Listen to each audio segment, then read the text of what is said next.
Chapter 1. The Great Emperor's Ninth Rebirth as an Unborn Fetus. Ninth, reincarnation. Could this truly be my ninth life? Yi Wuchen regained consciousness, only to discover that he could not open his eyes. His body floated in a warm embrace, enveloped by a viscous liquid. Is this a descent into the mortal realm? Am I still within my mother's womb? Once a formidable emperor, now reduced to an unborn child. Yi Wuchen's thoughts swirled in confusion as he began to sense the world outside. In the courtyard of the Ho residence, a young woman knelt in the heavy snow, her lips tinged with a bluish hue, trembling violently, yet her expression remained steadfast. Dressed in thin garments, her frail figure bore a slight bulge at her abdomen, unmistakably indicating her pregnancy. Is she truly my mother in this life? A surge of anger welled up within Yi Wuchen. It was now December, and the snow fell relentlessly, freezing the earth. How could a pregnant woman be punished to kneel in the snow? Before her stood a grand hall, where members of the household entered and exited, casting strange or scornful glances at the young woman, whispering and gesturing amongst themselves. Yi Lioli, married into the Jiang family for 8 years without bearing child, and now her husband is off fighting suddenly. She is with child. One wonders whose bastard it is. Hush, do not speak so recklessly. The young mistress has always treated us kindly. She does not seem like that kind of person. Knowing a person's face but not their heart, she may feign purity, yet who knows how lewd Yi Lioli truly is. Alas, since she sought medicine on the sacred mountain for her husband 3 years ago, her health has been frail. She has knelt in the snow for 10 hours now, and with a child in her womb, I fear she may not endure, risking both her life and that of the unborn. Yi Lioli paid no heed to the gossip surrounding her, her unwavering gaze fixed upon the hall. That moment, an elderly matron's voice echoed from within. Yi Lioli, this is my final warning. You must expel the child within you within 7 days. You are of low birth and frail constitution. Any child you bear will be a rootless waste, only bringing disgrace to the Ho residence. Do you understand? Her lofty tone, laced with venom, was suffocating. Yi Lioli's eyes reddened as she choked back tears, defiantly responding, my Yi family has loyally followed the Marquis in countless battles, sacrificing countless brave souls. Is this all our service amounts to in your eyes? Mere lowliness.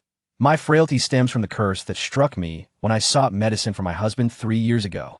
Wuchen is your biological son. The child I carry is your grandchild.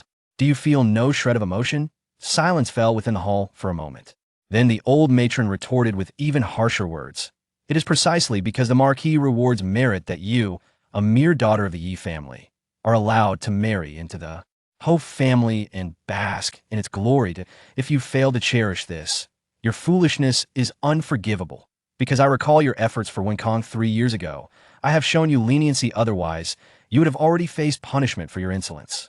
With tears glistening in her eyes, Yi Lioli forced a self-deprecating smile. My family has served the Ho family with unwavering loyalty, and I sought the sacred mountains. Medicine to cure my husband, incurring a dreadful curse.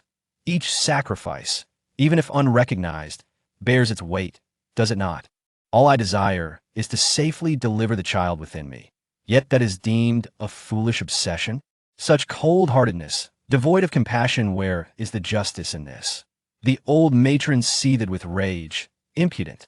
Our Ho family is blessed with talent and valor, safeguarding the northern frontiers and vanquishing demons, not through compassion, but through unparalleled might.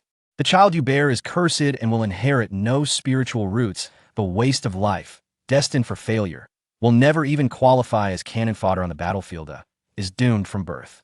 The matron's words, though not shrill, cut like knives, cold and unyielding. Yi Wuchen found it amusing in his previous life. He had attained the status of an emperor, quelling chaos single-handedly, yet he never boasted of such grand declarations. How could this insignificant Ho residence speak with such arrogance? Yet, he was now merely an untrained embryo, unable to wield his powers. Truly, he was like a tiger fallen to the plains, oppressed by curs. At the same time, Yi Wuchen pondered his current predicament, that he practiced the Nine Heavens Reincarnation Technique to live out his ninth life. But this would be his final chance. Should he perish before birth, he would never have another opportunity. Thus, all hope rested on Yi Lioli's resolve. Amidst the swirling snow, Yi Lioli gritted her teeth, caressing her abdomen, defiantly stating, I do not wish for my child to possess extraordinary talent. I only wish for him to live safely and happily. That alone is enough for me. Yuli, you are utterly stubborn and foolish. Do you not understand my words? You may disregard your own dignity, but the whole family cannot afford such disgrace. Continue kneeling, and let us see how long you can endure. With a resounding bang, the hall doors slammed shut. Inside, the opulence of the hall radiated warmth. The matron of the Ho family, appearing to be in her 70s, with silver hair, held a scroll of the Universal Salvation Sutra, engrossed in her reading. To save all beings, one must harbor compassion. This is the way of humanity, the way of heaven. Beside her, the eldest daughter-in-law cautiously attended to her, glancing at the matron's expression before carefully speaking. The third son, Jiang Wenkong, is currently on the battlefield. If something were to happen to Yuli, it may affect him. The matron replied coolly. Rest assured, she is a second-tier cultivator. It is not so easy for her to perish. The eldest daughter-in-law gathered her courage. Yuli has been diligent and kind over the years, never erring. Perhaps we should grant her mercy this time? Grant her mercy? Yuli is proud and dismissive of her superiors. It is a kindness that she has not faced punishment. Besides, my actions are for the good of the Ho family. As long as Yuli remains in the Ho residence, I cannot bring back the lost Canglan grandchild. The Canglan grandchild is crucial to the future of the entire family. Sacrificing a mere Yuli is of little consequence. Outside the hall.Y, Yuli knelt in the snow, trembling against the biting cold. The frigid wind sliced through her, like a blade carving away her flesh. With great difficulty, she reached for her abdomen, weakly gritting her teeth. What if he is of mediocre talent? What does it matter? No matter his appearance, he is still my child. Fear not, little one. No matter the cost, I will ensure your safe birth. This so-called Ho family, with all its wealth and glory, means nothing to me. Wuchen felt a lump in his throat, as if pierced by a sharp thorn, the pain overwhelming.I in his 8 previous lives. He had been an orphan. This was the first time he truly felt the sincerity of a mother's love. Especially in his last life, after emerging victorious from a great battle, he had been betrayed by his beloved Mu Yunshi when he was at his most vulnerable. Were it not for the protection of the Nine Heavens Reincarnation Technique, he would have long since perished, with no chance of reincarnation. After completing all that, Mu Yunshi sorrowfully announced to the world that Yi Wuchen had sacrificed himself in the great battle of the Dark Chaos. Thus, Mu Yunshi naturally consolidated all the forces and resources under his command, ascending to the exalted position of Empress Yunshi. What nonsense is this northern town marquee residence? Just wait. Once I, Yi Wuchen, am reborn, your entire Jiang family shall kneel and apologize, regretting your actions. Mother, you must hold on. As Yi Wuchen reflected on the events of his past life, he looked at his mother kneeling in the snow and clenched his teeth, silently vowing. At that moment, a biting cold wind swept through, disheveling Yuli's hair, and she could no longer bear it, fainting in the snow. The servants in the residence immediately erupted in chaos, exclaiming, "This is bad. The young mistress has fainted. Quickly, summon a doctor." Inside the hall, old Ji coldly commanded, "No one is to attend to her. Let her fend for herself." "Madam, if Yuli freezes to death in the snow, how shall we explain it to the Marquis upon his return from battle?" urged the eldest daughter-in-law, who was in attendance. Old Ji, contemplating, replied with a frigid demeanor, "Then confine Yuli to the woodshed. If she dies, it will be a fitting end, contributing one last service to our Marquis residence." Chapter 2. Yi Wuchen takes action to defy fate. The woodshed was dim and cramped, with drafts seeping through. "Please spare my child. I beg you, spare my child. Do not come any closer." Yuli curled up on the icy ground, trembling violently as nightmares plagued her, causing her to cry out in distress. "Mother, do not fear as long as I am here. No one shall harm you again." Yi Wuchen watched, his heart aching, yet he was unable to voice his thoughts. Perhaps it was the bond between mother and child, for Yuli's anxious expression began to ease, gradually calming down. It seems the northern town marquee residence is determined to take her life. How can a pregnant woman endure the long, cold nights in her frail state? Yi Wuchen pondered, realizing he must intervene in reality at once. Yuli's innate talent for cultivation was not poor, however. 3 years prior, she had fallen victim to the curse of the Holy Mountain, which had left her in dire straits. relying on medicinal stones to sustain her life. This so-called holy mountain curse is merely a low-level spell, not difficult to break. But what type of cultivation method would be best for Mother? The Taishan classic would be quite suitable, balancing yin and yang, merging all phenomena, and unifying the great Tao. Yi Wuchen recalled a scripture gifted to him 700 years ago by the Xianguang Taoist, imbued with celestial mysteries. Without a moment's hesitation, he concentrated his formidable spiritual intent, infusing the Taishan classic into Yi Luli's mind, guiding her in her cultivation. Mother, I apologize for overstepping, but I must take the liberty of helping you comprehend the first page of the Taishan classic. Otherwise, even if the foremost cultivator of Qingzhou were to arrive, it would take at least a millennium of comprehension to grasp the Tao. The instant Yi Liuli opened her eyes, her gaze sparkled with brilliance. Sharp and unparalleled, the celestial aura radiated from her, akin to that of a divine emperor descending to the mortal realm. Should anyone have been present in the woodshed at that moment, they would have been compelled to bow in reverence to Yi Liuli, filled with trepidation. Taishan Classic, First Chapter. Comprehend all phenomena, absorb the essence of the celestial spirits. Yi Liuli sat cross-legged on the ground, her entire being emanating a transcendent brilliance, a beauty unmatched in the world. In the cultivation realm of Qingzhou, the levels were categorized as mortal realm, spirit gathering realm, law building realm, and Tao condensation realm, each major realm further divided into 9 minor stages. Yi Liuli was a practitioner of the second stage of the spirit gathering realm. Though the spiritual energy in Qingzhou is scarce, it possesses unique transformations. The laws of lightning are particularly potent. Let us first absorb the power of lightning to enhance Mother's constitution. Yi Wuchen discovered a delightful opportunity and immediately set to work, subtly guiding Yi Liuli in her cultivation. In an instant, all the lightning energy within a 100-mile radius of the northern town marquee residence converged around Yi Liuli, crackling with azure sparks. After a brief moment of absorbing the spiritual energy, Yi Liuli's pale complexion regained its blush, her icy body gradually warming, no longer stiff. In her semi-conscious state, Yi Liuli felt as if she had just been in the frigid glaciers, only to find herself in a warm room, enveloped in comfort. Moreover, the black skull curse mark on her arm dissipated as well. Boom!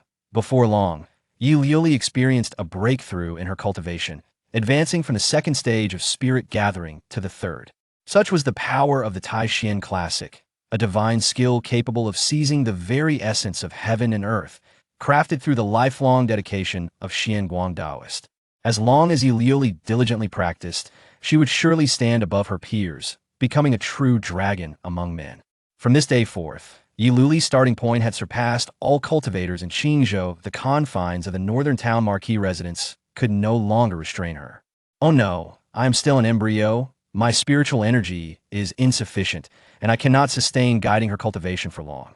Yi Wuchen suddenly felt a wave of dizziness wash over him, his spirit strong, yet unable to keep up, and soon he fell into a deep slumber. As dawn broke the next day, the heavy snow ceased. A ray of warm sunlight streamed through the high window of the woodshed, illuminating Yi Liuli's exquisite face. Her long eyelashes fluttered, and she awakened, instinctively touching her belly to find everything well, allowing her to breathe a sigh of relief. Wait, my cultivation level has actually advanced. What is happening? Yi Liuli examined her Dan-Si and discovered it brimming with azure spiritual energy, lightning weaving through it in magnificent torrents. Something is amiss. Logically, I should have needed at least 3 years of arduous training to reach the third stage of spirit gathering. How could such a dramatic change occur overnight? Moreover, the curse of the holy mountain has vanished. This curse was deemed incurable by renowned physicians across the realm. Why has it inexplicably disappeared today? How splendid! Without the curse, I can cultivate once more.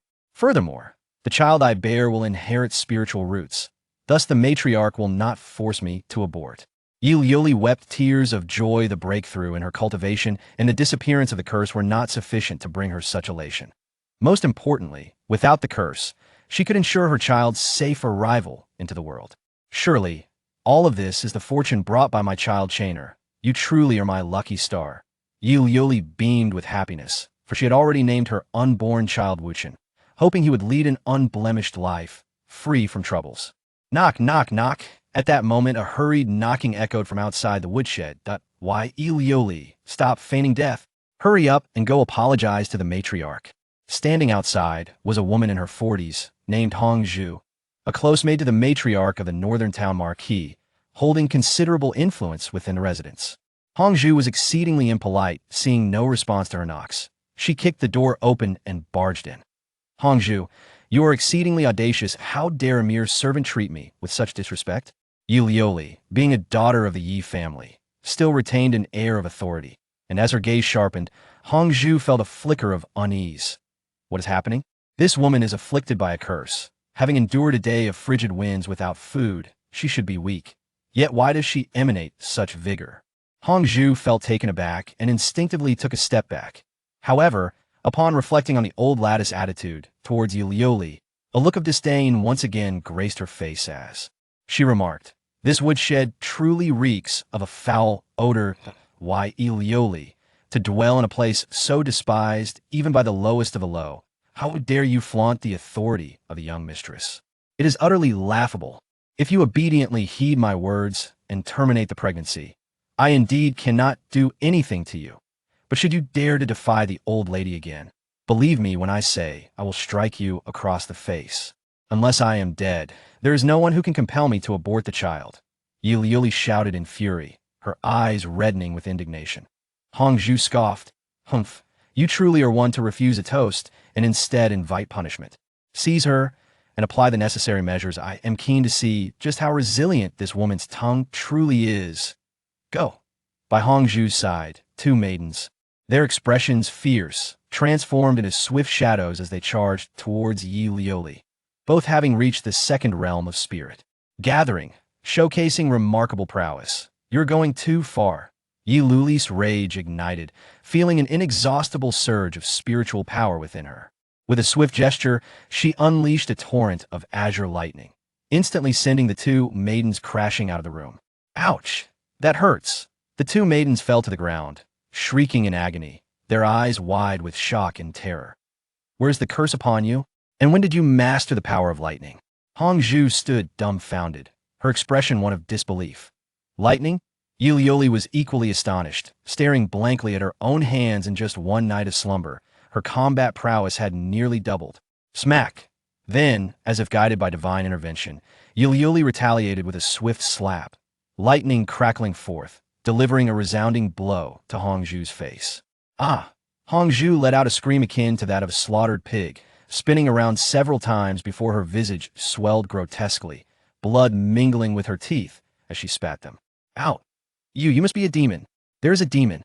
Quickly summon the old lady." Fear painted Hong Zhu's face as she, along with the other two servants, turned and fled in terror. Well done. Yi Wuchen felt a surge of relief, as though witnessing a triumphant narrative of a strong heroine's rise. However, trouble soon followed. After the span of an incense stick, a large group arrived in a grand procession, blocking the modest woodshed completely. The North Town Marquis' wife, with her silver hair shining like a crown, approached with an air of authority, suspicion etched across her features as she called out, "Yulioli, why has the curse of the sacred mountain inexplicably vanished from you? What trickery have you employed?" Chapter 3. Demoted to concubine, the child shall not bear the surname Jiang. As the door to the humble quarters swung open, Yulioli stepped forth with an air of dignified composure. She respectfully greeted her mother-in-law, performing the customary bow with impeccable grace. The eldest daughter-in-law hurriedly approached to inspect Yulioli's arms, her eyes widening in disbelief as she exclaimed, "It truly has vanished. Impossible. That was the sacred mountain's curse. A condition deemed untreatable by even the most skilled healers. How could it possibly just disappear?" The lady of the Northern Duke bore a look of shock, devoid of any joy. For if Yulioli's curse had indeed dissipated, she would have no grounds to continue her persecution. Yulioli, with a serious demeanor, stated, "Now that the curse has lifted, my child shall be born to inherit the spiritual roots. Is this not a cause for celebration? Celebrate?" The lady of a Northern Duke clenched her fists in fury, her countenance grim.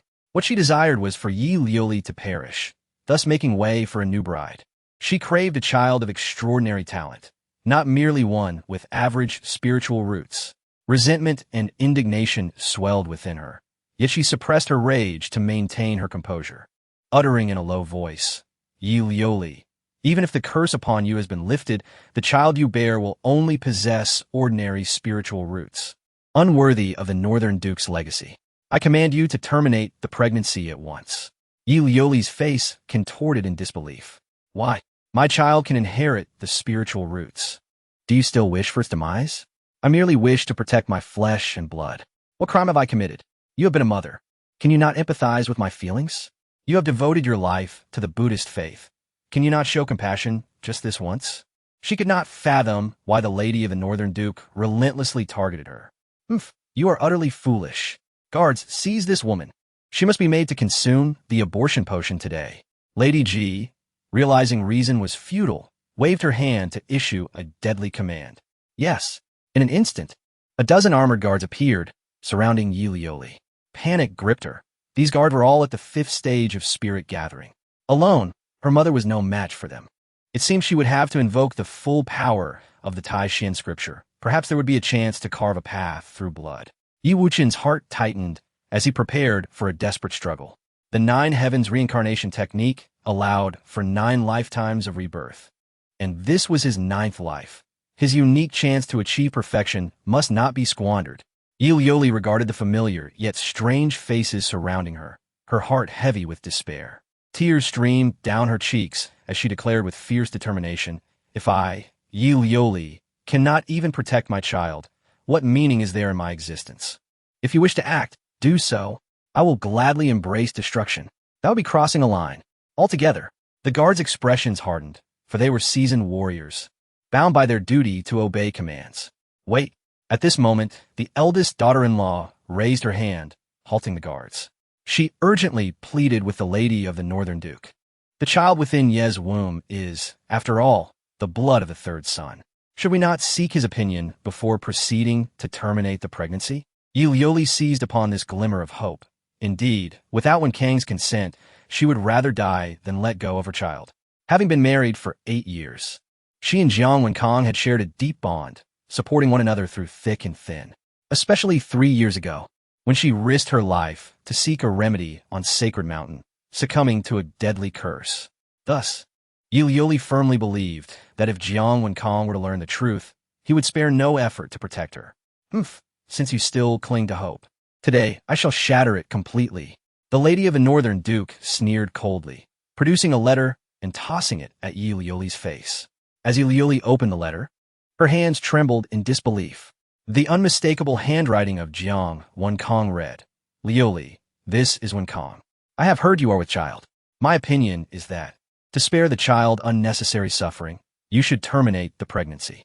Better to endure short pain than long. The Northern Duke's residence cannot accommodate an ordinary descendant, and I, Jiang Wenkang, will not allow mediocrity." Upon reading the letter penned by her husband, Yi Lioli felt utterly devastated, her gaze filled with despair. She had never anticipated such coldness from him. However, Yi Lioli did not falter. Rather, her resolve intensified as she vowed silently, "Chinner, even if the whole world forsakes you, your mother shall ensure your safety." Alas, what a tragic fate. The members of the Duke's household looked on with sympathy for Yi Lioli's plight. Yet none dared to defy the old matriarch's decree. "What are you all waiting for? The 3rd has already consented to terminate the pregnancy. Hurry, administer the abortion potion to Yi Lioli," commanded the matriarch in an uncompromising tone. Yi Lioli's eyes turned icy as she retorted fiercely, "No one shall harm my child.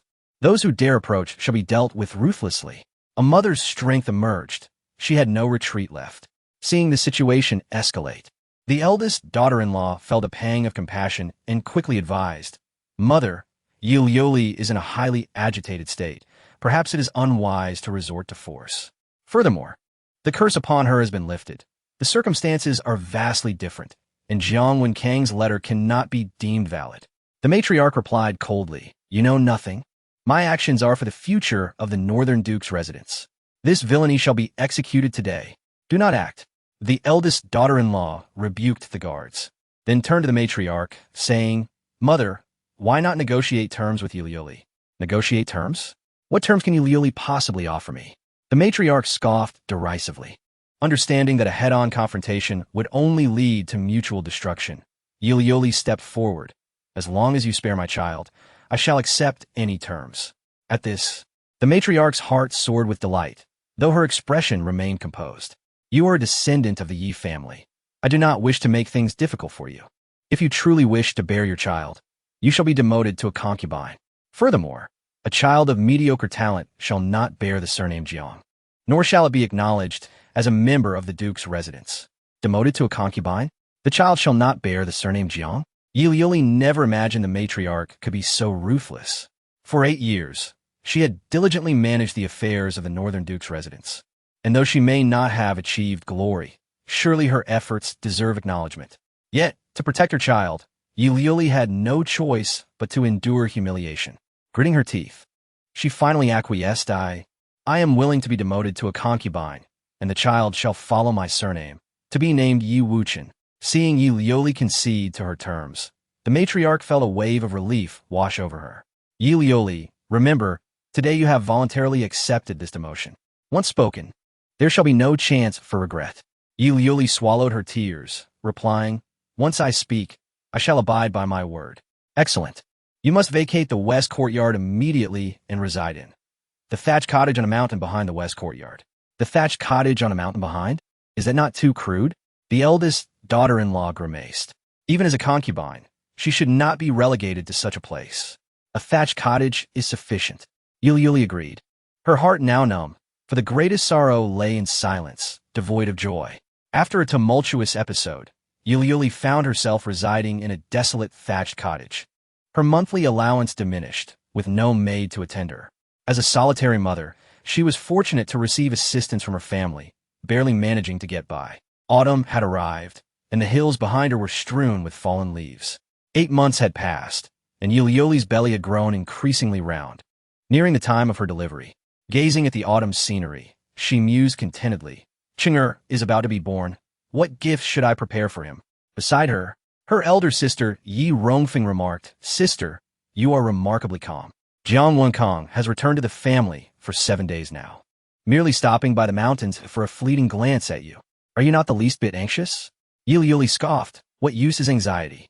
He is undoubtedly preoccupied with his wedding, having long cast aside thoughts of me and Chen.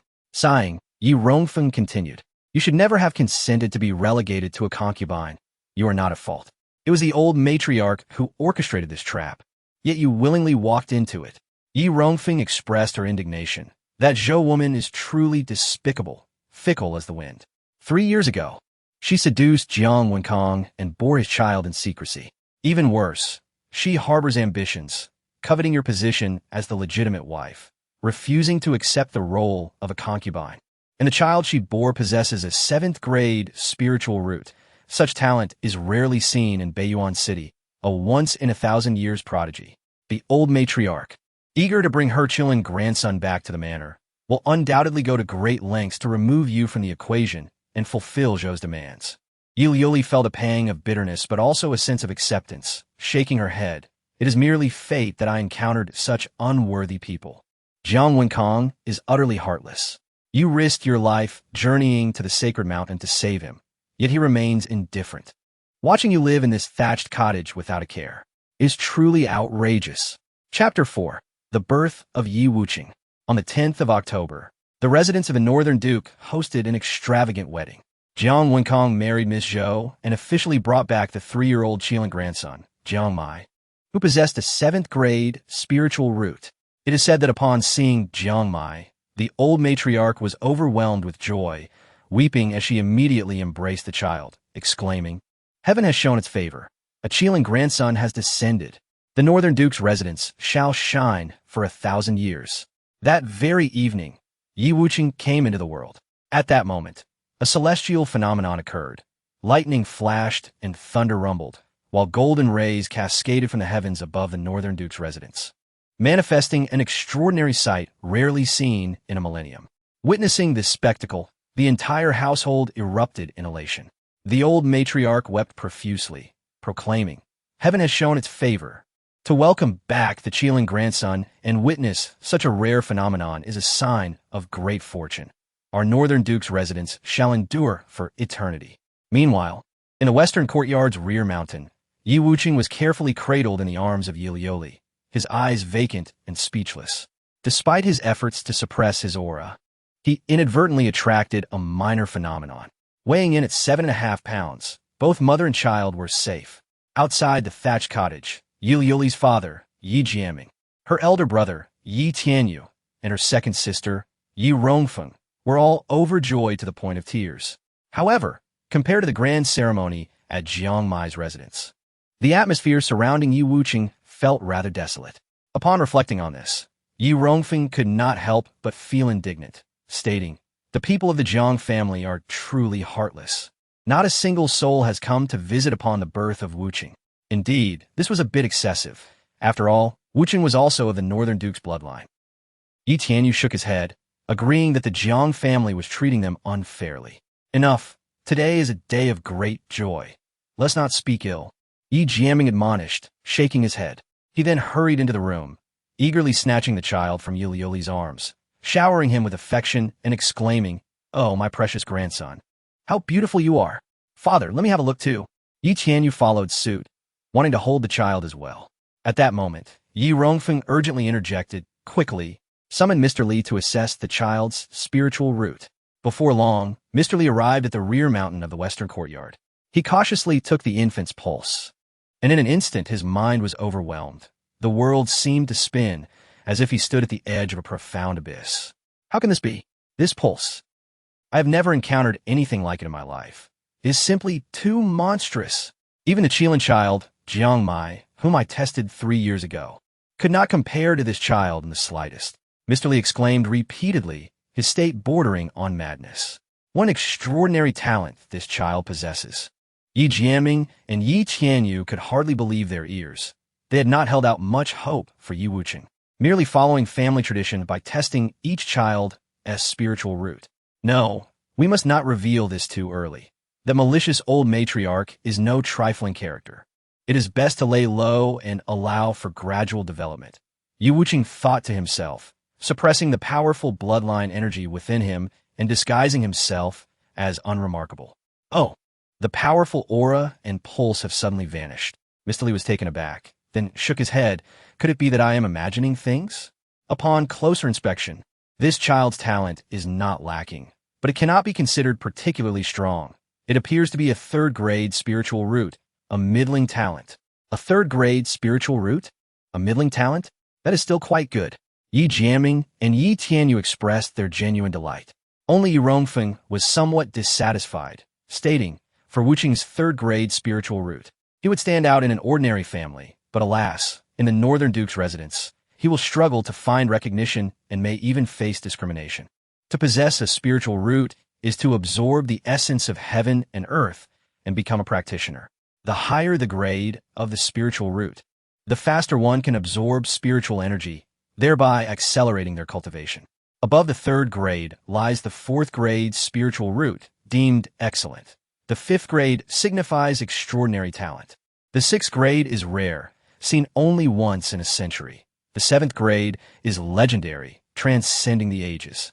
As for the eighth grade spiritual root, it has become mere legend throughout Qingzhou. Beyond the eighth grade, there exists the ninth grade unmatched and the 10th grade supreme, ethereal existences that cannot be substantiated in this world. According to the system of the Qingzhou cultivation realm, the 10th grade spiritual root is the pinnacle, regarded as supreme. Yet my spiritual root is of imperial lineage, far surpassing the comprehension of this world. Yi Wuchen silently assessed the grade of his spiritual root. If discovered, it could potentially overturn the entire cultivation realm of Qingzhou, causing a tremendous uproar. Yi Jianming, exuding an aura of authority, declared, the Jiang family may neglect Wuchen, but my Yi family shall hold him in high regard. If the Jiang family looks down upon him, we shall spare no resources to aid him in soaring to unimaginable heights. Yi Lioli chuckled, shaking her head. Father, it is commendable that you feel this way, but the resources of a Yi family are limited. How can they all be devoted to Wuchen alone? Yi Jianming replied resolutely, I am not speaking in jest. I am serious. A spiritual root does not determine everything. As long as Wuchen diligently cultivates, he can still rise above the rest. The head of the Yi family speaks wisely. Mr. Li nodded in agreement, stating, "The grade of a spiritual root does not define all. In the past, there have been cultivators with third-grade spiritual roots who have achieved the fourth realm, becoming legendary figures. Moreover, this child, since birth, has been remarkably calm and composed, with profound eyes, indicating he is a natural genius destined for great achievements." Yi Jiaming looked solemnly at Mr. Li and requested, "Now, I must trouble you to conduct a blessing ceremony for Wuchen." "Of course," Mr. Li readily agreed. The blessing ceremony is a ritual performed by the elders of the family, bestowing treasures upon the newborn as a means of granting blessings and ensuring safety. Yi Rongfeng stepped forward, presenting a shimmering golden bracelet, carefully placing it on Yi Wucheng's wrist, saying, "Wucheng, this is a gift from your aunt. Wear it for protection."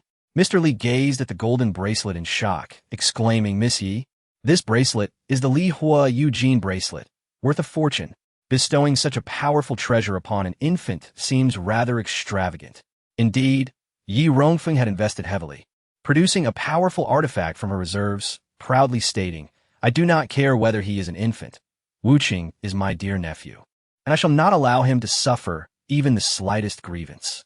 With this Li Hua Eugene bracelet, let us see who in this residence dares to look down upon him." Yi Wucheng gazed at the bracelet in his hand, feeling touched by his aunt's generosity.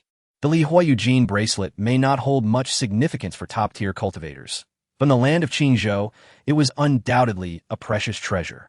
"Rongfeng, you have truly outdone yourself by presenting the Li Hua Eugene bracelet. It seems I must also make a significant contribution." As the elder brother, Yi Qianyu could not fall behind. Gritting his teeth, he produced a waist belt studded with vibrant jade, declaring, "This is the Bai Hai Ban Lan Yu Dai, an exceptional waist belt that can nourish the bloodline and strengthen the physique." "Wow, the Bai Hai Ban Lan Yu Dai." Mr. Li was once again taken aback. Realizing how formidable the Yi family was, the child had barely been born, yet he had already received 2 priceless artifacts, starting his journey on a winning note. "Uncle is quite impressive too." Yi Wucheng joyfully accepted the gifts, his pudgy little hand gripping the jade belt tightly. For him, these 2 treasures were akin to life-saving artifacts. However, what Yi Jiaming produced next, a fragmented jade pendant, was truly the showstopper. The pendant was crescent-shaped, radiating divine light, adorned with dragon engravings. "Father, this is absolutely out of the question." Yi Liuli was startled, quickly intervening. Both Yi Rongfeng and Yi Tianyu stood in disbelief, unable to comprehend the situation. "Mr. Li trembled and said, this jade pendant is a treasured heirloom of the Yi family. Have you, the head of the Yi family, truly considered this?" "I have indeed contemplated it thoroughly," Yi Jiaming replied, personally placing the jade pendant around Yi Wuchen's neck. "By bestowing the Qian Kuan pendant upon Qin'er, I aim to convey to the northern Marquis residents that my descendants of the Yi family are under my protection." However, the half-moon-shaped jade pendant felt extraordinarily peculiar. It harbored primordial divine energy, with chaos emanating from within. Moreover, it fit perfectly with the fragmentary jade pendant I had acquired years ago at the primordial gate. If the 2 were to unite, would it not form a complete chaos Qian Kuan pendant? Yi Wuchen's heart surged with astonishment. It is essential to acknowledge that the fragmentary jade pendant obtained at the primordial gate was a treasure revered by myriad races. The Chaos Qian Kuan pendant possessed terrifying powers capable of creating and destroying worlds. To think that despite my extensive travels across countless realms in search of the lost half of the Chaos Qian Kuan pendant, it would be found here in the Yi family of Qingzhou. This family must possess extraordinary lineage. Could their ancestors have been of imperial descent? Chapter 5. Forgiving Yi Liuli this time? If the chaotic universe pendant could be unified, it would eradicate the source of the dark turmoil and restore peace to all realms. Regrettably, the other half of the pendant that rightfully belonged to me has undoubtedly fallen into Mu Yunqi's hands, making it utterly impossible to reclaim. Yi Yuchen, probing with his divine sense, discerned that the chaotic energy of the jade pendant had long been sealed. Only after achieving a certain level of cultivation could he hope to unlock it. Alas, I am but a newly born infant. What do I know of a peaceful era? It is wiser to focus on the present. Yi Wuchen chuckled at his own folly, gazing at his family, who were reveling in laughter within the humble cottage. Compared to the Northtown Marquis residence, his maternal family exuded a warmth that was profoundly comforting. They showered him with affection, even presenting the treasured heirloom of the Yi family as a blessing gift. It seems that in this land of Qingzhou, the world remains oblivious to the true significance of the chaotic universe pendant. They recognize it merely as a treasure, unaware of its profound capabilities. Otherwise, with the Yi family's limited resources, they could never safeguard such a precious item. The grand wedding banquet at the Northtown Marquis residence was ablaze with lights and festivities, continuing until dawn when the guests gradually departed. Within the 10,000 Buddha hall, the matriarch cradled her 3-year-old grandson, Jiangmai, with a tender smile radiating from her face. Beside her, Zhou Shi was equally pleased, having long awaited this moment. She was finally the matriarch of the western courtyard of the Northtown Marquis residence. What if you were the most beautiful woman in Beiyuan City? What being the legitimate wife of the Northtown Marquis western courtyard? Your own shortcomings have led you to become a mere garment for me, Zhou. Zhou Shi felt elated, her spirit soaring. Within the grand hall, another figure stood, a young man clad in silver armor, exuding remarkable prowess. He was Jiang Wuchen, the third son of the Jiang family. Seeing his mother so fond of her grandson, Jiang Wuchen could not help but feel a swell of pride. My child, Jiang Wuchen, is distinguished and extraordinary, unlike a mere waste who cannot even inherit a spiritual root. At that moment, the eldest daughter-in-law entered the 10,000 Buddha hall, bowing to the matriarch. Mother, last evening, the Yi family welcomed a son weighing 7.5 pounds. All is well. Today marks a day of great joy for our Northtown Marquis residents. Why bring up that ill-fated woman, Yi Liuli? The matriarch paused her playful gestures with Jiangmai, her brows knitting together, her expression darkening. The eldest daughter-in-law continued, regardless, Chinner is also of our Northtown Marquis bloodline. Should we not pay a visit? Zhou Shi's eyes flickered with a barely perceptible gloom before she feigned delight. Sister Liuli has indeed given birth to a healthy boy, a double blessing. How joyous! As the matriarch of the Western Courtyard, it is my duty to visit my sister. Moreover, I have heard that Chinner possesses quite a good talent. Talent? The matriarch scoffed at the mere mention of talent, dismissively stating, a trifling third-grade spiritual root is hardly noteworthy.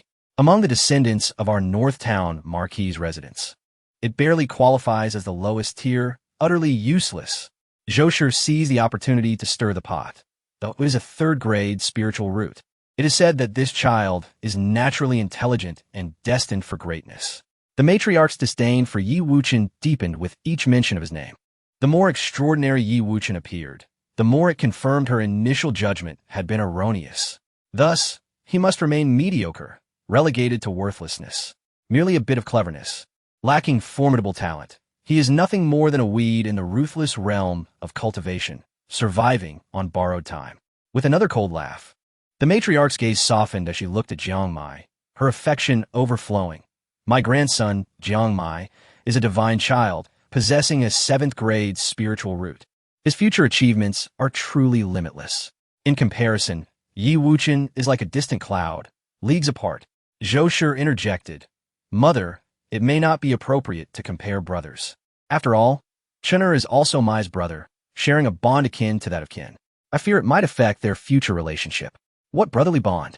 A mere 3rd-grade spiritual root dares to claim brotherhood with my divine grandson? He is unworthy. Moreover, he is not even of the Jiang lineage. Under Zhou Shi's embellishments, the matriarch's disdain for Yi Wuchen reached its zenith. Mother, Liuli once offended you. I apologize on her behalf. However, if it weren't for her seeking medicine for me at the Holy Mountain 3 years ago, I might have long lost my life. Should we not allow her to return to the Western Courtyard? The back mountain is damp and cold. It is unfit for a mother and child to reside there for an extended period. Jiang Wuchen felt a twinge of compassion, wishing to speak a kind word for Yi Liuli. After all, Yi Wuchen did possess a 3rd-grade spiritual root, which was not entirely worthless. Thus, Jiang Wuchen had accepted the reality of the childbirth. The eldest daughter-in-law, noticing this, quickly joined in a plead. Yes, mother, Yi Liuli has received her due punishment. Why not forgive her this once? Seeing her 3rd son and eldest daughter-in-law defending Yi Liuli, the matriarch's stance softened a little. Reflecting on Yi Liuli's 8 years in the Marquis's residence, she realized that she had indeed committed no major offenses. Although her background was humble, she was well-educated and gentle in demeanor. Now that she had relinquished her position as the legitimate wife of the Western Courtyard, and the divine grandson was safely returned, the matriarch recognized that the core of her conflict with Yi Liuli had been resolved. A sense of guilt began to creep into her heart. After much contemplation, the matriarch finally relented. Very well, considering the Yi family's loyalty to the Marquis's residence over the years, I shall forgive Yi Liuli this once. Jiang Wenkong beamed with joy. Mother, shall we go visit Liuli together? The matriarch pondered deeply, recalling the ongoing stalemate in the Northern Borders War. If the Yi family's 100,000 troops could provide support, it would alleviate their urgent needs. In that case, it would be prudent to mend their relationship at this opportunity. In the back mountain of the Western Courtyard, the matriarch and her entourage surveyed the surroundings with disdain. The eldest daughter-in-law couldn't help but lament, this back mountain is drenched with humidity, utterly unsuitable for habitation. I truly wonder how Sister Liuli managed to endure 10 months of pregnancy here. As the matriarch heard this, her heart softened slightly. Her primary conflict with Yi Liuli revolved around the position of the legitimate wife and the return of the divine grandson. Now that the conflict had dissipated, the matriarch reflected on her past actions and found them excessively harsh. In the humble abode of the back mountain, Yi Jianming and Yi Tianyu had already departed, leaving only Yi Rongfeng and a maid from the Yi family to care for the mother and child. Upon seeing the matriarch's group appear outside the cottage, Yi Rongfeng was first taken aback. Then her expression grew cold. I greet the matriarch. Indeed, my sister offended you, but she has already received her deserved punishment. Why must you continue to hold on to this? The matriarch felt as though her heart had been pierced. Experiencing a pang of shame, I did not come here to punish Yi Liuli. You misunderstand, child. Oh, you did not come to punish Yi Liuli? Yi Rongfeng feigned surprise before expressing gratitude. The matriarch truly has a magnanimous heart, so generous to forgive Sister Liuli so easily. The matriarch's expression darkened further, fully aware of the sarcasm in Yi Rongfeng's words. However, given the Marquis's residence's need for the Yi family support and her own feelings of guilt towards Yi Liuli, she endured it. Jiang Wenkong frowned. Sister, perhaps you should refrain from speaking too much. My mother is here with kind intentions, to visit Liuli and Chun'er. Yi Rongfeng issued a warning. You had best not harbor any malicious thoughts, if you dare to bully my sister again. The Yi family's 100,000 troops will not stand idly by. Rest assured, Rongfeng, the old matriarch, has truly come to visit Liuli with sincere intentions. The eldest daughter-in-law hastily intervened to ease the tension. Yi Rongfeng was acutely aware that this was the Marquis's residence. Obstructing the old matriarch could render her sister's future even more arduous. With no alternatives, she resolved to endure the situation. The arrival of this old witch and her entourage did not bode well. She needed to devise a plan to send them away. Inside the thatched cottage, Yi Wuchen was beset with worry, wishing only to cultivate his life quietly. Yet the old matriarch insisted on causing trouble, a truly vexing predicament. To see my mother? How could that be? Could this wretched woman genuinely possess such goodwill? In truth, Yi Wuchen had wrongfully judged the old matriarch this time. Upon entering the cottage, the old matriarch surveyed the meager surroundings, her heart heavy with sorrow.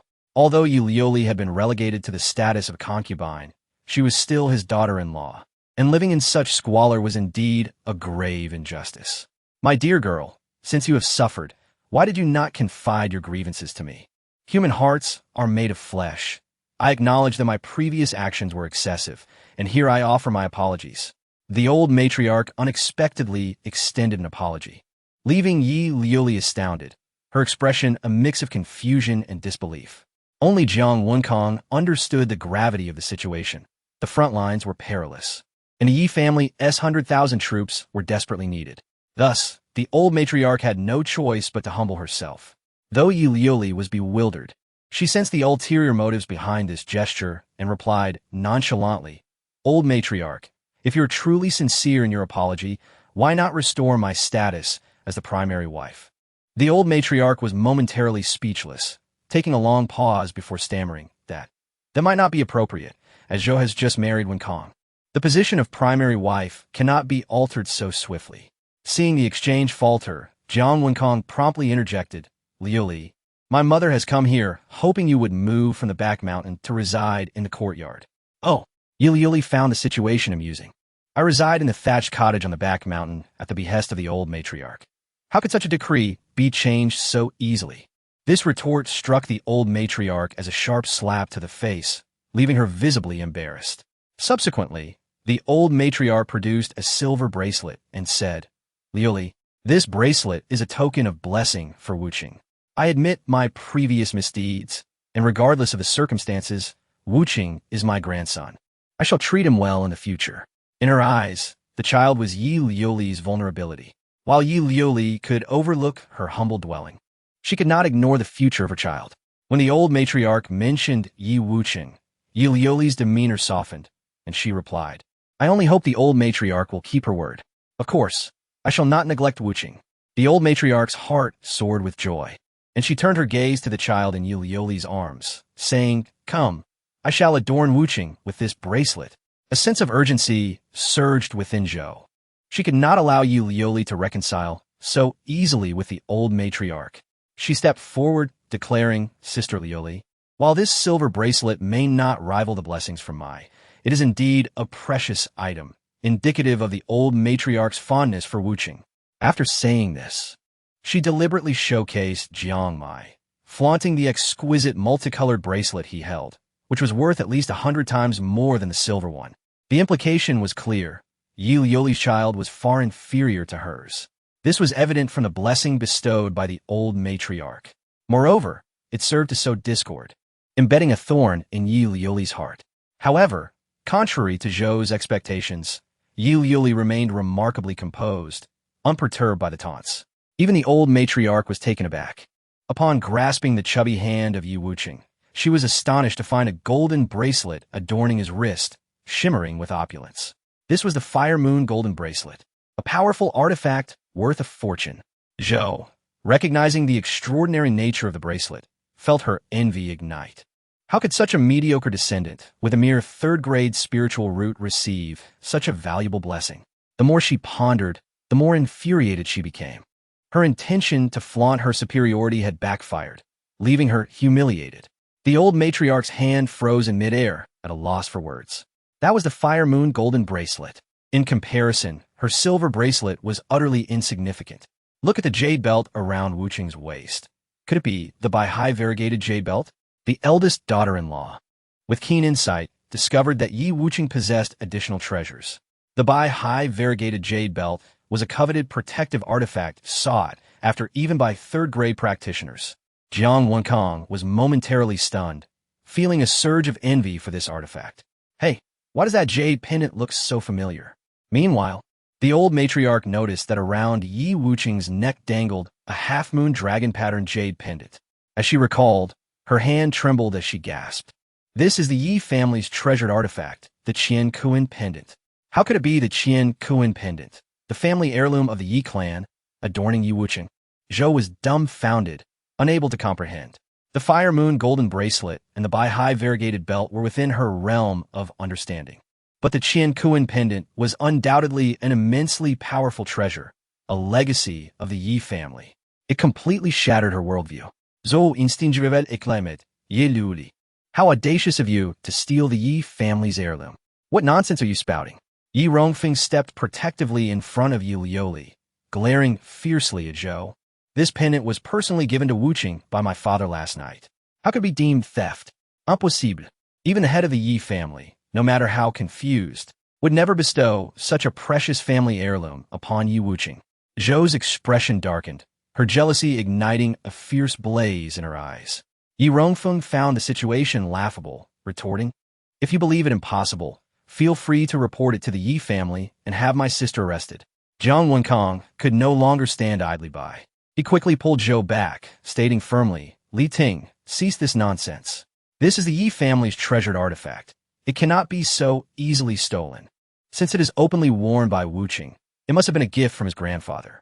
However, Jiang Wenkong also felt a twinge of discomfort, discreetly hiding the bell he had brought as a blessing gift for Yi Wuchen. as it paled in comparison to these three treasures. Who could have anticipated that a mere third-grade spiritual root offspring would attract such affection from the Yi family? Forget it, since Wuchen already possesses such numerous blessings. He need not have my silver bracelet. The old matriarch awkwardly retracted the bracelet, wearing a forced smile. Mother, the Qiankuan pendant is a treasure for cultivation. A practitioner with a third-grade spiritual root wearing it can cultivate at a speed comparable to that of a fourth-grade spiritual root. Zhou Liting suddenly fixated her eager gaze on the jade pendant in Yi Wuchen's embrace, addressing the old matriarch. If this pendant were to adorn he would possess the aptitude of an 8th-grade spiritual root, enabling him to excel in cultivation and rise swiftly. Is that so? The old matriarch's eyes sparkled with delight. Though she hesitated to glance at Yi Liuli before saying, Liuli, you have always been generous and understanding. The Qiankuan pendant on Wuchen is of little use. Why not? Why not? Yi Liuli, with a smile that held a hint of mischief, replied, Why not bestow the pendant upon your esteemed grandson, so that a valuable item is put to good use? The old matriarch frowned, retorting, Do not speak so harshly. Wuchen and I are like brothers, and exchanging a blessing gift is only reasonable. Oh, and what blessing gift does the old matriarch intend to offer in exchange for my Yi family's treasure? Yi Liuli inquired with a playful smirk. Seeing this, Zhou hastily searched Jiang Mai's belongings, ultimately producing a cheap silver ring, declaring, Let us exchange this silver ring. My son possesses the demeanor of a great emperor. With this pendant of the universe, he is destined to ascend to greatness. And at that time, you, dear Lu Li, shall share in the glory. Upon finishing her words, she did not wait for Yi Luli's consent and swiftly approached, reaching for the jade pendant cradled in Yi Wuchen's arms, fearing that Yi Luli might change her mind. Attempting to seize my pendant? Such audacity! A cold glint flashed in Yi Wuchen's eyes as he spat in Zhou Liting's direction. Zhou Liting let out a piercing scream, rolling on the ground in agony, her face disfigured and grotesque. What is happening here? Both the old lady and Jiang Wenkang were taken aback, bewildered by the extraordinary potency of an infant's saliva. Quickly, summon the physician, Jiang Wenkang urged. Soon, an elderly physician arrived, examining Zhou Liting's injuries with a troubled expression, hesitating to speak. What has happened to Liting? Speak the truth, Jiang Wenkang demanded. The physician, visibly uncomfortable, replied, Yi Wuchen is merely a newborn, yet possesses a unique constitution harboring pure and potent energy. While his saliva would cause no harm to an ordinary person, it acts like sulfuric acid on those with corrupt hearts and ill character, inflicting unbearable pain. Corrupt hearts and ill character? Zhou Liting, upon hearing this, erupted in fury like a hen defending her chicks, exclaiming, You're talking nonsense. How can you claim that I have a corrupt heart or poor character? Don't you dare speak of my mother in such a way. Jiang Muyi, only 3 years old, glared fiercely at the physician, his little frame brimming with indignation. The physician, well aware of the status of the young master of the Marquis house, could only feign ignorance. Perhaps it is mere coincidence. There seems to be an innate conflict between the two that led to this unfortunate incident. Jiang Wenkang and the old lady understood the physician's words were rooted in truth, and they were well aware of Zhou Liting's true nature. Alas, the child she bore was indeed a prodigy. Yi Li was educated and possessed an admirable temperament, yet her child was rather ordinary. Would that truly aid the Marquis house? Thus, the old lady sternly warned the physician, this matter must not leave this room. Just say that Liting injured herself accidentally. Do you understand? Yes, yes. The physician wiped his brow in relief. Zhou Liting, however, was not easily placated, wailing, Mother, my face is ruined. You must take responsibility. The old lady, repulsed by Zhou Liting's disfigured visage, took a step back and inquired of the physician, How can her face be treated? The physician replied, Fortunately, since Yi Wuchen is but an infant, if he were a few years older, the damage could have been irreparable. Now, with proper ointment and 2 years of rest, she should heal. 2 years? I must endure this for 2 years. Zhou Liting seethed with rage, having never faced such humiliation. Pointing at Yi Wuchen, she declared, I will kill this little beast. Liting, calm yourself. Wuchen is merely a newborn. What do you have to argue with him about? Jiang Wenkang interjected quickly. Yi Luli found it amusing, saying, if you hadn't attempted to steal Wuchen's pendant, would he have spat at you? You've woven your own web of misfortune. You brought this upon yourself. Indeed, I believe Wuchen acted quite commendably. Yi Rongfeng crossed her arms, her head held high, feeling a sense of vindication. I don't care. The universe pendant must be worn by my son as compensation. Otherwise, this matter will not end here, Zhou Liting shouted, asserting her position as the mistress of the West Courtyard, unwilling to be wronged by Yi Liting. You must cease this unreasonable behavior. Even Jiang Wenkang could no longer bear to watch. How absurd, Zhou Liting retorted, look at my face, which is now so marred, and you remain indifferent? Fine, I see there is no place for me in this marquee house. I shall take my son and leave. Her emotional turmoil struck a nerve with the old lady. She turned to Yi Luli, saying, Luli, please be magnanimous and allow Mu Yi to wear the universe pendant. Consider alone. Magnanimous? Yi Luli raised her eyebrows, finding it amusing that the old lady, who had previously pressured her to the brink, now spoke of generosity.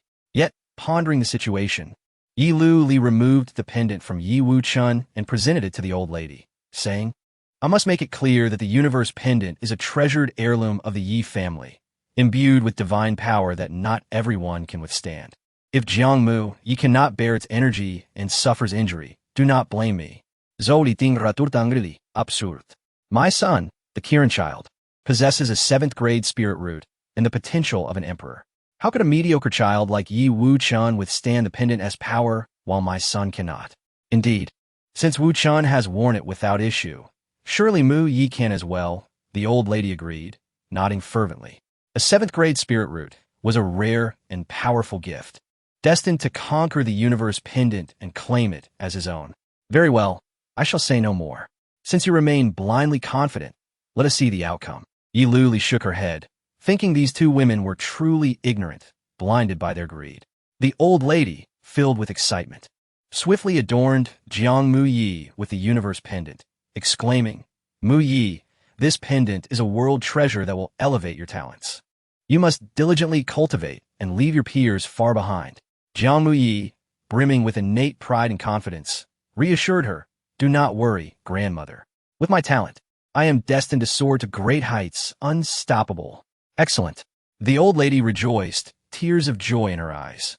Her long-awaited Kirin grandson would surely not disappoint. However, before long, Jiang Mu Yi's expression darkened, and he suddenly spewed blood, his body trembling violently, causing panic to ensue. Mu Yi, what is wrong? Zhou Liting gasped in horror, her heart aching. The old lady cried out in distress, my Kirin grandson, why is this happening? We must remove the pendant. Jiang Wenkang, quick-witted, swiftly removed the pendant from Jiang Mu Yi, who then ceased his trembling, his face pale and drenched in sweat. The physician approached, contemplating before stating, fortunately, the pendant was not worn for long, and the injuries are not severe. His essence remains intact. Zhou Liting, in affidenzi, shouted, my Mu Yi Luli, you must be envious of my son's talent and have poisoned the pendant. Ridiculous. The pendant was originally worn by Wuchen. If it were poisoned, why would he remain unharmed? Yi Luli scoffed. Yi Rongfeng chimed in. My sister warned you that the universe pendant is a treasure of the Yi family. Its power formidable and not to be borne by just anyone. Impossible. If Yi Wuchen, that waste, can wear the pendant, why can't I? Jiang Mu Yi protested vehemently, having been coddled since birth, and now unable to reconcile this unexpected setback. The physician beside them explained, this Qingquan pendant is a treasured heirloom passed down through the Yi family, and it has established a causal connection with them. I believe that to harness the power of the Qingquan pendant, one must possess the bloodline of the Yi family. The matriarch cast a glance at Yi Wuchen, and her heart found balance. It must be due to the Yi family bloodline. Otherwise, it would be illogical for Yi Wuchen to conquer the Qingquan pendant while Jiang Mai faltered. Isn't this a classic case of losing the hen while trying to steal the eggs, incurring losses in both reputation and strength? Yi Rongfeng observed, feeling that her recent frustrations had dissipated entirely. Alas, what a splendid opportunity it was to mend relationships. Yet it had turned into such a debacle. The eldest daughter-in-law sighed simultaneously, feeling a headache coming on, having been repeatedly slapped in the face. Both the matriarch and Zhou Lighting felt utterly humiliated and could no longer bear to remain in the humble abode. "Let us depart." The matriarch turned and left in disgrace. "We shall see. This matter is far from over." Zhou Lighting shot a fierce glare at Yi Liuli. In a moment, only Yi Liuli, Yi Rongfeng, Jiang Wenkong, and Yi Wuchen remained in the room. Jiang Wenkong held the Qinquan pendant, hesitant to speak, his emotions tangled. Finally, he began, "Liuli, I understand you feel wronged. But some matters should not be taken too far. Respect for one's elders must be upheld." Yi Liuli's anger turned to amusement. "Jiang Wenkong, how have I not given your mother respect? Please enlighten me. Your mother wants to demote me to a concubine, and I complied. She insists I leave the west courtyard to live in this shabby hut, and I did. She covets my son's treasures, and I willingly offer them up. Is that not enough respect? Am I not obedient enough? What more do you desire?" Jiang Wenkong found himself at a loss for words, grappling with the reality that his mother had indeed overstepped. "I understand, but she is still an elder, and she is aged. Lighting has just entered the marquisate. Can't you show a little leniency toward them?" "And who shows me leniency?" Yi Liuli's eyes glistened with unshed tears as she posed a soul-stirring question. Jiang Wenkong felt as though he had been struck deaf, profoundly shaken. Indeed, who had ever shown leniency to Yi Liuli? Silence enveloped the humble abode. After a long pause, Jiang Wenkong finally spoke. "Since my mother is still in a temper, you should stay in the back mountain for a while. I will find a way to persuade her to allow you back into the west courtyard." "Is that really necessary? Why return to the west courtyard only to face Zhou Lighting's endless torment?" Yi Liuli shook her head in disappointment. "Jiang Wenkong, you are too cowardly, always bowing to your mother's whims. Are you even a man? Liuli, please calm down. I do not wish to argue with you today. Chinner is my child as well. I will ensure he does not suffer." Jiang Wenkong placed the Qinquan pendant on the table and, before leaving the hut, turned to Yi Rongfeng. "I must trouble you, second sister, to take good care of Liuli. Such false pretenses, it's nauseating." Yi Rongfeng muttered as she watched Jiang Wenkong depart. "I should have seen through it from the start. Marrying into the Marquis of Northern Town was a grave mistake." With a long sigh, Yi Liuli cradled the chubby Yi Wuchen in her arms, planting several kisses on his little face. "Fortunately, Chinner helped me vent my frustrations today. You are truly a blessing, my dear." Indeed, Mr. Li once remarked that Chinner possesses innate intelligence and will undoubtedly achieve greatness in the future. With the Qinquan pendant's assistance, I believe he will rise to prominence. Yi Rongfeng nodded with a smile, particularly fond of her nephew. As autumn faded into winter, 3 years passed in the blink of an eye. Yi Wuchen had turned 3 and was growing rapidly, already as tall as a 6 or 7-year-old child, full of energy and vitality. One day, Yi Tianyu's youngest son, Yi Yingxiong, came to the back mountain of the west courtyard, holding a wooden sword at the age of 9.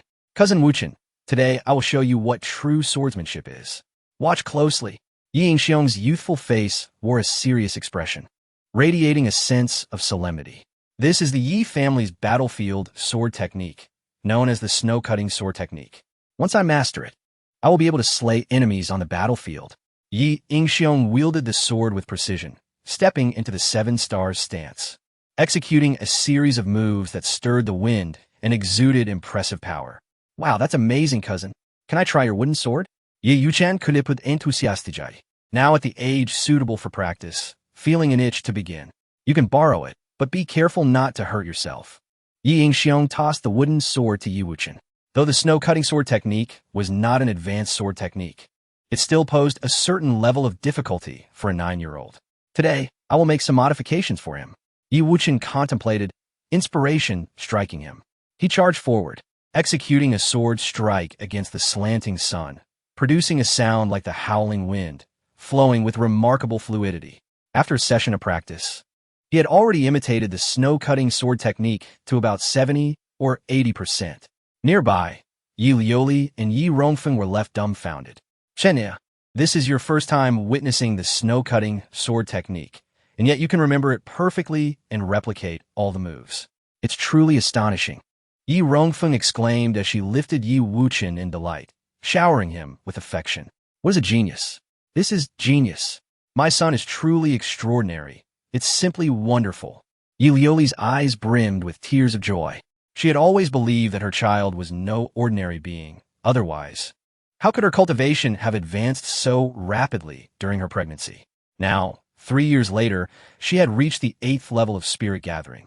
Such a terrifying rate of progress had astonished the entire Marquisate. Even Zhou Lighting was so intimidated that she no longer dared to cause trouble in the back mountain of the West Courtyard. In a childlike voice, Yi Wuchen asked, "Mother, Aunt, may I practice some more?" "Of course you may." Yi Rongfeng immediately set him down. Clang! Thus, the sound of swords echoed continuously in the back mountain. "Cousin, you are too incredible. After just a short practice, I feel like you're even better than me." Yi Ingxiong scratched his head in bewilderment, his eyes wide with surprise. Yi Rongfeng noticed something amiss and exclaimed in astonishment, "No, this isn't the snow-cutting sword technique. Though simplified, its power surpasses the original." The snow-cutting sword technique had been passed down for hundreds of years and had already been perfected. Yet, Chun'er casually practiced and managed to elevate it to a new level. How astonishing! Yi Liuli's heart trembled, waves of shock coursing through her. Even a genius would find it challenging to reach such a level. Yi Rongfeng, trembling with excitement, exchanged glances with Yi Liuli and spoke in unison. Could it be a natural sword spirit body? Only a natural sword spirit body could possess such acute sensitivity to sword techniques, even instinctively modifying them. "Wow, cousin, you are bullying me." Yi Ingxiong burst into tears, feeling deeply wounded that after 3 years of hard practice, he was outshone by a mere 3-year-old child. Yi Rongfeng hurried to console him. "Ingxiong, your cousin has improved the sword technique. It is now better suited for your training. This is a good thing." "A good thing?" Yi Ingxiong ceased his tears, pondering that perhaps his aunt was right. The revelation of Yi Wuchen being a natural sword spirit body sent shockwaves throughout the entire Marquisate. What? Yi Wuchen is actually a natural sword spirit body? How do we all overlook this? There is no doubt Yi Wuchen is merely 3 years old, wielding a sword like a dragon and moving with the vigor of a tiger. In less than the time it takes to burn a stick of incense, he has mastered the snow-cutting sword technique, and in his second practice, he has already reached the level of modifying sword techniques. Let us go, everyone, quickly to the back mountain of the West Courtyard. If he truly possesses a natural sword spirit body, this child as future achievements will surely rival Jiangmai. The distinguished members of the were stirred, hastening to the back mountain. The sword spirit body, how could this be possible? Upon hearing the news, Zhou Lighting overturned several bowls and chopsticks in her fury. Meanwhile, the 6-year-old Jiangmai maintained a cold demeanor, remarking, "That boy merely possesses a unique proficiency in swordsmanship." Humph. A sword spirit body with a 3rd-grade spiritual root has never appeared in this world. Come, let us see what tricks Yi Liuli is up to. Zhou Lighting took Jiangmai to the back mountain of the western courtyard. By the time the mother and son arrived at the thatched cottage, it was already teeming with people. Several elders of the Jiang family had gathered, their gazes fixed intensely on Yi Wuchen, who was practicing the snow/sword technique. The lord of the northern town, Jiang Yuanwu, nearing 70 years of age and clad in black armor, exuded an aura of authority without anger. Observing Yi Wuchen practice, he expressed his astonishment. "Yi Liuli, are you certain this is the first time Chun'er is practicing swordplay?" "Indeed," Yi Liuli affirmed with a nod. The old matriarch's eyes widened in disbelief. To achieve such mastery in the snow/sword on the very first attempt is utterly impossible. "Yi Liuli, confess, have you been secretly teaching Yi Wuchen to wield the sword?" Yi Liuli retorted with a cold smirk. "I have no need to deceive you." Just as the matriarch prepared to speak again, she was halted by Jiang Yuanwu, who solemnly stated, "Even if Chun'er practiced swordplay in secret, he is only just 3 years old. To interpret the snow/sword to such a degree is already a miracle." An elder from the Jiang family remarked, "Indeed, I have traversed Qingzhou for centuries and have never witnessed such a prodigious talent in swordsmanship. He must possess the innate sword spirit body." The notion of a sword spirit body, could it truly be? Zhou Lighting's expression darkened. If Yi Wuchen truly possessed extraordinary talent, Jiang Mai's standing in the household would undoubtedly be affected. Did I misjudge him all those years ago? He only has a 3rd-grade spiritual root. Logically, he should be destined for mediocrity. The old matriarch appeared equally flustered. If the sword spirit body were confirmed, it would signify that her past decision had been fundamentally flawed. Ha ha! I have long asserted that Chun'er possesses extraordinary talent and is destined to rise. A sword spirit body, This is an innate gift rarer than a 7th grade spiritual root. Almost simultaneously, Yi Jianming, the head of the Yi family, along with his eldest son Yi Tianyu, arrived at the scene. Yi Jianming's laughter boomed, feeling a sense of vindication. The child Yu Jiang family scorned and cast aside turns out to be a natural sword spirit body, wasted for 3 years. Today, we shall finally provide Chun'er with the recognition he deserves. Jiang Mai's expression turned grim, a murderous intent brewing in his heart. He stepped forward to challenge. If Yi Wuchen is truly a natural sword spirit body, would he dare to compete with me? He was the future of the northern town. Why should all eyes be on Yi Wuchen? Despite being only 6 years old, Jiang Mai had already reached the 4th level of the mortal realm. This was the strength of a 7th grade spiritual root, allowing him to advance at a pace far exceeding that of his peers. Would Yi Wuchen dare to compete with me? His youthful voice, tinged with ferocity, echoed across the sky of the back mountain. The crowd fell into a stupor, gazing at Jiang Mai with astonishment. Who would have expected a 6-year-old child to possess such a fierce competitive spirit? It appeared that the 3 treasures belonging to Yi Wuchen had provoked Jiang Mai's ire. Indeed, the Yi family has spoiled Yi Wuchen, the Fire Moon gold bracelet, the Baihai Banlon belt, and the Qingquan pendant. These treasures should rightfully belong to Jiang Mai. The crowd murmured, contrasting the two. One a favored grandson of the other the mediocre child of the Yi family. However, if Yi Wuchen truly possessed the innate sword spirit body, the situation would drastically change, posing a significant threat to Jiang Mai's standing within the. It was no wonder Jiang Mai harbored such animosity towards Yi Wuchen. Yi Rongfeng frowned. Jiang Mai's cultivation has already reached the 4th level of the mortal realm, while our Chun'er has yet to begin training. A swordplay contest between them may not be appropriate. Yi Jianming, protective of his own, immediately countered, "You are correct. Chun'er has no cultivation and should not engage in an unfair contest. Haha, if you dare not accept the competition, you ought not to flaunt your claims of Yi Wuchen being a natural sword spirit body. Such a pitiful trick does not hold any weight." Zhou Lighting scoffed, regarding Yi Liuli's insistence on labeling Yi Wuchen a genius as mere desperation. After all, her own child possessed a natural 7th grade spiritual root, shining too brightly to escape envy and comparison. Yi Rongfeng, known for her fiery temper, pointed an accusatory finger at Zhou Lighting, scolding, "Wretched woman, watch your tongue, or I shall tear it from your mouth." When one's skills are lacking, they resort to verbal threats. Zhou Lighting smiled with satisfaction, tauntingly declaring, "My son, without using spiritual power, can completely crush Yi Wuchen with mere swordplay. Do you still have any reason to refuse the challenge?" The old matriarch nodded in agreement. A contest based solely on swordplay, without the use of spiritual power, seems reasonable. At that moment, the Yi family found themselves in a quandary. Yi Wuchen was merely 3 years old and practicing swordplay for the first time, while Jiang Mai had been honing his skills for 3 years under a renowned master. In a direct comparison of swordplay, Yi Wuchen stood no chance. As the Yi family contemplated how to decline the challenge, Yi Wuchen stepped forward with unwavering determination. "All right, I accept Jiang Mai's challenge." Chun'er, Yi Liuli's heart ached. She could see that Yi Wuchen, wise beyond his years, was stepping forward to salvage the family's dignity. "Rest assured, mother, I will not bring shame to the Yi family," Yi Wuchen declared, his voice youthful yet resolute. Such courage at such a young age, unafraid of winning or losing, speaks well of his character. A promising seed for cultivation. Indeed, a steadfast spirit is one of the most vital traits in the path of cultivation. Alas, his innate talent is lacking. With only a 3rd grade spiritual root, his potential is tragically limited. The elders of the Jiang family exchanged glances filled with admiration, yet could not help but sigh in lamentation. Had Yi Wuchen's spiritual root reached the 4th grade, he might have had a chance to flourish.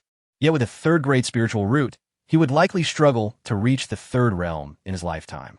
The realms of cultivation are divided into 4 stages: the mortal realm, spirit gathering realm, law establishment realm, and Tao condensation realm, each further divided into 9 substages. The 3rd realm refers specifically to the law establishment cultivation. The contest begins. Jiang Yuanwu presided over the affair. In an instant, the crowd cleared a circular space. Yi Wuchen and Jiang Mai stood 3 meters apart, ready for battle. "Go, cousin! Go, cousin!"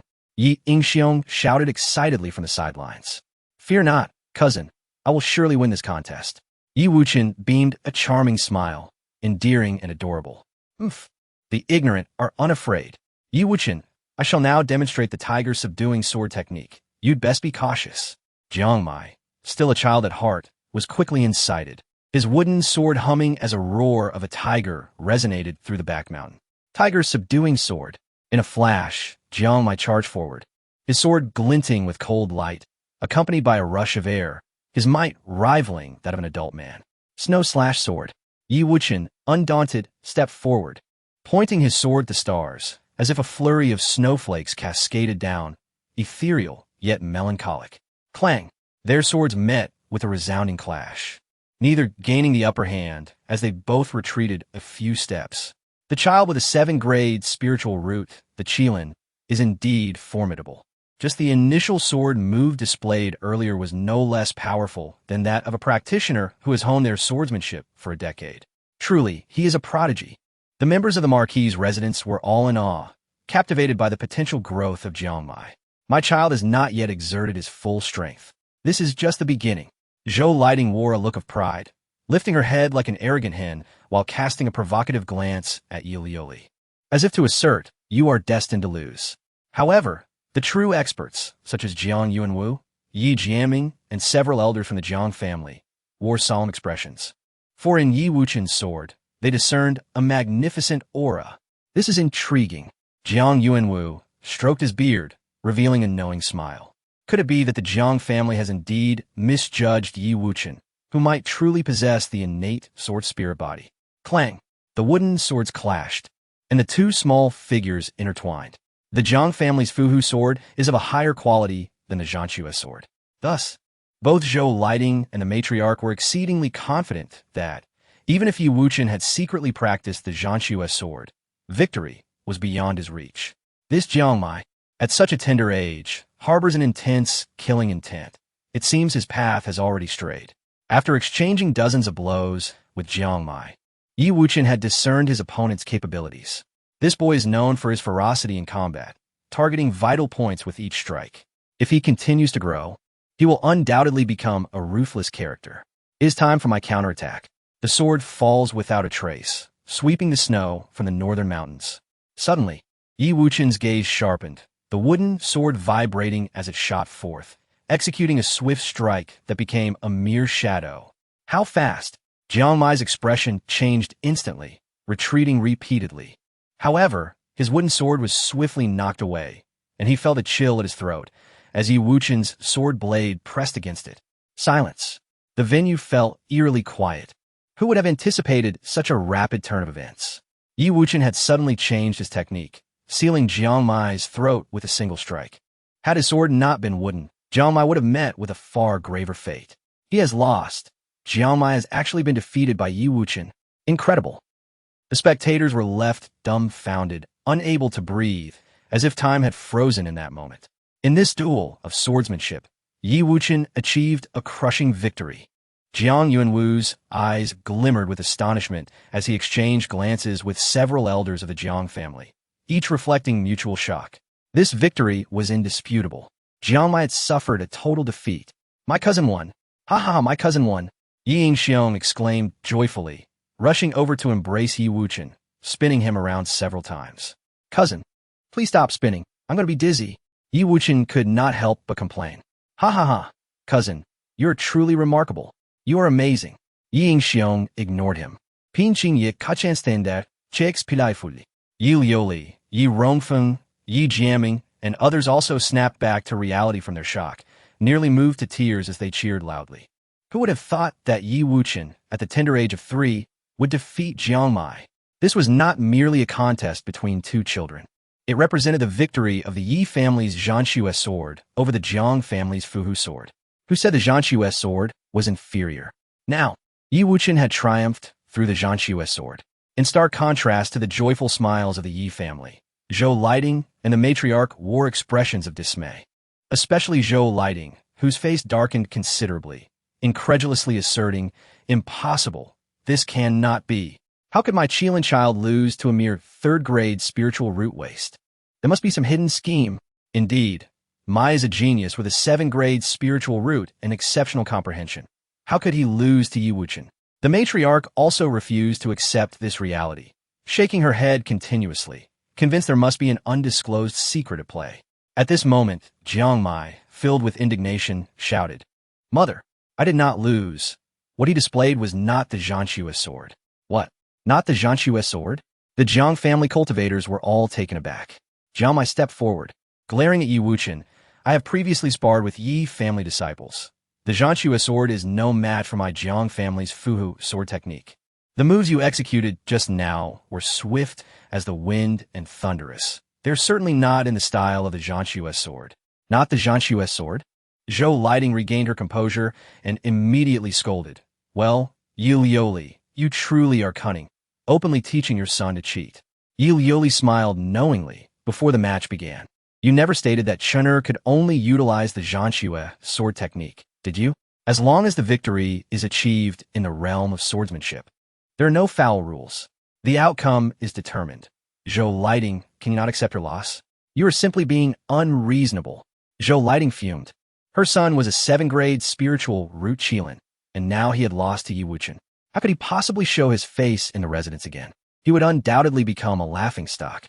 Seeing that she could not refute Yi Liuli, Zhou Lighting clung to the matriarch's arm, pleading, "Mother, you must stand up for Mai." It was agreed upon that the match would be fair, yet Yi Wuchen secretly used another sword technique to launch a sneak attack, which is utterly shameless. The matriarch wore a troubled expression, finally forcing herself to say, "Yi Wuchen's victory using another sword technique is indeed unsatisfactory. I propose we consider this match a draw." A draw? The Jiang family members exchanged glances, utterly at a loss. They thought to themselves, has the matriarch's bias gone too far? Are we all blind? At that moment, Yi Jiaming stepped forward, stating, "Madam Jiang, your words are misguided." Setting aside the fact that there were no regulations on the sword techniques before the match, even if it had been stipulated that only the Jiangxue sword was to be used against the Fuhu sword, my Chun'er still achieved victory. For the move he executed just now was indeed from the Jiangxue sword. Jiang Yuanwu shook his head, saying, "Jiaming, I have witnessed the Jiangxue sword technique before. The move just performed by Chun'er was not of that style. Since you do not believe me, allow me to demonstrate."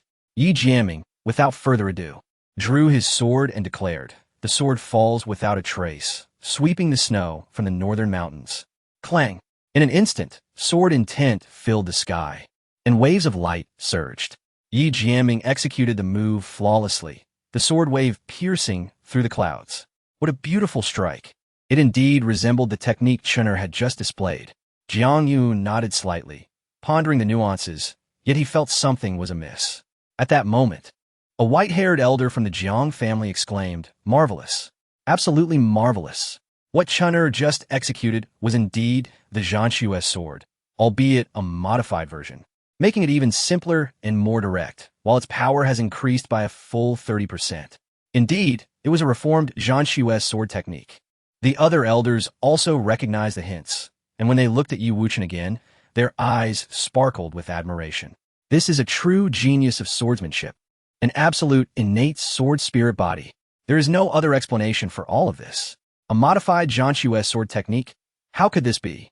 Could it be that this boy is truly an innate sword spirit body? Zhou Lighting immediately panicked, a fierce killing intent flashing in her eyes. If Yi Wuchen were confirmed to possess the sword spirit body, Jiang Mai's share of the cultivation resources in the Marquis's residence would undoubtedly be diminished. This was something she could never accept. Jiang Mai also comprehended the gravity of the situation. He must secure victory and regain the Marquis's attention. In deep thought, Jiang Mai stepped forward once more, cupping his hands towards Jiang Yuanwu. "Grandfather, Yi Wuchen's sword move was too sudden. I was unprepared and thus lost. May I have another opportunity to duel with Yi Wuchen? This time, I will certainly prevail. At present, Yi Wuchen merely possesses the suspected innate sword spirit body, while Jiang Mai is undoubtedly endowed with a prestigious 7th-grade spiritual root. Naturally, Jiang Yuanwu holds Jiang Mai in high regard and promptly nods, stating, "Very well. Let us have you compete once more. We shall see if Chun'er's victory was simply a stroke of luck or if he truly possesses skill." Yi Liuli vehemently protests. "This is unfair. Chun'er is still quite young. A rematch would surely exhaust him." Indeed, the outcome has been determined. Jiang Mai has lost. And if this were a real battlefield, would the enemy grant you a second chance? Yi Rongfeng interjects, crossing her arms defiantly, leaving the opposition speechless. Zhou Lighting, however, remains obstinate, continuing her unreasonable tirade. Humph. Winning through ambush is no mark of a hero. The children of the Northtown Marquis residents have always been forthright and gained victory through honorable means. Yi Liuli is immediately incensed. This individual, emboldened by the birth of a child with a 7th-grade spiritual root, has grown increasingly arrogant. Humph. Since you wish to throw yourself into the fray, I shall oblige. Yi Wuchen, harboring a cold smile, promptly bows to Yi Liuli, saying, Mother, I still possess ample stamina. I can face Jiang Mai again. Yi Liuli frowns, cautioning, Chun'er, do not overexert yourself. Rest assured, Mother, I am confident, Yi Wuchen replies, retrieving a wooden sword. Humph, this time you shall surely lose. Jiang Mai also picks up a wooden sword, preparing for battle. Watch closely. This time I wield the unaltered snow-cutting sword. Yet I shall still prevail. Yi Wuchen's gaze sharpens, exuding an overwhelming aura of sword intent, akin to a colossal wave crashing down, formidable in its power. Clang! He charges forward, the sword slicing through the air faster than before, arriving in an instant. How? How is this possible? Jiang Mai, overwhelmed by the sheer force of the sword intent, finds his legs trembling, and in a moment of panic, loses control. The wooden sword is effortlessly knocked from his grasp, and Yi Wuchen's sword tip rests against his neck. The match has scarcely begun, and yet it ends with a single strike. It is abundantly clear to all that Jiang Mai has suffered a complete and utter defeat, leaving no room for further argument. My child, how could you lose so miserably? Zhou Lighting is struck as if by lightning, her heart aching, as though the heavens themselves have collapsed. Her head bowed in shame. In this moment, she cannot lift her gaze before Yi Liuli. In the western courtyard's rear mountain, leaves fall like rain. Yi Wuchen's strike shatters the silence, leaving the audience awestruck. Who could have imagined that a seemingly mediocre child with a 3rd-grade spiritual root could achieve such distinction? Triumphing twice over a prodigious talent with a 7th-grade spiritual root? The second victory, a swift execution, leaves no room for doubt. This scene renders the majority of the Marquis household utterly bewildered. The matriarch nearly faints from shock, unable to reconcile her cherished Qilin grandson's defeat at the hands of someone she considered a worthless child. The emotional turmoil is simply unbearable. Jiang Mai stands frozen, his face flushed, fists clenched, filled with humiliation and indignation. He has grown amidst accolades, held in high regard by all, with the Marquis residents pouring resources and expectations upon him.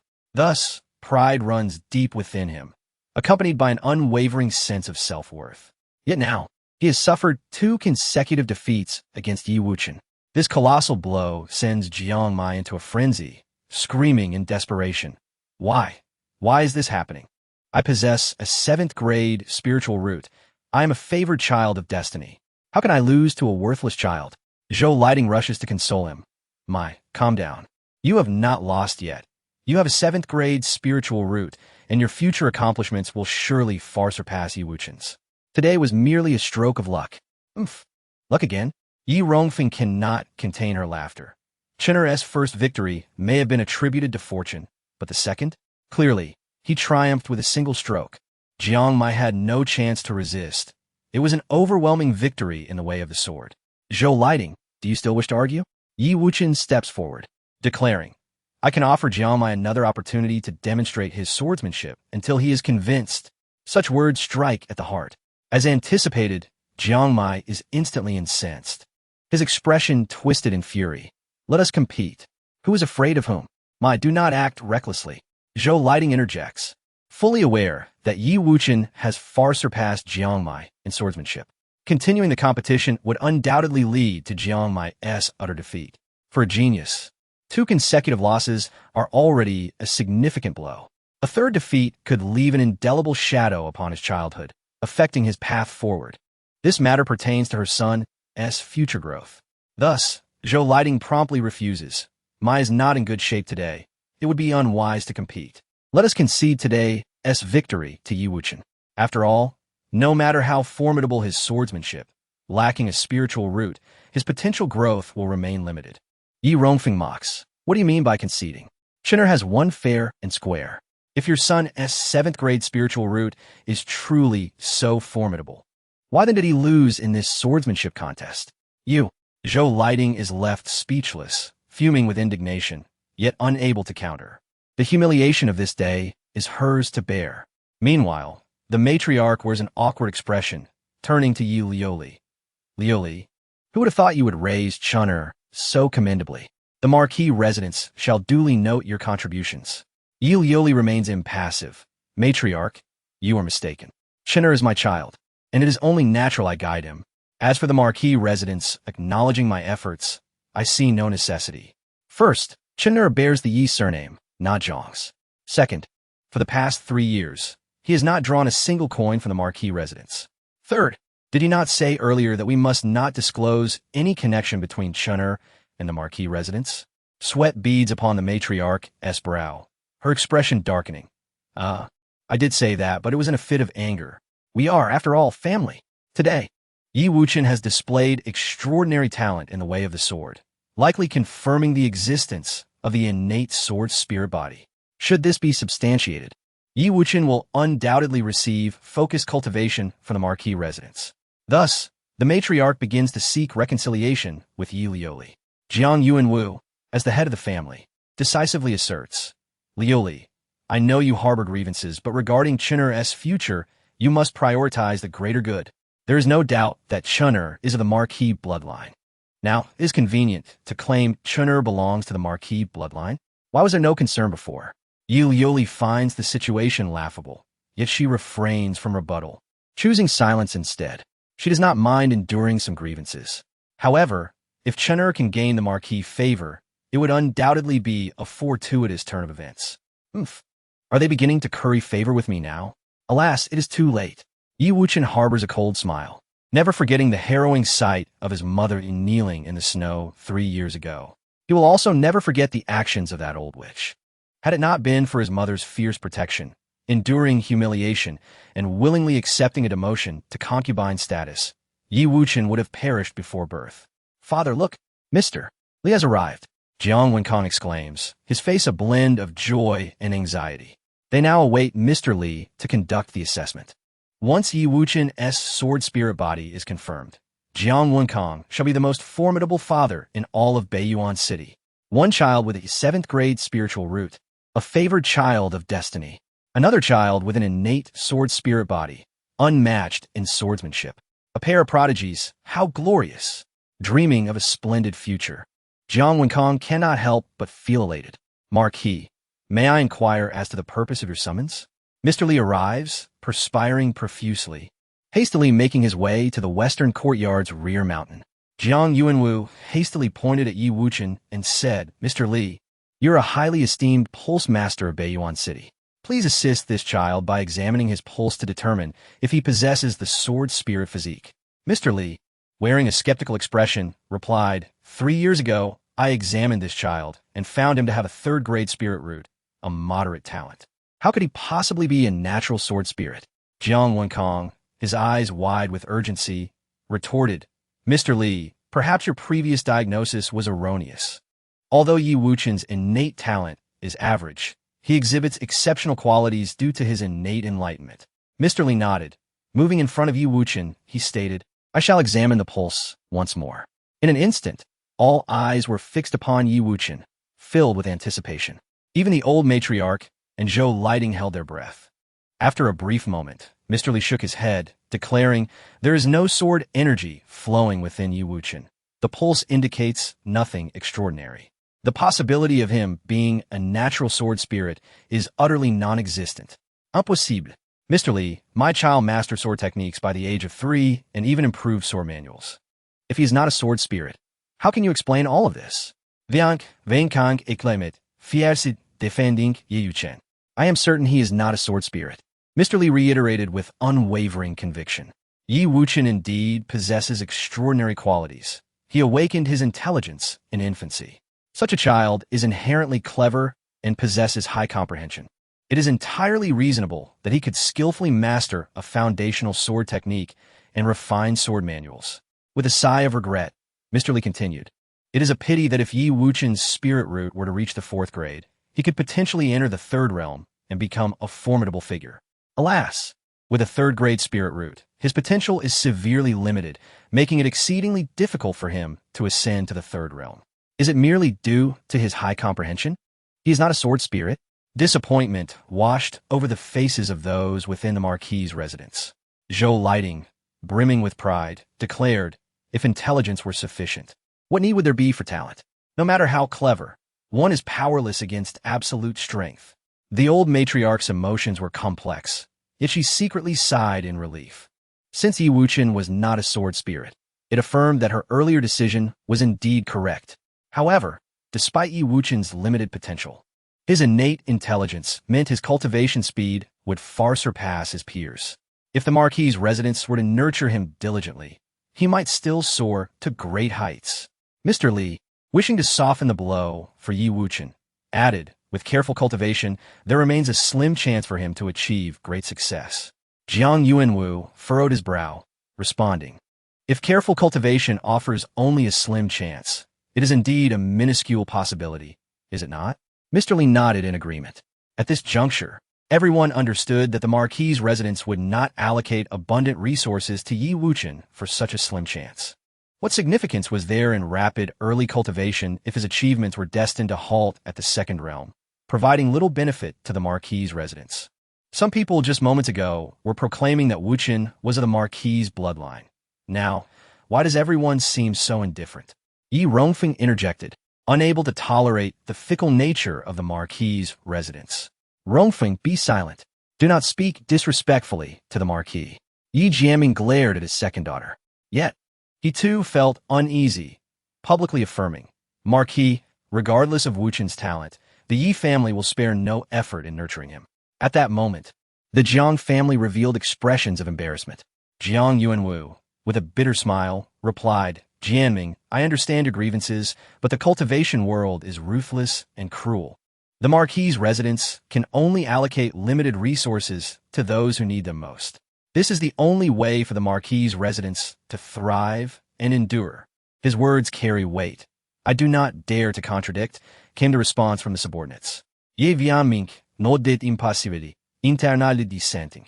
Did the vast Marquis of Jinbei's residents truly lack the capacity to provide for Wuchen's basic needs? Surely that could not be the case. Ultimately, it was a matter of bias, as they could only accommodate one favored descendant. With the hope for Yi Wuchen's sword spirit potential extinguished, Jiang Yunwu redirected his attention to Jiang Mai, noticing the latter's unwillingness to accept the situation. He cleared his throat and stated, "Today's swordsmanship competition must remain confidential. No one is to speak of it, understood?" "Understood," the Jiang family responded in unison. Jiang Mai was the future hope of the Marquis's residence, and any blemish on his reputation was intolerable. Soon, the crowd dispersed. Jiang Wenkong, wearing a despondent expression, exchanged a few pleasantries before leaving. The western courtyard's back mountain once again fell into silence. Yi Wuchen took the initiative to grasp Yi Liuli's hand, offering a sincere smile. "Mother, do not worry. A 3rd grade spirit root signifies little. As long as I diligently cultivate, I can still defy fate." Yi Liuli, moved to tears, replied, "Wuchen, my dear Wuchen, I believe you will achieve great things in the future." Ha ha ha. Wuchen is right. Talent does not encompass everything. Diligence can prevail over shortcomings. You will undoubtedly excel. Yi Jiaming proclaimed joyfully, dispelling the gloom. He publicly promised that from that day forth, the Yi family would provide abundant cultivation resources for Yi Wuchen. That very day, the Yi family indeed delivered numerous cultivation resources, such as 10 top-grade transformation pills, to aid in rapid advancement for mortals. Additionally, there were blood-gathering pills to enhance physical strength and refine the body, as well as various medicinal herbs for baths. These provisions were excellent and precisely what Yi Wuchen needed at this stage. He felt immense gratitude for his grandfather's generosity. Despite having only a 3rd grade spirit root, the Yi family remained steadfast and affectionate. That night, while Yi Liuli slumbered, Yi Wuchen made his way to the secluded area of the back mountain and sat cross-legged to commence his breakthrough into the mortal realm. The first step to becoming a cultivator is to open the Dan-Si and absorb the spiritual energy of heaven and earth.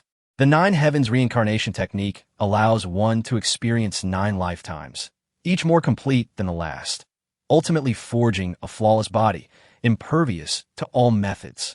This is now my 9th life. Yi Wuchen radiated with 9-color divine light, his appearance majestic, akin to a deity. Dan-Si open. After consuming a transformation pill, he swiftly activated the Nine Heavens Reincarnation Technique, and in an instant his Dan-Si was successfully opened. It expanded into a vast golden ocean, magnificent and boundless. Such a colossal Dan-Si, perhaps unmatched throughout the entirety of Qingzhou.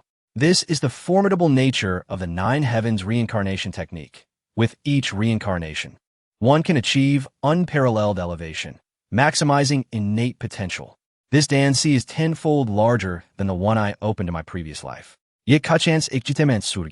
Simultaneously, he sensed the spiritual energy of heaven and earth and discovered that although the spiritual energy in Qingzhou was sparse, the power of the lightning laws was remarkably potent. The vermilion bird star, a mysterious celestial body sealed away, is the place where the Thunder Emperor attained enlightenment. Yi Wuchen murmured, realizing that fate was indeed favoring him. In this 9th life, he would cultivate using the power of lightning, and when his cultivation reached perfection, he would merge it with the powers left by the other 8 lives, achieving true reincarnation. Lightning power, come to me, Yi Wuchen commanded, channeling the Nine Heavens Reincarnation Technique, gathering the lightning power from a radius of several dozen miles in an instant. The crackling azure currents surged forth, all flowing into his body. My cultivation has advanced. I have stepped into the first layer of the mortal realm. After a short incense stick's worth of time, Yi Wuchen rose, feeling invigorated, his strength multiplied. One punch could unleash 300 pounds of raw power. Bear in mind, he was merely a 3-year-old child. To exert 300 pounds of force was nothing short of terrifying. Lightning power.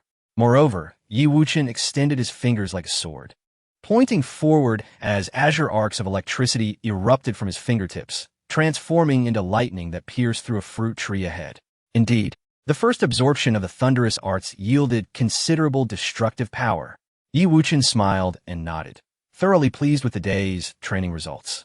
In the ensuing days, Yi Wuchen accompanied Yi Yingxiong in sword practice during the day and stealthily ventured to the back mountain at night to absorb the power of lightning. Merely 3 months had passed, and Yi Wuchen had already reached the 2nd realm of the mortal level. This event once more stirred quite a commotion within the Marquis's residence.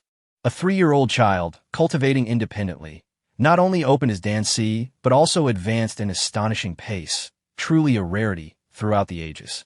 Upon learning of this, Yi Jianming was overjoyed, feeling a sense of vindication. Let the Jiang family look down upon my grandson. They have been slapped in the face again.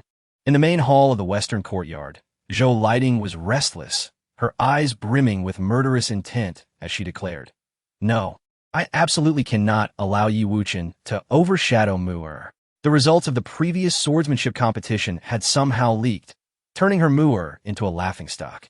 Now, with Yi Wuchen's rapid progress, having opened his Dan-Si by the age of 3 and achieve another breakthrough 3 months later, Mu'er might become increasingly twisted in mindset and lose confidence. A cold glint flashed in Zhou Lighting's eyes as a brilliant idea struck her. She made her way directly to the Wanfo Hall. Upon learning of Zhou Lighting's intentions, the old matriarch furrowed her brow and said, "I have already sent Yi Liuli and her child to reside in the back mountain of the western courtyard. What more do you want?" "Mother, I am at my wit's end and can only seek your help," Zhou Lighting replied helplessly.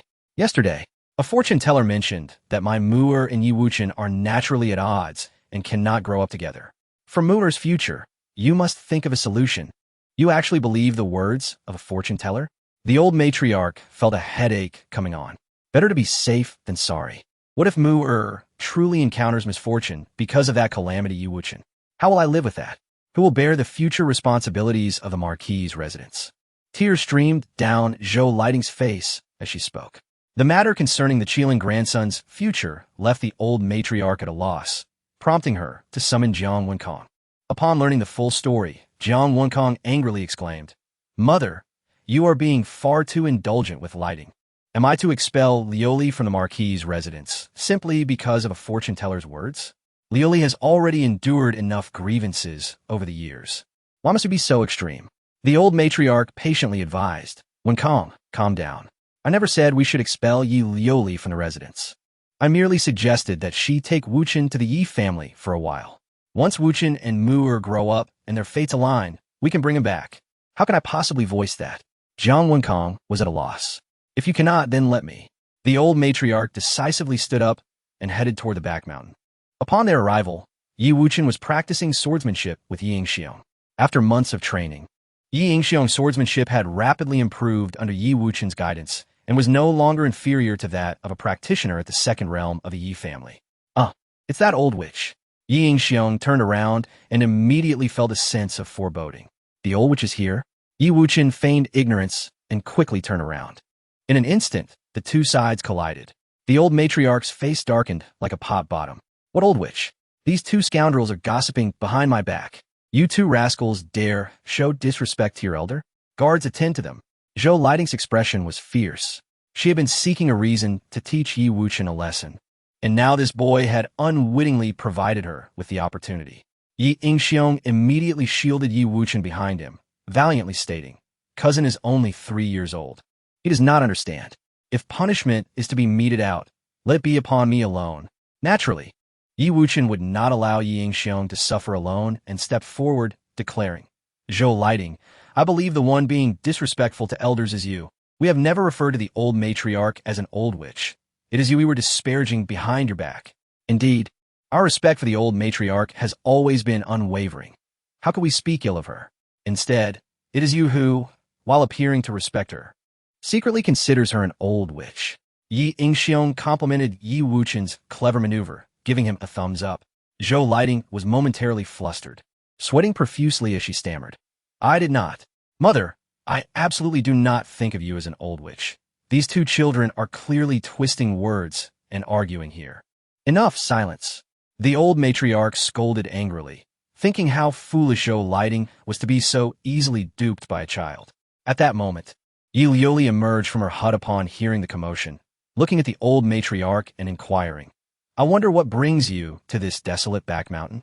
The old matriarch, a person of stature and pride, suddenly found herself at a loss for words upon seeing Yi Lioli. Yet, thinking of her Qilin grandson's future, she steeled herself and said, "Lioli, I have come today to discuss a matter with you." "What matter?" Yi Lioli cast a glance at Zhou Lighting, suspecting that the two had conspired together for no good. As expected, the old matriarch carefully chose her words. "Lioli, you have always been magnanimous and reasonable. It has truly been a hardship living in the back mountain of the western courtyard all these years. Why not take Wuchen and stay at your maternal home for a while?" Yi Lioli immediately scoffed, "Oh, is this your way of expelling me from the Marquis's residence?" Zhou Lighting adopted a tone of feigned sincerity, saying, "Sister Lioli, do not speak so harshly.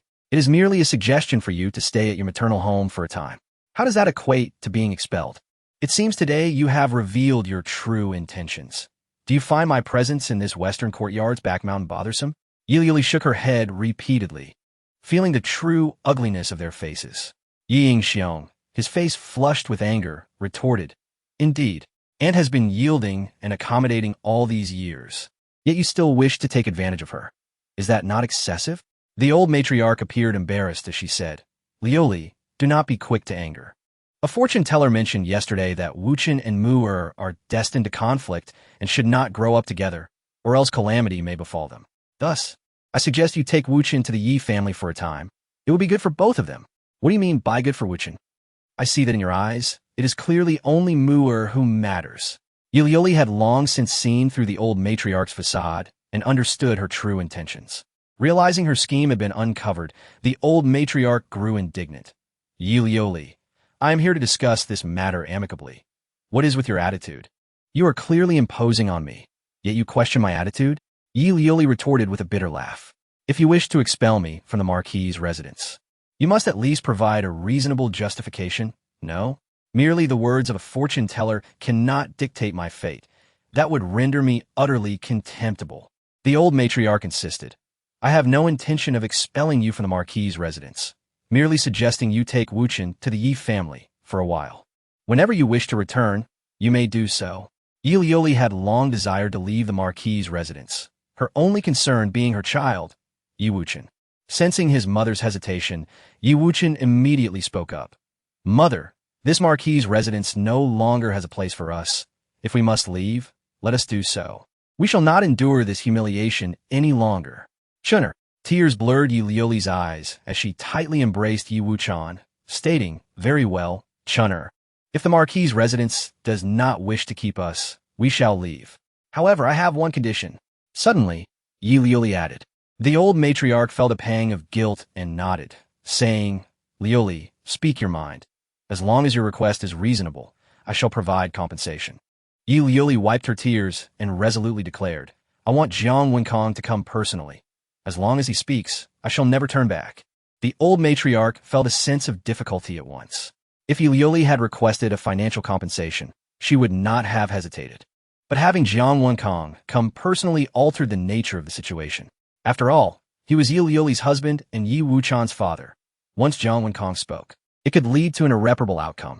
Deep down, the old matriarch did not wish to see such a thing unfold. After all, she and Yi Lioli no longer had any core conflicts. Considering the hardships Yi Lioli had endured over the years in the Marquis's residence, the old matriarch did not want to make things too absolute. Thus, she decided to let her husband arbitrate the matter. Zhou Lighting, however, feared that the situation was not chaotic enough. After a stick of incense, Jiang Wenkong arrived late, his expression awkward, unable to hold his head high, utterly unsure how to face Yi Lioli and Yi Wuchen. Yet, thinking of his son Jiang Mai's future, he knew he could not be careless. After all, it is better to believe than to disbelieve. Yi Lioli's gaze was fixed on Jiang Wenkong, eager to see if he could indeed make a decision today. After much hesitation, Jiang Wenkong ultimately said with determination, Lioli, 3 years. You need only move out for 3 years. After 3 years, once Mai's calamity has passed, I will certainly bring you back. Bring me back for what? To continue living in this desolate place behind the western courtyard? To suffer through dampness and cold? Yi Lioli's heart sank completely. The moment Jiang Wenkong spoke, she harbored no further hopes for this man. Jenner, we shall depart. Mother promises you will not suffer any grievances. Without a shred of hesitation, Yi Lioli took Yi Yingxiong's hand with her left and Yi Wuchan's hand with her right, leaving everyone with a resolute silhouette, never pausing. For 9 years, she had stayed in the Marquis's residence, dedicating her finest youth to this place. However, it was finally time to leave. A sense of relief and liberation surged within Yi Lioli. The old matriarch, wanting to say something, remained silent, merely watching Yi Lioli depart, her heart both pained and relieved. At least the misfortune of her beloved grandson had dissipated. Zhou Lighting naturally wore a smug expression, comforting the old matriarch. Yi Wuchen is merely an ordinary third-grade spiritual root. Sacrificing him for Mai's future is not a mistake. Let's hope so. The old matriarch did not wish to say more. Only Yi Wuchen understood that leaving the Marquis's residence was the beginning of his soaring journey. In Beiyuan City, at the Yi residence, Yi Jiaming received Yi Lioli and her son. Upon learning the reason, he was infuriated, exclaiming, Jiang Wenkong is truly despicable. He cast you both out merely based on a fortune-teller's words? Father, the people of the Marquis's residence have been cold-hearted for quite some time. Rather than endure grievances for Chun'er there, it is better to leave early, which can also be seen as a form of liberation, Yi Lioli said with newfound clarity. Shaking her head. That makes sense. Yi Jiaming nodded, then embraced Yi Wuchen, saying, my dear grandson, from now on, you shall live with your grandfather, who will prepare delicious meals for you every day. Thank you, Grandpa, Yi Wuchen replied in a sweet voice. Compared to the indifference of the Marquis's grandparents, staying in the Yi family was undoubtedly far more comfortable. Even Yi Rongfeng and Yi Tianyu were delighted upon hearing the news and specially came to visit the mother and son. Sister, you shall reside in the Wutong courtyard, where you once lived. Yi Rongfeng exclaimed joyfully, snatching Yi Wuchen from Yi Jiaming's arms, showering him with kisses and hugs, leaving several lipstick marks on his face. Once upon a time, I was a great emperor traversing the universe, and now I have become a mere toy. Yi Wuchen thought helplessly, outwardly playing along with the adults. A month swiftly passed. Life in the Yi family was evidently much better than in the Marquis's residence, whether in terms of clothing, food, living conditions, or status. The only thing that troubled Yi Wuchen was that his cultivation progress had slowed. The thunder and lightning laws within a radius of several hundred miles had already been completely absorbed by him. To continue progressing rapidly, he would likely need to leave Beiyuan City. However, he was still just over 3 years old, treasured like a gem by the Yi family, with no opportunity to venture outside. One day, while practicing swordsmanship in the Wuton courtyard, Yi Wuchen was suddenly interrupted by his cousin, Yi Yingxiong, who rushed in, seizing his hand and exclaiming, "Cousin, come quickly. We're going to see a great beauty." "What beauty? I'm only 3 years old." Yi Wuchen replied, "Besieged it." Yi Yingxiong grinned mischievously. "What does age matter? As men, we must seek out women early. This beauty is one of the 4 great beauties of Qingzhou, exceptionally beautiful." "One of the 4 great beauties of Qingzhou?" Yi Wuchen said, somewhat dazed. If she is truly that stunning, she must have already caught the eye of the royal family. How could she come to this small Beiyuan city? Alas, one could say this beauty has had a tragic fate, a beauty whose life is destined to be short. Yi Yinggyong explained it. Su Qingyu's family was exterminated when she was young, yet she possesses remarkable alchemical talents, thus being taken as a disciple by the legendary alchemist Bei Mu. At just 23 years old, she has already reached the level of a 5th-grade alchemist. A 23-year-old 5th-grade alchemist? Yi Wuchen was slightly taken aback. Such talent in alchemy indeed marked her as a prodigy. Indeed, every major royal family and clan has extended invitations to Su Qingyu, yet she has declined them all. This is because Su Qingyu is afflicted with a deadly poison, and even the legendary alchemist Bei Mu is powerless to save her. She is destined to live less than 30 years, with only a few years left. Yi Wuchen remarked it. Even a 5th-grade alchemist with only a few years to live would still be sought after by all the prominent families. Would they not? Yi Yingxiong nodded. You are correct. However, Su Qingyu only wishes to return to her homeland, Beiyuan City, to take on a gifted disciple and pass on her lifelong skills. Now, all the families in Beiyuan City are frantic, trying every means to win her over. Are you suggesting that whichever family Su Qingyu takes as her disciple, that family would benefit from her joining? Precisely. If I can become Miss Su's disciple, the Yi family would strike it rich. A 5th-grade alchemist could change the fate of a family, Yi Yingxiong said, rubbing his hands in excitement, though his expression quickly dimmed as he continued. Unfortunately, none of the Yi family members have any talent for alchemy. Even if I join in the fun, I surely would not catch Sister Su's eye. That may not be the case, Yi Wuchen said, stroking his chin, a glint of cunning in his eyes. If we could persuade Su Qingyu to join the Yi family, it would significantly bolster our strength. Let us go and see the excitement. Yi Wuchen decided to meet Miss Su in Beiyuan City at the gathering Immortals Tower. Su Qingyu had reserved the entire venue for the day. Practitioners from various clans arrived with their gifted disciples, hoping for a stroke of luck. Yi Liuli brought Yi Wuchen and Yi Yingxiong, and after presenting the Yi family token, they entered the gathering Immortals Tower smoothly. At this moment, the interior of the gathering Immortals Tower was packed with people, yet Su Qingyu was nowhere to be found. However, Yi Wuchen soon spotted 4 familiar faces. There, not far away, stood the old matriarch Jiang, Zhou Lighting, Jiang Wenkong, and Jiang Mai. As Jiang Wenkong beheld the appearance of Yi Liuli, his gaze turned complex, filled with guilt as he lowered his head, unable to meet her eyes. In stark contrast, Zhou Lighting raised her head haughtily and addressed Yi Liuli, saying, "Sister Liuli, what a coincidence. I never expected you to grace the gathering of immortals today." Yi Wuchen frowned and remarked, "Mother, there's no need to pay attention to this wicked woman." Indeed, Yi Liuli nodded with a smile. However, Zhou Lighting remained oblivious, her face brimming with pride as she declared, "Sister Liuli, though you are here merely to observe, I have brought Mu'er today with the intention of apprenticeship." Instantly, all eyes turned towards them, for wasn't this Jiang Mai, the illustrious grandson of the Northtown Marquis? Good heavens, he possesses a natural 7th-grade spiritual root. If he is here to compete, our chances seem bleak indeed. It appears Miss Su Qingyu will surely join the Northtown Marquis' residence.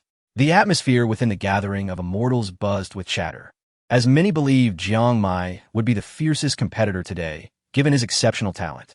Listening to the flattery surrounding her, Zhou Lighting could hardly conceal her smugness, unabashedly stating, "I apologize for the inconvenience, but Miss Su's joining the Northtown Marquis' residence is indeed the wisest decision.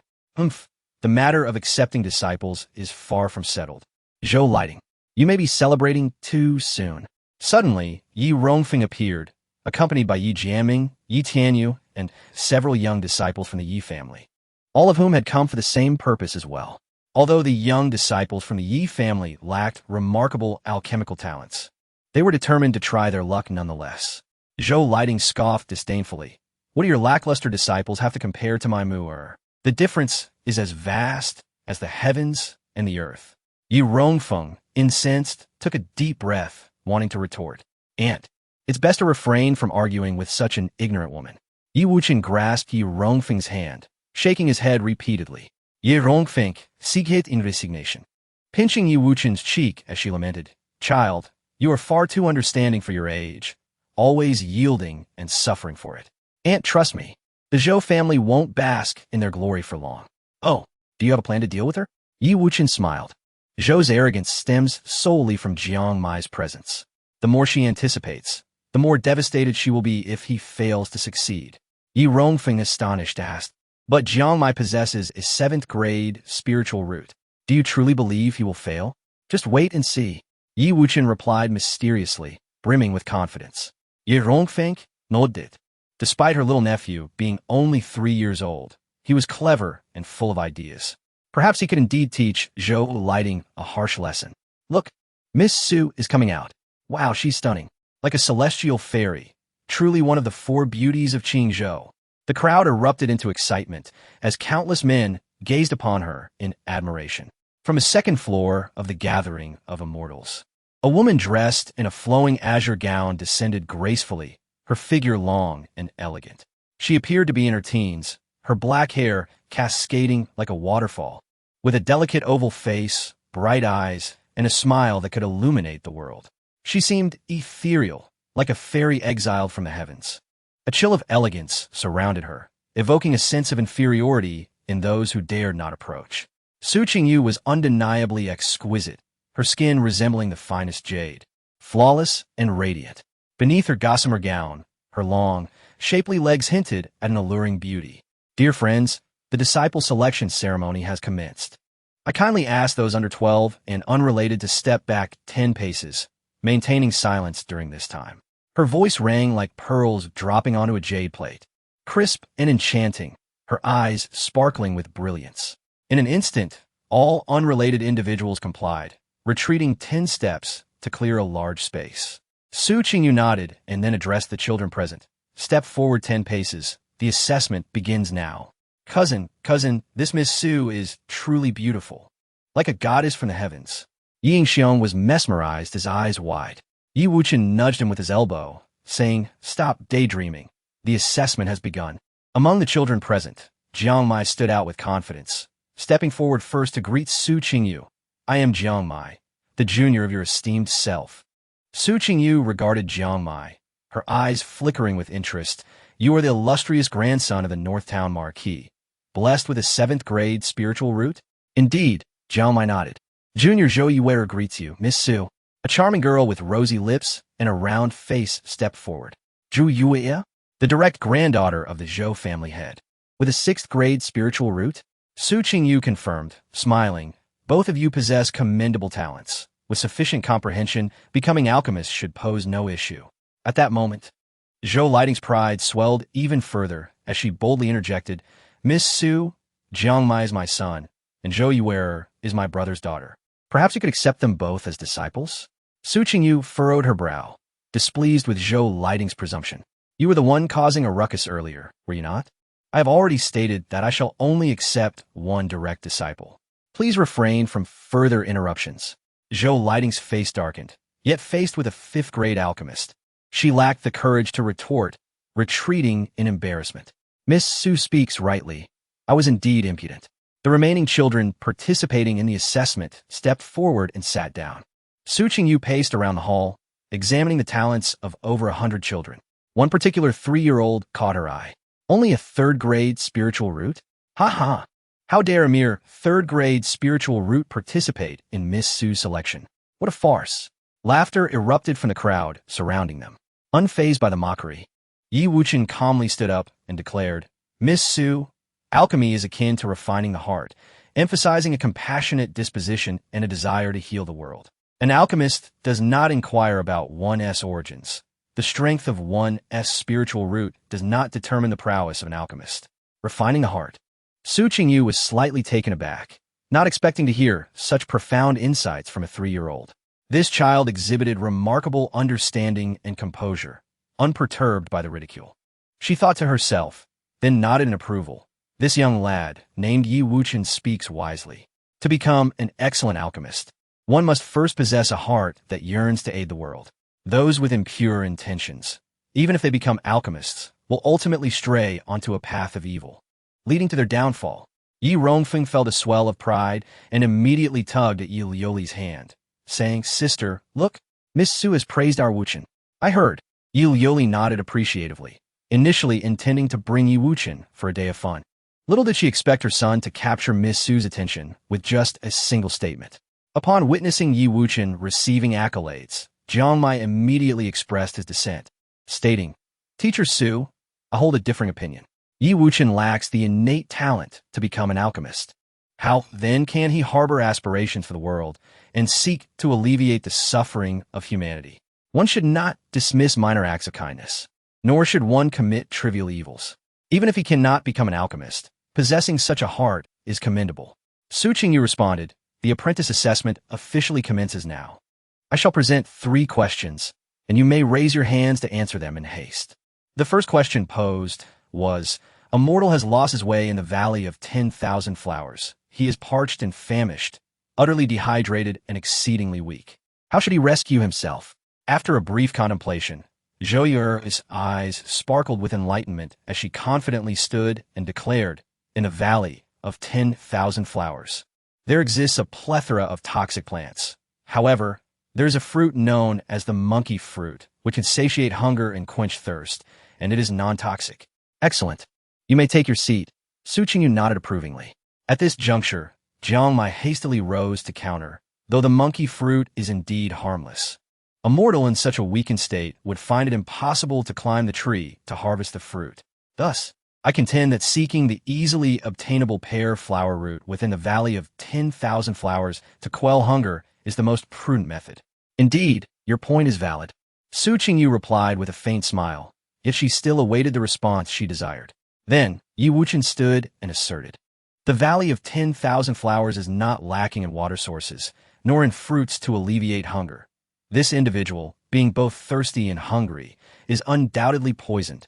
Upon hearing this, a glimmer of intrigue shone in Su Qingyu's eyes as she gazed at Yi Wuchen with anticipation. Chapter 16. Su Qingyu joins the Yi family. He was parched and famished, utterly dehydrated and remarkably weak.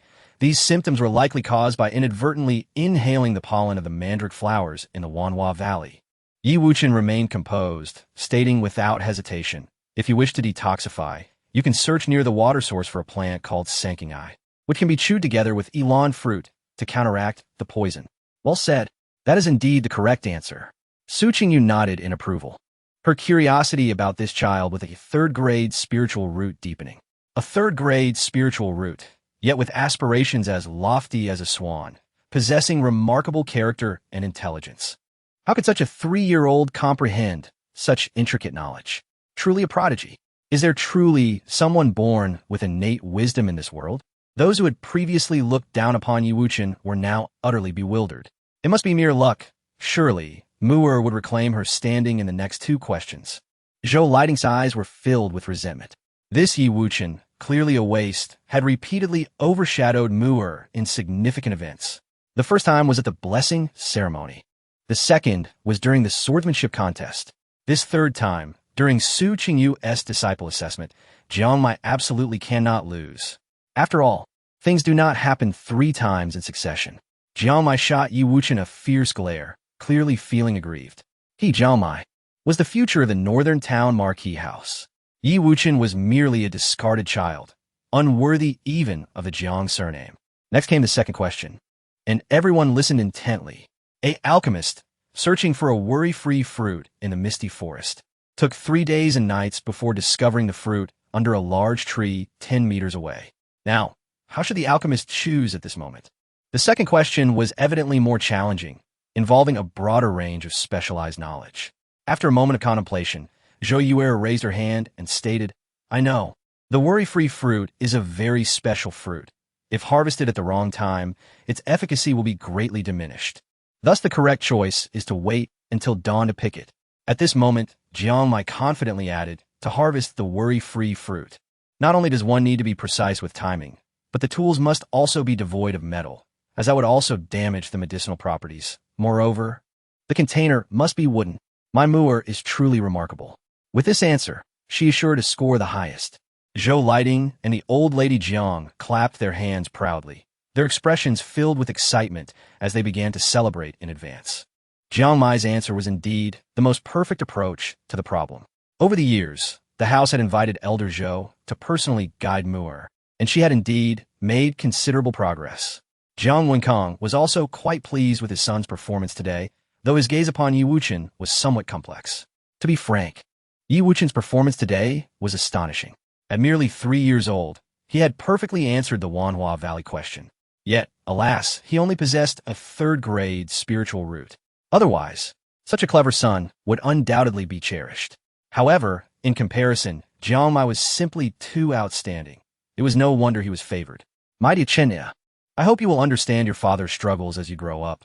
Being born in the northern town marquee house, many matters are beyond one's control. Yet at this moment, Yi Wuchen suddenly stood up and declared, both of their answers are entirely incorrect. What? Jiang Mai's answer was so detailed. How could it possibly be so wrong?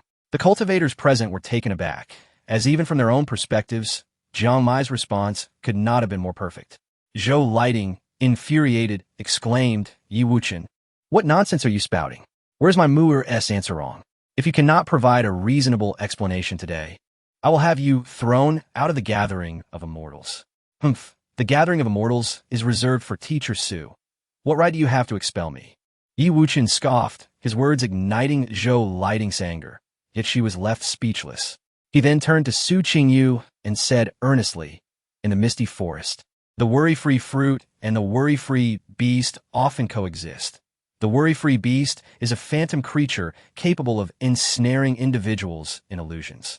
The alchemist, being merely 10 meters away from the worry-free fruit, has failed to notice the presence of the worry-free beast, which indicates that the alchemist has already fallen into an illusion and could be killed by the phantom beast at any moment. As soon as these words were spoken, the entire venue fell silent. Even Su Qingyu was taken aback. She had thought the question too difficult, and that perhaps no one would be able to answer it. But unexpectedly, this 3-year-old child had once again provided a perfect answer. Wow, cousin, you're amazing. You even managed to answer such a difficult question. Yi Yingyong exclaimed, his eyes sparkling with admiration. Zhou Lighting, however, wore a fluctuating expression, unable to believe it. Miss Su, is what Yi Wuchen said correct? Indeed, it is the correct answer. In the misty forest, the worry-free fruit is indeed accompanied by the worry-free beast. It is an extremely difficult medicinal herb to harvest. Su Qingyu nodded affirmatively. Why is this happening? The old lady Jiang and Zhou Lighting suddenly appeared despondent, emotionally struggling to accept this reality. How could their meticulously nurtured Qilin grandson be outdone by a mediocre descendant cast aside by the marquee house? Why? And this was not the first time. Jiang Mai's face turned crimson, wishing for nothing more than to find a hole to hide in, utterly humiliated. He was inherently competitive and cared deeply about his pride. And now he was publicly overshadowed by Yi Wuchen. The feeling was far worse than death. No, there is still the third question. Teacher Su, please grant me another chance. I will perform splendidly on the third question. Jiang Mai remained undeterred. Over the past 3 years, the marquee house had exhausted all resources nurturing him. He must achieve results. He could not afford to lose again. There would be no third question. At this moment, Su Qingyu shook her head, stepping forward to take Yi Wuchen's small hand and declared, from now on, Yi Wuchen shall be my disciple, and I will also join the Yi family. Yay! Wonderful! Our Yi family has triumphed. The Yi family cultivators rejoiced, all filled with elation. Yi Jianming, with a face glowing with excitement, exclaimed, "Miss Su, welcome to the Yi family. Henceforth, you shall be our esteemed elder." Yes. Su Qingyu nodded slightly. She cared little for the title of elder, merely wishing to pass on her lifelong knowledge. At this moment, Zhou Lighting was still unwilling to relent and rushed over, saying, "Miss Su, have you not reconsidered? My son possesses a 7th grade spiritual root, a demeanor fit for an emperor. Accepting him as your disciple would be the wisest choice, while Yi Wuchen's 3rd grade spiritual root is of little use." Slap. Su Qingyu delivered a resounding slap across Zhou Lighting's face, declaring, "Do you have the right to question the decision I have made?" This woman's incessant prattling had become utterly unbearable for her. Zhou Lighting was momentarily stunned. She had always valued her reputation. Otherwise, she wouldn't have endured for 3 years, waiting until she obtained the position of the primary wife before marrying into the marquee house. Now, in front of so many people, she was publicly slapped, losing all face. How could Zhou Lighting endure this? She tightly covered her face, marked by 5 crimson fingerprints. Her expression one of disbelief. You actually dared to hit me. Do you know who I am? Who are you? Who can you be?" Suing replied dismissively. "Just a mistress who seduced another's husband to climb the social ladder." As soon as these words were uttered, the atmosphere in the hall became frozen. Zhou Lighting was so enraged that smoke seemed to be billowing from her ears, unable to utter a single word, and she suddenly burst into tears. Clinging to Jiang Wenkang's arm, "Husband, she is slandering me." Ultimately, it was clear that Su Qingyu's backing was far too formidable. After all, behind her stands the legendary alchemist Beimu, a figure of immense stature whose influence commands respect even from the royal family. In comparison, the northern marquee mansion in the small city of Beiyuan pales in significance.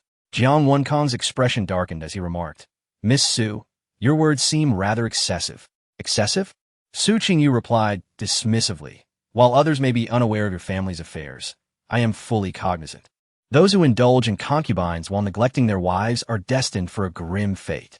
With that, Su Qingyu said no more, taking Yi Wuchen's hand and declaring disciple. "Let's depart." Instantly, the members of the Yi family left in high spirits, while the patrons of the gathering Immortals building dispersed. Only the entourage of the northern marquee mansion remained, frozen in disbelief, struggling to accept the reality before them. This marks the 3rd time Jiang Mai has been bested by Yi Wuchen. Ever since their initial confrontation, Jiang Mai has consistently found himself at a disadvantage, never having tasted victory. This should not be the case. Why has my grandson, endowed with a 7th grade spiritual root, been overlooked by Miss Su? While that 3rd grade waste, the old matriarch Jiang was lost in thought, plagued by doubts. Was my decision from years past a mistake? If only I had not expelled Yi Liuli and her son a month ago, then at this very moment, Su Qingyu would have joined the northern marquee mansion. Contemplating this, the old matriarch could not help but feel regret. After all, a 5th grade alchemist is no ordinary practitioner. Prior to this, the most formidable alchemist in Beiyuan City was merely of the 4th grade. Moreover, not just any 5th grade alchemist, but one backed by a powerful figure like Beimu. Establishing a connection with such a person would be a tremendous opportunity. With these thoughts swirling, the old matriarch pounded her chest in despair. Observing her state, Zhou Lighting sensed the gravity of the situation and quickly rose to console her. "Mother, a mere 5th grade alchemist is nothing to fret over. Mai possesses the potential of an emperor and is destined to ascend to the pinnacle of greatness. When that time comes, Su Qingyu will surely regret her choices." Jiang Wenkang nodded in agreement, saying, "I believe Mai will find a superior master. Indeed, I shall not be outdone by Yi Wuchen. I absolutely will not." Jiang Mai clenched his fists, vowing silently that today's humiliation would be repaid 100-fold in the future. At the Yi residence, lanterns adorned the surroundings, creating a festive atmosphere. The inclusion of Su Qingyu into the Yi family was indeed a momentous occasion, warranting a grand celebration. How splendid! With Miss Su's guidance, even if the path of cultivation becomes obstructed, Chen'er can still become an exceptional alchemist. For days, Yi Rongfeng had been anxious about Yi Wuchen's future. After all, with a 3rd grade spiritual root, it was nearly impossible to ascend to the 3rd realm. However, now that he had the assurance of a career as an alchemist, he would no longer be subject to bullying. Miss Su, now that you have joined the Yi family, we are bound as one family. There is no need for formality. Let us face difficulties together. Today, Yi Jiaming radiated joy, having consumed copious amounts of wine. From this day forth, the Yi family would be bolstered by the support of a fifth-grade alchemist, an immense advantage. As the head of the family, Yi Jiaming was elated. Cradling Yi Wuchen in his arms, affectionately rubbing his beard against the boy's small face. Chinner, you are truly our family's lucky star. As spring arrived, life burgeoned anew. Yi Wuchen, now 3.5 years old, had grown to nearly the stature of a 7-year-old child. On this day, Su Qingyu led him out of the Yi residence, intending to treat him to some candied hawthorn on the street. After 2 months of companionship, Su Qingyu found herself increasingly fond of her clever and adorable disciple, who grasped concepts with remarkable ease and demonstrated exceptional insight. Just as they were about to step through the gate, a sudden, acrid scent of blood wafted in from outside. Just in my suffering, please, it's too painful. A voice wailed from beyond the walls, pleading for release from its torment. Yi Wuchen furrowed his brow, recognizing the voice. Sister Su, let us hurry outside. He quickened his pace, only to discover a group of battered soldiers outside the mansion, their armor in tatters, drenched in blood, with numerous amputees among them. The gravely injured lay on stretchers, their bodies decaying and exuding a sinister aura. These individuals were the Yi family soldiers, having just returned from the front lines of the northern border conflict. Among them lay a man in his 40s on a stretcher, his uncle, Yi Qianyu.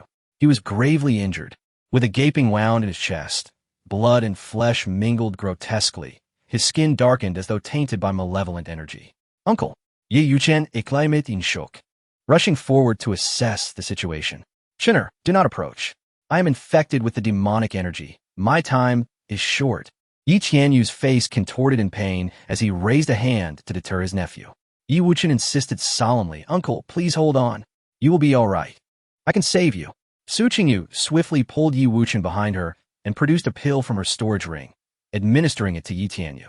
Almost instantly, the dark energy surrounding him began to subside. He felt a slight relief and expressed his gratitude. Thank you, Miss Su, for the medicine. But my condition is beyond remedy. His injuries were too severe. Su Qingyu's pill could only alleviate his suffering temporarily. Father! Father! At that moment, Yi Yingxiong rushed to the entrance, collapsing before the stretcher in tears. Father, what has happened to you? You must not leave us. Seeing his child, Yi Qianyu feigned strength, saying, Do not worry, my child. I am fine, I will hold on.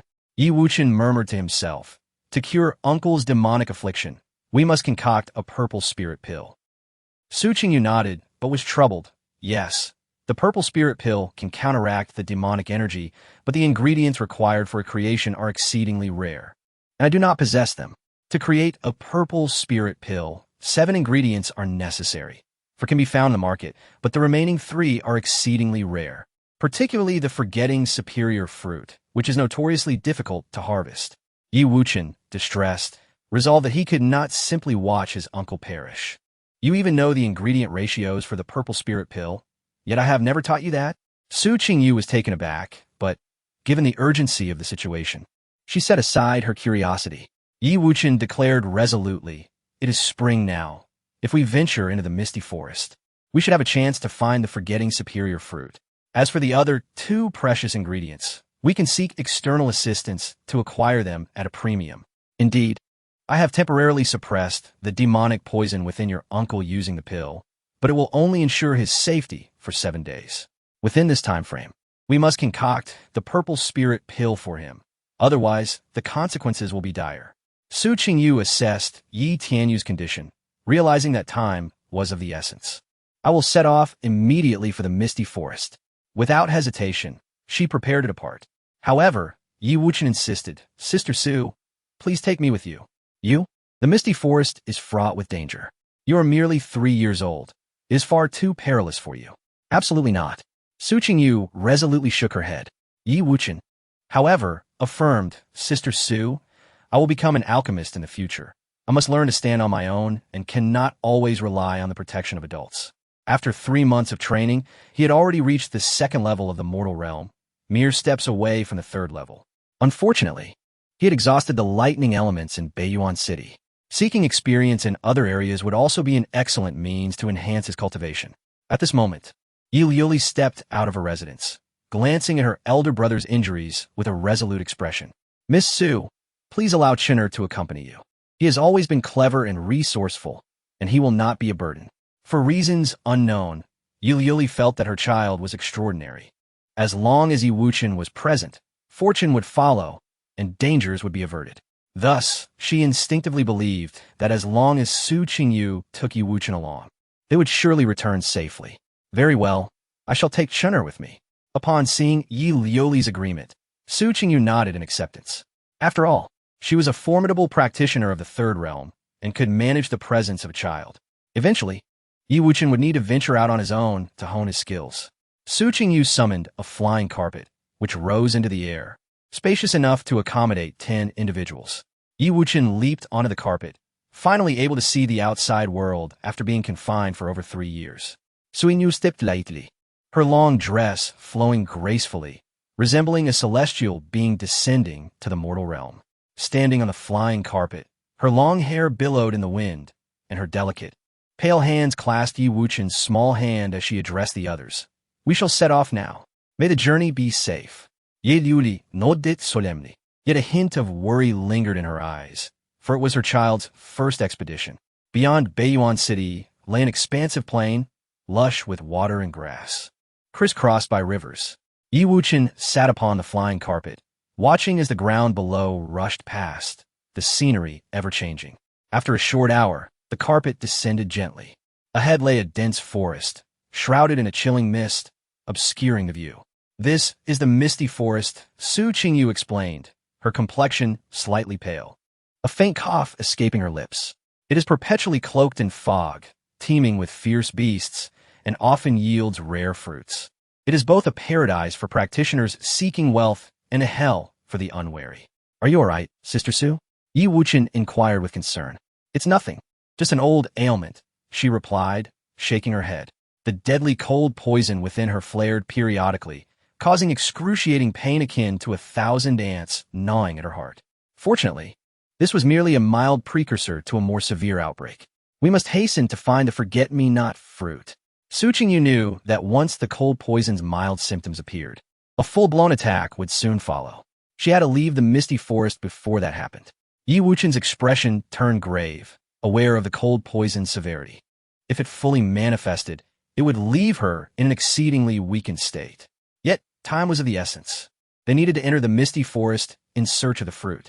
Let's go, Sister Su. Yi Wuchen, brimming with confidence, believed he could effortlessly locate a small forget-me-not plant. The misty forest exuded a bone-chilling coldness, perpetually enshrouded in white fog, devoid of sunlight.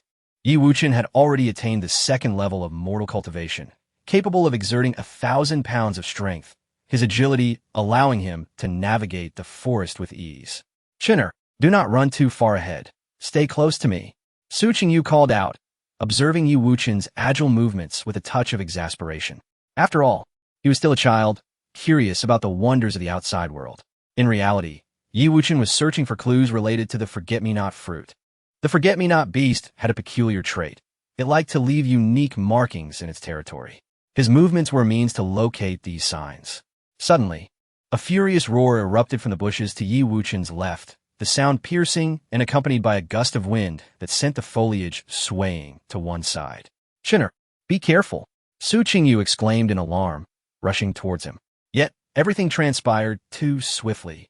A massive crimson-eyed demon pig, weighing around 300 pounds, burst forth from the underbrush, its tusks bared and eyes glowing red.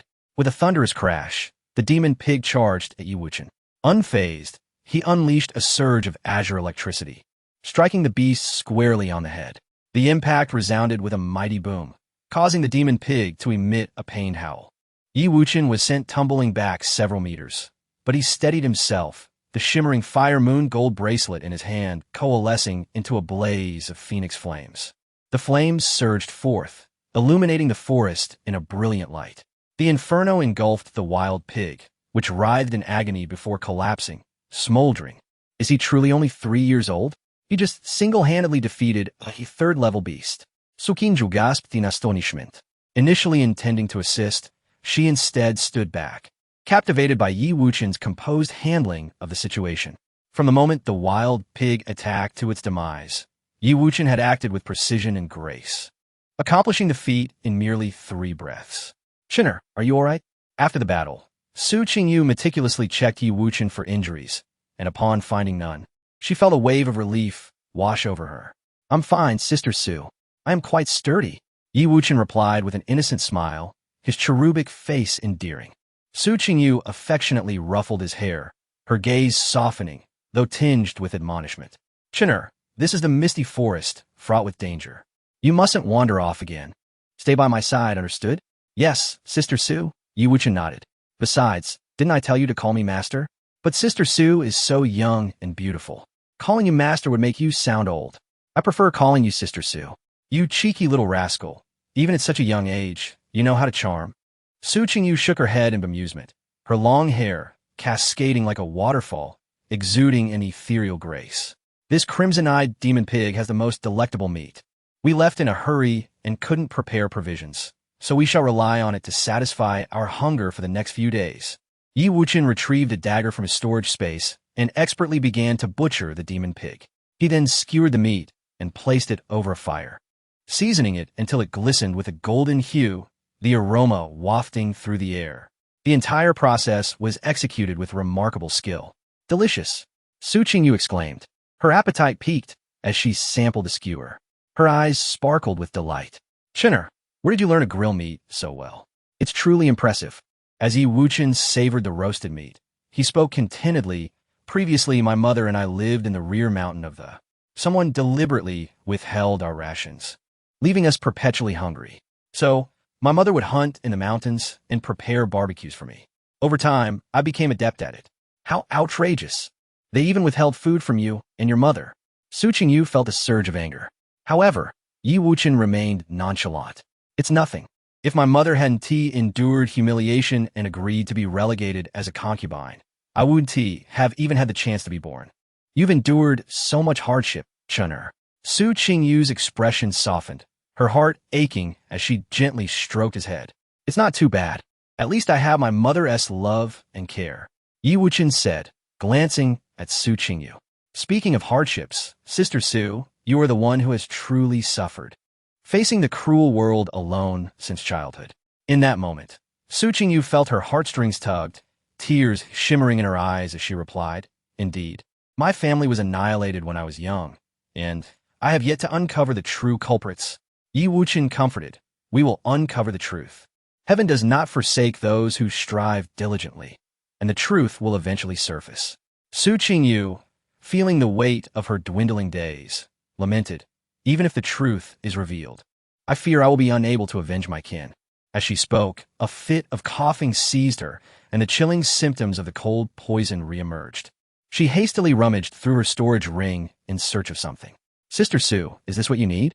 Yi Wuchen produced a red wine gourd from his spatial pouch. "Is it the fiery wine?" "Chun-er, did you prepare this for me?" Su Qingyu accepted the gourd, momentarily lost in thought, her heart warmed by the gesture. This wine had previously alleviated her cold poison symptoms, yet she had forgotten to prepare it in her haste. "Yes, I recall seeing you drink this before, Sister Su." Yi Wuchen nodded. "You, indeed, do not resemble a mere child of 3. Su Qingyu praised, embracing him and planting a kiss on his cheek. "You are so endearing." She chuckled, noticing his bashfulness. A child of merely 3.5 years, yet he displays such adult-like emotions. The night in the misty forest was chilly and damp, particularly in the latter hours, where the wind howled and the roars of beasts echoed, threatening to tear the sky asunder. Fortunately, Su Qingyu, a formidable practitioner, erected a barrier that deterred most creatures from encroaching. The next afternoon, beneath a tree stump, Yi Wuchen discovered a mark left by the forgetful beast, a triangular black insignia. "Sister Su, there must be a forgetful beast within 10 miles of here. We must tread carefully." Su Qingyu's expression grew grave. Though merely a second-tier beast, the forgetful beast possesses formidable illusionary powers. Once ensnared in its illusions, even I would struggle to confront it. We must locate its true form hidden in the shadows. Indeed, The forgetful beast is cunning, often concealing itself in elusive places. Chen-er, do you have a method to discern its true form? Suinu instinctively inquired, then shook her head, chastising herself for expecting too much from the young boy. Sister Sue, I have long been fascinated by the compendium of beasts.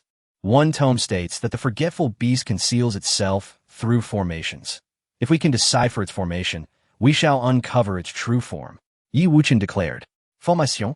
But I am not versed in formations, Su Qingyu lamented, for she was an alchemist, not a formation master.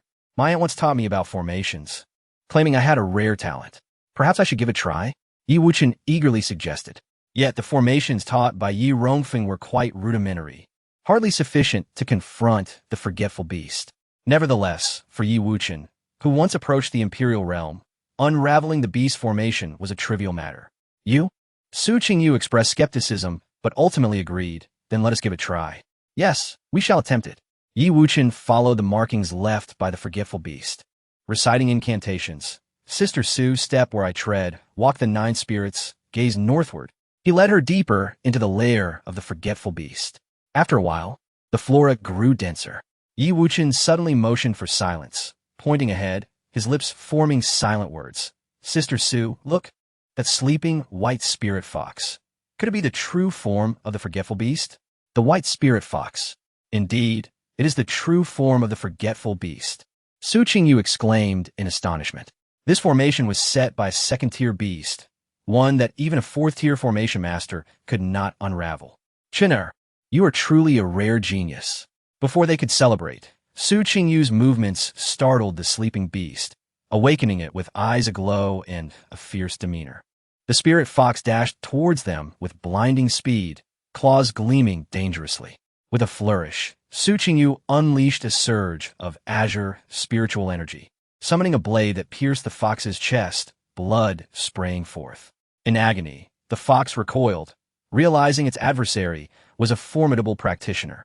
It turned to flee, vanishing into the depths of the forest. Not so fast. Su Qingyu recovered swiftly, her gaze sharp as she transformed into a streak of blue light, pursuing the fleeing fox. A radiant blade of light illuminated the sky, descending upon the forest. The fox emitted a wail, collapsing lifelessly to the ground. In that instant, the surroundings morphed back to their original misty state. Nearby, a fruit the size of an apple shimmered enticingly. Wonderful! It is the forgetful fruit, and it is ripe. Su Qingyu marveled at her fortune, carefully extracting it with specialized tools and placing it in her bamboo basket. Suddenly, a fit of coughing racked her body, and she collapsed, chilled to the bone. Sister, what ails you? Yi Wuchen's expression turned grave as he rushed to her side, but recoiled upon touching her arm, a sharp pain coursing through his fingers. The cold radiating from her was akin to that of eternal ice, a testament to the horrific agony Su Qingyu was enduring. This was the lethal cold poison, far more terrifying than the holy mountain curse that had afflicted Yi Lioli. Once unleashed, it brought excruciating torment, akin to 1,000 ants gnawing at one's heart. Su Qingyu trembled, her lips turning a shade of blue, her voice strained. Chun-er, my cold poison has fully erupted. Do not concern yourself with me. You must take the forgetful fruit back to the Yi family. Yi Wuchen shook his head resolutely. No, we are in the misty forest. Should you encounter any beasts in your weakened state, what then? I cannot leave you behind. No, Chun-er, heed my words. I have endured this cold poison many times. I will not perish just yet. Your uncle's condition is urgent and cannot be delayed. Su Qingyu insisted, aware of her own frailty and inability to protect Yi Wuchen. Sister, do not say another word. I will not abandon you. Yi Wuchen's eyes glimmered with determination. Chenia, listen to me.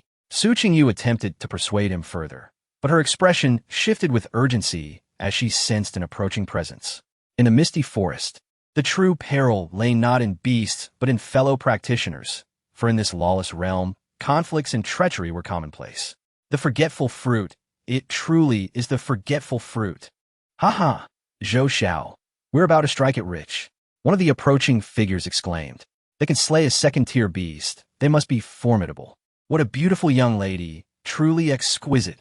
Soon, a group of 4 arrived at the scene, their eyes ablaze with desire as they beheld the glimmering fruit within the bamboo basket.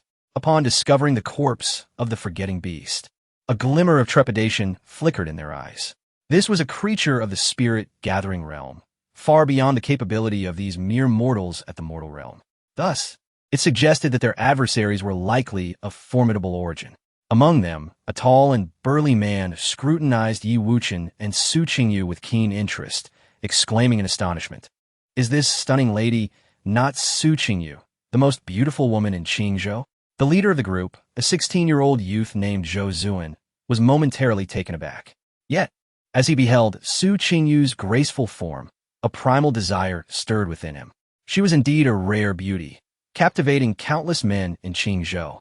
To win her favor would be worth any risk, even if it meant courting death. Another lean man, his eyes gleaming with malice, proposed, "Zhou, this lady appears to be afflicted by cold poison, in a state of utter weakness. Shall we seize the opportunity to claim the forgetting fruit?" "Absolutely not. Su Qingyu is backed by the legendary alchemist Beimu. We cannot afford to cross her," cautioned a more timid member of the Zhou clan, fearful of potential treachery. It was essential to remember that Su Qingyu was a formidable third realm practitioner. Even a frail camel is larger than a horse, and should she become enraged, she could easily obliterate them. Seeing the ill intentions of the 4 Zhou clan members, Su Qingyu shouted in fury, "Were it not for your affiliation with the Zhou clan, your heads would already be rolling. Now be gone. We will leave at once." The timid man quivered in fear, hastily attempting to pull his companions away. However, Zhou Zuan shook his head, sensing something amiss. With Su Qingyu's background and strength, she has no need to show us any courtesy. She must be feigning weakness to trick us into leaving. The burly man, with a sinister expression, added, "Indeed, Su Qingyu is on the brink of death from the deadly cold poison. We should take this chance to kill her and seize the forgetting fruit." Zhou Zuan immediately smacked the burly man's head, scolding, "Fool! How can we kill such an exquisite beauty? We must savor the moment, for a talent like her should not be wasted." "Indeed, Zhou," the others chimed in, their eyes gleaming with lustful anticipation. "Disgusted, I will fight them off with all my strength. You must leave, Chun'er. Go inform the Yi family of everything that has transpired here and avenge me." "Oh, isn't this the little bastard from the Yi family?" At that moment, the Zhou clan's attention finally shifted to Yi Wuchen, who was so young that he barely registered as a threat. Zhou Zuan's eyes glinted with murderous intent. It is this waste, Yi Wuchen, who caused my cousin Jiangmai to fail his assessment and miss the chance to become Su Qingyu's disciple. Today I shall kill you, and surely my aunt will reward me handsomely." Yi Wuchen remained composed, contemplating his response, his voice icy as he remarked, "Your aunt is that wretched woman, Zhou Lighting? How dare you speak her name? You seek death." Zhou Zuan, dismissing his words, commanded the burly man to attack. "Zhou, I will eliminate this bastard." The burly man grinned with excitement, charging forward with a powerful punch. Having reached the late stage of the mortal realm's 3rd level, he felt supremely confident in dispatching a mere child.The Yi Wuchen was incensed, his body crackling with the power of thunder. A vibrant arc of electricity surged forth as he retaliated with a punch of his own, the thunderous light blazing with immense force. Upon the collision of their fists, the burly man let out a horrific scream, his expression twisting in agony. Crack! He was sent flying, his right arm charred beyond recognition, rendered useless. Without a moment's hesitation, Yi Wuchen unleashed another arc of lightning that erupted upon the burly man's body, obliterating him into a gruesome spectacle of blood and flesh. Hiss! What kind of monster is this? The remaining 3 men trembled, their hair standing on end at the sight of their companion's swift demise. At merely 3 years of age, Yi Wuchen had attained the pinnacle of the mortal realm's 2nd level. Zhou Zuan's pupils constricted. At 16, he had only reached the 5th level of the mortal realm. If this prodigy were to continue growing, he would become a significant threat that must be eliminated. "All of you, attack together," Zhou Zuan bellowed, commanding his 2 remaining subordinates to join him. Both were Zhou clan servants with modest cultivation, yet they had reached the 4th level of the mortal realm. "Kill!"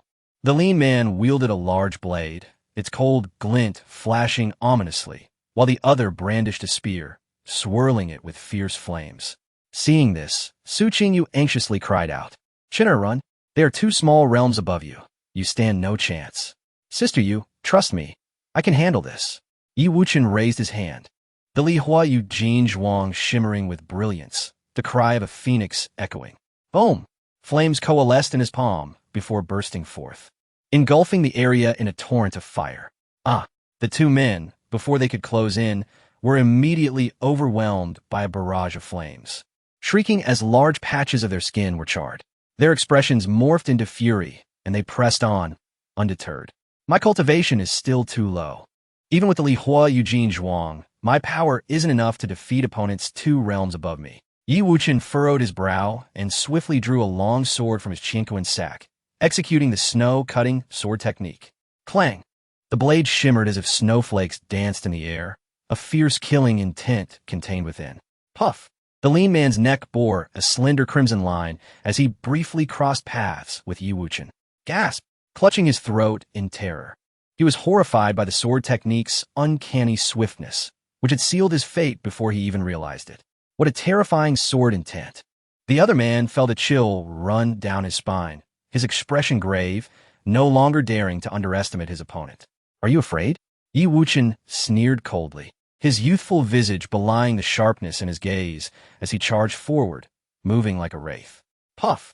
Once again, he struck with a straightforward, lethal blow, precise and ruthless, targeting the vital points with no superfluous movements. You're not a child. The Zhou clan servant's chest was pierced, blood staining his garments as he gazed at Yi Wuchen in disbelief. In his eyes, this 3-year-old was more terrifying than a demon. His ability to kill with such decisiveness and without hesitation was chilling. Facing opponents 2 realms above him, he remained calm and composed, executing his plans with near perfection. How could such feats be accomplished by a mere child? In the blink of an eye, all 3 Zhou clan's servants lay slain. Silence enveloped the scene. Even Su Qingyu was deeply shaken. These were 3 adult men, all of whom possessed higher cultivation than Yi Wuchen. To dispatch them so effortlessly? You truly are a monster. Zhou Zuan's face betrayed a hint of panic. Though he possessed 5th-level cultivation in the mortal realm, the methods displayed by Yi Wuchen were too enigmatic. He had no choice but to tread carefully. In thought, Zhou Zuan retrieved a bamboo tube, from which flames erupted, bursting forth in a dazzling display like fireworks in the sky. Su Qingyu gasped, "This is bad. That fellow has companions in a misty forest." Soon, a multitude of powerful presences approached from the nearby forest. The crowd was overwhelming, at least a dozen. Yi Wuchen sensed the situation with his spiritual awareness, his gaze turning grave. He held a motto within the cultivation world: if one cannot win, then flee, never act recklessly. Sister Su, I will take you away. Without hesitation, Yi Wuchen turned and dashed off, simultaneously conjuring a lightning rope that entwined Su Qingyu's form. In doing so, Yi Wuchen could manipulate the lightning tether connected to her wrist, allowing him to levitate her, keeping her firmly by his side. Of course, his control over the lightning was so refined that it would not harm Su Qingyu herself. She felt deeply moved, never expecting that in such dire circumstances, Yi Wuchen would insist on escaping with her. Chinner, I truly do not wish to burden you. Do not speak such words. We are master and disciple, indeed a family. Yi Wuchen's speed was astonishing, his movements erratic as he leaped swiftly among the branches of towering trees. This technique, known as the ghostly shadow step, could allow one to traverse mountains and rivers in a single bound when mastered. However, given Yi Wuchen's current cultivation level, such feats were beyond his reach. You think you can escape? It's not that simple. Zhou Zuan immediately retrieved a flying artifact to pursue them, simultaneously instructing the just-arrived reinforcements from the Zhou family. We must not let Su Qingyu and Yi Wuchen escape. Otherwise, we all face doom. Understanding the gravity of the situation, the arriving Zhou family cultivators were acutely aware of the severity of the matter. Yi Wuchen was inconsequential, merely a discarded scion of a marquis household. Yet behind Su Qingyu stood the legendary alchemist Bei Mu, a formidable figure they could not afford to offend. Chase! A group of ferocious Zhou family cultivators bellowed. They had long lurked in the misty forest, with their hands stained by numerous crimes, at least 80 to 100 in total. They were ruthless villains, the hired thugs of the Zhou family. Boom! Throughout the chase, Daggers and sharp bones whizzed past Yi Wuchen perilously. Each instance was a close call. Yet Yi Wuchen deftly evaded them, casting an angry glance behind. The opponents were not particularly formidable, their highest cultivation merely at the 5th level of the mortal realm. However, for Yi Wuchen, overcoming 3 minor realms to defeat them was exceedingly challenging, especially when he faced an enemy force that outnumbered him tenfold. Unless he could ascend to the 3rd level of the mortal realm. At that point, the cultivation disparity would reduce to merely 2 minor realms. And armed with the battle experience accumulated over 8 lifetimes, he would possess the strength to fight back. For now, though, he could only avoid confrontation. Suddenly, Yi Wuchen was caught off guard. A poisoned dart struck his back, oozing forth black blood. He couldn't help but emit a muffled groan, his gaze turning colder. Bloodlust. A terrifying aura of killing intent surged uncontrollably within him. No, he must not succumb to madness. With immense willpower, Yi Wuchen suppressed the murderous intent within him, enduring the pain and quickening his pace. Chin'er, you are injured, and that dart is poisoned. Su Qingyu's eyes brimmed with concern. She genuinely feared that Yi Wuchen would not be able to withstand it, leading to their demise. Rather than this, it would be better for me to let go and escape on my own. This injury is nothing. Yi Wuchen's expression was icy. If a divine being from his previous life were present, they would understand that Yi Wuchen was truly enraged, and the consequences would be dire. Unfortunately, the Zhou family cultivators pursuing them were oblivious to the repercussions of provoking Yi Wuchen. The 2 parties were closing in rapidly. With Yi Wuchen afflicted by the poisoned dart and burdened by Su Qingyu, it was impossible to shake off their pursuers. His stamina and spiritual energy were depleting quickly. After all, he was merely 3 years old, and his capabilities were insufficient for sustained rapid movement. The boy's speed is slowing. It seems his stamina is nearly exhausted. He is doomed. The Zhou family cultivator sneered, particularly the middle-aged man in black who had released the poisoned dart, wearing a smug expression. At that moment, as Yi Wuchen was sprinting, he suddenly halted, noticing a mysterious realm of lightning ahead. In this realm, mist swirled, accompanied by flashes of lightning. The essence of the lightning laws thick in the air. Panting heavily, he paused to observe. Meanwhile, the Zhou family cultivators had caught up, surrounding them from several dozen meters away. Zhou Zuan chuckled mockingly. Yi Wuchen, you claim to enjoy running. Let's see where you can flee to this time.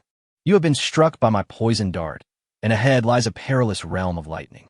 Little brat, it would be wise to surrender.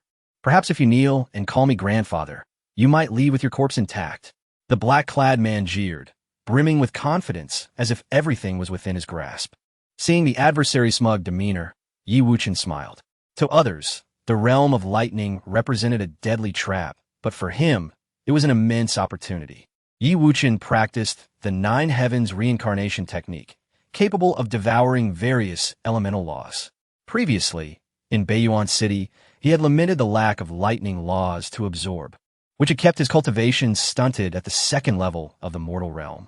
Now, with this realm of lightning before him, it felt as though he had been offered a pillow just as he was about to doze off. Heaven was aiding him.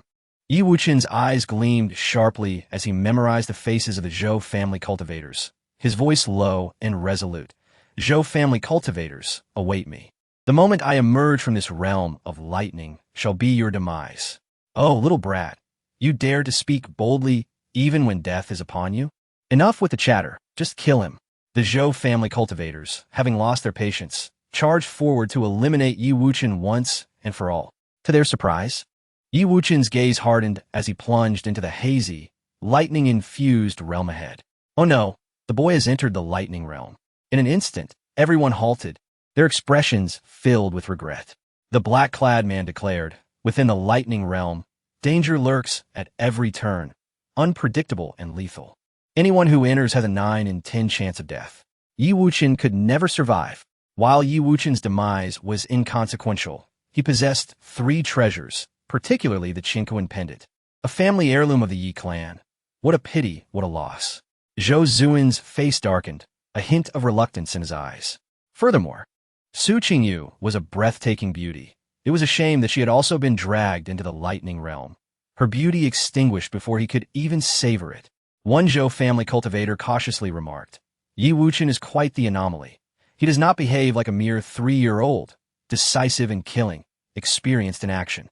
To be safe, we should remain near this lightning realm for a while, lest he truly manages to escape. That makes sense. Yi Wuchen's mere second level of the mortal realm cannot possibly survive long within the lightning realm. However, Su Qingyu is different. Even if afflicted by the cold poison, she is still a formidable cultivator and will not perish easily. As the Zhou family cultivators contemplated, they resolved to linger in the vicinity, waiting for the right moment. Within the lightning realm, the fog was thick, obscuring everything around them. Boom! Here, thunder and lightning erupted sporadically, illuminating the surroundings with resounding blasts. Simultaneously, erratic arcs of electricity surged through the air, possessing the power to reduce stones to dust in an instant. Chinner, I cannot hold on much longer. I will succumb to unconsciousness for a while. In this lightning realm, you must be extremely cautious.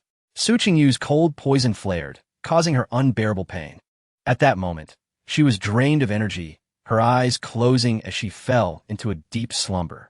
Yi Wuchen glanced at Su Qingyu, seeing her weakened breath, and immediately drew a dagger, slicing his finger to administer a drop of his golden blood to her. I have painstakingly accumulated 3 drops of golden divine blood over 3 years. Today, I will give you 1 drop, leaving me with only 2. Reconstituting this divine blood will not be an easy feat. Yi Wuchen smiled bitterly, yet to preserve Su Qingyu's life, he had no other choice. The divine blood could still be reconstituted. Life cannot be relived. Gently laying Su Qingyu down upon the ground, Yi Wuchen promptly placed the vibrant azure belt upon her, which shimmered and glowed, forming a protective barrier that enveloped her. With this protective shield, she could safeguard herself against the perils of the outer regions of the Thunder Domain. The sharp pain emanating from the wound on his back caused Yi Wuchen to break into a cold sweat, involuntarily gasping for breath. This body was indeed frail, lacking in innate strength. Had it not been for his prior consumption of lightning, which had fortified his physical form, even this minor toxin would have proven fatal. The Nine Heavens Reincarnation Technique. Yi Wuchen immediately sat cross-legged, invoking the imperial law. In an instant, his entire being radiated with a resplendent 9-colored light, dazzling and majestic, akin to a celestial bloom. Devour.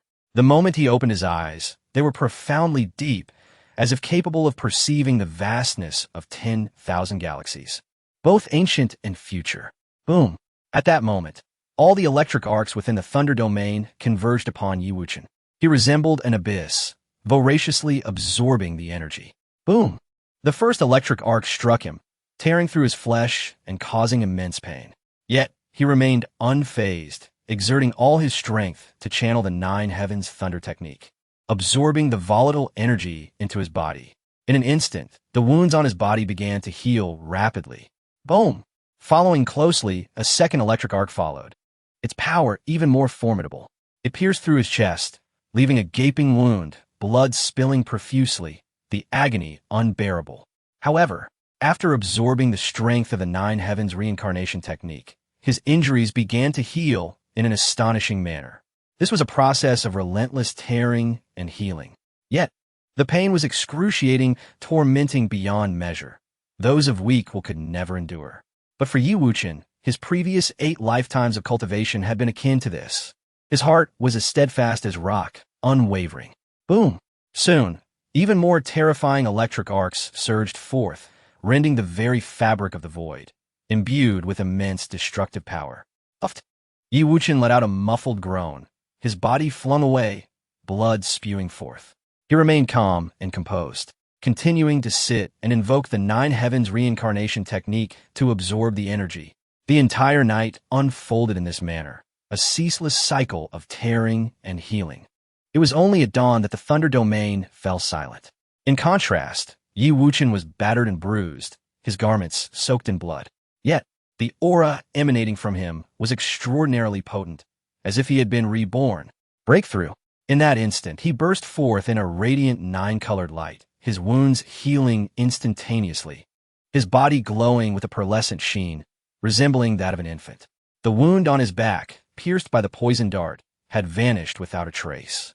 The toxin had long been expelled during his cultivation. Boom! Yi Wuchen's dantian expanded, his spiritual energy surging. His cultivation had advanced. He had officially ascended to the third heaven of mortal position. Bang!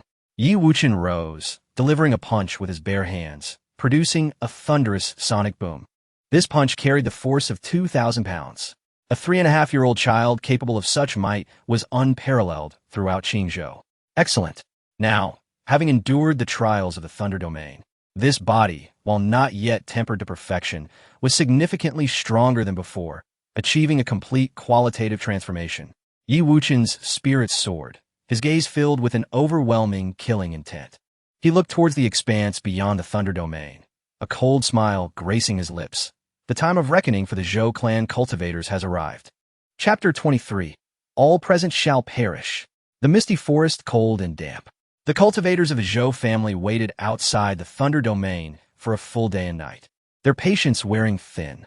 One of them, drowsy, remarked, 12 hours have passed, and Yi Wuchen has yet to emerge from the Thunder Domain. It appears he has been reduced to ashes by the lightning tribulation. Surely, we need not continue our vigil. No cultivator of the mortal realm could endure even an hour within the Thunder Domain. Thus, Yi Wuchen had no chance of survival. The man in black nodded, his elongated eyes glinting with a chilling light, before he shifted the conversation. However, Su Qingyu is a formidable practitioner of the Foundation Establishment Realm. It is unlikely she has perished so easily. Caution is the mother of safety. We must wait a few more days. You all remain here at the Thunder Domain's exit while I explore elsewhere. Zhou Zuan, feeling bored and out of patience, noted that this group of Zhou family cultivators were his subordinates, and no one dared voice any opposition. Zhou shall wait. Suddenly, the eyelids of the man in black twitched violently as a small figure, appearing to be the height of a 6 or 7-year-old child, emerged from a mist of the Thunder Domain. Zhou Zuan halted, his pupils constricting in disbelief. That prodigy is still alive? Impossible. This cannot be true. Could it be an illusion? The other Zhou family cultivators rubbed their eyes, fearful that they were mistaken. In a misty forest, silence reigned. The only sound was the approaching footsteps, instilling an overwhelming sense of dread. At last, the mist partially dispersed, revealing the small figure, a youthful face gradually becoming visible. It truly was him. The Zhou family cultivators erupted in panic, their scalps tingling and hairs standing on end. How could this be possible? A mere 3.5-year-old child dared to enter the perilous Thunder Domain and survive for 12 hours. It was utterly absurd. Moreover, he had been struck by my poison dart. A mortal cultivator should have succumbed to the poison within 3 hours. The man in black inhaled sharply, a wave of fear of the unknown washing over him. Soon, Yi Wuchen stepped out of the Thunder Domain, donned in fresh attire, and noticeably taller, giving the impression that a long year had passed, and he had aged a year. Ah, you are all here. Excellent. It saves me the trouble of searching for you. Upon exiting the Thunder Domain, Yi Wuchen glanced at the Zhou family cultivators standing several meters away, noting their intact numbers, and nodded in satisfaction. You actually survived? Zhou Zuan's voice trembled with disbelief. Today, all present shall perish. Yi Wuchen lowered his voice, his gaze suddenly sharp, emanating a terrifying aura of slaughter. In an instant, the Zhou family members were gripped by fear. The murderous intent radiating from this 3-year-old child was not at all inferior to that of seasoned warriors. It's merely an illusion. Do not panic, the man in black interjected, maintaining his composure. This boy is merely playing tricks. As long as Su Qingyu has not regained her cultivation, we need not be concerned. Indeed, they had yet to see Su Qingyu. It seemed she had succumbed to the poison. Ha, what a false alarm. Following the man's reminder, the Zhou family cultivators regained their wits. Yes, their fear was only of Su Qingyu, not Yi Wuchen. Merely a 3-year-old brat. Even if he managed to emerge alive from the Thunder Domain, he could not escape our grasp. Indeed, he has come to seek death of his own accord. How foolish. The Zhou family cultivators erupted into laughter. Among them, a towering figure, a veritable iron tower, muscular and exuding an explosive sense of strength, declared his loyalty to Zhou Zuan. Zhou Xiao, allow me, Iron Bull, to tear this wretch's head off and use it as a ball to kick. With that, Iron Bull charged forward, his footsteps swift, his body radiating earthy-colored spiritual power, and he launched a powerful punch. Yi Wuchen uttered no superfluous words, unleashing a brilliant surge of azure lightning, arcs intertwining with destructive force, warping the very fabric of space around him. Boom! He concentrated the thunderous power into his right arm and swung a punch in response. His strength surpassing 2,000 pounds, augmented by the lethal essence of the lightning, creating an impact equivalent to 4,000 pounds. In the instant of their clash, Iron Bull's right arm shattered into a mist of blood, his face contorted in agony, releasing a chilling scream as his iron-like body was hurled backward, crashing through several trees. Shortly thereafter, his neck twisted at an unnatural angle, and he fell lifelessly, his body emanating black smoke as his internal organs had long been charred by the thunderous force. Hiss! Instant kill. The Zhou family members collectively gasped, disbelief and horror washing over them, their scalps tingling. This prodigy had actually broken through in the face of adversity, ascending to the third level of the mortal realm. The man in black felt turmoil within. Even with his cultivation of the devouring technique, it was impossible to absorb the power of the laws within the thunder domain, was it not? Zhou Zuan, beads of sweat forming on his forehead, exclaimed, "The devouring technique is a technique of demonic cultivators, capable only of consuming the blood and essence of cultivators. But the power of laws is ethereal and cannot be devoured. This is too bizarre. Could he have encountered some fortuitous opportunity within the thunder domain?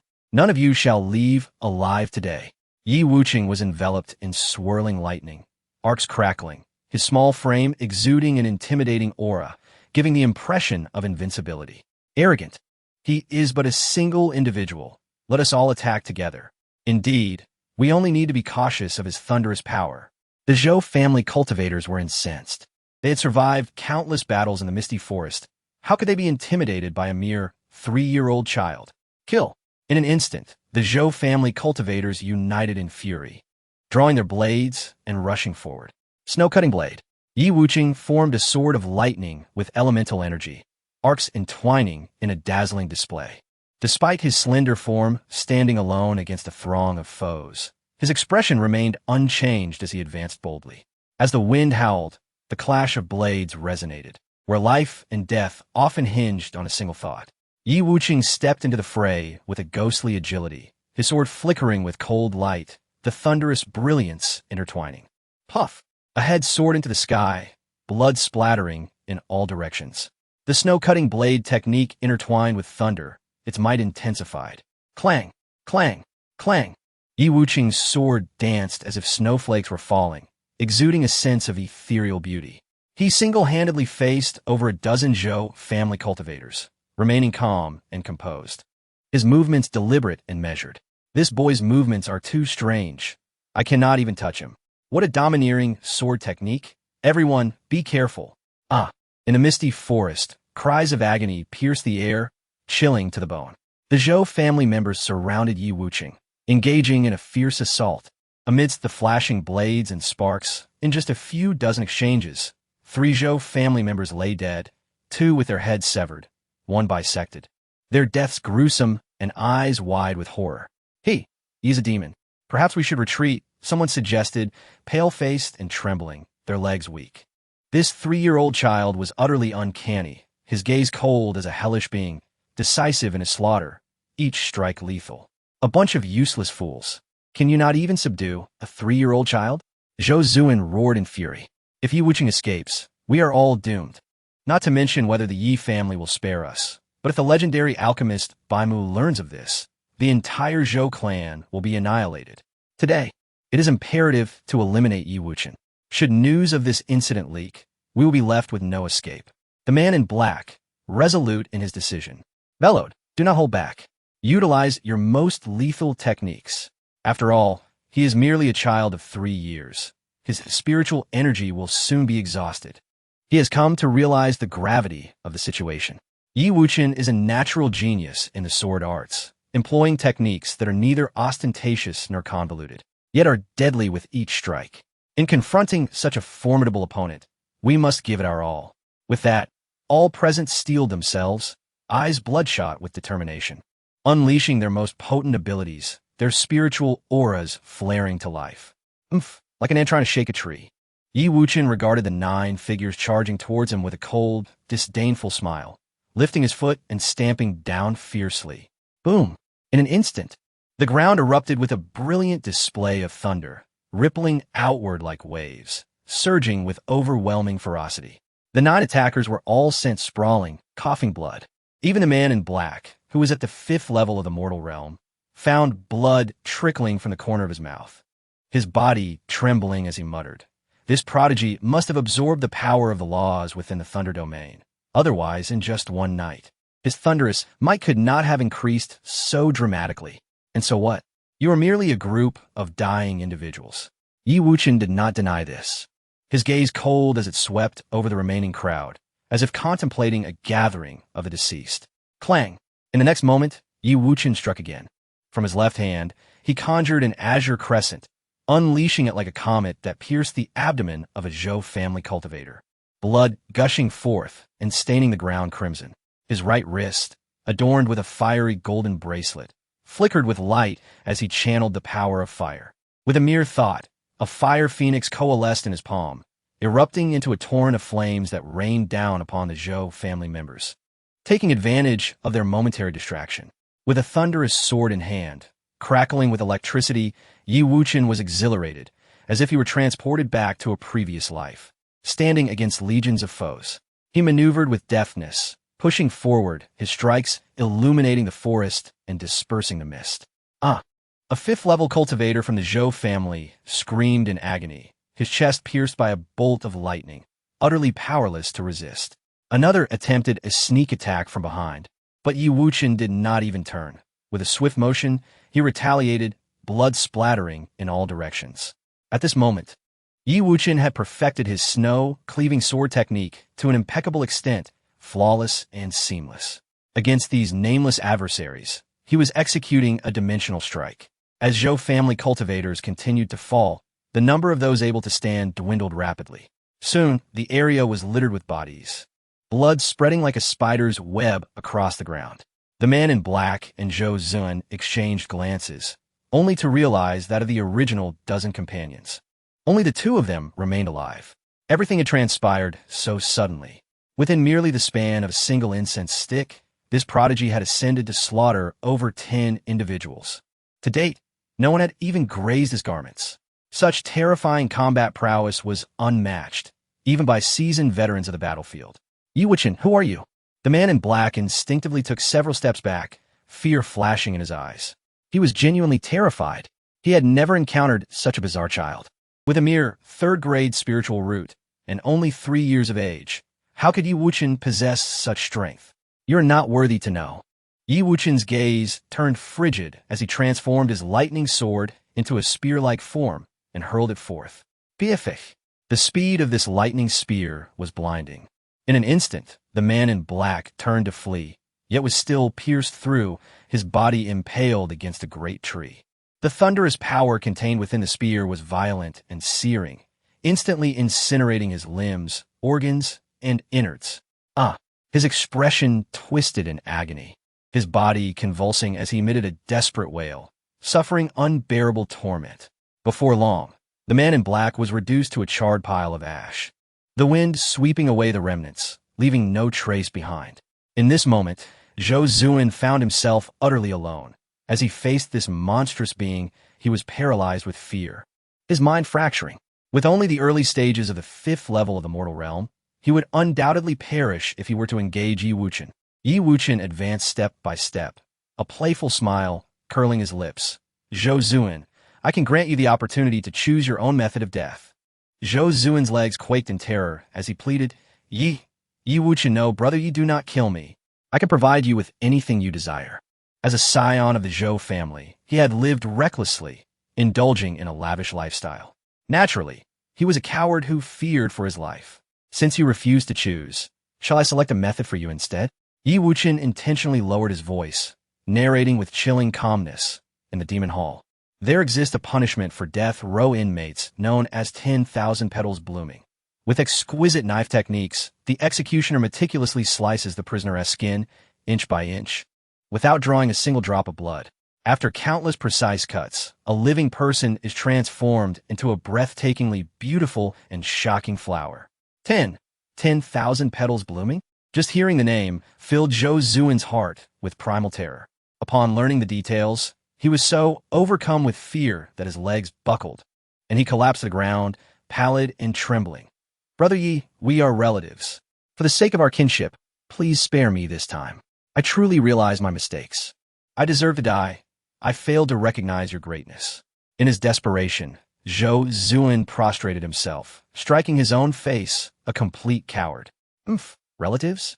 The thought of Zhou Lighting, that vile woman, only intensified Yi Wuchen's murderous intent. You dare claim kinship with me? Yes, I'm unworthy, I deserve to die. But regardless, I'm still a legitimate heir of the Zhou family. The Zhou and Yi families both serve under the Northern Duke's manor. Our connection, Brother Yi, consider me nothing. Just let me go, I beg you. Zhou Zun, who had once been so arrogant, was now utterly sycophantic, prostrating on the ground and pleading for mercy. Death! Yi Wuchen could hardly be bothered to listen to his babbling. He conjured a thunderous crescent and severed Zhou Zuan's head from his shoulders. Chapter 25. Su Qingyu Awakens. After devouring the laws of the Thunder Domain, my power of thunder has multiplied several times, nearing the second stage. Yi Wuchen was quite satisfied with today's achievements. The power of thunder is divided into 7 stages. The first stage is green, the second stage is blue, the third stage is red, and so forth. The ultimate form of thunder power is, in fact, golden.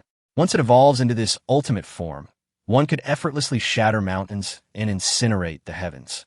However, in this desolate land of Qingzhou, breaking through to the second stage of thunder power is exceedingly difficult.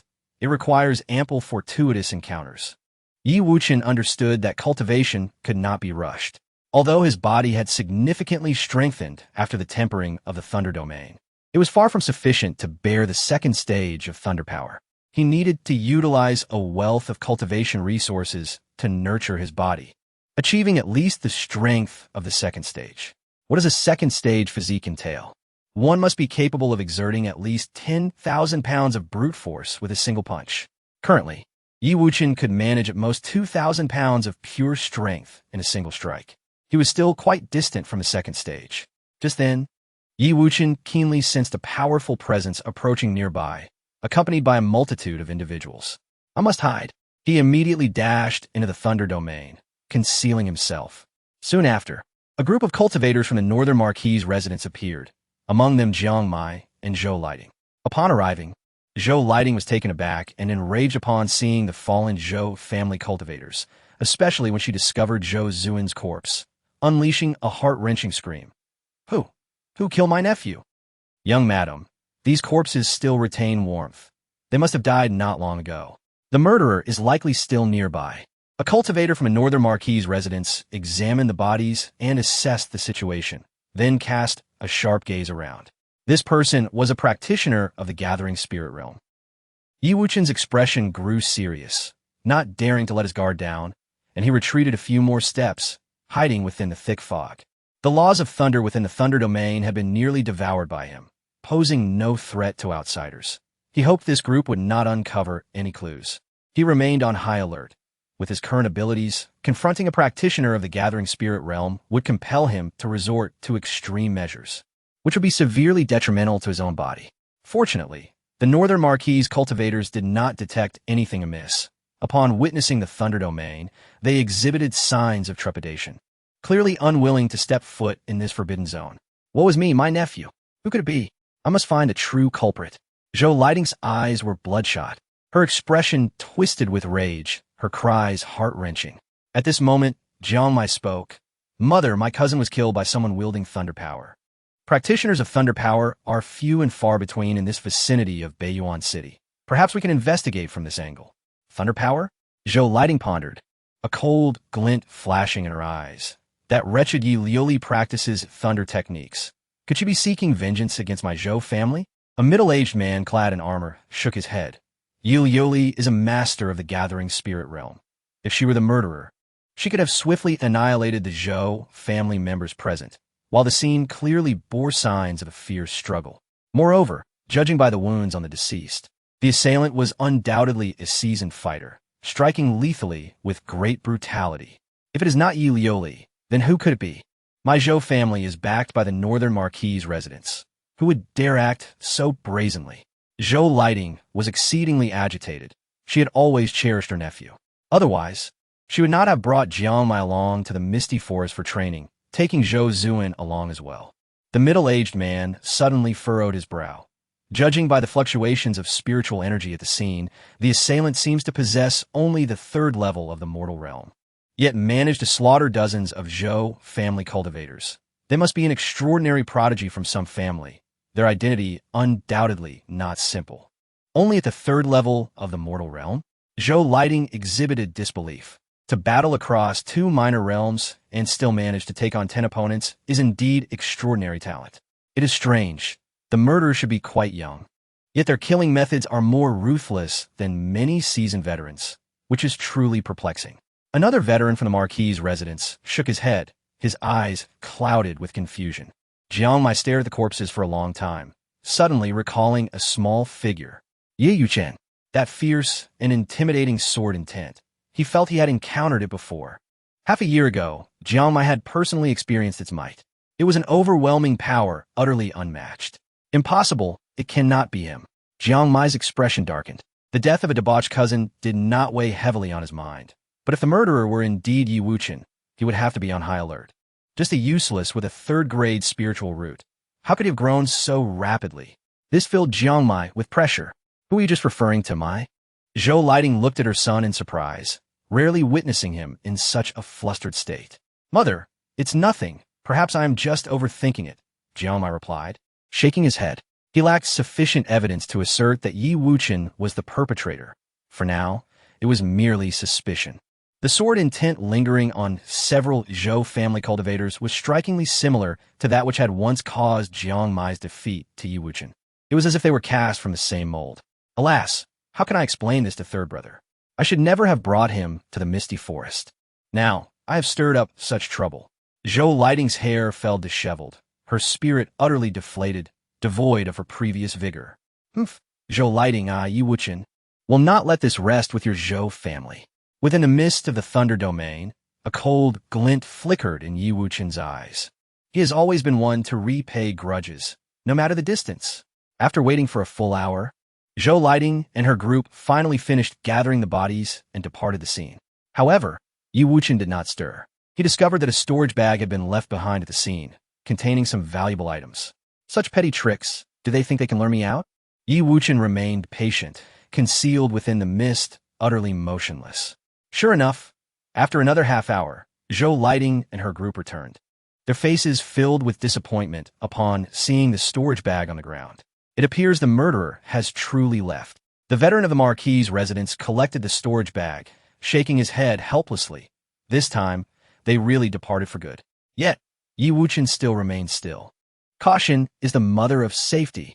After half a day's time had passed, Yi Wuchen finally emerged from the mist of the Thunder Domain, personally testing the surroundings and confirming there was no danger before he sighed in relief. They're finally gone. Yi Wuchen immediately returned to the Thunder Domain, reaching out to touch Su Qingyu's skin, discovering that it was no longer as cold. It seemed the chilling poison had been completely suppressed by his golden divine blood. At this moment, Su Qingyu's long eyelashes fluttered as she slowly awoke, her stunning face filled with confusion as she glanced at Yi Wuchen. Chinner, where are we? Chapter 26, Celestial Star Pavilion. Sister Su, there is no need to be afraid. We are currently in a very secure location. Yi Wuchen hastily assisted her in sitting up. This is, within the Thunder Domain? Su Qingyu observed her surroundings, astonished. However, the power of the Thunder Law here was surprisingly feeble, lacking any offensive capability, truly peculiar. Then, Su Qingyu glanced at Yi Wuchen again, feeling as if she had awakened from a dream. It seemed that after merely a brief slumber, this little one had grown significantly, his height now approaching that of a 7- or 8-year-old child. Even his aura felt remarkably foreign, as if he had undergone a complete transformation. Chinner, you have actually broken through to the third level of the mortal realm? Su Qingyu, a formidable figure in the realm of law establishment, instantly discerned the truth, her beautiful eyes shimmering with a mix of surprise and delight. Yi Wuchen, feeling somewhat bashful, scratched his head, and replied, "Yes, Sister Sue. Previously, we were pursued by the Zhou family cultivators, and I had no choice but to enter the Thunder domain. I suddenly discovered that the power within this domain could be absorbed. So, you absorbed the power of the laws of thunder and took the opportunity to enhance your cultivation? Indeed, this is the power of laws, ethereal and elusive, only comprehensible in essence. Yet you managed to devour the thunder law's energy and transform it into your own cultivation." Su Qingyu felt as though her worldview had been shattered. She had encountered numerous prodigious youths with exceptional talents who had made remarkable strides. But it was her first time hearing of a mere 3-year-old capable of absorbing the laws of thunder. She solemnly stated, "Your ability is exceedingly powerful. It must be kept a secret. Ideally, do not tell anyone." "Understood, Sister Su," Yi Wuchen nodded. "What about the Zhou family cultivators?" Su Qingyu recalled their earlier encounter. Her anger flaring. These scoundrels from the Zhou family had taken advantage of her condition, truly despicable. Yi Wuchen candidly replied, "I killed them all." Knowing that this matter could not remain hidden from Su Qingyu, he felt it better to be forthright. They were numerous and included formidable cultivators at the 5th level of the mortal realm. "Chinner, you single-handedly eradicated them all?" Su Qingyu's heart surged with disbelief.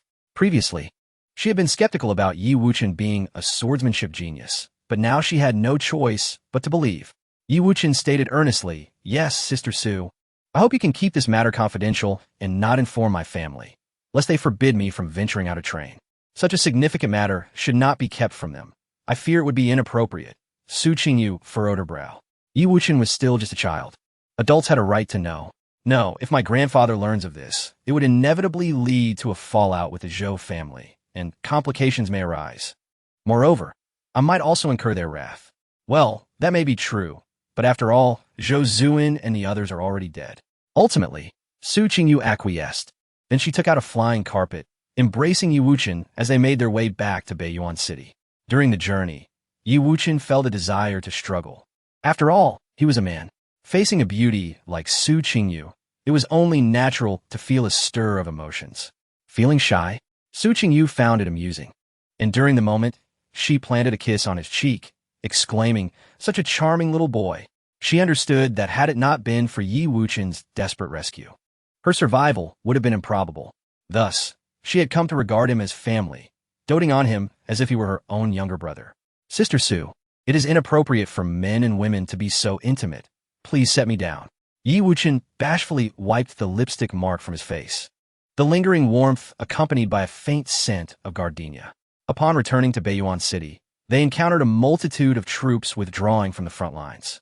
Among them were many injured soldiers, some missing limbs, their wounds horrifying to behold, even including severely wounded individuals cut in half, clearly on the brink of death.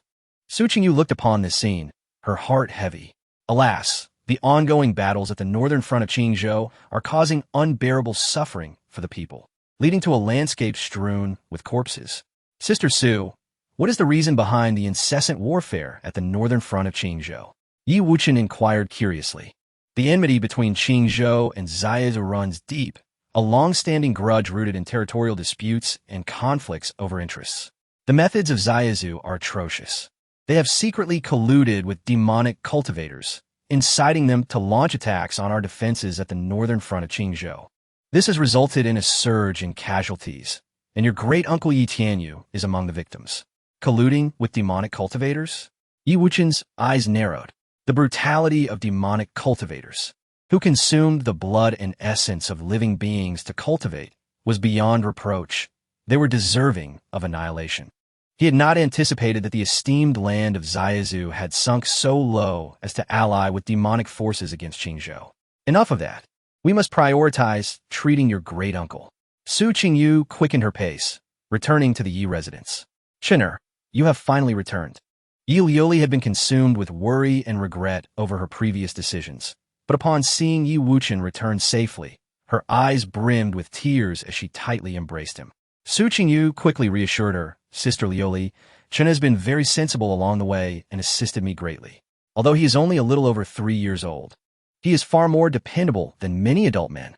This was indeed the truth. Had Yi Liuli not previously consented to allow Yi Wuchen to accompany her, Su Qingyu might not have survived the onslaught of the deadly cold poison in the misty forest. It is a relief that I did not cause trouble for Miss Su. Yi Liuli felt gratified, and upon discovering her son's advancement in cultivation, she joyfully exclaimed, "Chun'er, you have made a breakthrough?"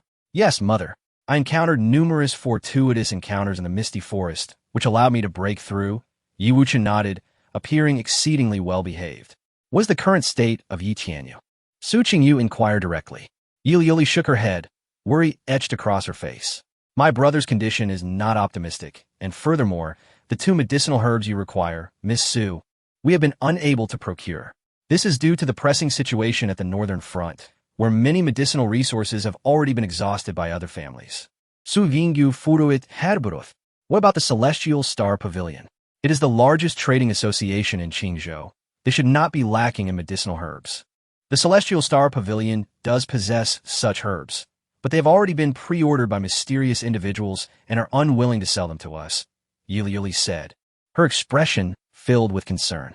Mysterious individuals? Could it be that Zhou Lighting is behind this? Su Qingyu immediately thought of the Zhou family. At that moment, Yi Jiaming approached from a distance, stating, "Our Yi family has not been able to identify the individual behind this. But the Celestial Star Pavilion has always upheld the principles of honest business. Once medicinal herbs are pre-ordered by customers, they refuse to sell them, no matter the price offered." The Celestial Star Pavilion was exceedingly enigmatic in Qingzhou, with intricate and complex influences. Even the royal family had to show them deference. Such a formidable entity was beyond the reach of the Yi family. This cannot stand. We must acquire those 2 medicinal herbs. Otherwise, Yi Tianyu may not last much longer. Su Qingyu's expression turned grave, her anxiety palpable. At that moment, Yi Wuchen stroked his chin, lost in thought, a glimmer of recollection flashing in his eyes. Celestial Star Pavilion? In my previous life, one of my disciples, named Gu Qianxing, was the founder of the Celestial Star Pavilion. He possessed remarkable business acumen, establishing the pavilion across various realms. I never expected to find traces of him on this small Zhuke star. However, shouldn't Zhuke star be a sealed planet? Logically, external forces should be unable to infiltrate here. Yi Wuchen's eyes narrowed as he pondered the origins of the Celestial Star Pavilion. If this Celestial Star Pavilion were indeed established by his former disciple, Gu Qianxing, it would imply that Zhuke star was not entirely sealed off from the outside world. External forces can still infiltrate this place. Consequently, he must exercise caution. After being betrayed by Mu Yunxi, most of Yi Wuchen's original subordinates have already been incorporated by Empress Yunxi. The loyalty of Gu Qianxing may not withstand the test. If his whereabouts are exposed, danger will ensue. However, in the small town of Beiyuan, utilizing the lowest level privileges of Qianxing Pavilion should pose no problem. Given the urgency of the situation, Yi Wuchen has no choice but to take a risk. With that thought, Yi Wuchen immediately tugged at Su Qingyu's hand and said, "Sister Su, shall we visit Qianxing Pavilion and try our luck? Well, my master, Bei Mu, has collaborated with Qianxing Pavilion before. Perhaps they will extend us some courtesy." Su Qingyu nodded, then playfully pinched Yi Wuchen's cheek, saying, "Chainer, you should stay with your mother. I can go alone." "No, I want to accompany you to Qianxing Pavilion. Perhaps I can be of assistance." Yi Wuchen pouted, feeling quite helpless, for children of 3 often find themselves excluded from adult endeavors. Recalling their experiences in the misty forest, Su Qingyu recognized that Yi Wuchen was indeed an indispensable aid. She nodded and said, "Yi family master, you should explore other channels to see if you can find linglong flower and crescent root. I will take Chainer to Qianxing Pavilion right away. Then I shall trouble you." "Su Guofeng," Yi Jiaming replied with a solemn clasp of his hands. In no time, Yi Wuchen and Su Qingyu hastened towards the Qianxing Pavilion. Beiyuan City was bustling with activity. The streets were alive with the sounds of vendors and the vibrant flow of trade. At the heart of the city stood a magnificent 7-story pagoda-like structure, imposing in its grandeur. Those who entered were invariably prestigious figures, while ordinary folk could only gaze in awe, unable to afford any of its offerings. There is a saying, cultivating one's skills is an art of spending money. Those without wealth find it exceedingly difficult to tread the path of practitioners. Within Qianxing Pavilion, this truth was vividly exemplified, showcasing an array of precious herbs and rare treasures.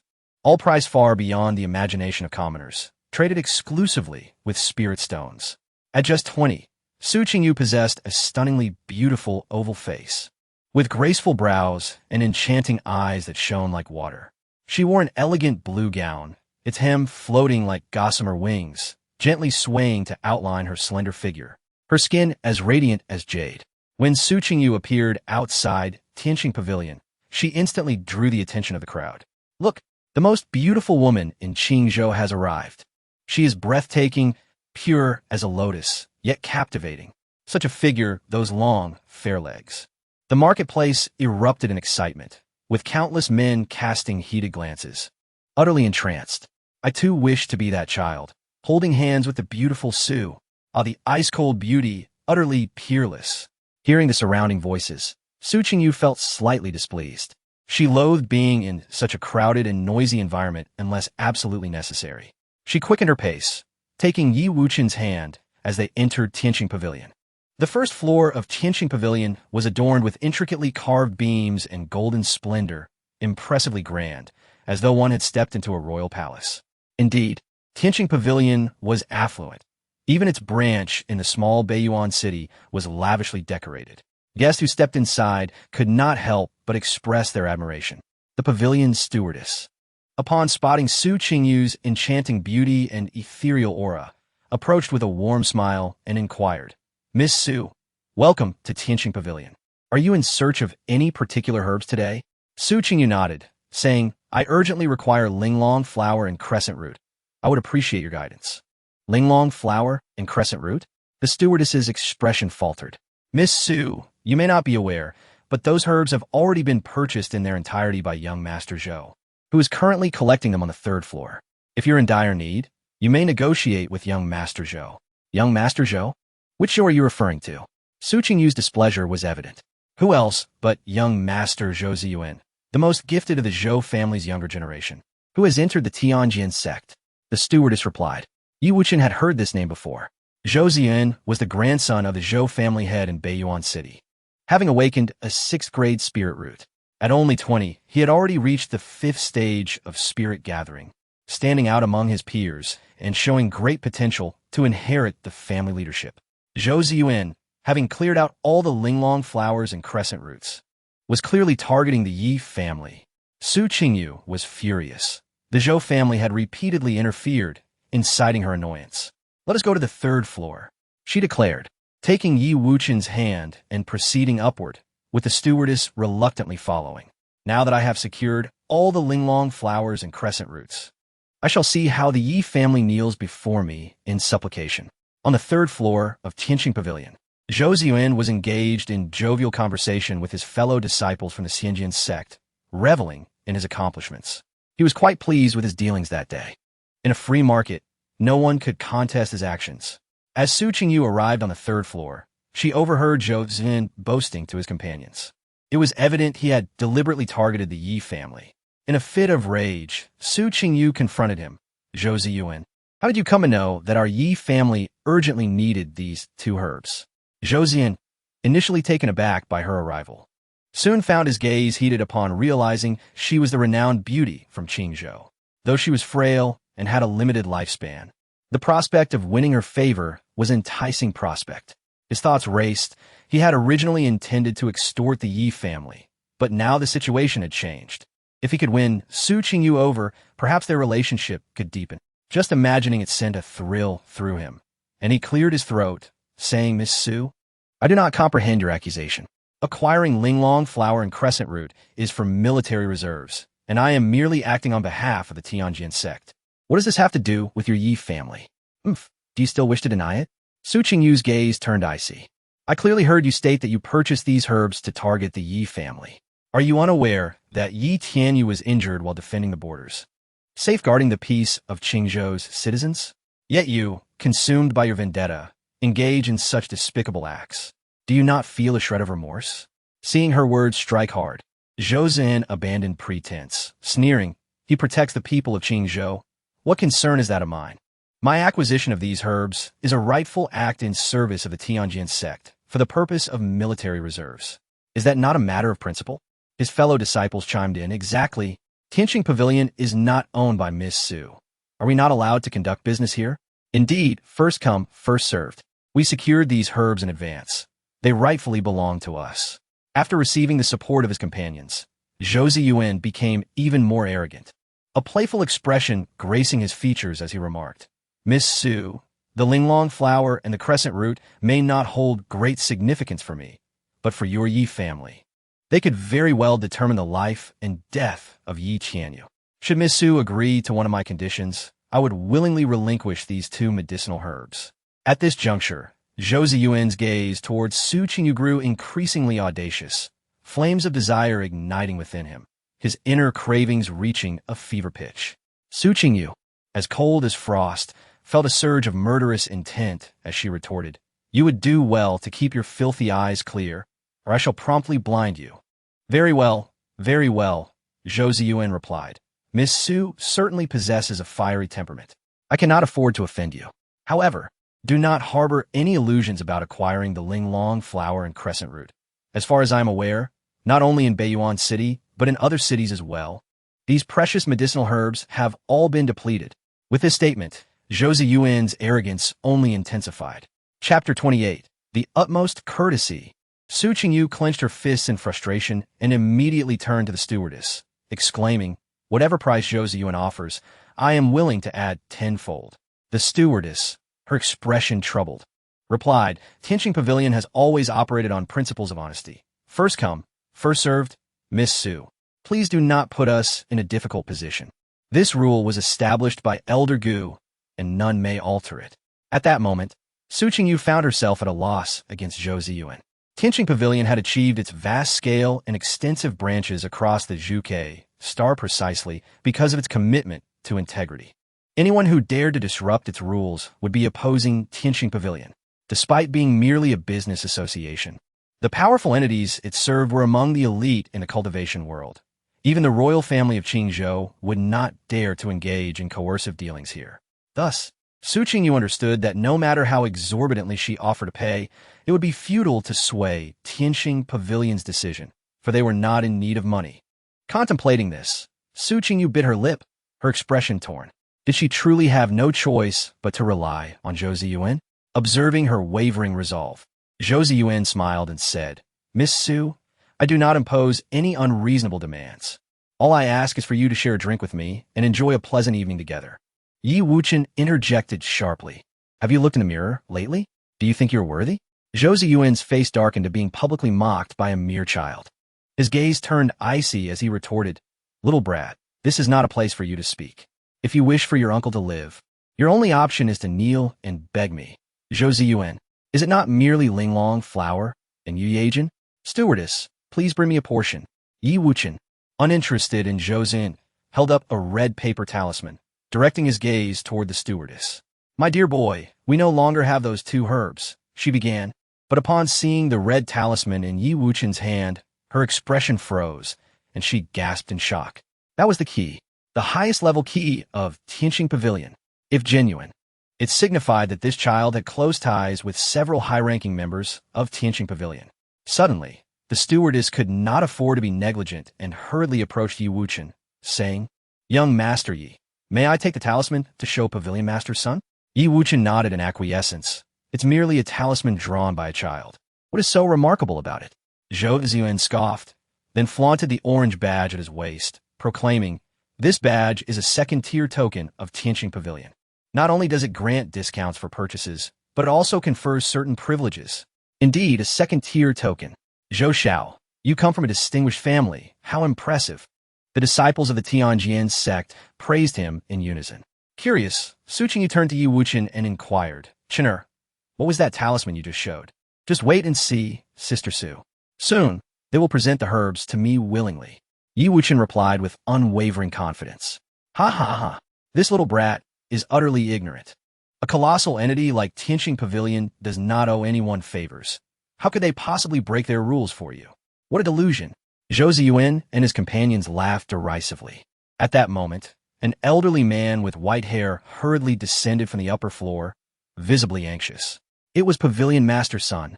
Upon seeing Pavilion Master Sun, Zhou Ziyuan and the others quickly suppressed their laughter. adopting a respectful demeanor as they bowed in greeting. However, Pavilion Master's son disregarded them entirely and strode directly to Yi Wuchen, asking, "Young master, from whom did you acquire that talisman?" Yi Wuchen casually replied, "From a particularly mysterious elder who said we are fated to meet, thus gifting me this talisman." In truth, the key had been a design he had casually crafted years ago, given to Gu Tianqing. The red talisman simply represented a lower-tier key. Yet within this small Zhuke star, only the most eminent elders of Tianqing Pavilion could replicate it. According to the rules of Tianqing Pavilion, encountering a key was akin to meeting a high-ranking elder in person. "Young master, you must allow me to pay my respects 3 times," Pavilion Master's son said earnestly, bowing deeply and offering 3 respectful prostrations to Yi Wuchen. Such deference from Pavilion Master's son was unprecedented in the entirety of Beiyuan City. Yet here he was, showing it to a mere 3-year-old.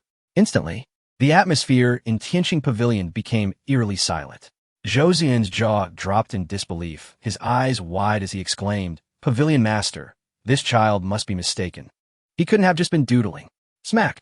Pavilion Master's son delivered a resounding slap to Zhou Ziyuan's face, his voice thunderous with fury. "Are you suggesting that I am blind enough to misidentify the highest level key of Tianqing Pavilion? And no, that's not what I meant," Zhou Ziyuan stammered. Feeling the burning imprint of the slap on his cheek, Yi Wuchen is merely a waste with a 3rd-grade spirit root. How could he possibly be valued by Tianqing Pavilion's highest elder? There must be some trickery at play. Pavilion Master's son retorted angrily, "Imph. To disrespect a distinguished guest of Tianqing Pavilion, you are courting disaster." "And no, Pavilion Master, I was presumptuous. I was wrong. Zhou Ziyuan quickly pleaded for mercy. The might of Tianqing Pavilion was far too great for his small Zhou family to withstand its wrath. Yi Wuchen, eager to change the subject, turned to Pavilion Master's son, asking, "Pavilion Master, is it possible to procure those 2 herbs I requested?" "Of course," Pavilion Master's son replied respectfully, not daring to show any insolence. At this moment, regardless of whether it was a 3-year-old child or even a pig holding the highest level key, he must treat them with utmost reverence.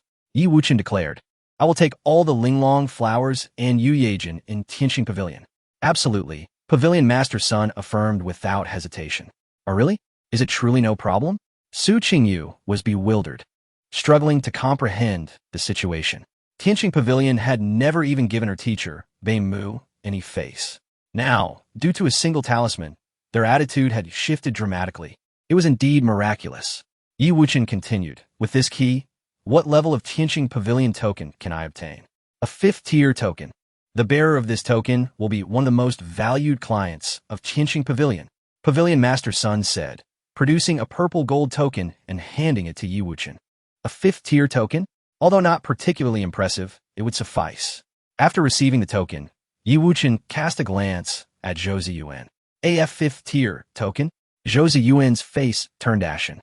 His Zhou family had cooperated with Tianqing Pavilion for hundreds of years and had only managed to acquire a mere 2nd-tier token. Yet, this little brat could obtain a coveted 5th-tier token with a simple piece of red paper. Securing a 5th-tier token meant that the Yi family could forge even more lucrative business with Tianqing Pavilion, with the annual profits being incalculable. Thus, the value of this token was beyond measure. Recalling how he had boasted about his 2nd-tier token moments ago, Zhou Ziyuan felt his face burn with humiliation, realizing he appeared as a foolish jester. More critically, Yi Wuchen was intent on acquiring all the linglong flowers and yuyejian. Zhou Ziyuan hastily implored Pavilion Master's son, "Pavilion Master, Tianqing Pavilion has always upheld integrity.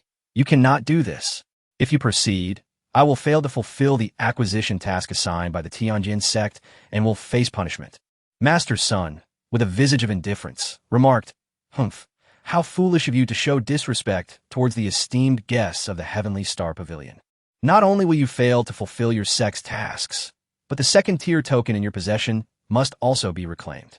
Henceforth, the Zhou family shall find it impossible to conduct any business with my Heavenly Star Pavilion."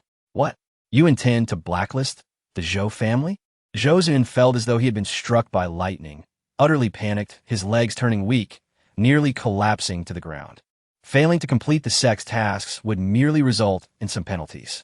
However, If the Heavenly Star Pavilion were to terminate their business collaboration with the Zhou family, it would lead to a cessation of their financial resources, potentially resulting in bankruptcy, an outcome far too dire for him to bear.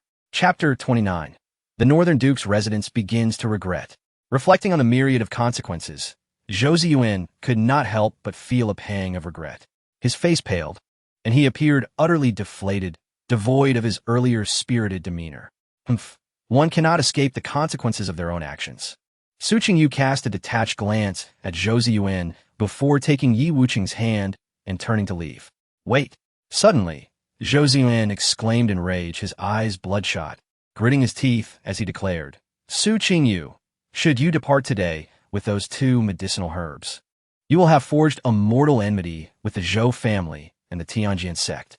You may disregard your own lifespan, but what of the Yi family? What of Yi Wuqing? At this juncture, his words were a blatant threat. Su Qingyu hesitated momentarily. True, she could be indifferent to the Zhou family and the Tianjin sect, but the Yi family was another matter. No, that was incorrect. Yi Wuqing shook his head and turned to Zhou Ziyuan, stating, You are merely a disciple of the Tianjin sect. Can you truly represent the entire sect? In fact, you cannot even represent the Zhou family, for from this day forth, your standing within the Zhou family will not be so favorable, will it? Upon uttering these words, he struck a critical nerve. Zhou Ziyuan's expression darkened further. Yet he found himself unable to retort, for he had indeed committed a foolish act that led to the Zhou family's expulsion from the Tianjin Pavilion's collaborative endeavors. Let's depart, Sister Su. There is no need to continue entangling ourselves with someone so presumptuous. Yi Wuqing firmly grasped Su Qingyu's delicate hand, leading her directly downstairs. Elder son, with his white hair and stooped frame, nearly 80 years old, personally escorted the 2 out, solemnly stating, Young Master Yi, should you ever require assistance in the future, do not hesitate to seek me out. Typically, the key to the Tianjin Pavilion is a consumable item, requiring destruction after a single use. However, Elder Son was overly eager. If this young lad had garnered the attention of the highest echelons of the Zhuke Star Tianjin Pavilion, he must possess extraordinary qualities, and thus forging a good rapport would be prudent. As Yi Wuqing pondered, he seized the opportunity to respond, Elder Son, should I encounter that mysterious elder again, I shall certainly speak well of you in his presence. Elder Son, taken aback by Yi Wuqing's unexpected sagacity despite his youth, beamed with delight, exclaiming, I am truly grateful for your kind words, young master. Very well, Elder Son, please take care. Su Qingyu smiled lightly, her radiance akin to the blossoming sun of spring, captivating those around her. During their return journey, Su Qingyu's mood was exceptionally buoyant, occasionally glancing curiously at Yi Wuqing. Did you truly meet a mysterious elder who bestowed upon you the key to the Tianjin Pavilion? Indeed, the mysterious elder proclaimed my exceptional talent and foretold that I would achieve great success in the future, wishing to cultivate a beneficial relationship with me, Yi Wuqing replied, nodding earnestly, appearing innocent and harmless. Who would have thought that such extraordinary encounters could exist in this world? Su Qingyu couldn't help but ponder, realizing that whenever she was with Yi Wuqing, serendipitous solutions seemed to emerge for various dilemmas. As Yi Liuli often remarked, my son is a person of great fortune. Ever since I conceived Cheng, luck has been unceasing. The inexplicable lifting of the sacred mountain's curse, Yi Liuli's sudden enlightenment and rapid advancement in cultivation, all these miraculous occurrences appeared to intertwine with Yi Wuqing. In a moment of introspection, Su Qingyu became increasingly intrigued by this young lad. Could it be that he was truly a child of destiny? Or were there other reasons at play? With her brows slightly furrowed in contemplation, Su Qingyu returned to the Yi residence. When Yi Jianming, Yi Rongfeng, and Yi Liuli learned of the events surrounding the Tianjin Pavilion, they were all astounded. Cheng'er, not only did you acquire those 2 medicinal herbs, but you also dealt Zhou Ziyuan a significant blow. Ha ha, how gratifying! Yi Rongfeng exclaimed, feeling a sense of vindication. The Zhou and Yi families, both reliant on the Northern Duke's residence, had seen their rivalry intensify in recent years, with the Zhou family employing underhanded tactics that had caused the Yi family considerable losses. Thus, witnessing Zhou Ziyuan's humiliation brought Yi Rongfeng immense joy, and she rewarded Yi Wuqing with a kiss, leaving a fiery imprint on his cheek. Why does everyone insist on kissing me? Yevang Sigit. feeling quite helpless, for he was not truly a 3-year-old child. Yi Jianming, brimming with happiness, proclaimed, "This is wonderful. Tianyu is finally saved." Having been distressed and unable to eat when he learned they could not procure the crucial herbs, he was now overjoyed that his eldest son was finally safe. Moreover, we have also secured a 5th-tier token. Henceforth, the Yi family will become the most important partner of the Tianqing Pavilion in Beiyuan City. Yi Wuchen directly handed the token to Yi Jianming, for it was essential that such a token be entrusted to the head of the family to realize its full potential. A 5th-tier token? This is indeed a 5th-tier token. Yi Jianming trembled as he accepted the token, disbelief etched across his face. He was acutely aware of the token's rarity. Even the Northern Duke's residents had only achieved a 3rd-tier partnership with the Tianqing Pavilion. Now, the Yi family had leaped 3 tiers from 2nd-tier status to a 5th-tier partnership, akin to ascending to the heavens, granting them numerous advantages. Chengya, you are truly our family's lucky star. Yi Jianming, overwhelmed with joy, wept tears of happiness as he contemplated how his grandson, deemed to possess only 3rd-grade spiritual roots and deemed of little use, would now cause the entire Yi family to flourish. With Su Qingyu's inclusion, the acquisition of the precious herbs that could save Yi Tianyu's life, and the favor of the Tianqing Pavilion, the Yi family status had significantly improved. Each event was a monumental achievement. Yi Jianming couldn't help but feel dazed. Was this the manifestation of good karma, yielding good fortune? In the past, he had indulged Yi Wuchen, both to support his daughter and because he genuinely adored this chubby grandson. He had never anticipated any form of reciprocation. However, in retrospect, the decisions he made were indeed remarkably wise. Meanwhile, Su Qingyu observed Yi Jianming's isolation and was reminded of another matter, the deadly cold poison afflicting her. Ordinarily, such an affliction would persist for at least 5 days, yet she had returned to normalcy within a single day. It left her questioning whether Yi Wuchen had secretly assisted her in some way, but she lacked any evidence to substantiate her suspicions. Never mind for now. I must focus on alchemy. Saving Yi Tianyu is of utmost importance. Su Qingyu promptly retreated to her chamber, gathering all the necessary herbs to commence her alchemical preparations. Simultaneously, the atmosphere within the Zhou residence was steeped in profound despondency. What? You have botched the task? Zhou Ziyuan, you could not even defeat a mere 3-year-old child? The head of the Zhou family was seething with rage, shattering several precious antiques in his wrath, berating Zhou Xin mercilessly.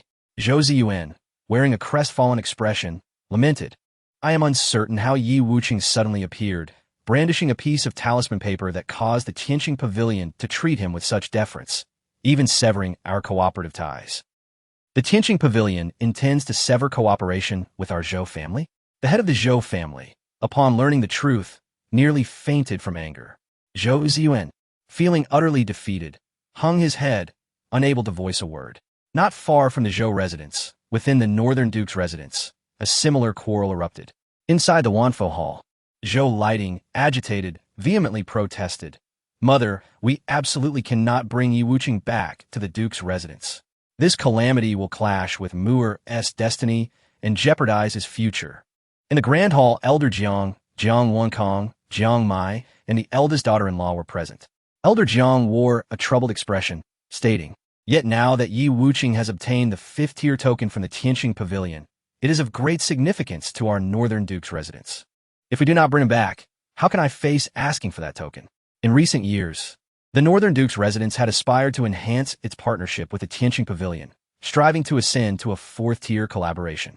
After all, ascending a level brings immense benefits, allowing one access to resources unattainable by others, along with significantly discounted prices. Presently, Yi Wuchen has acquired the 5th-tier token, causing envy among all the families in Beiyuan City. Naturally, the Jinbei Marquis House has also been contemplating this matter. Securing Yi Wuchen would equate to establishing a partnership with the 5th-tier of Tianqing Pavilion, a relationship of immeasurable value. Jiang Wenkong frowned in dismay, lamenting, "Alas, we should not have heeded the words of that fortune-teller, driving Chainer and her son out of the Marquis House. Now that there are benefits to be gained, we wish to bring them back. Isn't that simply laughable?" Reflecting on past events, it was impossible to foresee the present circumstances. The old matriarch, Jiang, felt a headache coming on. given Yi Liuli's temperament. Bringing her back to the Marquis house would not be a simple task. Did I truly err? No, I did not. Everything I did was for the good of the Marquis house, devoid of selfish motives. Internally, Zhang's heart was in turmoil, yet she refused to believe she was wrong. However, the series of unforeseen events over the years weighed heavily on her. In the martial arts competition, Jiang Mai lost. In the alchemy assessment, Jiang Mai again suffered defeat. To this day, the Qilin grandson has devoured countless treasures and resources from the Marquis house without yielding any returns.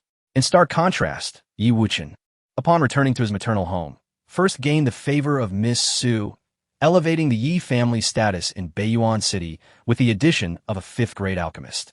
Now, he has also obtained the 5th-tier token from Tianqing Pavilion.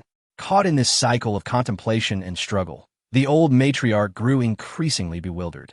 Glancing at Jiang Wenkang, she expressed her unexpected ire. You are Chainer's biological father. Why did you not stop me earlier? Jiang Wenkang lowered his head, speechless. Ultimately, he had weighed the pros and cons and merely opted for the more advantageous side. Yi Wuchen, I will surely defeat him. Jiang Mai clenched his fists. The name felt like a nightmare that haunted him. Despite possessing only a 3rd-grade spirit root, he consistently performed extraordinary feats. The death of Zhou Zuan was likely orchestrated by this individual. Now, he has even caused significant losses to his maternal family, stripping them of their partnership with Tianqing Pavilion. Zhou Lighting, filled with indignation, remarked, Isn't it just a 5th-tier token for cooperating with Tianqing Pavilion? My son Mai is now favored by the sect master of Tianjin sect and is about to be accepted as a personal disciple. In a few years, he will undoubtedly soar to great heights, and when that time comes, Tianqing Pavilion will regret their decision and come to seek partnership. Thinking of the sect master's promise, both the old matriarch and Jiang Wenkang felt a sense of balance return to their hearts. Finally, their efforts in cultivating Mai had not been in vain, as they had aligned themselves with the formidable Tianjin sect. In the entirety of Beijiang, Tianjin sect held a prestigious reputation as one of the 4 major sects. The sect master of Tianjin sect was an extraordinary individual of immense stature, and once Mai entered the sect, he would surely experience rapid growth, perhaps achieving remarkable success and fame within a few short years. Alas, while the 5th-tier token is significant, it pales in comparison to Mai's future. Weighing her options, the old matriarch made her choice once more. Zhou Lighting felt a swell of pride and finally smiled, stating, Mother, your choice is undoubtedly the wisest. While Yi Wuchen has indeed garnered considerable acclaim, he remains merely a 3rd-grade spirit root, with limited potential for future accomplishments. He will ultimately be lost among the masses. My son Mai, however, possesses a 7th-grade spirit root and extraordinary talent. His stage will not be confined to this small Beijiang, but will transcend Qingzhou, standing atop this continent. At that time, even the royal families will show us respect. In the Yi residence, Su Qingyu spent half a day hastily concocting the Xiling pill, and the process went smoothly. Yi Qianyu consumed the pill, curing the deadly poison within him, and within a few days, he was restored to vitality and vigor. The entire Yi residence rejoiced, adorning the place with lights and holding a celebratory banquet. Concurrently, Yi Wuchen's status within the family grew increasingly prominent, earning the recognition of all clan members. However, due to the significant losses suffered by the Zhou family, the clan members were concerned that they might seek revenge against Yi Wuchen, advising him to remain at home and refrain from venturing out for the time being. This was an opportune moment for him to focus on refining his physical body and solidifying his foundational training. Yi Wuchen was not in a rush to venture out for experience. He spent each day in Wudong courtyard practicing martial arts and sparring with Yingxiu. Periodically, Su Qingyu would deliver various high-grade pills, such as Shisue pill, Ningxue pill, and Juki pill, for Yi Wuchen to consume, thereby enhancing his physique and refining his meridians. As spring turned to autumn, time flowed swiftly. Over the course of more than 2 years, Yi Wuchen had already turned 6, his height equivalent to that of a 12-year-old youth. With a powerful punch executed in Wutong courtyard, he exhibited remarkable prowess, breaking through the 9,000 gene barrier, solidifying his foundation. His cultivation had also reached the 6th level of the mortal realm, showcasing an extraordinary talent far surpassing his peers. However, to refine his physique to the 2nd stage, there was still a distance to cover.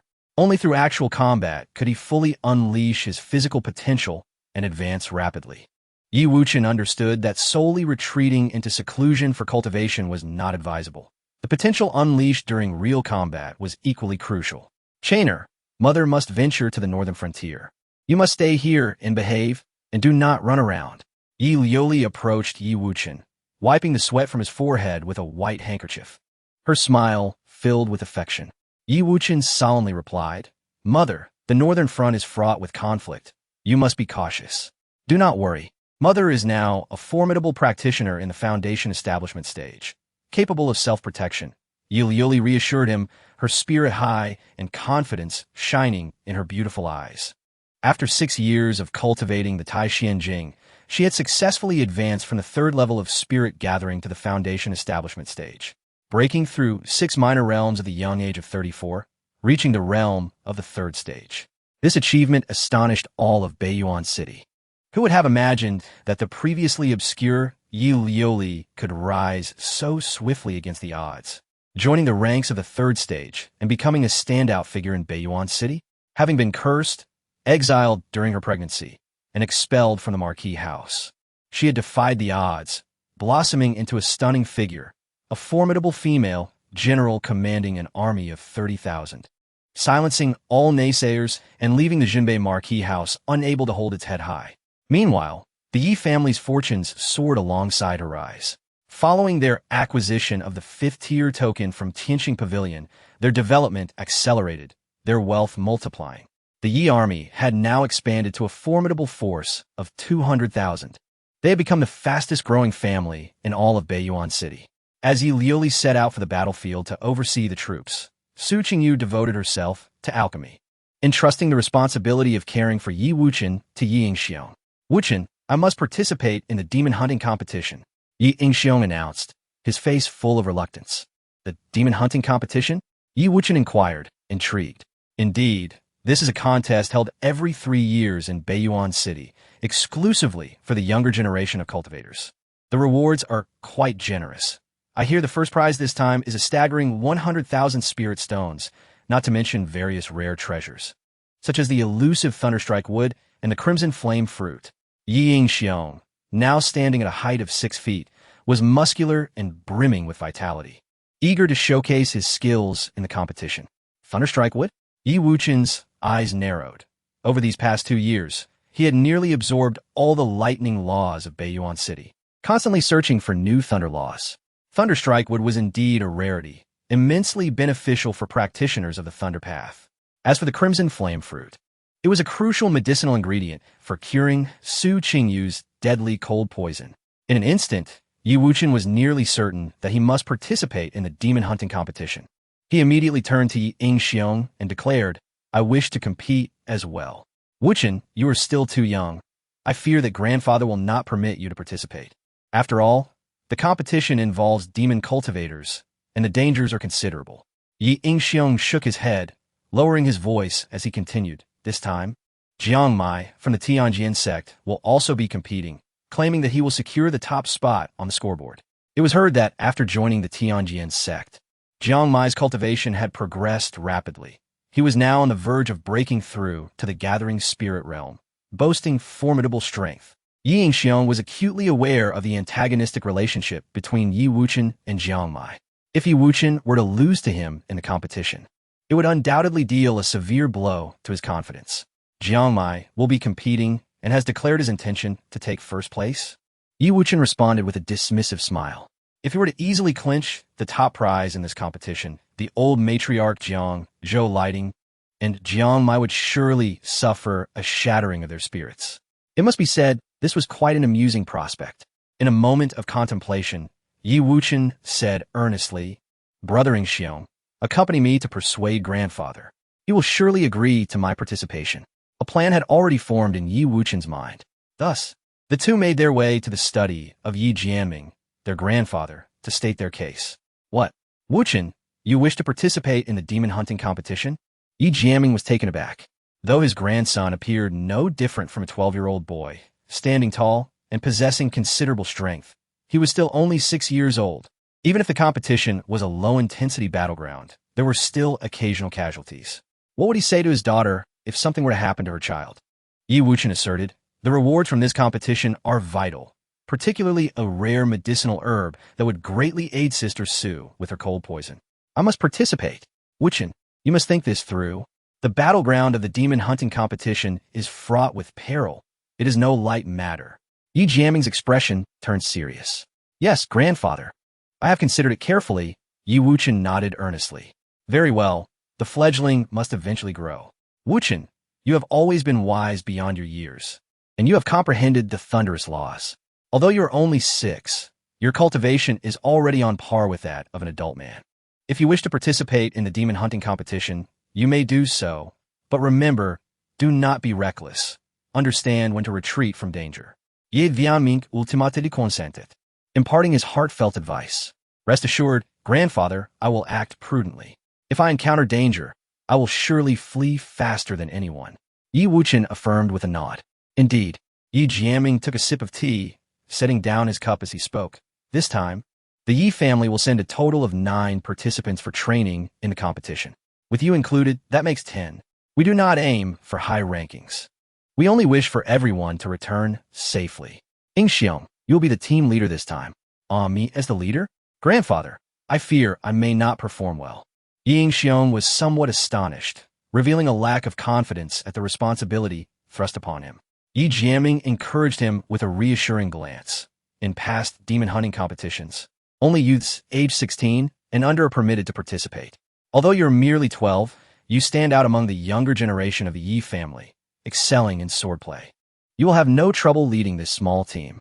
The next day, outside of Beiyuan City, disciples from various clans gathered, with hundreds of competing teams, creating a bustling scene.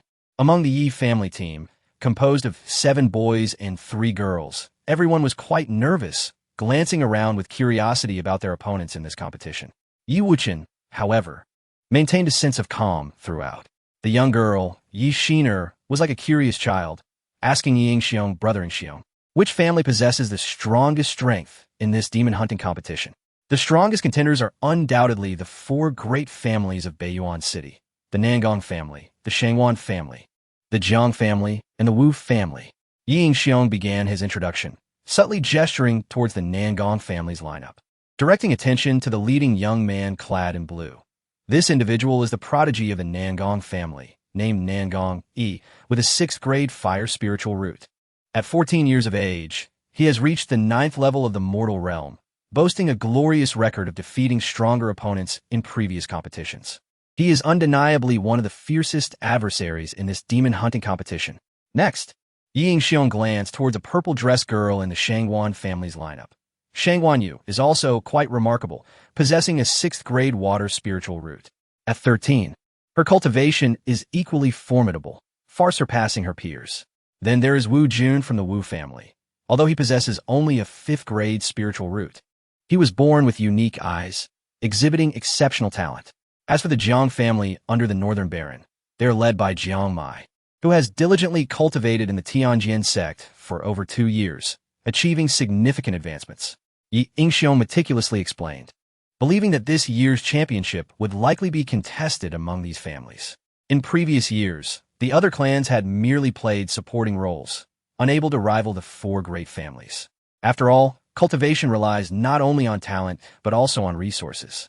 The larger the family, the more resources they can pour into training, easily fostering prodigies that others can only look up to. What about our Yi family? Have we ever secured a top 3 position in the demon hunting competition? Yi Yuchen Inwudet. Never. We have never achieved such a feat.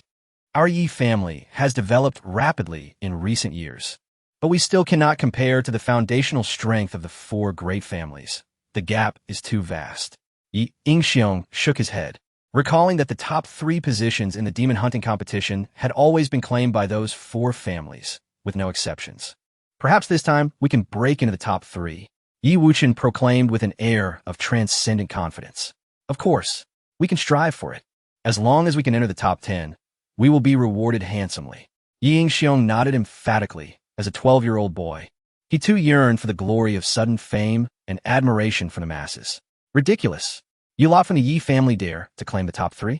A 15-year-old youth from a Zhou family stepped forward, his face twisted in derision.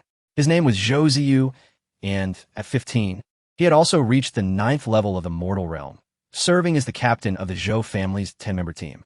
Yi Wuchen responded calmly, "Indeed. The people of the Zhou family are not entirely inept. After all, your family has been so impoverished these past 2 years that it is hardly easy to find a meal." This remark struck at the heart. Ha ha ha.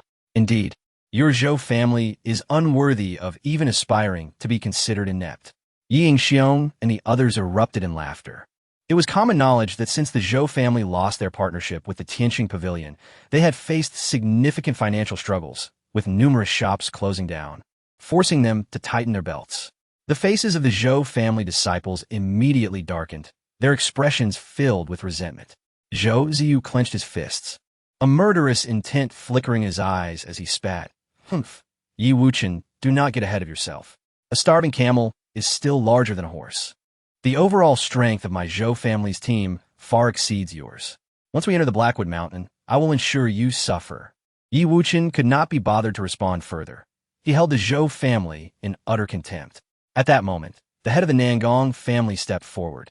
As the host of the event, he surveyed the gathered teams with a serious expression and declared, "The competition will take place in the Blackwood Mountain, located east of Beiyuan City. We have already driven the demon cultivators from that area. You will hunt them yourselves. Each of you will receive a demonic pearl. After slaying a demon cultivator, you will store their malevolent energy in the pearl. The higher the level of the demon cultivator you slay, the heavier the malevolent energy, and thus, the higher the points you will earn. The points accumulated by each team of 10 will determine the family that ranks first on the leaderboard, crowning them as the champions of the demon hunting competition in Beiyuan City, along with lavish rewards and the highest honor." Upon hearing this announcement, the participating youths were filled with fervor, their eyes gleaming with ambition. The title of champion in this competition is a tangible accolade. The leaderboard is divided into individual and family rankings, which will be updated in real time throughout Beiyuan City. Everyone aspires for their name to appear prominently, bringing pride to their families and resonating throughout the city. The demon-biting pearl? Yi Wuchen held a small, walnut-sized red orb in his hand, feeling its cold surface. Reminiscent of jade, he began by binding his name to the pearl. As he infused it with spiritual energy, the characters for Yi Wuchen swiftly appeared within. Thus, any points stored within this pearl would be associated with his name, appearing on the leaderboard in real time. Yi Wuchen infused the pearl with energy at a rapid pace, and soon, his name prominently displayed atop the individual leaderboard, albeit with a score of 0. Instantly, the youths from various clans were filled with competitive spirit, eager to infuse their own pearls with energy. However, since Yi Wuchen was the first to activate his, he maintained his position at the top of the individual leaderboard. Yi Yingxiong, with a mischievous grin, remarked, "Ha, cousin, you acted swiftly, seizing the first place and infuriating the Zhou clan disciples." Yi Wuchen remained silent, not wishing to draw attention. "Humph, Yi Wuchen, this time I will surely trample you underfoot, leaving you no chance to approach me." Jiang Mai glared at the name at the top of the leaderboard, his heart pricked with determination, realizing it was Yi Wuchen. Meanwhile, within the Subhan family team, a beautiful girl with ruby-red lips and pearly white teeth glanced curiously at Yi Wuchen. At just 6 years old, he had reached the 6th level of the mortal realm, making him a prodigious talent in Beiyuan City. Unfortunately, he possessed only a 3rd-grade spiritual root, limiting his future potential. Subhan Yu softly mused, intrigued by the 6-year-old, and made her way toward the Yi family team. This young girl, vibrant and youthful at 13, already possessed the graceful curves of a blossoming maiden. Her skin fair and her figure delicate, a true beauty. Clad in a purple dress, her long blue hair cascaded over her shoulders, and her large eyes sparkled like precious gems. "Look, Subhan Yu is coming. How beautiful!" She approached, and the boys from the Yi family felt a stir of excitement. Being at the age of first love, Subhan Yu was the cherished jewel of the Subhan clan, endowed with extraordinary talent and captivating charm, making her the object of many boys' fantasies. "Subhan Yu, have you given thought to align with my Zhou family?" Zhou Ziyu hurried over, believing himself the only one worthy of her attention. Regrettably, Subhan Yu ignored him, passing by without a glance, leaving him embarrassed and flustered. Ultimately, she arrived in front of Yi Wuchen, her petite figure slightly shorter than his. With a voice as clear as a babbling brook, she greeted, "Hello, Wuchen. I heard you're only 6 years old, yet you've grown so tall." Yi Wuchen nodded indifferently, puzzled by the girl's sudden interest. At just 6 years old. You should be calling me sister." Subhan Yu pouted, feeling slighted by his cool demeanor. "Miss Subhan, may I inquire about your reason for seeking me?" Yi Wuchen asked. "I've heard you possess great talent in the sword path and practice the rare thunder law. When we reach Wumu Mountain, shall we have a duel?" Subhan Yu proposed, her elegant neck resembling that of a swan, adorned with a dazzling ruby necklace. "I am merely at the 6th level of the mortal realm, while you have reached the 9th. I would not stand a chance," Yi Wuchen replied, uninterested in competing with the girl. He entered the demon hunting competition to seek new realms of thunder and to secure a top 3 ranking for abundant cultivation resources to advance to the 2nd stage of physical enhancement. How dull. If you're afraid to compete, then so be it," Subhan Yu sighed, her initial intention of making a friend thwarted by his indifference. Frustrated, she stomped her foot, leaving a trail of fragrant air as she departed. "Wuchen, do you think Subhan Yu might have feelings for you?" Ying Xiong remarked with a teasing glint in his eyes, lamenting, "What a pity, you are too oblivious to such feelings, but then again, you're only 6 and likely do not understand romance." After the 4 prominent families of Beiyuan City delivered their speeches, the demon hunting competition officially commenced. During this time, Jiang Yu noticed Yi Wuchen among the participating team and frowned slightly, but chose not to comment further. As Yi Wuchen's father, Jiang Wenkong, believed he still had a conscience, he approached Yi Jiaming and said, "Father-in-law, Wuchen is only 6 years old. Is it too dangerous to send him to the battlefield?" Yi Jiaming coldly retorted, "Humph. Now you pretend to be compassionate. When you heartlessly expelled his mother and him from the Marquis's residence, did you consider his young age?" This remark left Jiang Wenkong speechless. His head bowed in defeat as he walked away in frustration. A mere 6-year-old daring to participate in the demon hunting competition at Wumu Mountain. It seems Yi Jiaming and Yi Lioli have lost their minds, for with just a 3rd-grade spiritual root, no amount of training will yield results. Zhou Lighting scoffed, casting a disdainful glance before turning her attention to her son, who appeared calm and composed in the ranks, her expression one of satisfaction. After 9 years, Jiang Mai was now 9 years old, his rapid progress due to his 7th-grade spiritual root, having reached the 9th level of the mortal realm and poised to soon enter the spirit-gathering realm. This remarkable achievement lifted her spirits immensely. She believed this competition would mark the beginning of her son's fame. She was convinced he would secure the top spot on the individual leaderboard, a genuine and glorious honor. "Mother, rest assured, I will not disappoint you this time. As for Yi Wuchen, he is no longer worthy of comparison with me," Jiang Mai declared with confidence. His 2+ years of training at the Heavenly Sword Sect having matured his mindset and broadened his horizons. His future journey would be one of stars and oceans. Crushing Yi Wuchen beneath his feet would merely be a trivial task. With the clang of the gong signaling the start of the demon hunting competition, the sound reverberated through the heavens and earth, and all the participating youths sped toward Wumu Mountain. "The first place on the individual leaderboard is mine." Nangong Yi from the Nangong family, dressed in blue and stepping upon a star disk, surged ahead, determined to claim victory. "No one shall take my first place. Those who stand in my way shall perish." Jiang Mai, ambitious and resolute, summoned a red gourd that expanded to accommodate several people, a magical artifact with commendable speed. Kolosititai Nangongi. In an instant, youths from various clans scrambled to showcase their abilities, eager to see who would reach Wumu Mountain first. Yet, Yi Wuchen remained unhurried, strolling leisurely along the ground. Yi Ingxiong watched anxiously, thinking, "Wuchen, why do you walk like an old man? We should hurry. There is no need for haste." Their current reckless charge will only squander their spiritual energy. By the time they reach the Ebony Mountain, it is likely that the spiritual essence in their sea of spirit will be nearly depleted, rendering them incapable of maintaining their peak condition, let alone engaging in battle with the practitioners of the demonic path. Yi Wuchen strides steadily, as the Ebony Mountain lies merely 100 miles ahead. There is no necessity to rush. Indeed, that makes sense. Yi Ingxiong's eyes brightened, nodding in agreement, and he immediately addressed the Yi family disciples. "Let us proceed at a steady pace. There is no need to engage in a life-and-death struggle with them." Observing the Yi family's 10 members lagging far behind the other teams, several clan heads revealed expressions of intrigue. The head of the Nangong family stroked his snowy beard and remarked to Yi Jianming, your grandson Yi Wuchen displays a surprising degree of wisdom for one so young. Understanding the importance of conserving strength. His temperament is commendable. Indeed, young people are often prone to impatience, especially in such competitions, where they are eager to unleash their full power at once.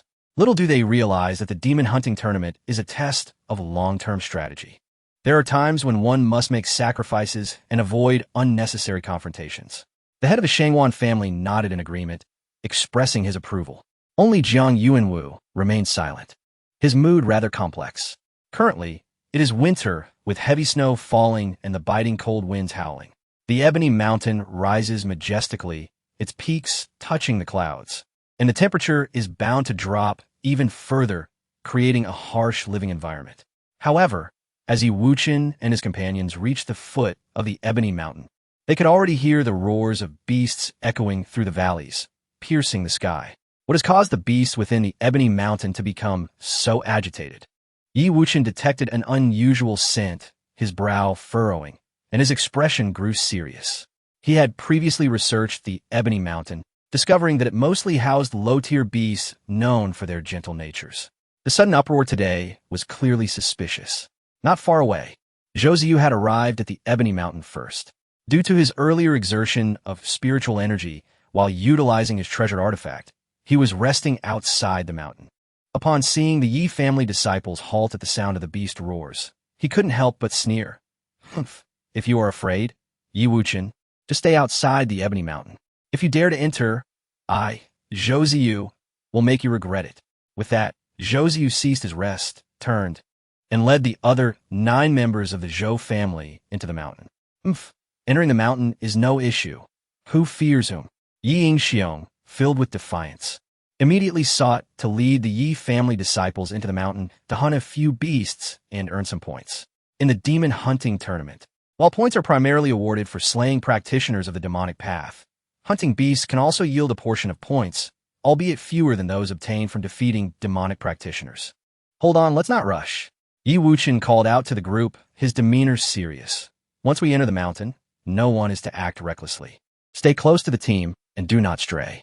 There are peculiarities within the ebony mountain, and it will undoubtedly be more perilous than usual. Yes, Wuchen is right. We must proceed with caution and not be careless. The young maidens of the Yi family nodded solemnly. They were merely 13 or 14 years old, and this was their first true battlefield experience. Caution is the mother of safety. Let's try to slow our pace to adapt to the environment. We should not hastily hunt beasts for points, but observe first before acting. Yi Wuchen reiterated a few instructions before turning to Yi Yingxiong. I have trained in the Misty Forest before, and I possess a keen sense of danger. Let's take the lead. All right. Yi Yingxiong nodded, never underestimating his cousin, despite his young age of merely 6. In terms of swordsmanship, Yi Wuchen had already surpassed him significantly. In terms of combat prowess, he might not even be a match. The 10-member team slowly ventured into the ebony mountain, entering a mist-shrouded primordial forest where the chilling air enveloped them, inducing involuntary shivers. Roar. Here, the roars of beasts could be heard more acutely, their frantic sounds penetrating the eardrums like a resounding thunder, quickening their heartbeats. Yi Wuchen led the way, his pupils shimmering with a faint golden light, a manifestation of the power of the reincarnation eye, which, though not yet fully awakened, allowed him to perceive many things beyond the grasp of ordinary individuals. Over the past 2 years, he had not idled. He had condensed 7 drops of golden divine blood within him. Though all 7 drops had been expended in awakening his eye, it was but a drop in the ocean, and he was still far from fully unlocking the true reincarnation eye. Suddenly, a piercing scream erupted from the back of the team, a woman's voice filled with terror. Yi Wuchen furrowed his brow and quickly turned to look. He saw Yishiner's face pale as she pointed at the nearby bushes where a gruesome wolf's head lay, reduced to nothing but empty bones, devoid of flesh and fur. Sister Shiner, you nearly frightened me to death. It's just a wolf's skull. Is it really worth such a fright? 2 other maidens in the group, still shaken, voiced their complaints. The atmosphere in this mountain was already bizarre. Often, fear itself can be deadly. The The team continued onward. Yi Wuchen did not elaborate further. Recognizing that these Yi family disciples were on the battlefield for the first time and were bound to be overly tense.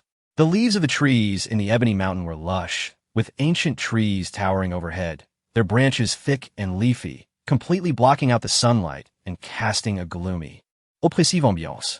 The roars of beasts had not ceased. Rather, they grew increasingly distinct and closer. Furthermore, the sounds of fierce combat could be heard in the distance, with weapons clashing and golden light flashing, indicating that the advanced team had already engaged in battle with the beasts. Let's avoid conflicts with other family teams as much as possible. Yi Wuchen had devised a plan. If they do not provoke us, we shall not provoke them. Earning points is a matter of individual ability. Having hunted beasts in such forests during his previous 8 lives, he possessed considerable experience in this regard. Ahead, there were tracks of demon wolves. Judging by the size of the prints, it seemed they were in the territory of the crimson-eyed demon wolf pack. While these beasts were not particularly strong in individual combat, once one appeared, it was often accompanied by hundreds of its kind, as they lived in packs. It would be prudent to avoid them. Yi Wuchen mused, opting to take a detour. Yi Shiner followed closely behind Yi Wuchen, her eyes wide with curiosity. Wuchen, you truly know so much. But we have already circumvented 3 groups of beasts.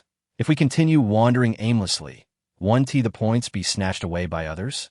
Yi Wuchen replied, Sister Shiner, do you know what the most crucial quality for practitioners entering the mountain for training is? Bravery. Yi Shiner answered without hesitation. Not quite. It should be reverence. One must always maintain a heart of reverence. Even a lion uses all its strength to catch a hare. Yi Wuchen, drawing upon his extensive experience, successfully guided the team through dangerous areas. During their journey, they halted upon discovering a group of participants. However, they found that all were deceased. The manner of their deaths was tragically gruesome. Their chests had been torn open by sharp claws, and their hearts were missing. A 10-person team had been utterly annihilated. Moreover, the fact that their hearts had been removed clearly indicated the involvement of practitioners from the demonic path. Gazing at the bodies sprawled before them, the Yi family disciples were deeply shaken, their faces ashen. 3 maidens tightly covered their mouths, their eyes filled with terror. They were practitioners from the Qian family, not weak in strength, yet they had been completely wiped out. Could there be practitioners of the gathering spirit realm within the mountain? Yi Xiong approached to inspect the bodies, his hands trembling slightly. The expressions on the deceased were filled with terror, likely a result of a sudden ambush by their enemies. Judging by the claw marks on the various wounds, there were 3 attackers. Their strengths estimated between the 9th level of the mortal realm and the 1st level of the gathering spirit realm, which does not quite align with the information we previously received. Yi Wuchen stroked his chin, lost in deep thought. According to their prior intelligence, there were no practitioners of the gathering spirit realm within the Ebony Mountain. However, it now appears that intelligence may indeed have erred. Or perhaps the higher-ups in Beiyuan City were aware of the situation, but chose not to inform the participants for reasons unknown. This demon hunting tournament is likely to be far more complex than previous ones, presenting a significantly greater challenge. Yi Wuchen's gaze grew solemn as he detected the faint scent of conspiracy in the air. We should distance ourselves from this area to avoid being ambushed by those 3 demonic cultivators. He prioritized the safety of the 9 disciples of the Yi family and opted to evade confrontation. Yet, during their return journey, Yi Wuchen felt an unsettling presence, a nagging sensation that something was stalking him from behind. Who? Yi Wuchen abruptly turned, only to discover a pair of blood-red, menacing eyes peering from the nearby thicket, accompanied by the faint growl of a demonic wolf. It was the crimson-eyed demon wolf. The other Yi family disciples gasped in alarm. We've already distanced ourselves from the territory of the crimson-eyed demon wolf. How could it have followed us here? This is most peculiar. Thoughts raced through Yi Wuchen's mind as he summoned crackling azure lightning in his right hand, forming a crescent moon that he swiftly hurled forward. With a swift slice, the head of the demon wolf was severed, blood splattering in a gruesome arc impressive. Yi Shiner and the other 2 young women gazed at him with admiration. However, Yi Wuchen suddenly bellowed, "Everyone, prepare for battle." Roar! Almost instantly, figures of crimson-eyed demon wolves emerged from all directions, numbering in the hundreds, each possessing combat prowess at the 7th level of the mortal realm. We've been silently surrounded. The sheer number of these demon wolves is staggering. The disciples of the Yi family wore expressions of despair, never expecting such a formidable challenge on their first venture into the mountains. Yi Yingxiong pointed at several of the demon wolves, exclaiming, "Look, some of them are emanating faint black malevolent energy. They must have succumbed to demonic influence. Yes, they are indeed possessed, manipulated by demonic cultivators, lying in wait for us." Yi Wuchen nodded, a glint of determination flashing in his eyes. "Now, we have no choice but to fight. Fight!" The remaining young men of the Yi family gritted their teeth, summoning their courage as they unsheathed their blades, readying themselves for battle. Roar! The leader of the crimson-eyed demon wolves, towering at 3 meters, with jet-black fur and a robust physique, reached the pinnacle of the 9th level of the mortal realm. With a fearsome roar, the other demon wolves surged forward, their forms agile as shadows, revealing gaping maws filled with menacing fangs and glistening claws. Clang! As the captain of the team, Yi Yingxiong wasted no time. With his cultivation at the initial stage of the 9th level, he unleashed his blade, cleaving a demon wolf in two, blood spraying forth. His snow-cutting sword technique, honed under Yi Wuchen's guidance for 3 years, could even contend with cultivators at the spirit-gathering realm. In a matter of moments, Yi Yingxiong showcased remarkable valor, charging forward and dispatching 4 demon wolves in quick succession. However, the other Yi family disciples were not as fortunate. Ye Viner, la King in cultivation, found her spear knocked from her grasp by the oncoming demon wolves. As she saw a wolf's claw poised to tear her apart, she let out a piercing scream, her eyes tightly shut. At that moment, a surge of lightning illuminated the forest. A thunderous crescent of lightning cleaved through the air, toppling the airborne demon wolf, cleaving its head in two. After a long moment, Yishir dared to open her eyes, her face pale, heart racing violently, and she nodded gratefully at Yi Wuchen. The assault of the crimson-eyed demon wolves was relentless, charging forth without regard for their lives. Yi Yingxiong, holding the front line, was now panting heavily, bloodied and nearing exhaustion. Just then, Yi Wuchen, enveloped in radiant lightning, charged in, unleashing arcs of lightning that sent several demon wolves sprawling, their bodies charred and writhing on the ground. What impeccable timing! Yi Yingxiong marveled, realizing that had Yi Wuchen arrived a moment later, he might have sustained grievous injuries. The other Yi family disciples, witnessing the 6-year-old Yi Wuchen's bravery, were invigorated, gritting their teeth and fighting with renewed fervor. For a time, the two sides were locked in a fierce struggle, neither yielding. Clang! Though Yi Wuchen was only at the 6th level of the mortal realm, he was undeniably the core of the team. With his lightning sword in hand, he moved gracefully, plowing through the throngs of wolves, dispatching them with ferocity. In mere moments, he had slain over a dozen demon wolves. Roar! The leader of the crimson-eyed demon wolves, witnessing this, began directing the others to focus their attacks on Yi Wuchen. No matter how many come, I shall slay them all.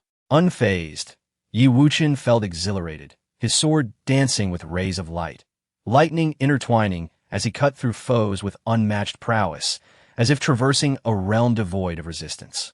Gasp! Cousin Wuchen is simply too fierce.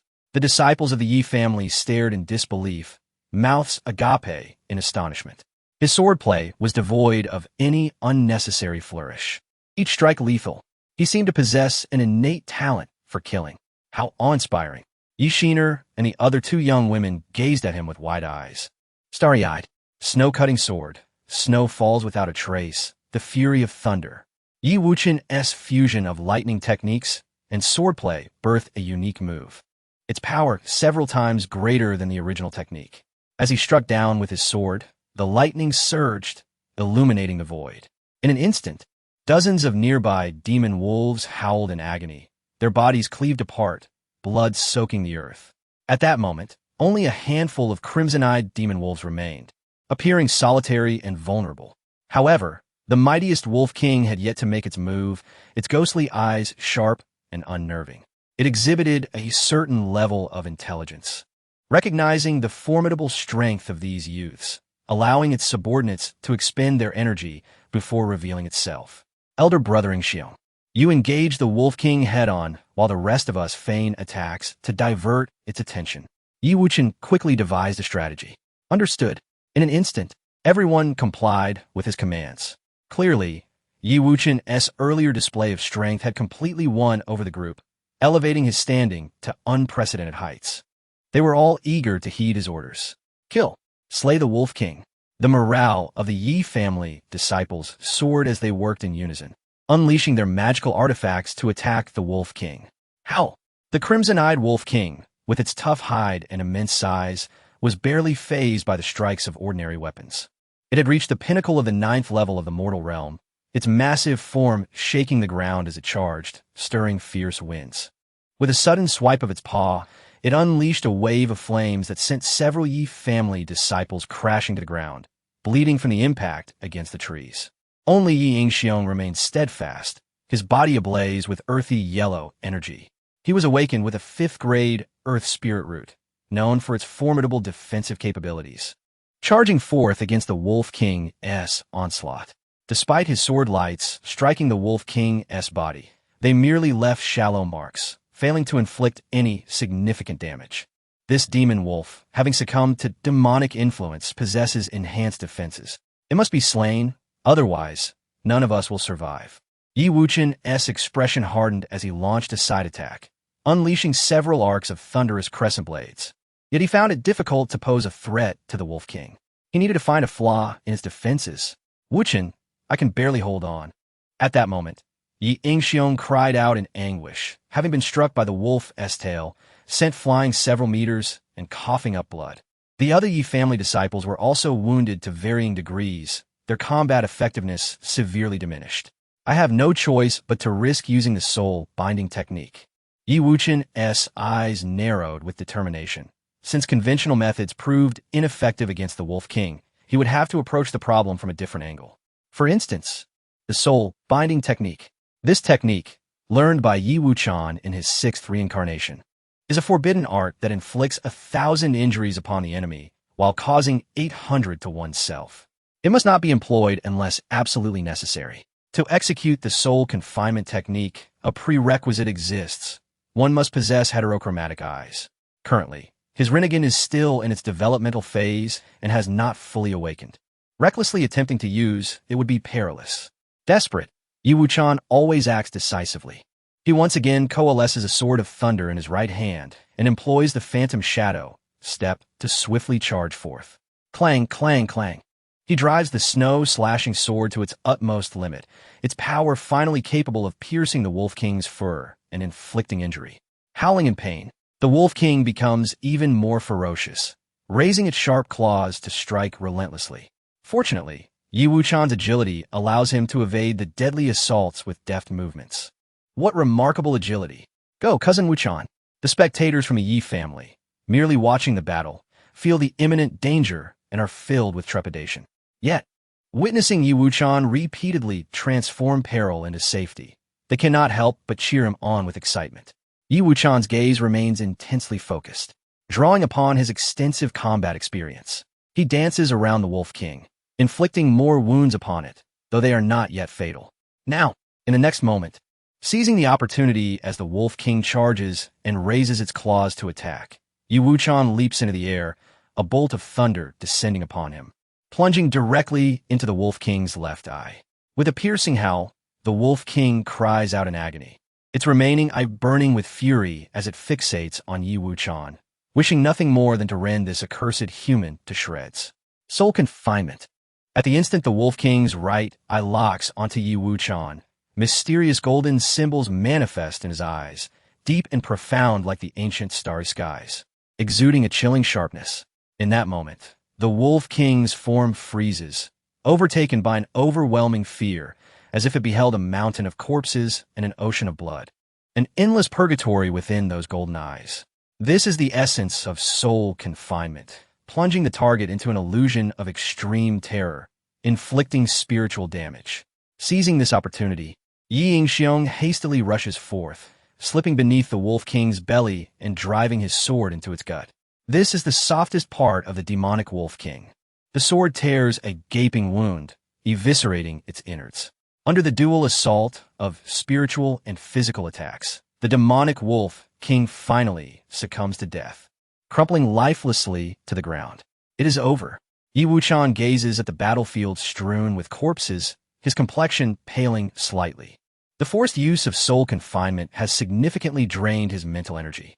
However, the points gained are quite considerable, especially from this corrupted, demonic wolf king, whose heavy resentment can yield points comparable to that of a demon cultivator of the same level. Cousin Wuchen, you have slain the majority of the demonic wolves, including this red-eyed wolf king. Quickly, use your demon-devouring pearl to absorb the malevolent energy. Indeed, had it not been for Cousin Wuchen's intervention, we would all have perished in the belly of the demon. The other members of the team wholeheartedly concur, as it is evident to all that the greatest credit for this battle belongs to Yi Wuchen. Agreed. Yi Wuchen does not hesitate. He promptly retrieves the demon-devouring pearl and begins to absorb the malevolent energy from the corpses of the demonic wolves. The rewards for the top 3 positions on the personal points leaderboard are quite generous. Among them is a treasure known as the Crimson Flame Fruit, which would greatly aid in curing Su Qingyu's frost poison. Furthermore, if he secures the first place on the personal leaderboard, he will receive a fragment of ancient thunderstruck wood. This thunderstruck wood is a rare find, capable of assisting Yi Wuchen in advancing to the second stage of thunder power. Once his thunder power evolves to the blue phase, his combat prowess will multiply, granting him the capability to contend with cultivators of the spirit-gathering realm. As the demon-devouring pearl hovers in midair, absorbing the malevolent energy from the corpses of the demonic beasts, it begins to emit red specks of light. Yi Yingxiong, filled with excitement, urges, "Quick, check your ranking on the personal leaderboard." Yi Wuchen retracts the demon-devouring pearl, sensing the fluctuations within it, and expresses mild surprise. Having slain over 100 demonic wolves, I find myself ranked merely 9th on the personal leaderboard. Only 9th? The others respond with astonishment. Chapter 35. Striking the Points Leaderboard. Within the depths of the Ebony Mountain, the scarlet-eyed demon wolves undoubtedly represent a formidable challenge among the beastly hordes. Had it not been for the prodigious performance of Yi Wuchen from the Yi family, the team would have likely faced total annihilation. After enduring such a grueling battle, all the points were absorbed solely by Yi Wuchen, leaving him ranked a surprising 9th on the personal leaderboard. Yi Yingxiong, holding the soul-devouring pearl, felt the fluctuations of spiritual energy within and gasped in astonishment. The first-ranked Nangong, he has surpassed 1,000 points. How on earth did he achieve that? Yi Shiner quickly sensed the soul-devouring pearl as well, her mouth agape. The second-ranked Wu Junxiao is close behind, nearing the 1,000-point mark too. A genius with anomalous eyes indeed possesses terrifying combat prowess. The third position was held by Shang Wanyu with 700 points, showcasing equally impressive performance. Fourth was Jiang Mai with over 600 points. After reviewing the leaderboard, the disciples of the Yi family felt immense pressure. The top 4 positions were dominated by the 4 great families of Beiyuan City, exhibiting an almost insurmountable lead. Meanwhile, Yi Wuchen languished in 9th place with a mere 200 points. Yi Shiner deduced, "It appears that this demon hunting competition is exceptionally fierce." Other families likely share the same strategy, concentrating points in the hands of a single person, aiming primarily to ascend the personal leaderboard. The family points leaderboard would remain undisclosed until the competition's conclusion, introducing an element of strategy. Determined to catch up to Nangong, Yi Wuchen contemplated a steady approach, ensuring the Yi disciples acclimated to the harsh environment of Ebony Mountain while prioritizing their safety. However, it must be acknowledged that Nangong Yi's prowess posed significant pressure on him. Yi Yingxiong remarked, "Wuchen, catching up to the Nangong family is exceedingly difficult. Their team of 10 possesses an average cultivation level of the 8th layer of the mortal realm, making them the strongest among participants. As for Wu Junxiao, despite having only a 5th-grade spirit root, his innate anomalous eyes grant him the ability to strike down foes with devastating efficiency. Indeed, contending for the personal points leaderboard against them seemed akin to scaling a daunting mountain. The Yi family disciples shared similar sentiments, feeling dwarfed by the brilliance of the top 4 talents. Yet, Yi Wuchen, brimming with confidence, encouraged his companions. "We are not inferior, united in cooperation. We have already vanquished the scarlet-eyed demon wolves." Indeed, what Wuchen says holds truth. As long as we collaborate and assist one another, we shall have the opportunity to surpass the top 4. Yi Shiner rallied the group, raising her fist in encouragement. Let's take an hour to recuperate, Yi Wuchen commanded, retrieving healing elixirs from the Canglan pendant for the team. These potions, specifically prepared by Su Qingyu for the demon hunting competition, boasted remarkable restorative properties. After consuming the elixirs, the faces of the Yi family disciples regained their rosy hue, and even their wounds began to heal rapidly. These potions crafted by Sister Su are exponentially more effective than those sold at the Tianqing Pavilion. Of course, Sister Su is a 5th-grade alchemist, the only one in Beiyuan City.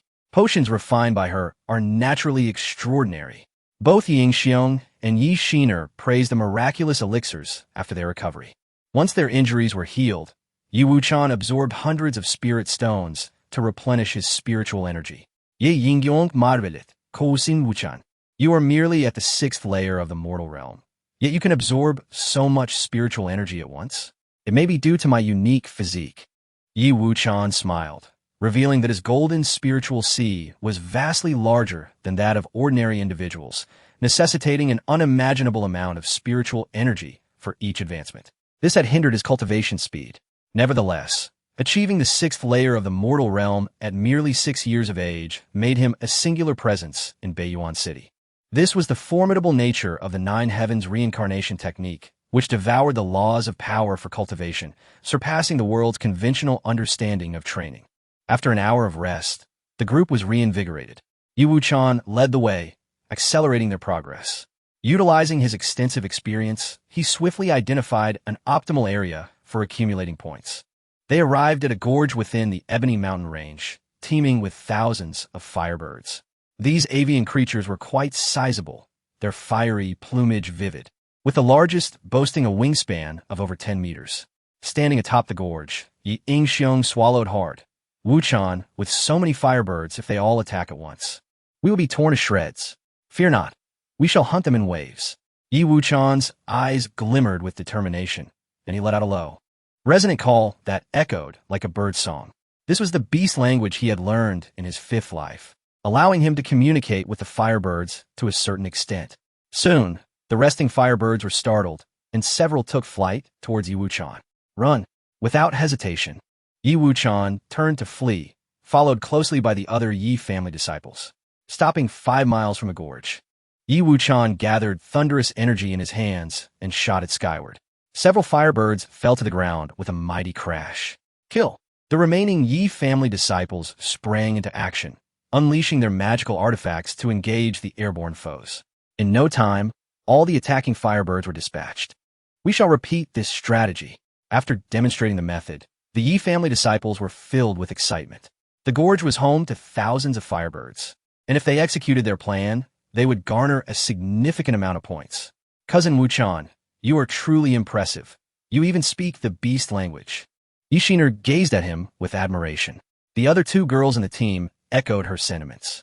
Yi Wuchen replied, I merely studied some texts and learned it accordingly. Luring the firebirds proved to be an ingenious tactic. It not only ensured a steady influx of points, but also prioritized safety. Yi Wuchen meticulously maintained the number of firebirds engaged in combat to under 30, and after just 2 hours of continuous hunting, his points skyrocketed, propelling him to 5th place on the personal leaderboard. In an instant, the Yi family disciples were elated, reveling in their success. Concurrently, Yi Wuchen's frenzied hunting drew significant attention across Beiyuan City. In the central square of Beiyuan City, a towering purple stone tablet displayed the personal points leaderboard in real time. At the pinnacle remained Nangong Yi, boasting an impressive total of 1,200 points. Second was Wu Junxiao with 1,100 points. Third was Shangwan Yu at 900 points, followed by Jiang Mai with 700 points. Then, like a dark horse, Yi Wuchen surged from 9th to 5th place in a mere 2 hours. Upon hearing the news, members of the Jiang, Zhou, and Yi families rushed to the central square. Yi Wuchen's rapid ascent in points was truly extraordinary, especially considering he was merely a 6-year-old child, the youngest participant in this demon hunting competition. How could he possess such formidable abilities? Indeed, the Yi family's 10-member team was not particularly strong. They did not even rank among the top 10 in Beiyuan City. Even if all points were concentrated in Yi Wuchen's hands, Such a terrifying rate of accumulation seemed implausible. Whispers filled the air as people began to speculate. Yi Wuchan's name was not unfamiliar, as he was the direct disciple of the 5th-grade alchemist Su Qingyu and had garnered considerable attention in his own right. Could it be a case of mistaken identity? Madame Jiang, Zhou Lighting, and Jiang Wenkong rushed to the scene to witness the rankings, their expressions betraying disbelief as they instinctively thought that this Yi Wuchan was not the same as the one they knew. Chun Er was indeed remarkable, having previously ranked 9th. He had astonishingly surged into the top 5 in such a short span, with his points steadily climbing. Yi Rongfeng and Su Qingyu were naturally overjoyed, feeling a sense of vindication. In all of Beiyuan City, there was only one family with the surname Yi, and the contestant named Yi Wuchan was the only one of his kind. The name on the leaderboard could not be mistaken. Impossible. This kid must have cheated. The Zhou family practitioners arrived at the scene, their faces dark with anger, particularly Zhou Xin, who gritted his teeth and clenched his fists. Seeing Yi Wuchan's glory was almost more unbearable than killing him. If you can't compare to my Chen Er, you resort to accusing us of cheating. This is the extent of your Zhou family's petty thoughts. Yi Rongfeng shot back sharply, adding mockingly, isn't it laughable? Before the competition, Zhou Ziyu boasted that he would make my Chun Er suffer in the Ebony Mountain, yet now on the leaderboard, he's been thrown far behind by Chun Er. I wonder if your Zhou family feels embarrassed. The Zhou family practitioners were infuriated, their faces flushed. However, what Yi Rongfeng said was the truth. Before the competition, Zhou Ziyu indeed made bold claims to crush the Yi family practitioners underfoot. Now, he was undoubtedly facing a humiliating defeat. Thankfully, Mu Er was currently ranked 4th. If he were surpassed by Yi Wuchan, it would indeed be a tremendous embarrassment. Zhou Lighting secretly felt relieved, praying in her heart, Mu Er, you must do your best.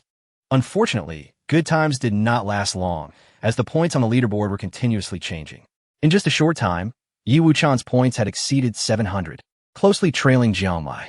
Zhou Lighting immediately tensed, her gaze fixed on the stone tablet, not daring to relax for a moment. Even Madame Jiang began to turn her prayer beads, offering blessings for Jiang Mai. Look, he surpassed him. Suddenly, the crowd erupted in a clamor. Zhou Lighting stared in shock at the personal leaderboard, where Yi Wuchan's name was prominently displayed above Jiang Mai's, causing her to feel faint. Lighting, are you all right? Jiang Wenkong quickly supported Zhou Lighting. Husband, could there be a mistake with this leaderboard? My Mu Er is a natural born with 7th-grade spiritual roots. How could he lose to Yi Wuchan again? Why is this happening? Zhou Lighting struggled to accept this reality, her emotions spiraling out of control. Yi Rongfeng, listening from the side, felt an immense sense of satisfaction and coldly remarked, what natural born? To me, he seems like a counterfeit. What if he has 7th-grade spiritual roots? He has repeatedly been trampled underfoot by my Chun Er. You're talking nonsense. Zhou Lighting trembled in anger, her face pale as she vehemently retorted. Yi Wuchan is merely lucky. Yes, it must be luck. Luck? 3 years ago, during the swordsmanship competition, my Chun Er won, and you called it luck. Later, during the disciple assessment, my Chun Er won again, and you still claimed it was luck. Now, with the leaderboard placing him solidly before Jiang Mai, you still insist it's luck? Yi Rongfeng gazed at her with pity, shaking her head in derision. Zhou Lighting, stop deceiving yourself. In this realm of cultivation, even those with innate 7th-grade spiritual roots can fall to mediocrity. Talent does not represent everything. This statement undoubtedly struck at the heart. Zhou Lighting, pale and filled with suspicion, implored her husband, Husband, you must refute her. Refute this shameless woman. She is clearly misleading everyone. Jiang Wenkong quickly comforted her. Lighting, calm down. A temporary victory or defeat means nothing. Temporary victories or defeats mean nothing. Indeed, but has Jiang Mai ever won against Chen Er since birth? When has he not been crushed underfoot by Chen Er? Yi Rongfeng taunted, seemingly aiming to repay all the grievances her sister and nephew had suffered over the years.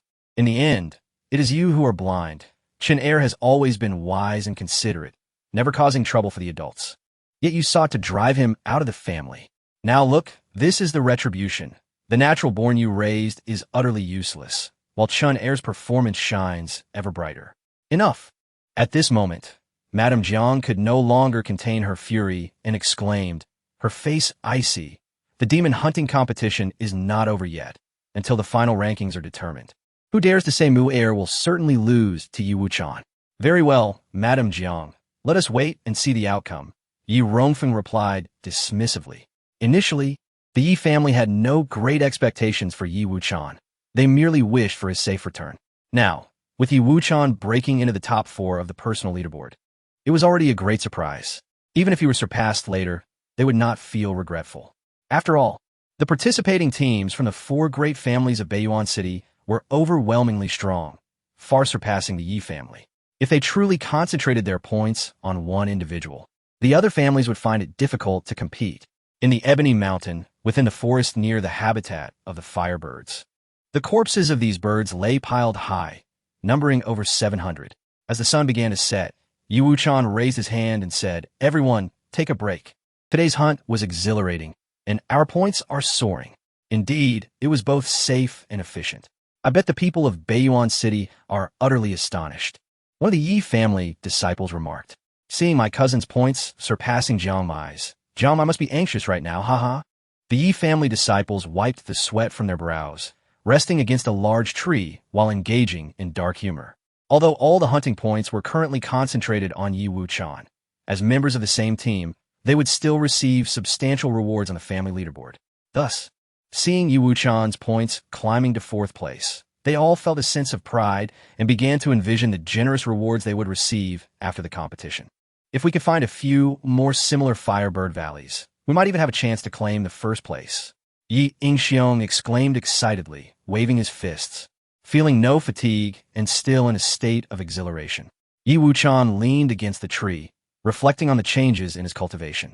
It was only the first day since entering the Ebony Mountain, and his cultivation had already progressed from the early stage of the 6th realm to the mid-stage. Indeed, only through actual combat can one enhance their cultivation most swiftly. As everyone reveled in their joy and began to share their provisions, a sudden sound of hurried footsteps approached from a distance. Yi Wuchen furrowed his brow, instantly becoming alert. Who is it? All the Yi family disciples, including Yi Ingxiong, stood ready. In just a moment, 10 figures sprang out of the forest, all familiar faces.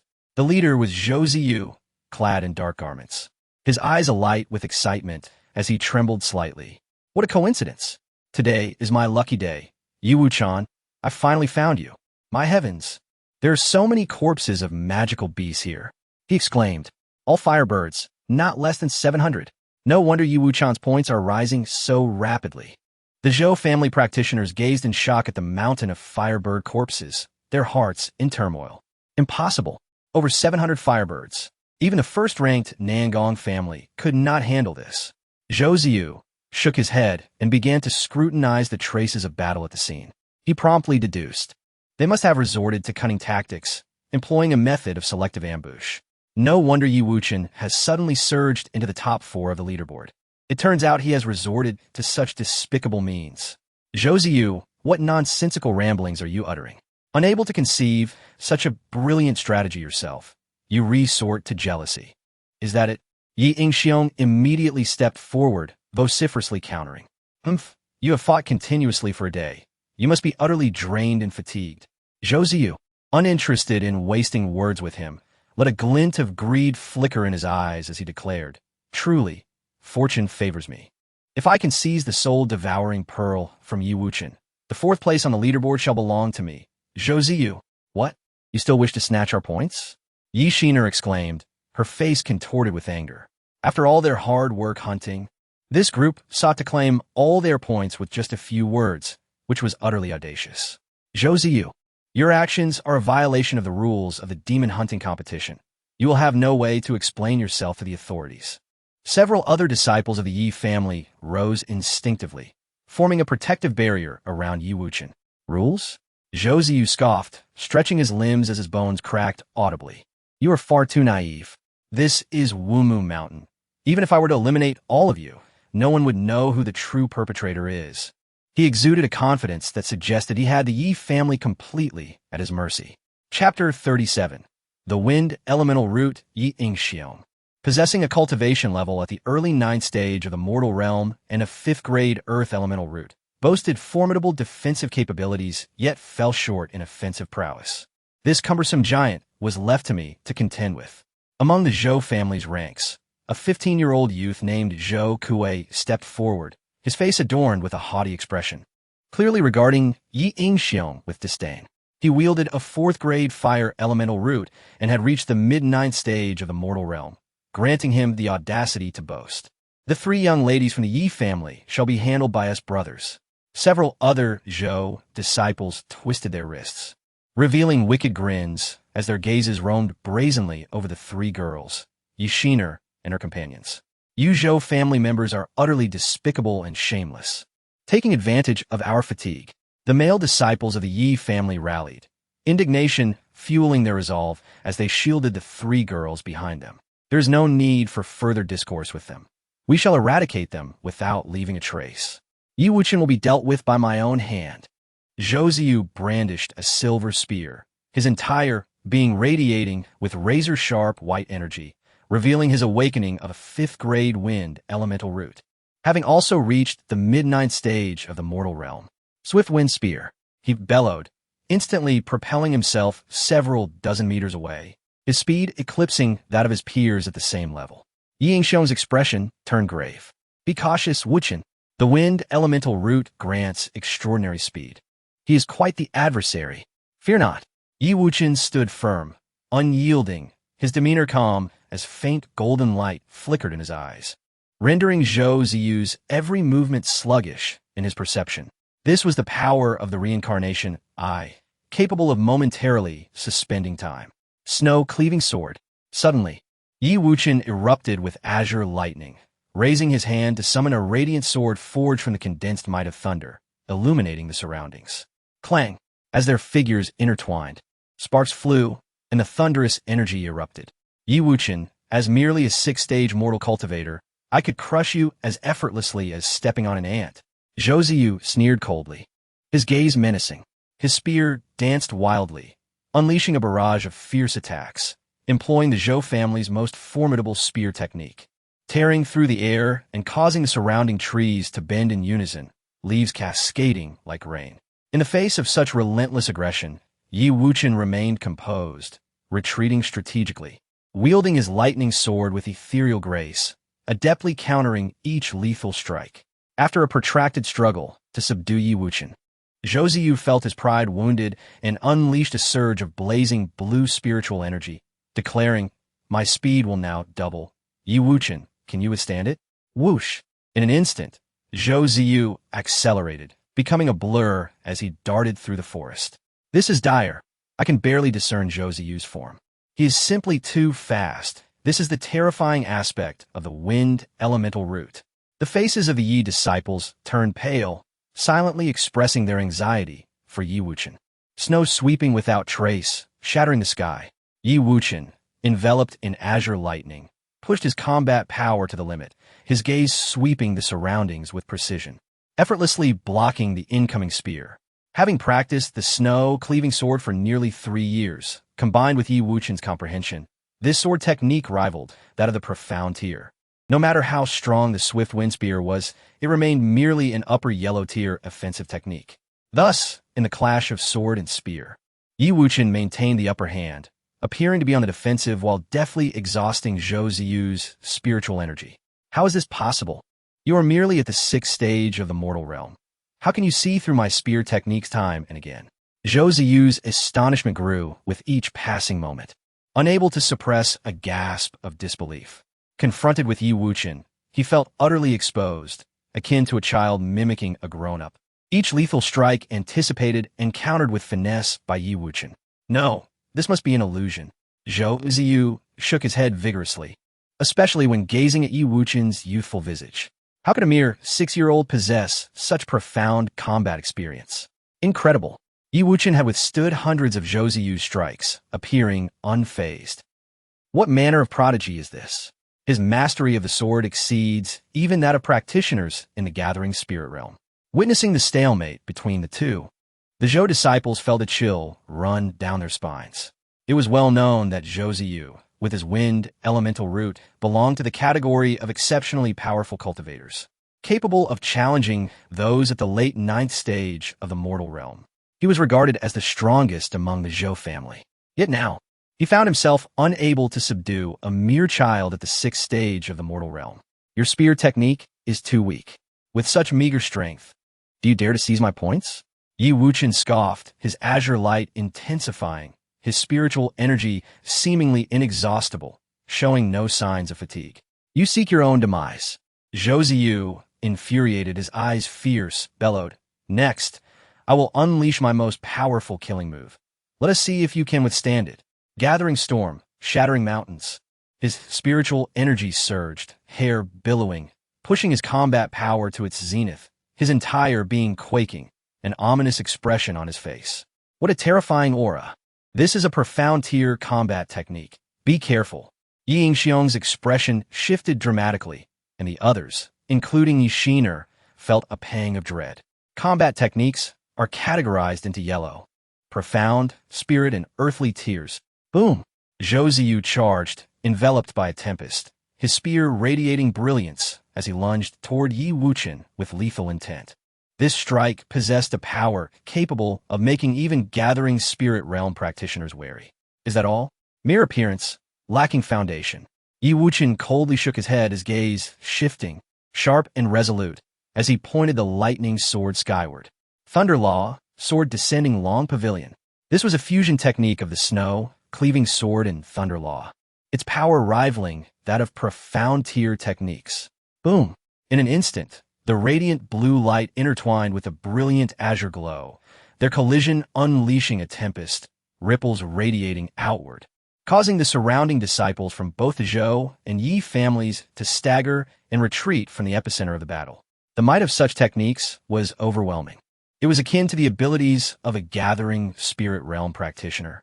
Even the residual energy was enough to inflict harm. At the heart of the battlefield, the spear and lightning sword clashed, two torrents of wild spiritual energy colliding fiercely. Cough! Zhou Ziyu spat blood, his face contorted in rage as he roared, "Die!" Simultaneously, Yi Wuchen's lips bled. Ultimately, he was 3 minor levels weaker than his opponent, and a direct confrontation did not favor him. After their exchange, both were sent staggering back several dozen meters. This prodigy has yet to perish. That last strike was the strongest attack I could muster. Zhou Ziyu's pupils constricted violently. He was genuinely alarmed, having exhausted all his means, yet still finding himself powerless against his foe, the consumption of spiritual energy proving immense. Chapter 38. Fierce Battle on a Rainy Night. As the sun dipped below the horizon, the night in Ebony Mountain grew increasingly frigid. Unbeknownst to anyone, a gentle drizzle began to fall from the heavens, striking faces like icy needles. Zhou Ziyu's hand, gripping the long spear, trembled, his visage a blend of sweat and rain, breaths becoming increasingly labored. He had just engaged in a desperate offensive, exerting every ounce of his strength, only to realize he was nearing the brink of exhaustion. The spiritual energy within him almost depleted. In stark contrast, Yi Wuchen had sustained only minor injuries, maintaining a chilling calm throughout the battle, devoid of any mistakes or emotional fluctuations. He resembled a merciless assassin, patiently waiting for his opponent to reveal a weakness. It was time to conclude this. Yi Wuchen's sword radiated with thunderous brilliance, illuminating the pitch-black, rain-soaked night as he charged forward, exuding an aura of lethal intent honed by countless battles. In that moment, Zhou Ziyu felt the looming threat of death, a wave of despair washing over him. He shouted, "Stop, Yi Wuchen! Do not let him approach."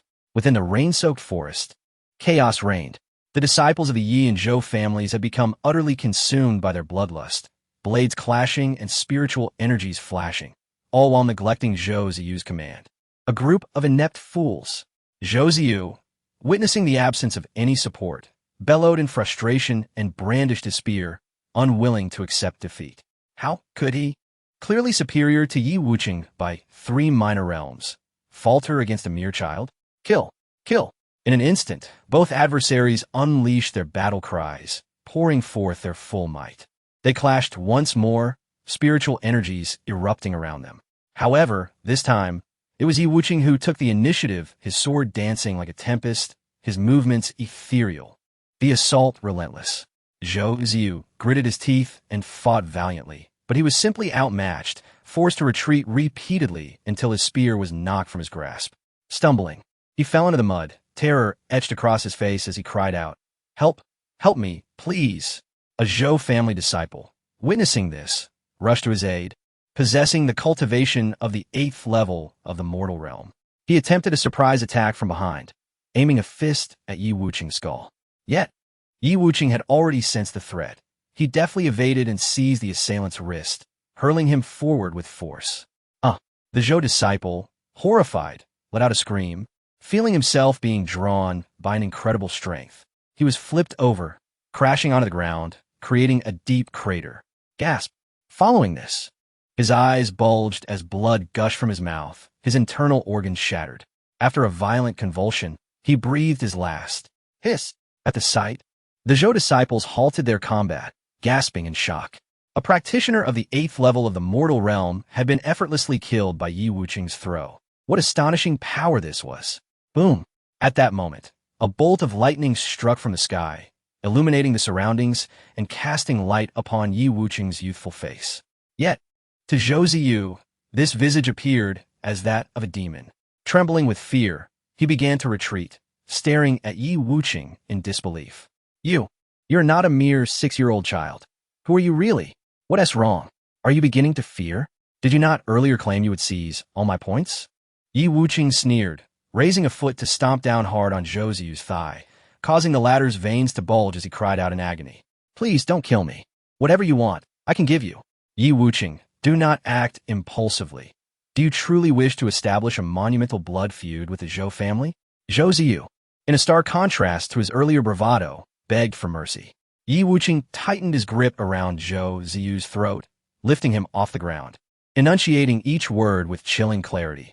I want the extinction of your entire Zhou family. Can you agree to that? Zhou Ziyu was paralyzed with terror.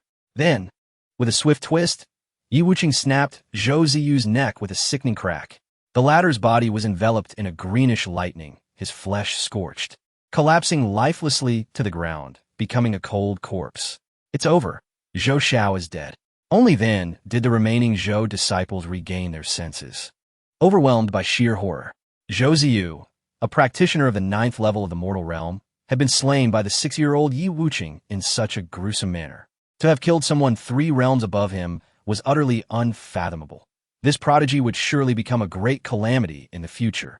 Nearby, Zhou Kuei, engaged in battle with Yi Yingxiong, wore an expression of disbelief, turmoil raging within him. Having killed Zhou Ziyu, the Zhou family will not let you go. Brothers, retreat. Zhou Kuei screamed in desperation, recognizing the dire turn of events as he turned to flee. Still wish to escape? Yi Wucheng raised his hand, unleashing a thunderous crescent that sliced through Zhou Kuei's thigh. Yi Yingxiong executed a sword technique that pierced through Zhou Kuei's back, emerging from his chest. It's over. The captain and vice-captain are dead. The Zhou disciples were engulfed in despair, unable to fathom that Yi Wucheng, a mere 6th-level mortal realm practitioner, was the backbone of their opponents and possessed such ferocity in battle. Not a single Zhou disciple will be spared. Yi Wucheng issued a lethal command. He unleashed multiple strikes, his thunderous attacks effortlessly dispatching any practitioners below the 9th level of the mortal realm, often resulting in instant death, while the luckier ones suffered severe injuries, barely clinging to life. In the blink of an eye, all 10 Zhou disciples were annihilated, their bodies lying in the cold, rain-soaked earth. The 3 female disciples of the Yi family remained in a daze, having never witnessed such a bloody scene before. Hunting beasts and killing humans felt entirely different. They all deserved their fate. Yi Yingxiong showed no signs of discomfort nor offered any sympathy. The struggle for Ebony Mountain was a matter of survival. As for Yi Wucheng, he began to search the fallen bodies, thoroughly looting the storage bags of the Zhou disciples.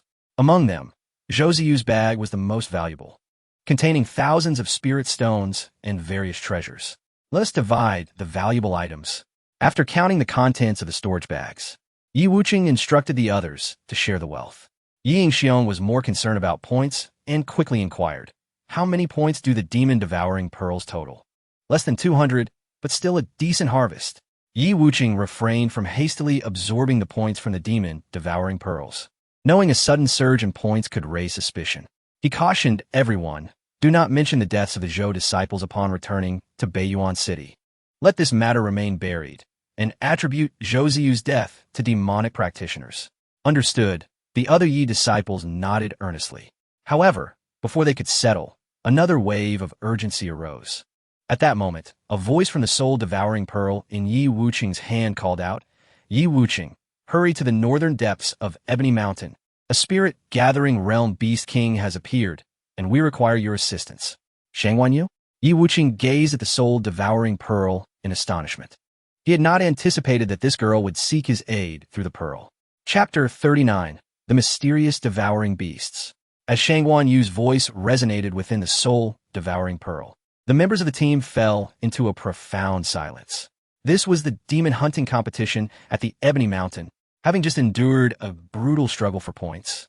Where deceit and life-and-death scenarios prevailed, everyone had developed a keen sense of vigilance. Yi Yingxiong instinctively remarked, Wuchen, could there be a trap within this? Well, setting aside the possibility of trap, even if they speak the truth, we cannot go. The Shangguan family's 10-member team possesses a formidable collective strength, with an average cultivation level reaching the 8th tier of the mortal realm. If they cannot handle the Beast King, it must be perilous. Yishiner promptly agreed. Rest assured, I have no interest in hunting any Beast Kings. Yi Wuchen replied with a faint smile, casually infusing spiritual energy into the soul-devouring pearl, responding to Shangguanyu. My mere 6th-tier cultivation in the mortal realm cannot aid you. Perhaps seek assistance elsewhere. Damn it, this fellow actually rejected me.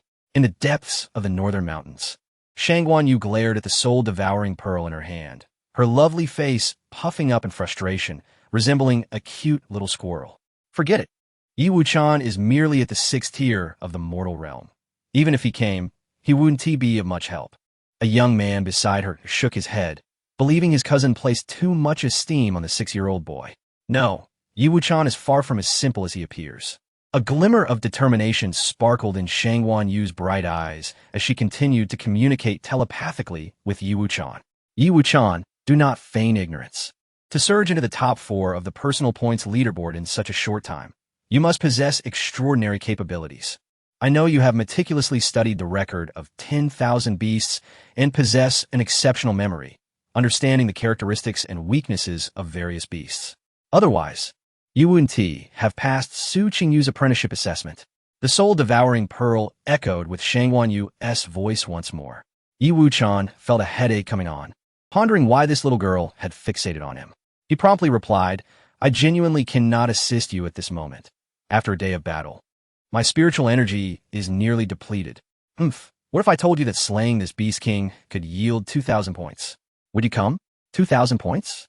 Yi Wuchen's eyes narrowed, instantly feeling a surge of temptation. That was indeed a substantial amount of points. It should be noted that while leading his team in the Firebird Canyon, they had hunted over 700 beasts and acquired only 500 points. Moreover, such an opportunity was rare and could very well be unattainable thereafter. 2,000 points? Yi Yingxiong and Yi Shiner also lit up with excitement, their hearts racing. Yet, Yi Wuchen remained resolute in his decision to decline, shaking his head. Even with 2,000 points, there would be little left for me after the distribution. It is not worth the risk to hunt a Beast King-level creature for merely 200 points. You are infuriating me. Once we return to Beiyuan City, my sister will undoubtedly seek you out for an accounting. Shangguanyu had not anticipated her earnest invitation would be met with repeated refusals. In Beiyuan City, she was the cherished jewel of the Shangguan family, enjoying adoration and attention, with talents from various clans striving to be close to her. Yet this little brat dared to disdain her. Following Shangguanyu's exasperated voice from the soul-devouring pearl, there was no further response. Seeing this, Yi Wuchen relished the peace, ready to indulge in a delightful nap. However, half an hour later, Shangguanyu's voice sounded again from the soul-devouring pearl, and this time she appeared significantly more fatigued. Yi Wuchen, this Beast King is extraordinarily peculiar. We have utilized various offensive techniques, yet we struggle to inflict harm upon it, and we have already lost 2 companions. How could this be? Given your team's strength, it should not have been a significant issue to jointly slay a Beast King at the initial stage of the Gathering Spirit Realm, right? Yi Wuchen sensed the gravity of the situation and immediately inquired, "What type of beast is this beast king, and what are its specific characteristics?" Shangguan Yu communicated, "It is an underage, iron-armored rhinoceros, emanating thick black malevolence, with crimson eyes, exceedingly irritable. Something is amiss. How could an underage, iron-armored rhinoceros possess the strength of the gathering spirit realm in Ebony Mountain? Moreover, the eyes of an iron-armored rhinoceros are typically green. How could they be crimson? Furthermore, creatures of this kind are generally quite docile and do not actively attack human cultivators. I suspect this iron-armored rhinoceros has succumbed to demonic corruption. There are numerous corpses of its kind nearby, including 2 disciples from my Shangguan family, who were devoured by it. After consuming them, the iron-armored rhinoceros's strength has evidently increased. Demonic corruption? Growth through consumption?" Yi Wuchen's gaze instantly turned grave. While demonic corruption among beasts was not uncommon, growth through consumption was exceedingly rare. Is there an invasion of dark matter? No, in my previous life, I quelled the dark turmoil and sealed all dark matter away. Who could have unsealed it? Or is it possible that I did not entirely eradicate this substance in my last life, allowing it to slip through the cracks? Yi Wuchen immediately recalled the dark turmoil, during which many demonic and devouring beasts emerged, with powerful fiends capable of consuming entire cities and populations, exhibiting extreme brutality and savagery. The source of all this stemmed from a liquid known as dark matter. Once living beings are tainted by dark matter, they become soulless, turning into machines of slaughter, perpetually consuming and growing. Moreover, the Vermilion Bird Star is a sealed planet, making it exceedingly difficult for outside cultivators to enter. Could it be that this neglected planet inherently harbors dark matter? Or perhaps the vermin from the sewers have been resurrected? Yi Wuchen's brows furrowed in contemplation. Taking the matter seriously, he immediately sent a message through the soul-devouring pearl. "I am on my way now. You all remain still." He intended to investigate whether dark matter had truly resurfaced in the world. If it were true, then this seemingly inconspicuous vermilion bird star might be far more complex than it appeared. "Wuchen, you truly intend to take such risks?" Yi Xiong expressed concern in his gaze. Yi Wuchen nodded. "Yes, I must go. You all stay here and do not move. Await my return. May I accompany you?" Yi Xiong still felt uneasy. "No, you must remain here to protect everyone. Rest assured, I cultivate the thunder technique, allowing me to move at speeds far surpassing the ordinary. Even if danger arises, I can easily escape." After giving a few instructions, Yi Wuchen set forth towards the northern reaches of Ebony Mountain. He employed the phantom shadow stealth technique, swiftly traversing the forest, enhancing his speed with the thunder technique, darting through the trees like a bolt of azure lightning. During this time, he managed to contact Shangguan Yu through the soul-devouring pearl, acquiring precise directions and location. Chapter 40. The Reappearance of Dark Matter. Boom! The night was deep. The rain poured down in torrents, and thunder roared. Yet, not a single raindrop touched Yi Wuchen, shielded by the faint azure spirit rainbow emanating from his body. After half an hour, Yi Wuchen arrived in an area shrouded in mist, where visibility was alarmingly low. Amidst the fog stood a towering tree, its dense canopy providing refuge from the rain, beneath which stood a group of young men and women, 8 disciples of the Shangguan family. 6 were young men and 2 were young women, all clad in luxurious attire, yet their appearances were quite disheveled. "Who goes there?" Shangguan Qingyun asked, his vigilance heightened. Gripping his black iron broadsword tightly, he exuded the aura of a 9th-level mortal realm cultivator, a green spirit rainbow igniting around him. "It is I, Yi Wuchen," came the reply as he emerged from the curtain of rain, dressed in white, his youthful visage strikingly handsome. Though merely 6 years old, he was remarkably tall for his age, resembling a boy of 12 or 13. "Brother Wuchen, you have finally arrived," Shangguan Yu exclaimed, her face lighting up with joy. Her lips were ruby red, teeth pearly white, and her features were like a painting, graceful and elegant. Her gem-like eyes sparkled with excitement as she hurried forward to greet him. Yi Wuchen approached the tree, surveying the surroundings with an odd expression. "This place feels unusually quiet. Indeed, the nearby beasts have nearly all perished, save for that iron-armored rhinoceros." Shangguan Yu nodded in agreement. "Lead me to the scene," Yi Wuchen said, cutting straight to the point. He was not here for points. He sought to investigate the reasons behind the iron-armored rhinoceros's presence. All right, Shangguan Yu replied, promptly taking the lead. The other members of the Shangguan family exchanged glances, some filled with confusion or disdain. They did not believe that this 6-year-old child, with merely a 6th-level mortal realm cultivation, could solve what they deemed an insurmountable challenge. That iron-armored rhinoceros is just 3 miles ahead. Let us approach quietly, Shangguan Yu instructed, her voice clear and melodious.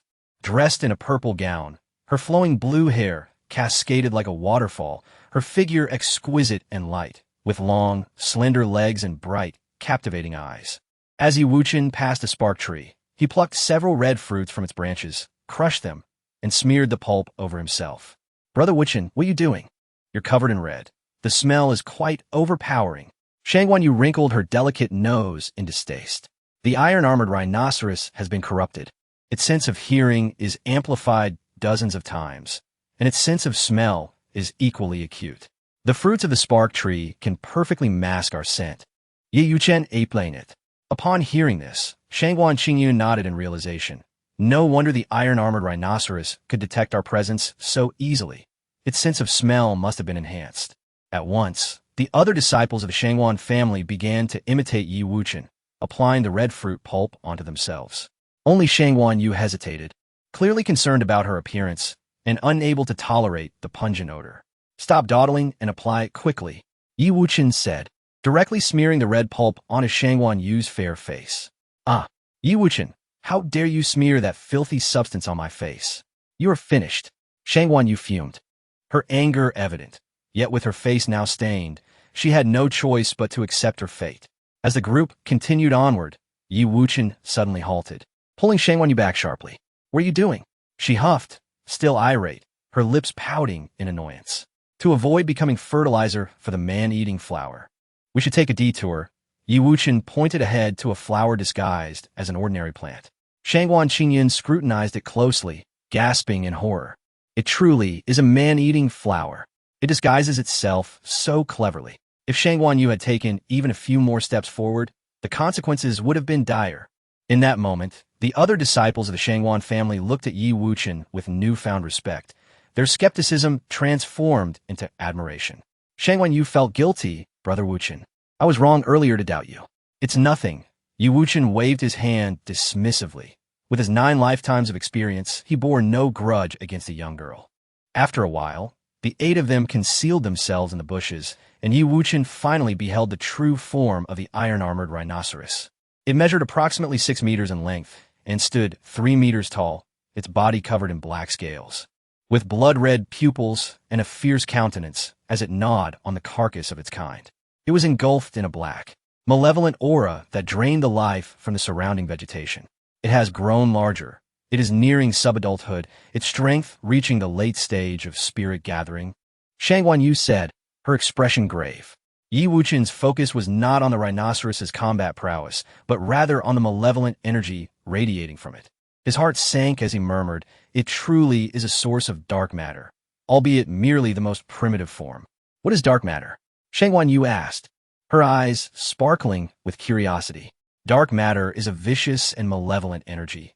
Once tainted, one becomes a bloodthirsty fiend and can continually devour and grow stronger. If this iron-armored rhinoceros continues to consume it, its cultivation could very well reach the 9th level of spirit gathering. Yi Wuchen explained. As far as I know, iron-armored rhinoceroses typically peak at the 3rd level of spirit gathering. I never imagined dark matter could be so terrifying, allowing them to surpass their limits and reach the 9th level. Shangguan Qingyun's mind was in turmoil. If there is enough dark matter, then the Blackwood Mountain could face a cataclysm, breeding thousands of beast kings capable of assaulting human cities. The other disciples of the Shangguan family felt the weight of the situation. Not necessarily. Yi Wuchen shook his head.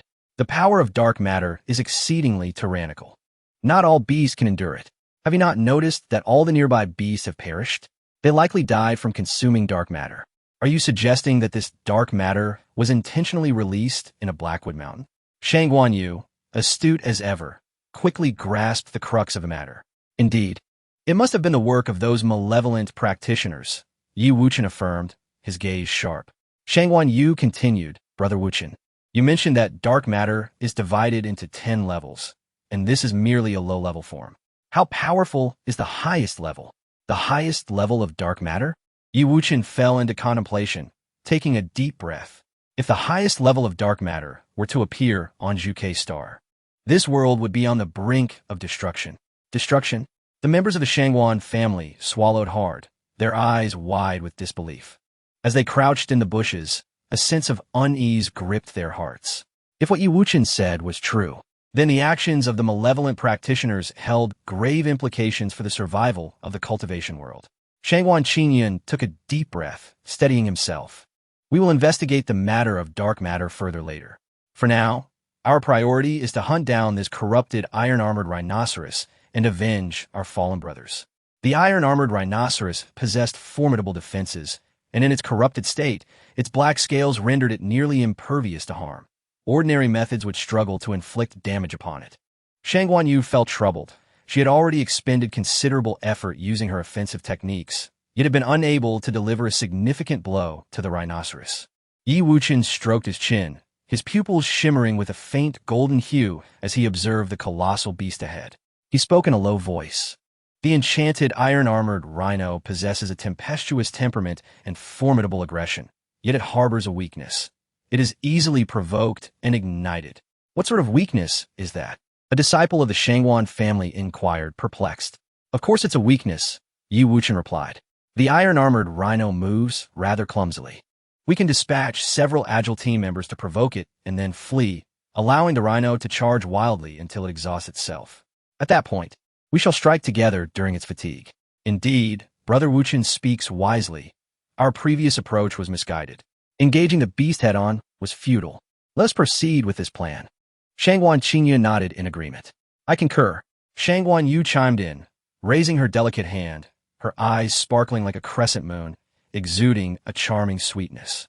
Seeing that the core members of their team supported Yi Wuchen's strategy, a youth named Shangwan Ji stepped forward and declared, I have awakened a 5th-grade wind-type spirit root. Allow me to take the lead. Upon hearing this, the others nodded in agreement. In an instant, Shangwan Ji dashed from the thicket, approaching within 100 meters of the iron-armored rhino, and bellowed, You beast, come chase me if you dare. Roaring in fury, the iron-armored rhino, incensed by the audacity of a mere child, released a torrent of heated air through its nostrils and let out a low growl, pawing the ground in a posture of attack. Boom! In an instant, the ground trembled, a fierce wind surged, trees swayed perilously, and leaves fluttered down. The rhino's explosive power was astonishing, as it charged forth several dozen meters in a heartbeat. I'm out. Shangwan Ji's expression shifted as he quickly activated his wind step, escaping into the forest. However, the iron-armored rhino's destructive might was fearsome, toppling trees in its path and outpacing Shangwan Ji. As the impending collision loomed, Yi Wuchen hastily cautioned, Do not run in a straight line. Take a detour. It may burst forth quickly, but it lacks agility. Heeding the advice, Shangwan Ji began to maneuver sideways like a crab, using the trees as cover, successfully increasing the distance from the rhino. The rhino pursued for over 10 miles, panting heavily. Finally realizing the cunning nature of its prey, and came to a halt, its lips quivering in frustration, as if cursing. Subsequently, the iron-armored rhino retreated to its original spot. Shangwan Ji, drenched in sweat and pale, returned to the thicket, expressing his lingering trepidation. That was too close. I almost got caught by that brute. Though the enchanted iron-armored rhino remained cumbersome, its linear explosive speed had greatly increased. Had Shangwan Ji not possessed a wind-type spirit root, he might have found it challenging to return unscathed. Now it's my turn. Shangwan Qinyan inhaled deeply, displaying a self-sacrificing demeanor as he wielded his dark iron greatsword. Albeit slightly anxious, though he had reached the 9th stage of the mortal realm, he was surely not as swift as Shangwan Ji. If Shangwan Ji had narrowly escaped, he could not be certain of his own safety. No, let your greatsword take the lead. Are you not a blade practitioner? Use it to attack from a distance. Yi Wuchen suggested. Attack from a distance? Shangwan Qinyan paused in surprise. Sword practitioners could wield flying swords, so blade practitioners could certainly use flying knives. Shangwan Yu's eyes sparkled with delight. Brother Wuchen, You are incredibly clever to conceive such a brilliant strategy. Yes, all I need to do is remotely control my greatsword to provoke it. Shangguan Qingyun suddenly slapped his forehead, realizing how foolish he had been. Grateful for Yi Wuchen's insightful mind. Dark Iron Blade, let us go, Shangguan Qingyun commanded, immediately manipulating his greatsword to attack from the air. The iron-armored rhino, previously grazing leisurely, suddenly narrowed its pupils in alarm, feeling a sharp weapon pierce its rear. Roaring in fury, it was enraged not only by the previous taunt from a human child, but also by this weapon daring to provoke it. Without hesitation, the iron-armored rhino charged after the greatsword. For the next 2 hours, the iron-armored rhino endured the most infuriating phase of its life, constantly bombarded by peculiar provocations, leaving it panting and exhausted. Upon returning to its resting place, it collapsed onto the ground, utterly spent. In the thicket, the disciples of the Shangguan family were exhilarated, never having imagined they could combat the Beast King with such ingenuity. Only Shangguan Ji looked at Yi Wuchen with a gaze of resentment. For his inability to control objects meant he had to rely on his physical presence to provoke the beast, teetering on the edge of danger. Now, let us unite to swiftly eliminate the iron-armored rhino. Yi Wuchen, avoiding Shangguan Ji's resentful gaze, commanded the team to act in unison. I will bind it. Shangguan Yu stepped forward, a water-type practitioner. She formed hand seals and chanted incantations, her blue spiritual power coalescing at her fingertips. A shimmering water column erupted, ultimately forming a massive water prison that descended from the heavens, enveloping the iron-armored rhino entirely. Attack! Simultaneously, Shangguan Qingyun charged forward, his dark iron greatsword in hand, the intent of his blade coalescing into a formidable force, striking the iron-armored rhino's black scales, sending sparks flying and leaving faint gashes. The other disciples also joined in, unleashing their treasures for ranged attacks. The iron-armored rhino, now furiously enraged, emitted a low growl, its crimson eyes fixated on the group of insufferable human youths, particularly Shangguan Ji, whom it recognized well. It immediately broke through the water prison and charged directly at Shangguan Ji. Damn it! Why is it chasing me again? Shangguan Yi lamented, turning to flee. As he ran, the rhino unleashed flames from its mouth, igniting his rear, making him dash like a firecracker. Alas, though the iron-armored rhino's speed has diminished significantly, its defense remains formidable. The Shangguan family practitioners felt beleaguered, as their assaults seemed merely to tickle the massive beast. Boom! Just then, a streak of azure lightning descended from the sky, exploding the rhino's back scales and splattering blood everywhere. Chapter 42, second in the rankings. Such powerful destruction. The pupils of the members of the Shangguan family constricted violently, instinctively turning their gaze towards Yi Wuchen. Among the team, he was the only one cultivating Thunder Law. Impressive. Shangguan Yu's beautiful eyes sparkled with admiration as she applauded. Initially, she thought her younger brother Yi Wuchen possessed only intelligence, but to her surprise, his combat prowess was equally formidable, truly worthy of being a contender for the top 4 in the rankings. Be careful, everyone spread out. Yi Wuchen's expression changed, and he let out a thunderous shout. The iron-armored rhinoceros emitted a furious roar, abandoning its pursuit of Shangguan Ji and charging towards the thicket. It opened its massive maw, unleashing a fiery fireball that instantly exploded in the area, casting a brilliant red glow. Several disciples of the Shangguan family were sent flying, their faces pale and blood spilling from their mouths. Shangguan Yu and Shangguan Qingyun, with their sufficiently high cultivation, managed to use their spiritual power to shield themselves, albeit with disheveled hair and a rather disheveled appearance. Only Yi Wuchen remained relatively composed, enveloped in a layer of azure lightning that served as a protective armor. As the iron-armored rhinoceros charged closer, a cold glimmer flashed in Shangguan Qingyun's eyes. He leaped into the air, brandishing a dark iron-long knife that radiated a white aura, striking down with tremendous force. Simultaneously, Shangguan Yu formed hand seals, conjuring numerous small ice spikes around her, which rained down upon the iron-armored rhinoceros. Both of them had reached the 9th level of the mortal realm and were among the best talents in Beiyuan City. Their combined efforts caused the iron-armored rhinoceros to flinch, its charge slowing. Thunderlaw, sword falls at the pavilion. With a wave of his hand, Yi Wuchen conjured a lightning sword, launching it into the air with pinpoint accuracy, striking the exposed back of the iron-armored rhinoceros.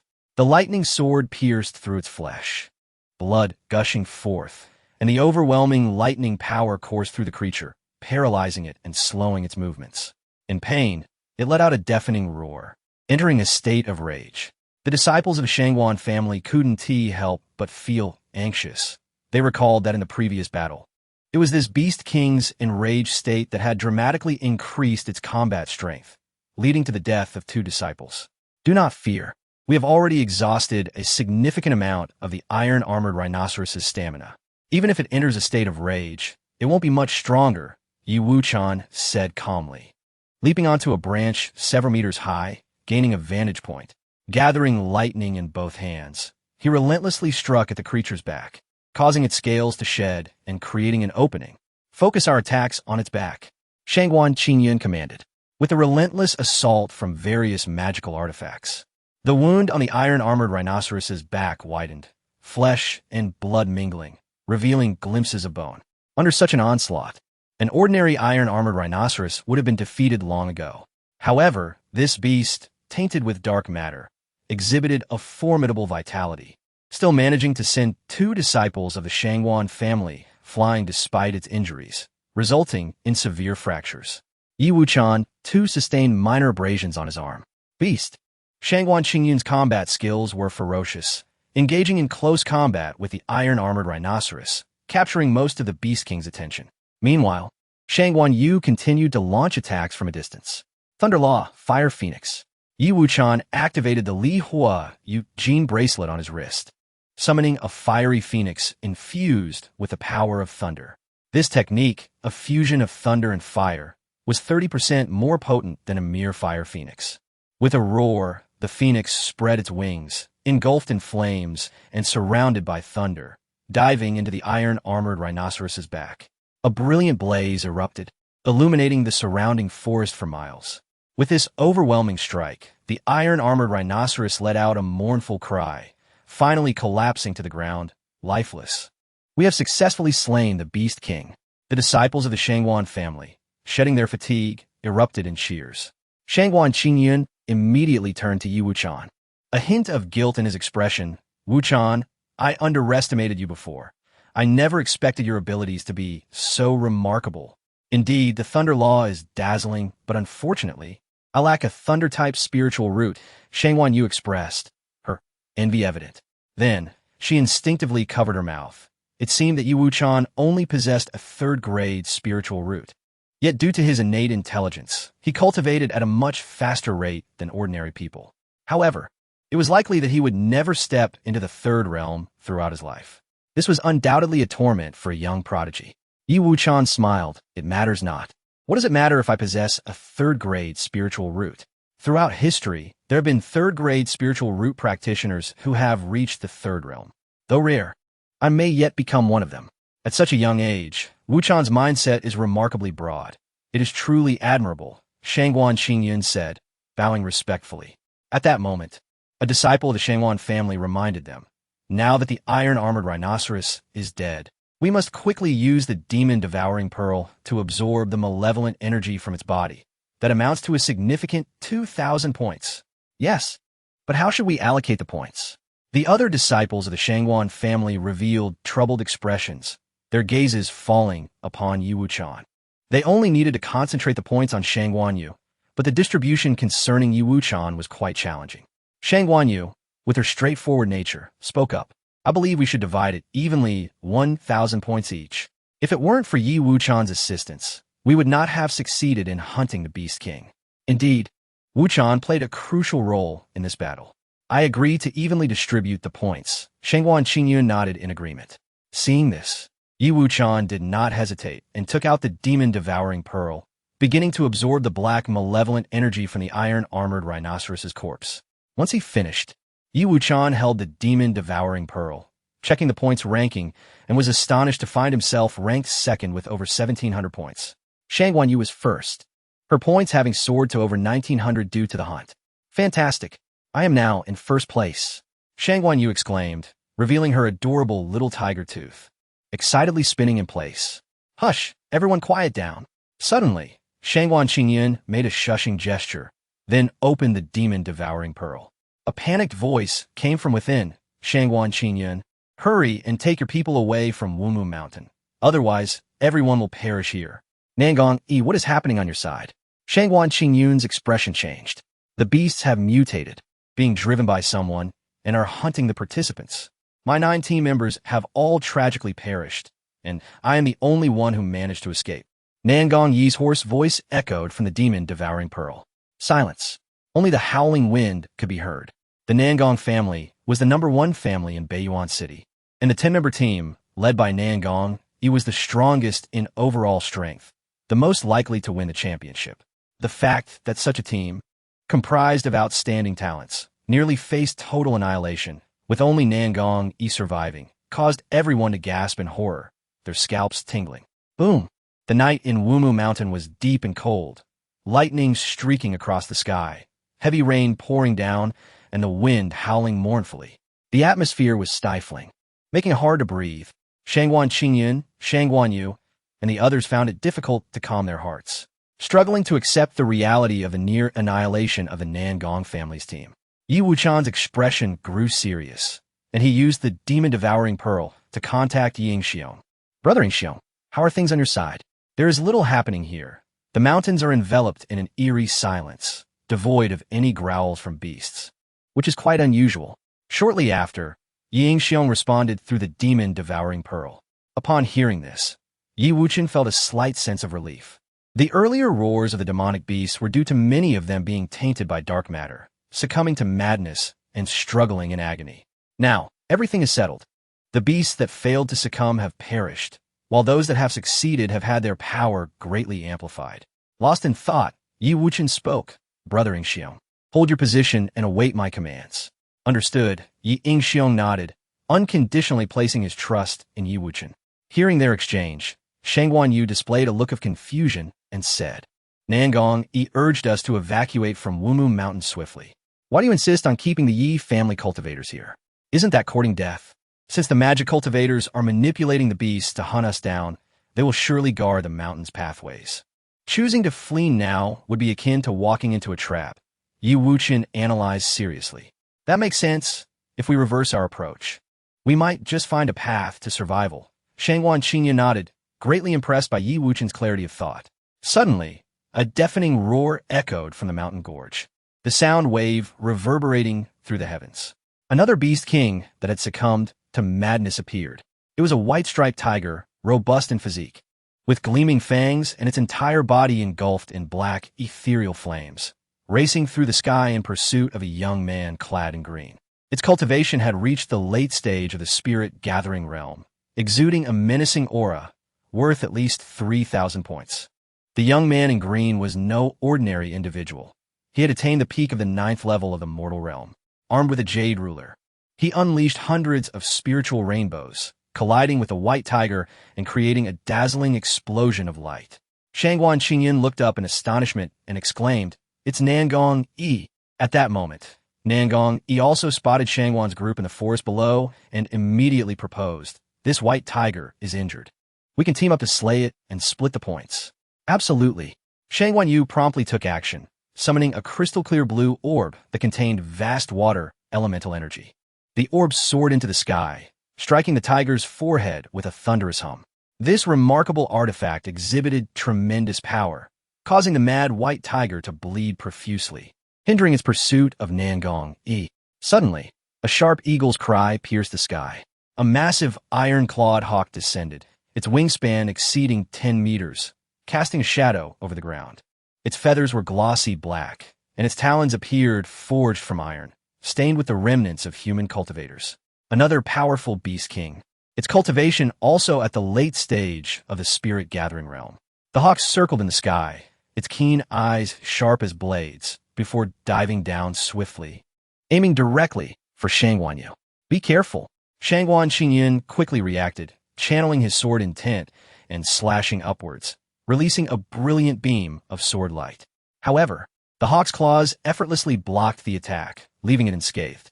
As the iron-clawed hawk closed in on Shangguan Yu, a streak of red light surged forth from a distance, piercing through the hawk's body and splattering blood, causing it to recoil in pain and ascend back into the sky.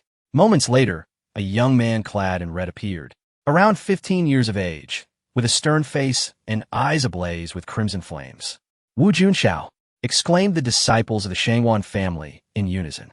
Wu Junxiao approached the group, his voice low and grave. Wumu Mountain is shrouded in a great formation, severing our connection to the outside world. We cannot call for aid from Beiyuan City. To survive, we must band together and carve a bloody path out. Shangwan Qingyin quickly inquired, what about the other disciples of the Wu family? Wu Junxiao maintained his composure, stating, some are dead, others scattered. The path down the mountain is teeming with demonic beasts. It is impossible to break through. So, you're the only survivor of the Wu family? The Shangwan disciples gasped in shock. You could say that, Wu Junxiao replied, weariness evident on his face. Nangong-E then landed, joining the group. With just us, breaking through the encirclement will be exceedingly difficult. We must find a new exit. The White Tiger Beast King had settled a few hundred meters away, refraining from any rash attacks, its cold eyes fixed intently on the group. The iron-clawed hawk circled above, seemingly awaiting reinforcements. Yi Wuchen pondered. If my assumptions are correct, the formation enveloping Wumu Mountain is likely the demon control array, established by 3 magic cultivators of the spirit-gathering realm. The method to dismantle it is simple. We only need to eliminate those 3 magic cultivators.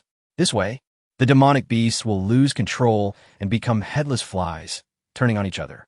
Wu Junxiao and Nangong-E exchanged surprised glances, questioning how this child from the Shangwan family had come to be part of their group.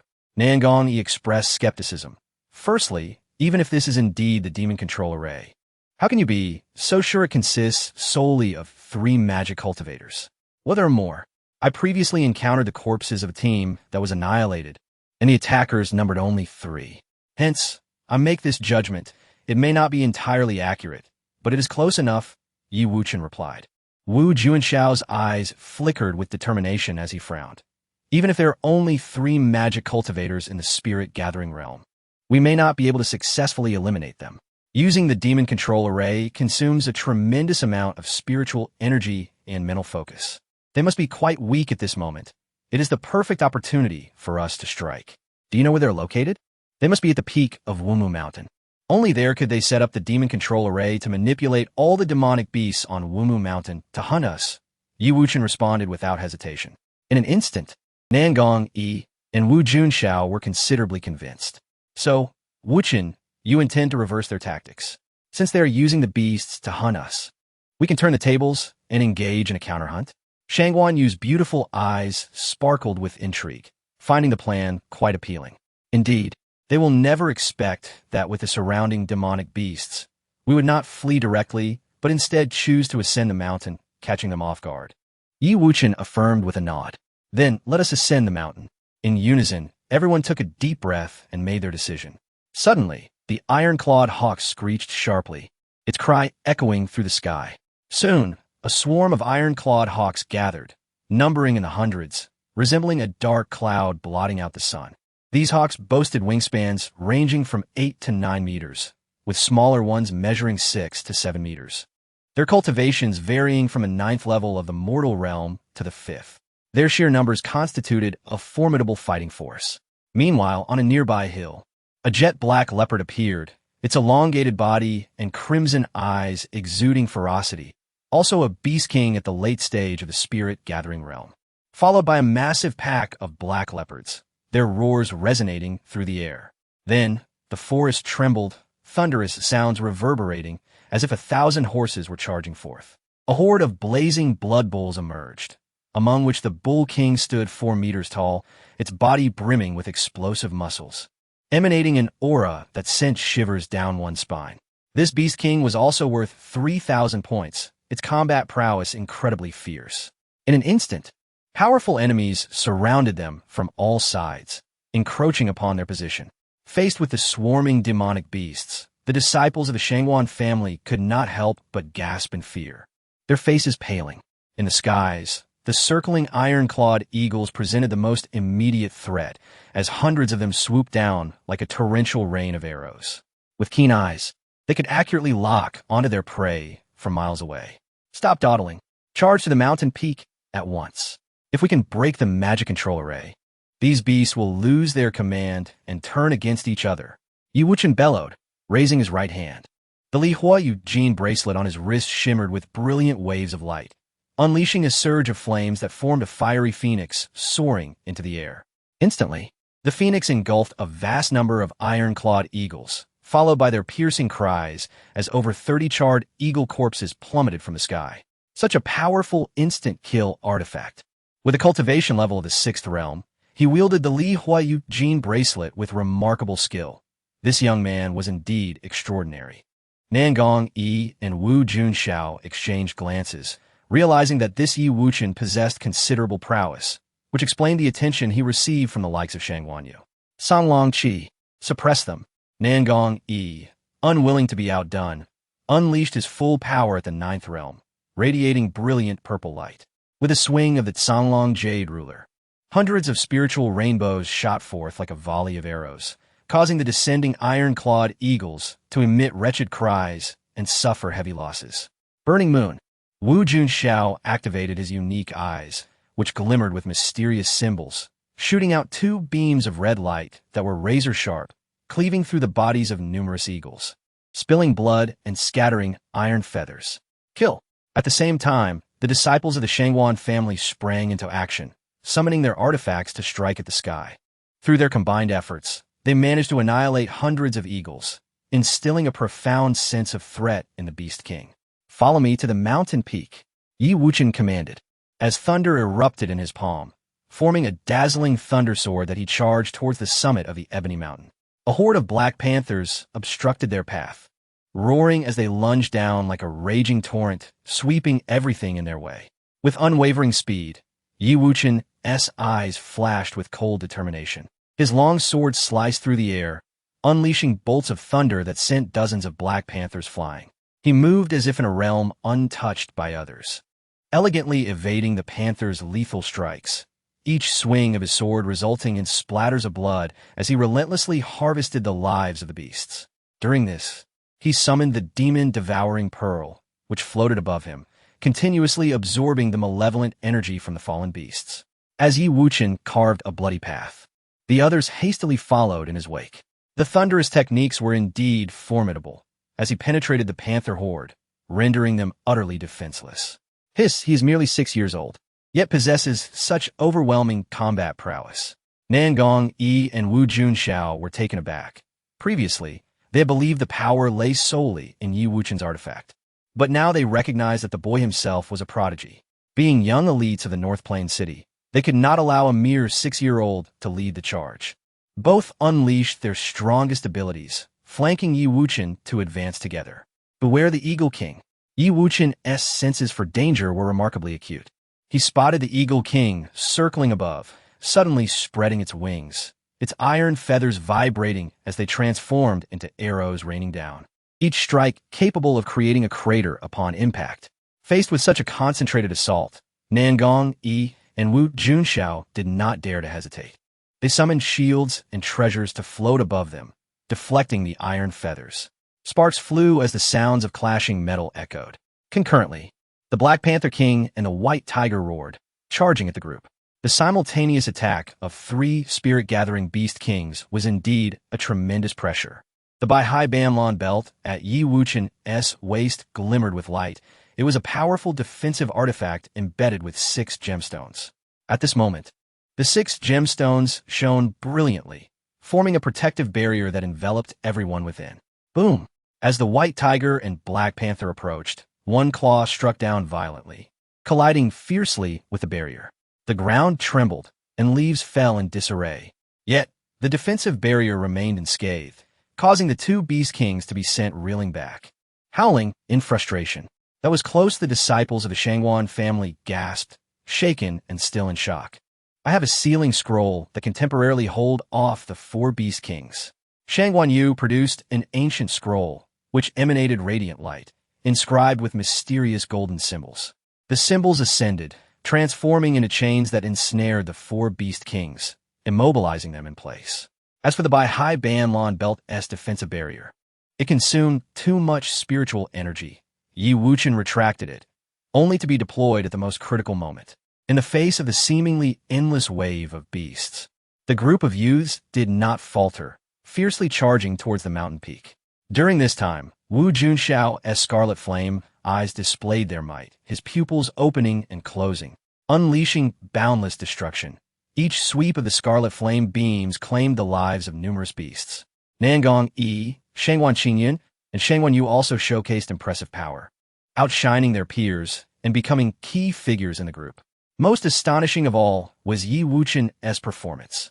With the thunder sword in hand, he pushed through the fray, engaging in brutal close combat with fierce intensity. He seemed to carve through the beast horde's defenses directly, calm and composed, each strike fatal, enveloped in a thunderous armor that made it difficult for the beasts to breach his defenses.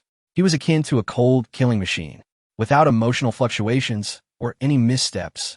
It was unfathomable how a 6-year-old boy had achieved such a state. Nangong Yi and Wu Junxiao, both renowned young talents of Beiyuan City, typically held lofty standards, yet now found themselves in deep admiration for Yi Wuchen. The more they learned about this 6-year-old, the more they were filled with astonishment. Clang! The clash of swords and the chaotic dance of spiritual rainbows filled the air. The ascent up the mountain was fraught with challenges, as various beasts lunged at them in relentless waves. Roars filled the skies. Blood flowed like rivers. Yi Wuchen and his companions were drenched in blood, a mixture of the beasts and their own. A scream pierced through the chaos, that of a disciple from the Shangwan family, ambushed by a lurking black panther. Its claws, sharp as daggers, tore a large chunk from his chest, leaving his heart in ruins. His survival was bleak. In a fit of rage, Shangwan Qingyun condensed his blade intent and struck down the black panther. But it was too late to save his companion.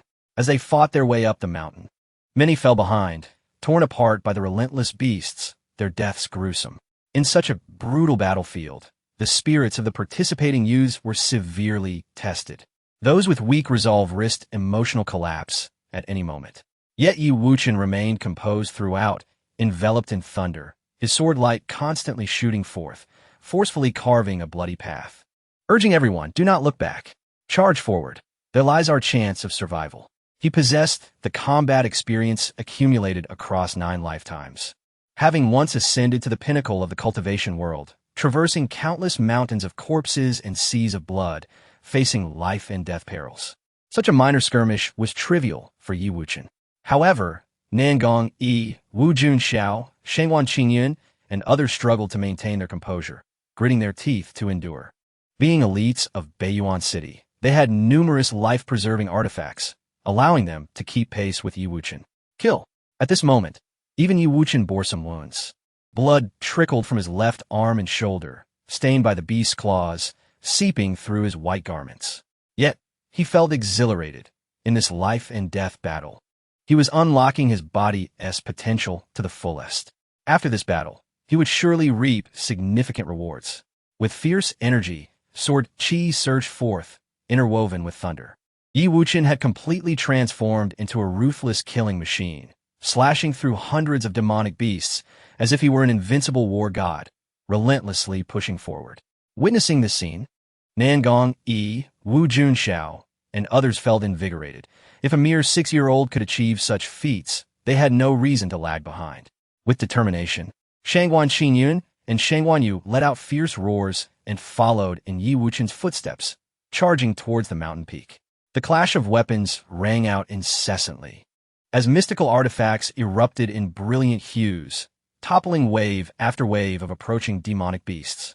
The battle was extraordinarily intense, and the number of those falling behind grew increasingly alarming.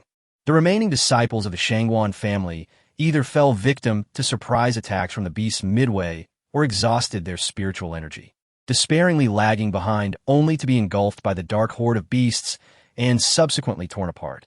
Only Shangwan Yu and Shangwan Qingyun were still holding on. They bore severe injuries, but thanks to the protection of powerful artifacts and their commendable cultivation, they managed to survive. In a moment, the party advancing towards the mountain peak dwindled to just 5 individuals, each among the most formidable young prodigies of their group. 4 of them possessed the ability to challenge opponents beyond their level, capable of contending with practitioners at the spirit gathering realm. Hold on, We are almost at the summit. Yi Wuchen shouted, his thunderous armor in tatters, with multiple claw marks etched across his chest. Fortunately, he had evaded any fatal injuries due to his swift reflexes. This was the advantage of extensive combat experience, allowing him to adeptly maneuver his body and evade the most lethal blows. Explosive talisman.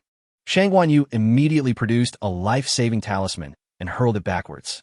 The talisman detonated with a thunderous roar, igniting a fiery barrier that separated them from the beasts. Worth over 10,000 spirit stones, this fifth-tier talisman was crafted by a skilled talisman master, its power immense enough to deter even the spirit-gathering realm beasts. Simultaneously, Nangong, Yi, and Wu Junxiao spared no effort in unleashing their strongest artifacts to suppress the beasts surging from below. I will ascend and eliminate the 3 demonic practitioners. Seizing the opportunity, Yi Wuchen accelerated and surged to the mountain's peak. At the summit of Wumu Mountain lay a flat expanse where 3 robed figures sat, fingers weaving incantations. Their bodies enveloped in a menacing aura, maintaining the operation of a demonic control formation. These little brats truly dared to ascend, seeking death. Upon seeing Yi Wuchen, the 3 demonic practitioners were taken aback and filled with rage. Despite their immense spiritual energy depletion from controlling the formation, their combat prowess was still comparable to that of a 9th-level practitioner. Almost simultaneously, they rose and charged like shadows, wielding sharp scythes aimed at Yi Wuchen. Clang! Yi Wuchen conjured a lightning sword, stepping forward to engage in combat with the 3 dark figures. He unleashed the modified snow/sword technique, moving gracefully as he slashed diagonally, his sword radiance dancing amidst the chaos, engaging the trio in a fierce exchange. Clashing weapons echoed loudly. Yi Wuchen's gaze was icy. Facing 3 opponents, he relied on his exquisite swordsmanship to entangle his foes. What a genius of swordplay! Not a single flaw to be found. Each strike was fierce, his momentum rivaling that of a master. The 3 dark figures grew increasingly alarmed as sweat beads formed on their foreheads. This boy was too extraordinary. Having just emerged from a fierce battle and sustained injuries, he still possessed such heavenly combat power, defying all rational expectations. I have arrived.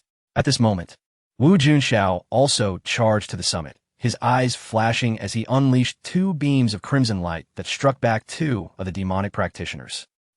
Seizing the opportunity, Yi Wuchen utilized the ghostly shadow step, transforming into a streak of azure lightning, instantly closing the distance to pierce one demonic practitioner's chest.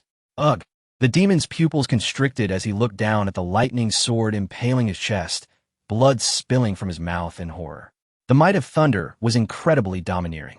Azure currents coursed through his limbs and organs, searing his flesh in an instant. The individual collapsed to the ground, convulsing, before ultimately succumbing to death. Seeing their companion's gruesome end, the other 2 dark figures were consumed by fury, roaring, "You dare disrupt our holy sect's plans? You will face divine retribution." What a farcical holy sect, merely a band of cowardly rats. Yi Wuchen surged forward with his sword, moving with lightning speed, and beheaded one of them, blood spraying into the air. Next, he focused on another, gathering lightning into a crescent form, and with a swift motion, severed the left arm of the 3rd dark figure. The disarmed dark figure let out a pained scream, unable to curse as Yi Wuchen seized his throat, lifting him off the ground, his legs flailing in desperation. Yi Wuchen, now endowed with 9,000 pounds of brute strength, exerted just enough pressure to elicit agony and suffocation from the dark figure, demanding in a low voice, "Quickly speak. Where does your dark material originate? What is your purpose in Qingzhou?" Ugh! Blood Moon Sect, to ferry all beings. We have come to Qingzhou to save the world. You fools who dare obstruct our holy sect's plan will face the harshest punishment from the Lord of Judgment. The disarmed dark figure roared, veins bulging on his forehead, appearing utterly ferocious. Blood Moon Sect? Shangguan Qingyun arrived at the summit just in time to overhear the disarmed dark figure's words. His pupils constricted violently as he murmured, "So it is the Blood Moon Sect, this vile demonic force which should have been eradicated 30 years ago." Nangong, Yi, and Wu Junxiao felt a tumultuous wave of emotions and quickly inquired, "Where is the headquarters of your Blood Moon Sect? Speak honestly." "Ha ha ha!" the blood moon descends, judging all beings. You hypocritical righteous cultivators will all face judgment, judgment. The blood moon sect disciple was unwavering in his beliefs, refusing to divulge any information. Suddenly, his eyes widened, and he took his own life by biting down on a hidden poison pouch. Wuchen then released his grip, allowing the disarmed dark figure's corpse to fall to the ground. He hurriedly examined the mouth of the dark figure, stating solemnly, this one had a poison pouch, ready to bite down and commit suicide. They were prepared to die upon arriving in Qingzhou.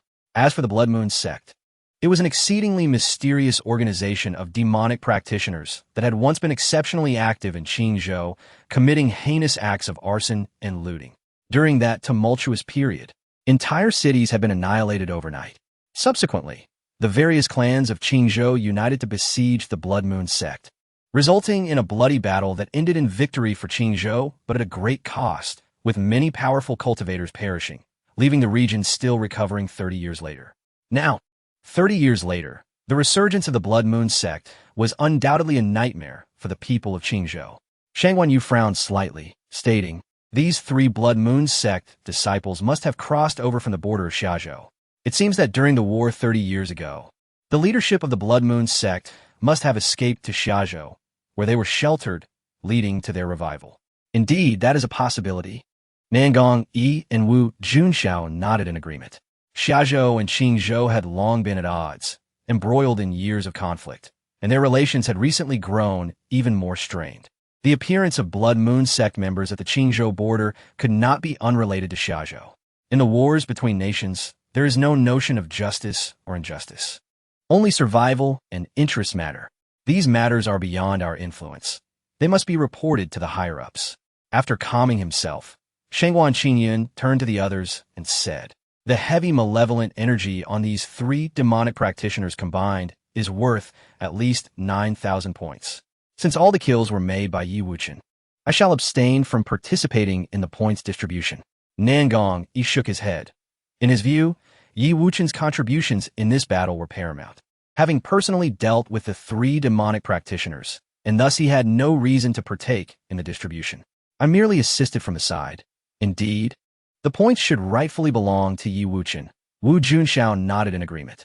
Wuchen stated, without everyone's assistance, I would not have been able to ascend to the mountain peak. I shall only take 3,000 points, and the rest can be evenly divided among the 4 of you. Thus it was decided. No one felt the need to be overly formal. Each summoned their demon-devouring pearl and began to absorb the malevolent energy from the 3 fallen practitioners of the demonic path. Meanwhile, the demise of the 3 figures in black caused the magic control array to collapse. Without the array's regulation, the beasts within Wumu Mountain became like headless flies, immediately turning upon one another in a frenzy. The fierce competition between beast kings intensified, each eager to devour the flesh of the other to enhance their own cultivation. The 5 remained motionless at the summit, each taking out medicinal pills, sitting cross-legged to heal their wounds, patiently awaiting the arrival of reinforcements from Beiyuan City. Observing the serious injuries of the other 4, Wuchen generously shared the healing elixirs concocted by Su Qingyu. Thank you. The 4 expressed their gratitude with heartfelt looks. This battle had forged a profound friendship among the 5. Hero Yi, how is the situation on your side? Wuchen contacted the Yi clan's cultivators using the demon-devouring pearl. Soon, Yi Ingxiong replied, we are hiding in a valley and are currently safe.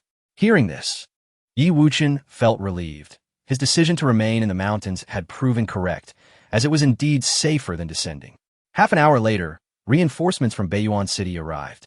A coalition of over a dozen formidable cultivators who swiftly eradicated all the demonic beasts within the mountain. The emergence of Blood Moon sect's practitioners caused unease among the higher-ups of various clans upon learning the truth about Wumu Mountain. Fortunately, the timely actions of Nangong Yi, Wu Junxiao, and others in destroying the magic control array prevented a disastrous outcome. As dawn broke the next day, Wuchen led the remaining 9 members of the Yi clan back to the city, arriving at the central square of Beiyuan City. The square was teeming with people, all awaiting the final results of the competition. The score steel had suddenly malfunctioned the previous day, leaving everyone oblivious to the final outcome. Rumors circulated that unusual occurrences at Wumu Mountain had rendered this hunting competition particularly brutal, with many participating teams from various families completely annihilated. The cultivators in the city engaged in animated discussions. The revelation of Blood Moon Sect's presence had been classified as a top secret, kept from the public to avoid causing widespread panic, leaving most unaware of the underlying circumstances. Coincidentally, the unexpected damage to the score steel added an air of suspense to the final results. My Chinner has returned safely. How wonderful! The Yi clan cultivators rejoiced upon seeing Yi Wuchen and his companions return unscathed, finally able to relax their anxious hearts. In contrast, the expressions of cultivators from other families darkened, as their teams had yet to return, and those who did were reduced to a mere handful. Some family leaders, already privy to the grim outcome, were filled with sorrow. Before long, Jiang Mai appeared in the central square, battered and bruised, standing alone. Emma, Emma. Jiang Laofu and Zhou Lighting rushed to him, their eyes filled with concern. Jiang Venkang hastily approached Jiang Muya, asking, Muya, what happened to the rest of the participants from our Jiang family? Jiang Mai lowered his head, stammering, I don't know. You don't know? How is that possible? You are the team captain. You should know where your team members are. Some parents of Jiang family participants grew agitated, their children still unaccounted for in Wumu Mountain, leaving them in a state of turmoil. Zhou Lighting instinctively shielded Jiang Mai, like a protective hen, exclaiming, What are you saying? My Muer would never abandon his companions to save himself. Enough. This hunting competition was exceptional. Let us not speak further on it, Jiang Yuanwu interjected, having learned some of the details, aiming to quell the continued questioning of Jiang Mai. Indeed, with the Nangong, Shangguan, and Wu families suffering near total losses, leaving only their captains and vice-captains alive, it was evident that this hunting competition had been devastating, and the blame could not solely rest on Mai's shoulders. Ultimately, the Jiang family cultivators had to accept this reality. In this battle, over 100 teams had participated, yet very few returned intact, causing significant losses across the clans. Thus, the Yi family's 10-member team stood out prominently in the central square, having miraculously survived the previous night's calamity. Zhou Lighting, filled with envy, felt a profound sense of injustice, as her own Zhou family team had been completely wiped out and only Jiang Mai had returned from the Jiang family. The stark contrast was undeniable. It was unexpected that the Yi family had performed so remarkably, with all 10 members returning safely. Indeed, it was astonishing. The cultivators from various clans were taken aback, their gazes converging upon the Yi family team.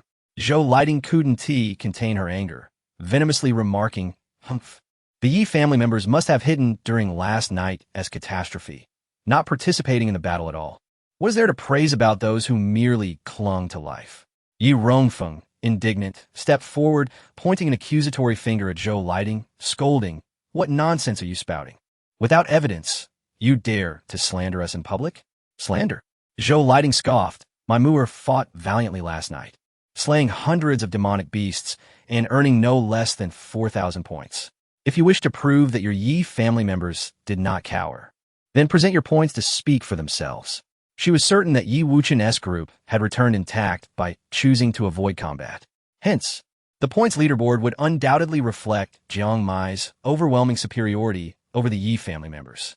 Chapter 47. The rankings are announced. Before the stone tablet of the leaderboard suffered any damage, Yi Wuchen held the 4th position, with a total score exceeding 700, surpassing Jiang Mai. However, Zhou Lighting had already learned of her son's feat in slaying a demonic beast king, which granted him a staggering 3,000 points all at once. Consequently, Mai's current score must have surpassed Yi Wuchen's, placing him far ahead, even with the potential to contest for the championship. This emboldened her to confront the Yi family, demanding they present their points for discussion. For a moment, the members of the Yi family fell into silence. The overall strength of the Jiang family team far exceeded that of the Yi family, and after such a devastating battle, Jiang Mai must have accumulated a considerable amount of points. Although the Yi family returned intact and safe, they evidently had not faced any significant combat, resulting in a meager score. Why is everyone suddenly mute? Zhou Lighting taunted, her confidence swelling as she saw the Yi family's cultivators remain tight-lipped. Mai, let us display your demonic pearl and see who the true coward is. Jiang Mai nodded confidently, promptly producing the demonic pearl.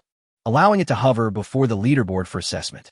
The aura emanating from the pearl was thick with malevolence, the black mist coiling around it, causing a chill to run down the spine. What a terrifying aura! The gathered cultivators gasped, having witnessed multiple hunting tournaments. Yet such a massive accumulation of malevolent energy in a demonic pearl was exceedingly rare. It was undoubtedly worth over 4,000 points. Truly, a prodigy with a 7th grade spiritual root, Jiangmai had grown remarkably under the tutelage of the Heavenly Sword sect for 2 years. It seemed he was poised to claim the championship this time. The crowd marveled, filled with envy, and even some young women gazed at Jiangmai with admiration and shyness. Soon, the points from Jiangmai's demonic pearl were accurately calculated. In the center of the square, the leaderboard displayed his name prominently at the top of the individual score chart, with a staggering total of 5,500 points. 5,500 points. My heavens, this breaks the record. In previous hunting tournaments, the highest individual score was merely 3,000 points. Yet here was a 9-year-old boy, dominating the competition with an astonishing 5,500 points. A new legendary achievement was born. The entire Beiyuan city erupted in excitement. Thank you all. Jiang family cultivators held their heads high, faces beaming with pride, humbly acknowledging the congratulations from those around them. With 5,500 points, securing a place among the top 3 was almost guaranteed, and they even had a chance at the first position. Mother, I hope I have not disappointed you this time. Jiangmai finally smiled, and after receiving Zhou Lighting's affirmation, he regained his confidence, declaring, "This hunting tournament is a true testament of strength, devoid of any tricks. The previous victory over me was merely a stroke of luck, but now, under the weight of absolute strength, the truth is laid bare." These words were undoubtedly directed at Yi Wuchen, who had bested him time and again in the past, leaving him feeling wronged and indignant. But now, he could finally express himself freely, to proclaim to the world that the Qilin descendant is forever unmatched and cannot be compared to a mere 3rd grade spiritual root. Excellent, Mai. You have done wonderfully, raising the prestige of our Jinbei marquee house. The matriarch of the Jiang family was nearly in tears, her long-held grievances finally released. She had proven her judgment correct. Expelling Yu Liuli and her son was indeed for the benefit of the Jinbei marquee house, devoid of selfish motives. Look at their smug faces, it's truly unseemly. Ye Rongfeng exclaimed in indignation. Yet, Yu Liuli remained silent, smiling softly. Having just returned from the front lines, and seeing Yi Wuchen safe, she felt happier than if she had won anything.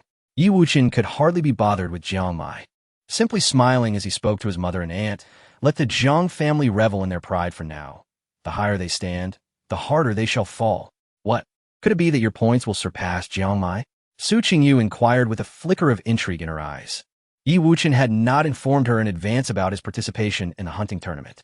Upon learning his reason for entering, seeking a top 3 position to obtain the coveted Qian fruit for treating his cold poison, her heart swelled with emotion.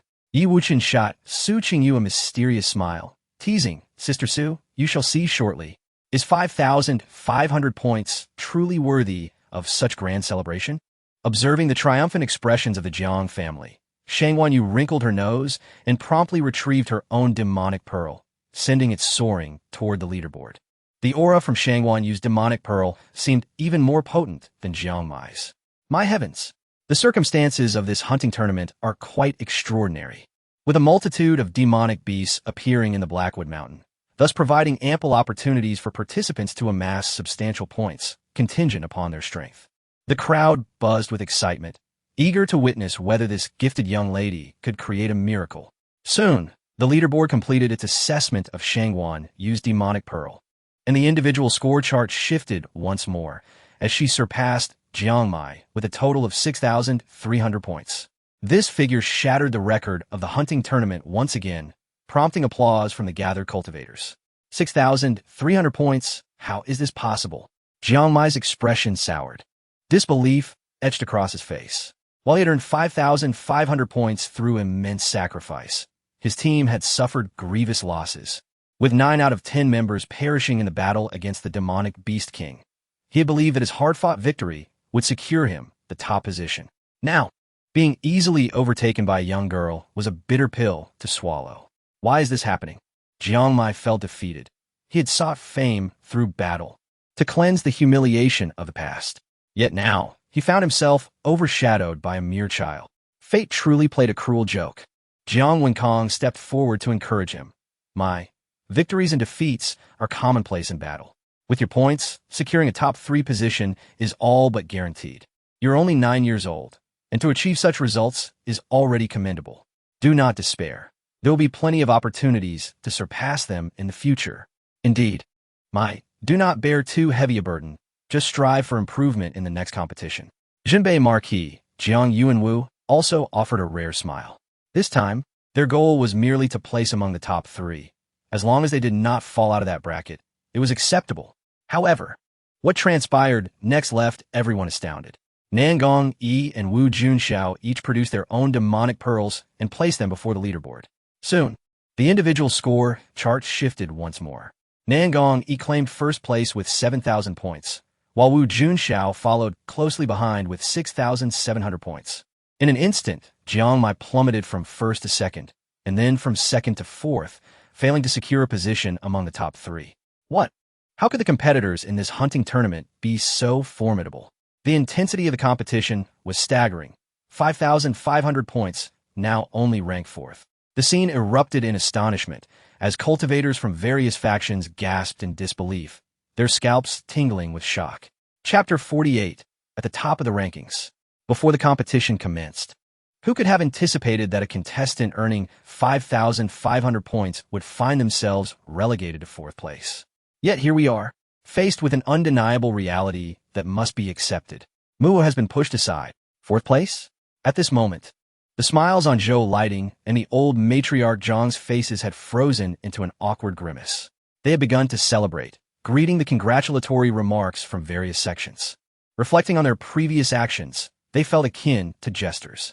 The stark contrast in their emotions rendered them momentarily speechless, wishing they could vanish into the earth, utterly embarrassed. Yi Rongfeng immediately mocked.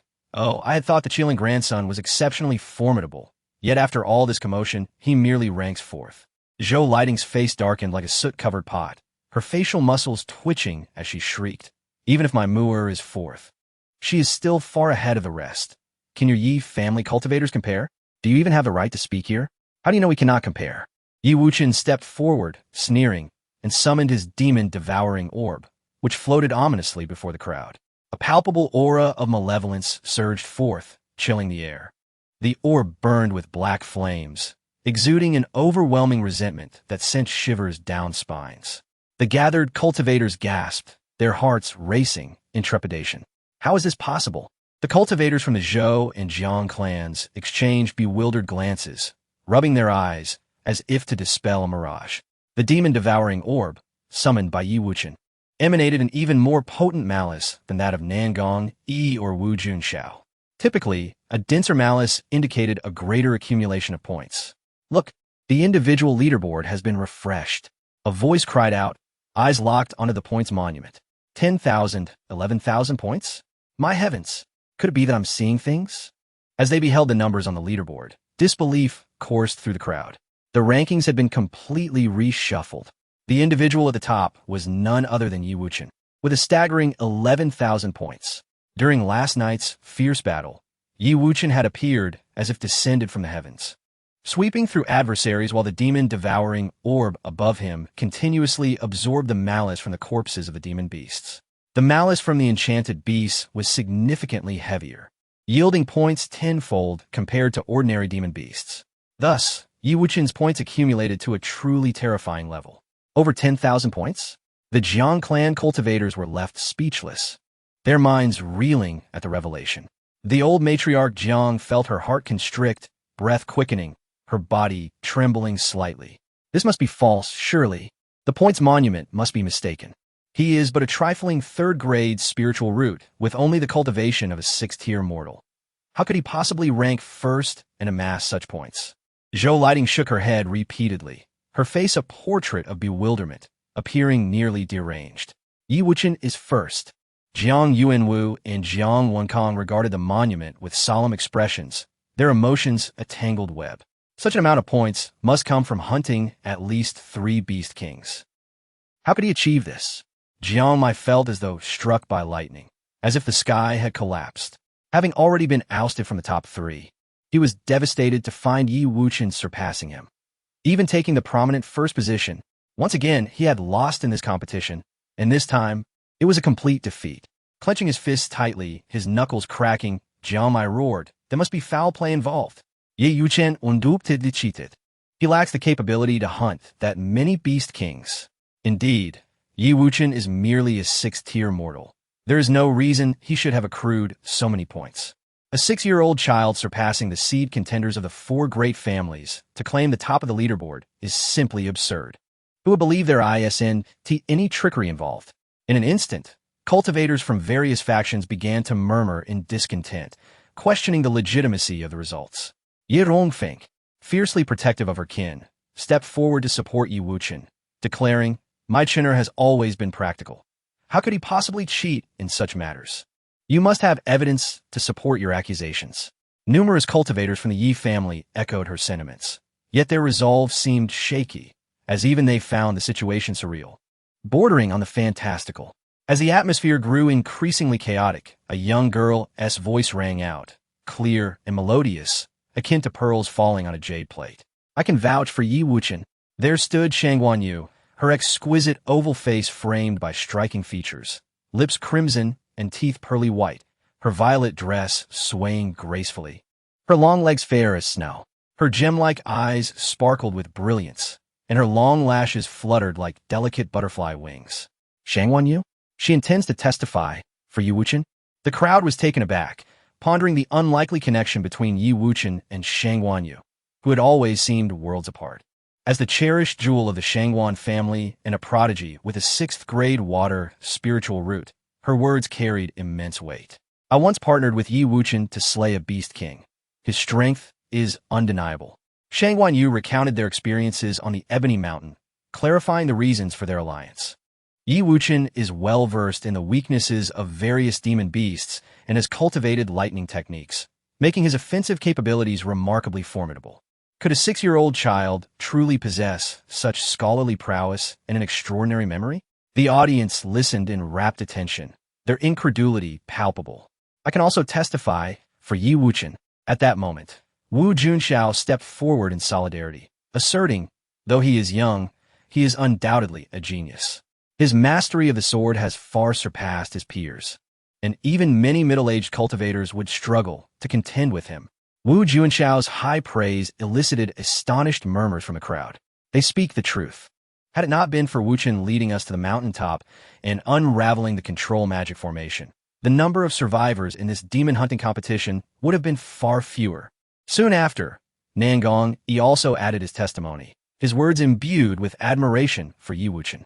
Canglan Yu, Wu Junxiao, and Nangong-E. These are the paragons among the 4 great families of Beiyuan City, renowned figures who typically held themselves above others. Now, they united in their acclaim for a mere 6-year-old boy, creating an extraordinary spectacle. The central square of Beiyuan City fell into a hushed silence. The 3 prodigies shared the details of their cooperative efforts on Ebony Mountain, revealing that Yi Wuchen was far from a mere bystander. He was, in fact, the core leader of their group. It appeared to be true. Who would have imagined that Yi Wuchen, seemingly unremarkable in appearance, possessed such extraordinary talents? Endowed with innate intelligence and an exceptional ability to learn, possessing remarkable insight, it is regrettable that he is only a 3rd-grade spiritual root. Otherwise, his future achievements would be boundless.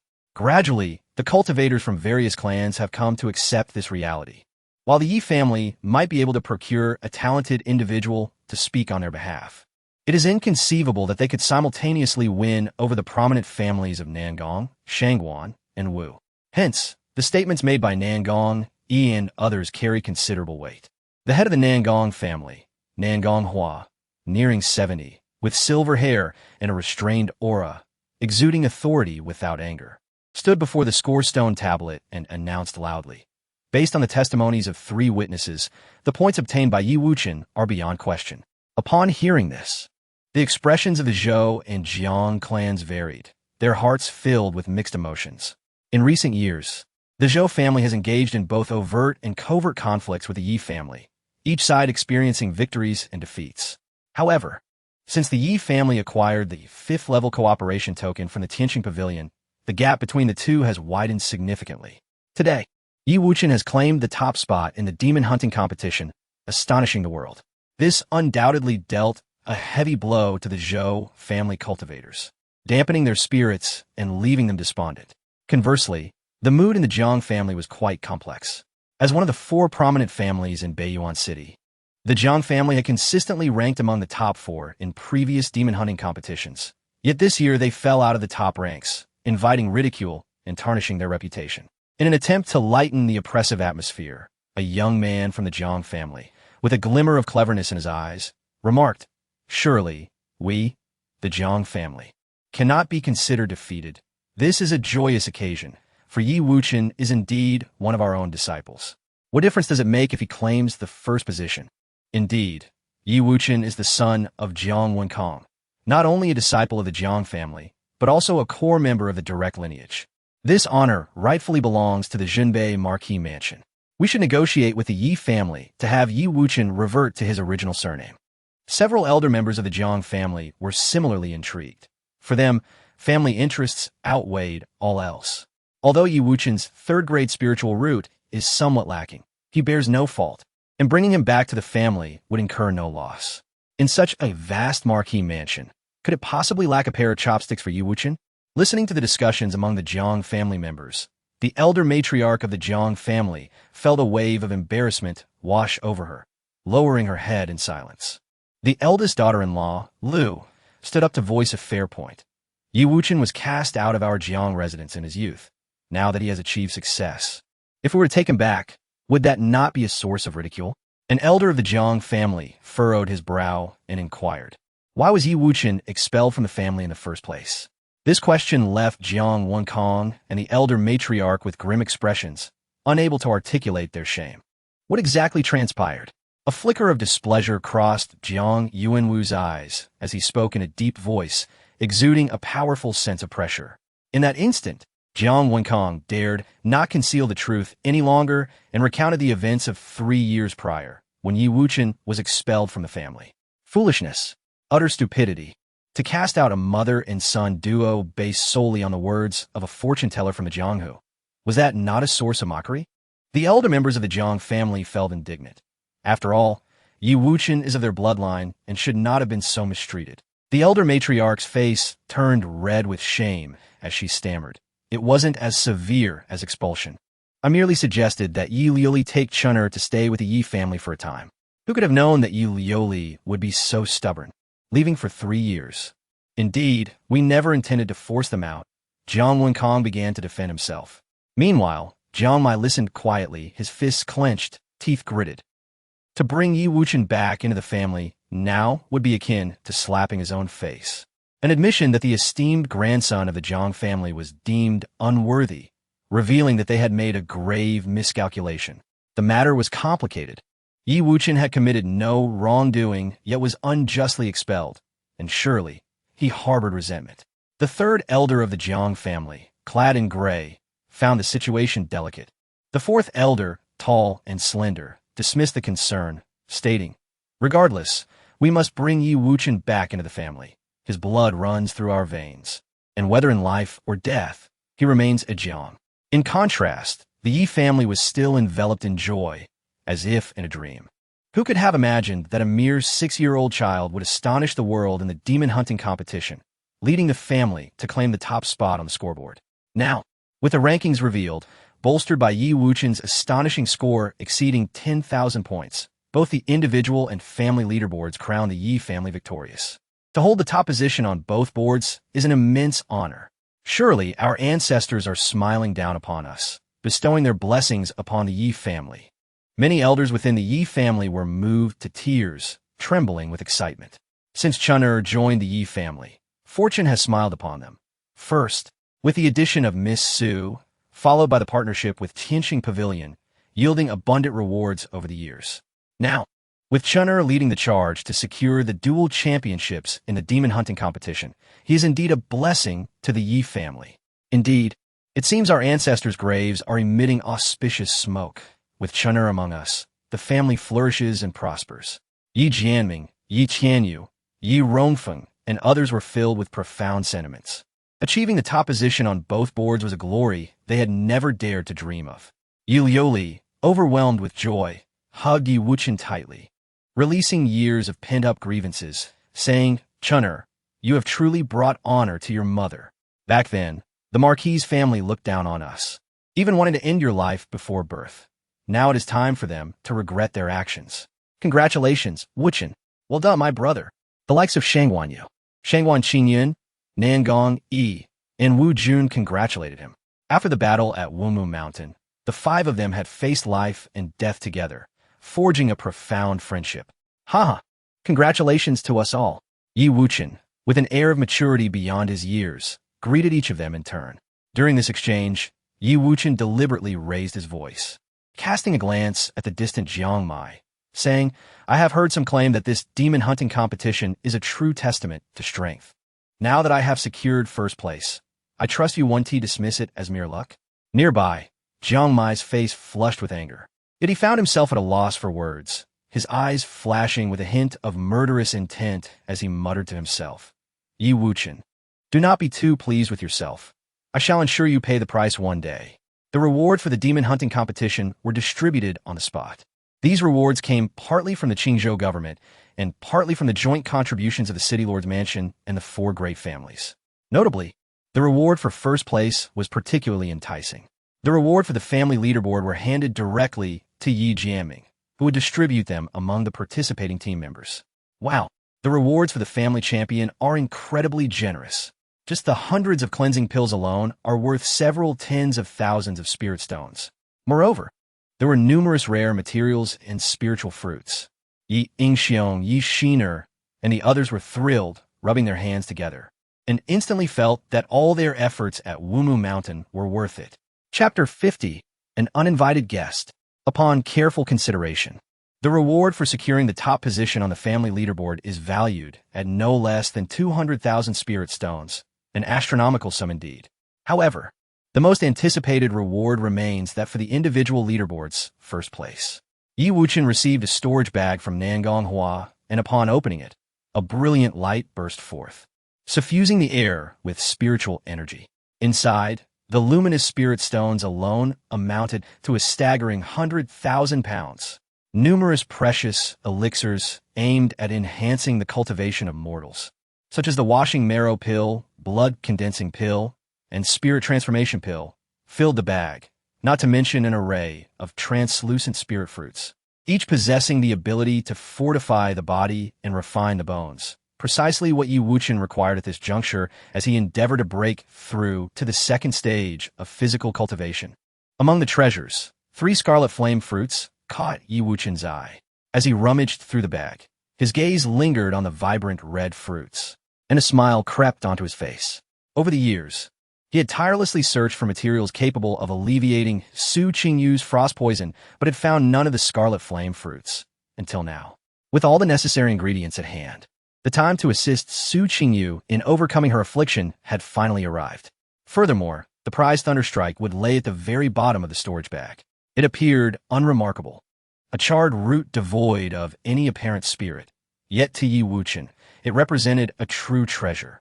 Who would have thought that the power of thunder contained within this piece of wood was so potent?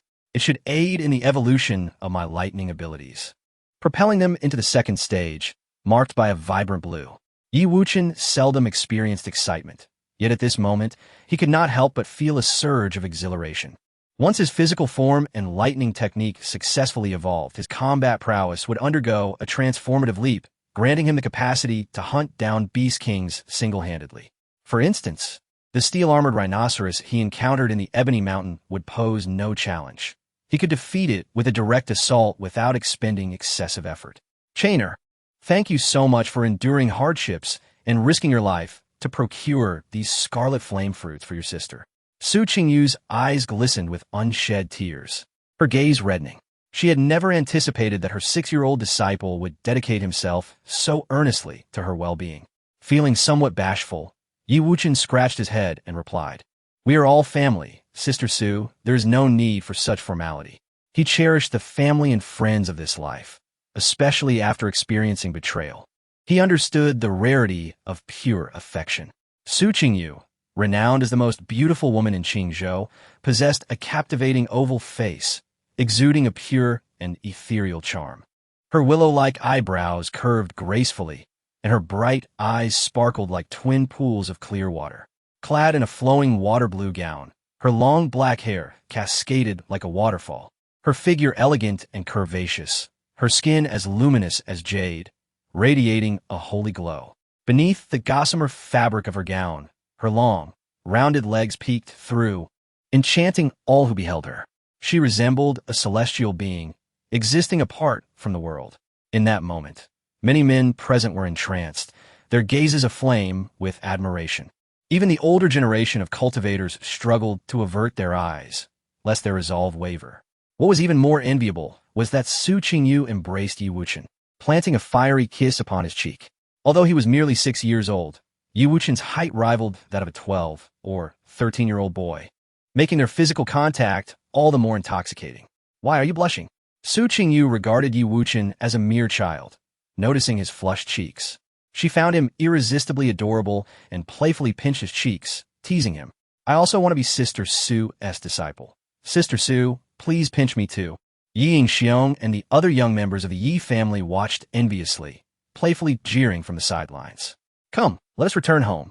Yi Jiaming, his face beaming with pride, led the Yi family cultivators back to their residence amidst the congratulations of various clan heads. Yi Manor.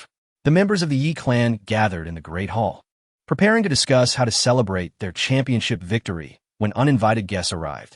Jiang Yun entered, accompanied by a group of Jiang clan cultivators, including the matriarch, Zhou Lighting, and Jiang Mai. Zhou Lighting and Jiang Mai were reluctant to be there. However, they were pivotal in seeking Yi Wuchen's forgiveness.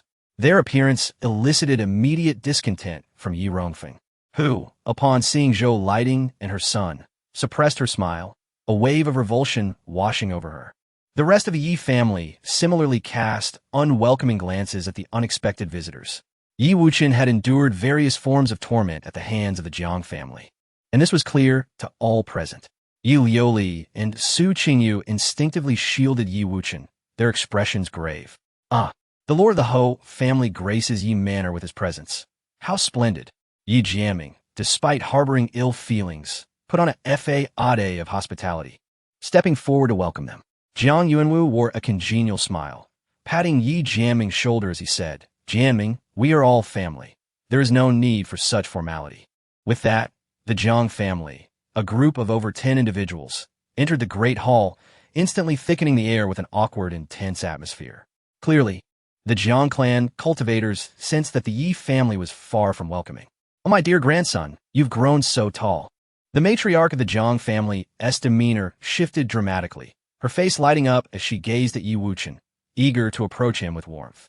Yi Wuchen instinctively recoiled. Fear etched across his face as he exclaimed, "Mother, who is this old witch? I do not recognize her." In an instant, the atmosphere in the hall froze. The Jiang matriarch's expression crumpled. After mustering the courage to mend her relationship with Yi Wuchen, she found he did not recognize her at all. It was undoubtedly intentional. Yi Wuchen, innately clever, possessing an extraordinary memory, would not truly forget. He was deliberately putting her in an awkward position. Yet, as the Jiang matriarch sought something from him, she could only endure, saying, "Chainer, I am your grandmother. Think carefully. How could you not recognize me?" "Oh, grandmother?" Yi Wuchen pretended to ponder, his eyes lighting up as he said, "Are you not the Jiang matriarch who, before I was even born, sought to have me killed in the womb?" Silence. The pupils of everyone in the hall constricted violently. The Jiang matriarch was left speechless, feeling as though a thorn had lodged in her throat, discomfort coursing through her. The conversation had truly reached an impasse. Jiang San, the third elder of the Jiang family, stood up to smooth things over, saying, "Chainer, you are the direct descendant of the Jiang family. How could your grandmother wish to harm you? There must be some misunderstanding." Yi Wuchen's expression grew cold as he replied, "Is it not true that the Jiang matriarch insisted I could not inherit the spirit root and urged my mother to abort me? Can this matter be disputed? While it was indeed a misstep on my part, you ultimately were born safely. Must I be condemned for a mere slip of the tongue?" The Jiang matriarch's eyes reddened as she felt wronged, asserting that all her actions were for the benefit of the Northern Ho family, devoid of selfish intent. My safe birth was not due to your mercy, but rather because my mother endured humiliation and fought to protect me, agreeing to your degrading conditions. Yi Wuchen's voice rang out, resolute and resonant throughout the hall. He displayed neither anger nor hysteria, maintaining an unnerving calm as he regarded the Jiang matriarch with indifference, asking, "Pray tell, what crime did my mother commit that warranted her demotion to a concubine? Are you not aware that she was frail and nearly perished in the snow?" Each word was sharp, cutting deep. The Jiang matriarch felt increasingly aggrieved, her indignation rising as she retorted, "Everything I did was in good conscience. For the future of the Northern Ho family. Must you nitpick over the minor errors of your elders?" "Heh, a minor error? Nitpicking?" Yi Wuchen raised an eyebrow, finding the old witch utterly incomprehensible. He glanced at the members of the Jiang family and said, Come, let us deliberate. A person who once sought to end your life now stands before you, urging you to be magnanimous and to forget the hatred in your heart. Ask yourselves, can you truly achieve such a feat? The Jiang family members fell silent, rendered speechless. At that moment, the third elder of the Jiang family, dressed in gray, stepped forward to mediate. "Madam Ho, the actions you took back then were indeed excessive. Why must Yi Liuli, without any fault, be coerced into a position of a concubine? Indeed, this contradicts the principle of rewarding merit and punishing wrongdoing that governs the Duke of North's household." The fourth elder nodded in agreement, directing his criticism squarely at the old matriarch of the Jiang family. Faced with the reproach of her kin, the old matriarch inhaled deeply, aware that today she could only endure. Her voice was hoarse as she confessed, "I was wrong in my actions back then. I truly owe an apology to Liuli." But it was also a situation born out of necessity. Ah, what a convenient excuse of necessity. Yi Wuchen could not help but applaud the old matriarch's superb acting. Meeting the gazes of the Jiang family's upper echelons, he said with calm composure, "According to your own reasoning, Madame Jiang, I, Yi Wuchen, am destined to perish, and my mother, Yi Liuli, deserves all the humiliation.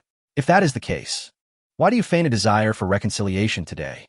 The old matriarch was momentarily at a loss for words, trembling as she glared at him. You are simply outrageous. Wuchen, how dare you speak to your elders in such a manner? Your grandmother has come sincerely to bring you back to the Duke's household. Cannot you grant her the courtesy she deserves?" Jiang Wenkong interjected sternly. "And who are you? I have no recollection of you." Yi Wuchen turned to him, a hint of confusion in his eyes. Who am I?" Jiang Wenkong's face flushed with anger, his heart pained.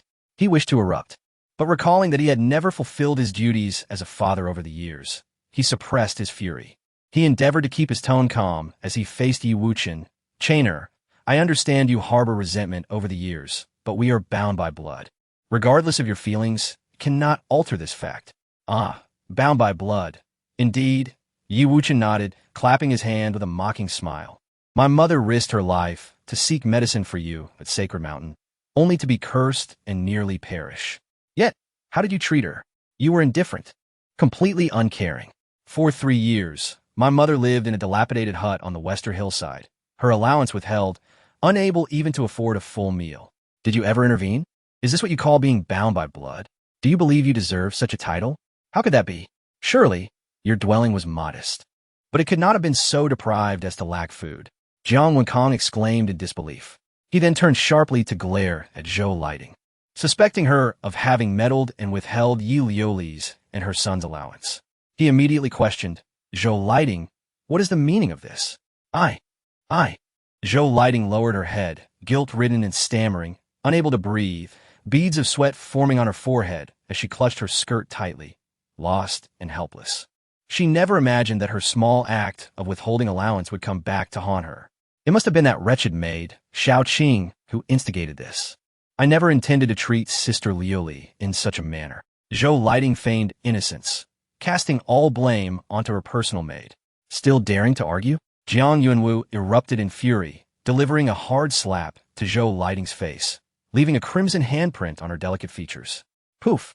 Zhou Lighting spat out blood, falling to the ground, eyes glazed over, clutching her left cheek as tears streamed down her disheveled hair. Utterly disheartened, she began to sob softly, as if bearing an immense grievance. For years in the Jiang family, she had enjoyed every luxury. How had she ever been subjected to such treatment? Grandfather, do not strike my mother. If punishment is necessary, let it fall upon me. Jiang Mai immediately knelt before Jiang Yuanwu, his eyes reddening, putting on a display of maternal affection. Jiang Yuanwu spoke in a deep voice, "Zhou Lighting, all of this is the result of your scheming and sins. Quickly kneel before Yi Liuli and confess your wrongdoings." Zhou Lighting dared not defy the patriarch's command and crawled to Yi Liuli, repeatedly bowing her head. "Sister Liuli, I was wrong in my past actions. I have wronged you. Please forgive me." Yi Liuli looked at her with disgust, unwilling to even spare her a glance. She understood that Zhou Lighting's public apology masked a deep-seated hatred. Jiang Wenkong, witnessing Zhou Lighting's pitiful state, felt a pang of sympathy and turned to Yi Liuli. "Liuli, since Lighting has bowed an apology, you should respond." "Respond with what? Should I claim that I am magnanimous, that a minister's heart can contain a ship, and forgive her for past grievances?" Yi Liuli found it laughable, shaking her head. "In truth, whether I forgive or not matters little, for I shall never set foot in the Duke of North's household again." Upon hearing this, the atmosphere in the hall became instantly tense. "Liuli, your words are too heartless," Jiang Wenkong exclaimed in disbelief, convinced that Yi Liuli must still harbor feelings for him, or else she would not have risked her life to seek medicine at Sacred Mountain. "It is you who are heartless. Where were you when I was on the brink of freezing to death in the woodshed? Have you ever spoken a word on my behalf when I was unjustly demoted to a concubine? Did you ever show any concern for me and my mother during those 3 years we lived in the dilapidated hut on the western hillside?" As Yi Liuli recalled the numerous tribulations she had endured within the Duke of North's household, her resolve strengthened. That hellish place, she vowed never to return. Chapter 52. The Battle of the Four Cities' Talents. At that moment, Jiang Wenkong felt as if struck by lightning, staggering backward a few steps. He was acutely aware of his shortcomings toward Yi Liuli and her child, yet he could hardly fathom the depths of disappointment she harbored against him. The girl who once risked everything for him might never return. A wave of sorrow and regret washed over Jiang Wenkong. He had initially intended to cultivate Mu-Er into a talented individual before seeking to make amends with Yi Liuli and her son. However, it seemed he had been overly optimistic in his assumptions. As Jiang Wenkong, Zhou Lighting, and the old matriarch of the Jiang family took action, the Yi family remained unmoved, leaving several elders of the Jiang family feeling a sense of urgency. Indeed, the past negligence of the old man had failed to care for the mother and son properly. Jiang Yuanwu spoke up, his expression filled with self-reproach, saying, "Liuli, you have vented your anger and expressed your grievances. It is time to consider the practical matters. For the sake of Chen'er's future, you must not act impulsively. Bringing him back to the town North Marquis' residence will yield nothing but advantages." It must be said, Jiang was indeed seasoned in such matters. With a single statement, Jiang Yuanwu struck a chord deep within Yi Liuli's heart. The future of her son was undoubtedly the soft spot for all mothers. Jiang Yuanwu continued, "I promise that from now on, in the town North Marquis' residence, Wuchen will receive abundant cultivation resources. Furthermore, I shall personally write a recommendation letter to ensure Chen'er gains admission to the Heavenly Sword sect. Indeed, as long as Yi Wuchen changed his surname to Jiang, he would become a core disciple of the town North Marquis' residence, enjoying treatment no less favorable than that of Mu Yi."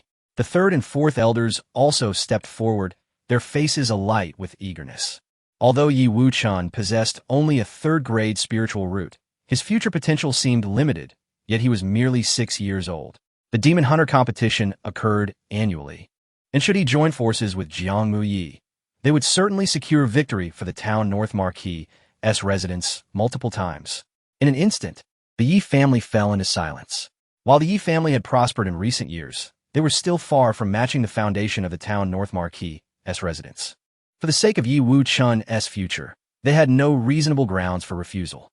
Suddenly, Yi Wuchen burst into laughter, his expression one of disdain as he remarked, "Perhaps in this small town of Beiyuan, the town North Marquis' residence seems a formidable entity. But how do they compare to the Celestial Star Pavilion?" At the mention of the Celestial Star Pavilion, several elders of the Jiang family changed their expressions, their gazes burning with intensity. They were aware that Yi Wuchen had once caught the attention of a high-ranking figure from the Celestial Star Pavilion, earning a key and establishing a partnership with the pavilion that was 5 levels deep. This had drawn envy and jealousy even from the town North Marquis' residents. In comparison to the Celestial Star Pavilion, the town North Marquis' residents seemed like an ant facing a giant, reduced to crawling in fear. The disparity between the two sides was as vast as the chasm between heaven and earth, akin to a firefly against the bright moon. Jiang Yuanwu, feeling somewhat agitated, inquired, "Chinner, did that senior from the Celestial Star Pavilion make any promises to you?" Yi Wuchen replied nonchalantly, "That senior mentioned that upon my 16th birthday, I would be invited to join the Celestial Star Pavilion as an official member." Gasps filled the hall, whether from the Yi family or the Jiang clan. Everyone inhaled sharply, their hearts churning tumultuously. The Celestial Star Pavilion, vast and enigmatic, spanned across the Zhuke star, and even the royal families of various states dared not provoke it. The number of individuals working for the Celestial Star Pavilion was in the millions, yet among them, only a select few could qualify as official members. In the Baiyuan City branch of the Celestial Star Pavilion, there were merely 2 official members, the branch master and the deputy master. Many spent their lives striving for the status of an official member, yet the path to such elevation was fraught with challenges, often met with rejection. I have heard that becoming an official member of the Celestial Star Pavilion grants unimaginable cultivation resources, with benefits rivaling those of some sacred disciples. Su Qingyu, clad in a flowing blue dress, exuded an ethereal beauty, her eyes sparkling as she affirmed, "Indeed, 300 years ago, a cultivator with a 3rd-grade spiritual root was exceptionally promoted to an official member of the Celestial Star Pavilion, and with vast resources, ascended to the 3rd realm." At this, the Yi family cultivators were invigorated, filled with joy. Although Yi Wuchen's talents were nearly flawless, his 3rd-grade spiritual root limited his future achievements, likely confining him to the 2nd realm. Yet, should he join the Celestial Star Pavilion, this limitation might very well be overcome. Once he stepped into the realm of law establishment, he could truly make a name for himself in Qingzhou. The prospect of becoming an official member of the Celestial Star Pavilion left Jiang Yuanwu momentarily dazed. Who could have anticipated that his unremarkable grandson, who had been treated with disdain and even cast out of the family, would encounter such fortune and draw the attention of a figure from the Celestial Star Pavilion? This revelation left him bereft of his final bargaining chip. Compared to the Celestial Star Pavilion, the town North Marquis' residents seemed utterly lacking in allure. With a calm smile, Yi Wuchen stated, "I believe joining the Celestial Star Pavilion would be far more beneficial for my future." The members of the Jiang family found his words jarring, their expressions darkening. Who could have imagined that a mere 6-year-old child could remain so composed and articulate, leaving them utterly humiliated? The old matriarch of the Jiang family wore a dark expression, feeling the sting of Yi Wuchen's scorn following her humble apology. The more she pondered, the angrier she became. Unable to endure further, the old matriarch declared, "Yi Wuchen, you must think this through. If you refuse to return to the town North Marquis' residence, do not expect to come back in the future." Yi Wuchen replied expressionlessly, "I am Yi, not Jiang. Why would I need to return to your town North Marquis' residence?" "Very well, those are your words. Don't come to regret them later." The old matriarch, done with pretense, issued a stern warning. Everyone has heard it clearly. Yi Wuchen has openly admitted he is not a member of the Marquis' residence. If he encounters difficulties in the future, do not think of seeking help from the Marquis' residence. "Mother, such callous words are best left unsaid," Jiang Wenkong interjected, still clinging to hope that Yi Liuli might one day forgive him. As he gazed at Yi Liuli, now more graceful and enchanting than ever, having ascended to the 3rd realm and become a formidable figure, he yearned for the past. "You good for nothing." The old matriarch, weary of further discourse, angrily swept away. Jiang Muyi, witnessing the collapse of negotiations, felt both relieved and furious. He had witnessed his mother Zhou lighting kneeling in supplication to Yi Liuli, only to be met with a resounding slap, leaving her humiliated. This scene struck deeply at Jiang Muyi's pride, igniting his fury as he clenched his fists, coldly staring at Yi Wuchen, declaring, In 3 months, at the Four Cities Talents battle, I will personally defeat you to avenge my mother's humiliation. Just wait and see. 3 months would be ample time for him to reach the spirit-gathering realm, at which point his cultivation alone would be enough to crush Yi Wuchen. The Four Cities Talents battle? Yi Wuchen raised an eyebrow, initially lamenting his missed opportunity to confront Jiangmu Yi in the Wumu Mountain. Little did he know, an opportunity would soon present itself. Very well, I shall await you at the Four Cities battle. Yi Wuchen responded without hesitation, finding the prospect quite intriguing. He understood that only by personally defeating Jiangmu Yi on the battlefield would the old matriarch of the town North Marquis' residents truly comprehend the depths of despair. Chapter 53. The most powerful eye technique of ancient times. Yi Wuchen, calm and unperturbed, casually agreed, showing little regard for the four-city battle. This provoked a surge of anger within Jiang Mai, who took a deep breath to maintain his composure, stating, Yi Wuchen, you still fail to grasp the true significance of the four-city battle. On that stage, life and death are commonplace. When swords clash recklessly, should you suffer injury, it will be no fault of mine. You have already lost to me in swordsmanship, in alchemy, and in hunting beasts. 3 consecutive defeats. One must wonder where your confidence truly stems from. Yi Wuchen scoffed, his eyes filled with disdain. During our last duel, I had yet to enter the Heavenly Sword sect for training. Now, I have cultivated the Great River Sword intent. In 3 months, I shall achieve mastery. By then, your snow-cutting sword technique will be utterly insignificant. Jiang Mai brimmed with confidence, prepared to ensure he would not lose again. Yi Wuchen crossed his arms, his tone teasing. You are merely a defeated foe. What use is mere bravado? Perhaps you should return home and practice more, lest you find yourself weeping again after another defeat. Let you bask in your glory for a while. The honor that belongs to me, I will undoubtedly reclaim. Jiang Mai publicly declared his intent and then turned to leave. Observing this, the Jiang family members also chose to depart, no longer wishing to linger. After watching them exit, Yingxiong hurriedly remarked, Wuchen, why did you agree to participate in the four-city battle? That stage is perilous, and the opponents you face will not merely be the cultivators of Beiyuan City, but also the elite from the surrounding 4 cities. Indeed, the four-city battle is a grand stage where the difficulty of competition surpasses that of the demon hunting competition, with numerous geniuses of the gathering spirit realm participating, engaging in a brutal contest of life and death. Yi Shiner quickly nodded in agreement, adding, moreover, those who ascend to the stage of the four-city battle must sign a life-and-death contract. Whether one lives or dies relies entirely on personal strength and fortune. The members of the Yi family displayed evident concern, realizing that Jiang Mai was deliberately provoking Wuchen. Logically, given Yi Wuchen's intelligence, he should not have failed to perceive this. Yi Wuchen's gaze was resolute as he replied, I am fully aware of the intensity of the four-city battle. However, I must personally defeat Jiang Mai on the battlefield to turn the Kirin son of the Northern Duke's mansion into a laughingstock. Chenna. Yi Lioli was moved to tears. This child had always been wise and understanding, never causing trouble for the adults, and had never displayed a spirit of rivalry. It was clear that his participation in the four-city battle was merely to avenge Yi Lioli's grievances. Yi Tianyu expressed his concerns, saying, Chenner, we naturally trust in your abilities, but in 3 months, Jiang Mai's cultivation may very well reach the gathering spirit realm. At that point, facing the vast disparity in cultivation levels, you will be at a considerable disadvantage.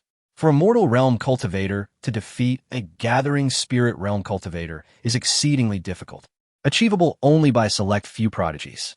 Jiang Mai, as a natural talent capable of overcoming realms, possesses a 7th-grade golden spiritual root and an innate grasp of weapons that is extraordinary, rendering his combat prowess formidable.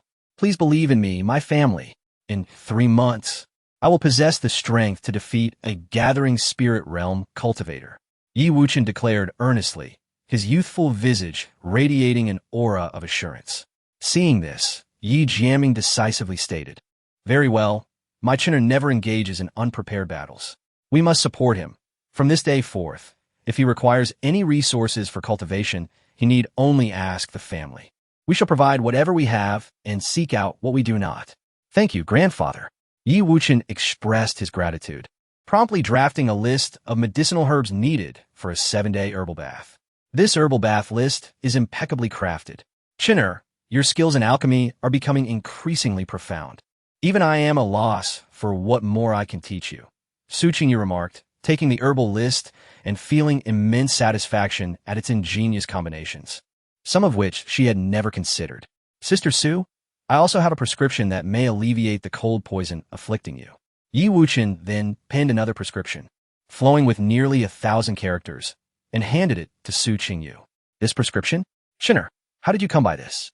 Su Qingyu inquired, her hands trembling slightly as she examined the prescription, marveling at its exquisite combinations that seemed almost miraculous.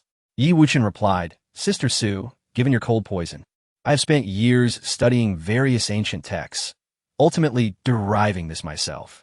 You devised this yourself? Su Qingyu could hardly believe it, profoundly shaken.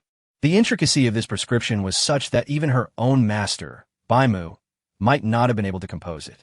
The fact that it originated from a mere 6-year-old child was simply astonishing. Could it be that such prodigious individuals exist, possessing innate gifts that far exceed ordinary understanding, achieving mastery beyond that of grandmasters in just 2 or 3 years of study?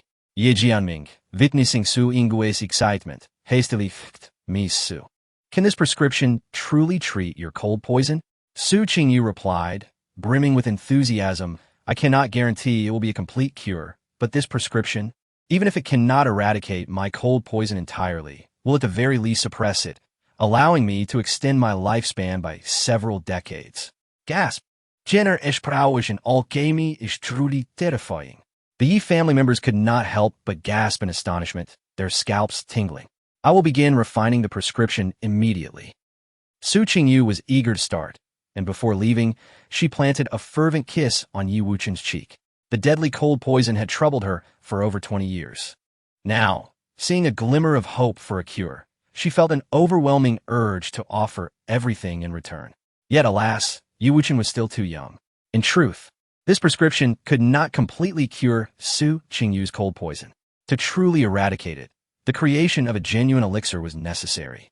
However, that would require an 8th-grade alchemist, of which there might not be a single one throughout the entire Zhuge star. Thus, Yi Wuchen could only settle for a compromise, transforming the elixir formula into a herbal prescription, intending to devise a solution for Su Qingyu once his own strength had sufficiently increased. Once the Yi family members had departed, Yi Wuchen returned to his room alone. He sat cross-legged on a mat, meticulously retrieving various cultivation resources from the Canglan pendant. Among them, a piece of thunderstrike wood stood out, charred black yet pulsating with blue lightning energy. This time, Yi Wuchen intended to enter a prolonged period of seclusion. First, he aimed to break through the physical strength threshold of 10,000 pounds, enhancing his bodily resilience to the second stage. Second, the thunder power must evolve to a blue state, significantly increasing its lethality and granting him the ability to hunt beast kings independently. Third, and most importantly, the reincarnation eye. One of the most crucial markers of mastering the Nine Heavens Reincarnation Technique is the refinement of the reincarnation eye, a terrifying ability capable of turning the world upside down and reversing time. One of the most formidable eye techniques of ancient times. In his previous life, when Yi Wuchen ascended to the emperor's realm and became the sovereign of the Canglan Realm, he had only managed to cultivate the reincarnation eye to the 8th level.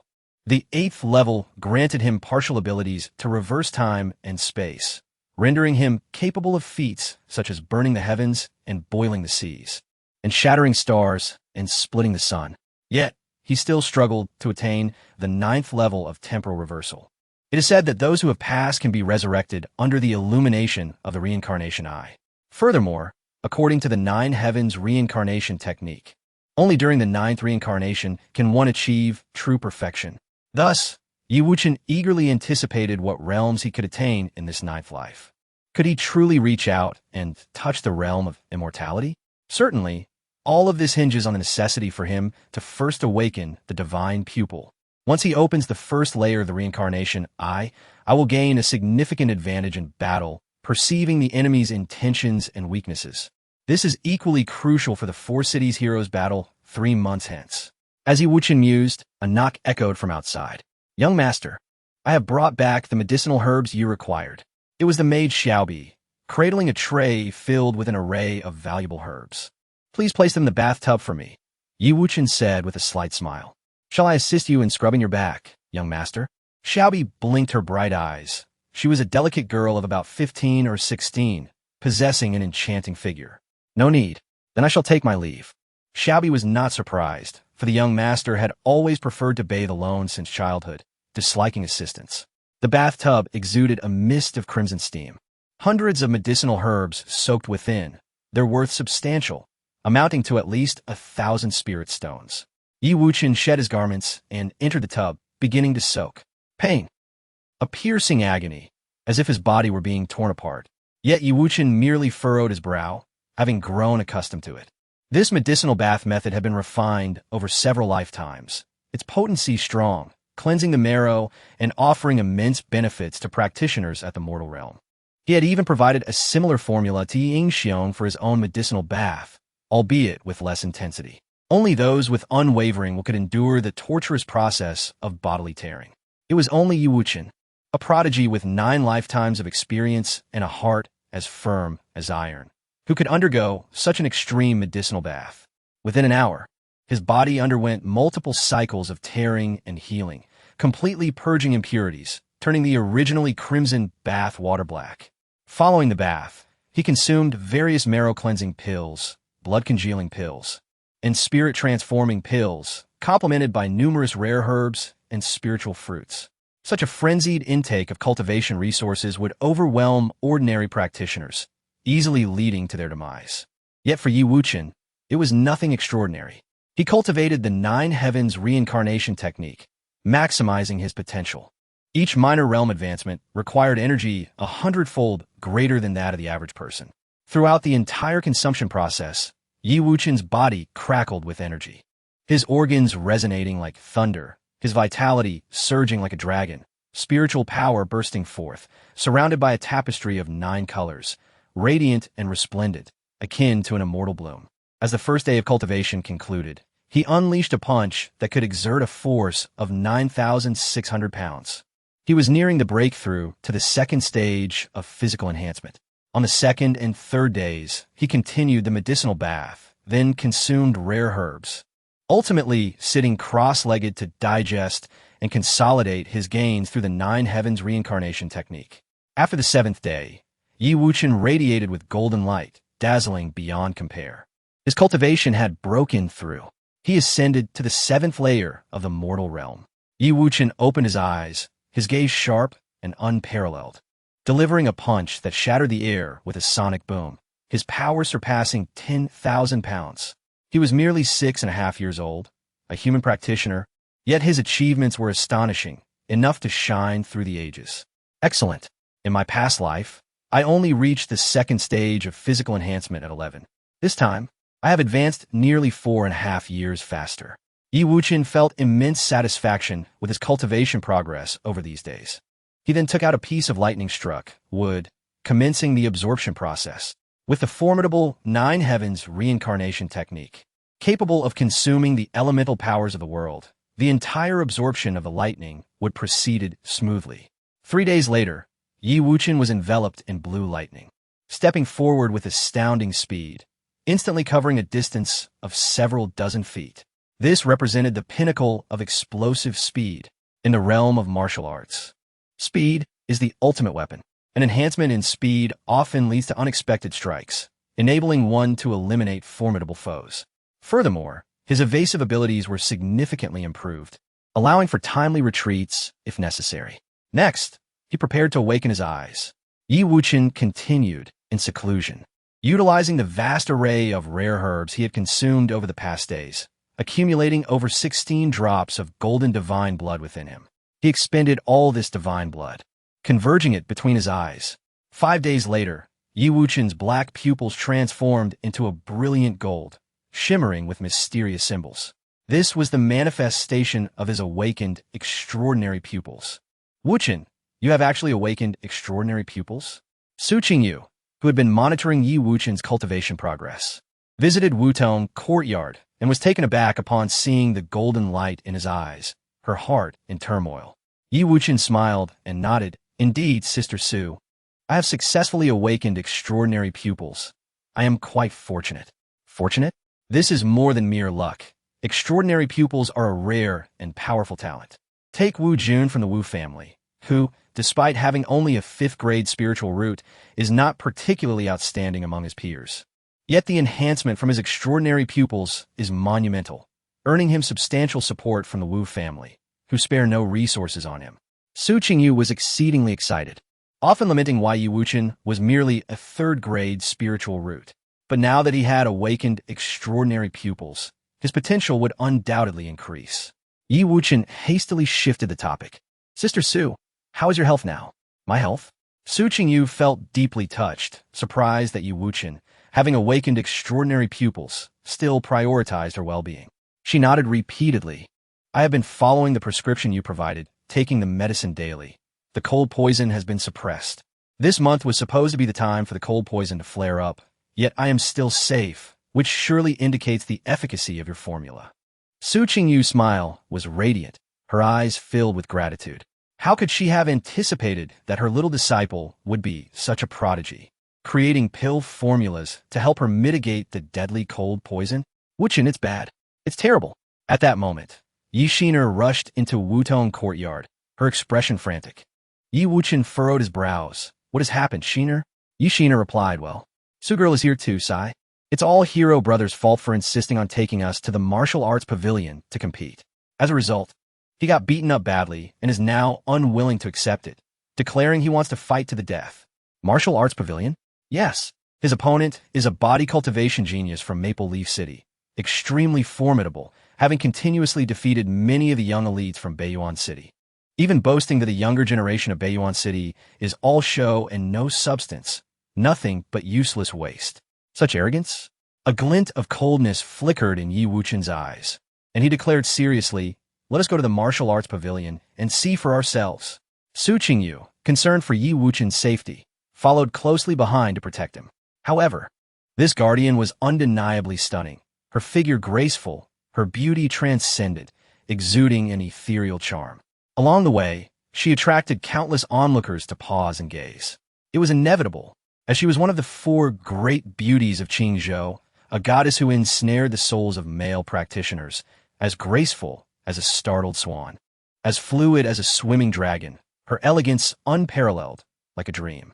In Beiyuan City, the streets bustled with life, a cacophony of shouts and haggling.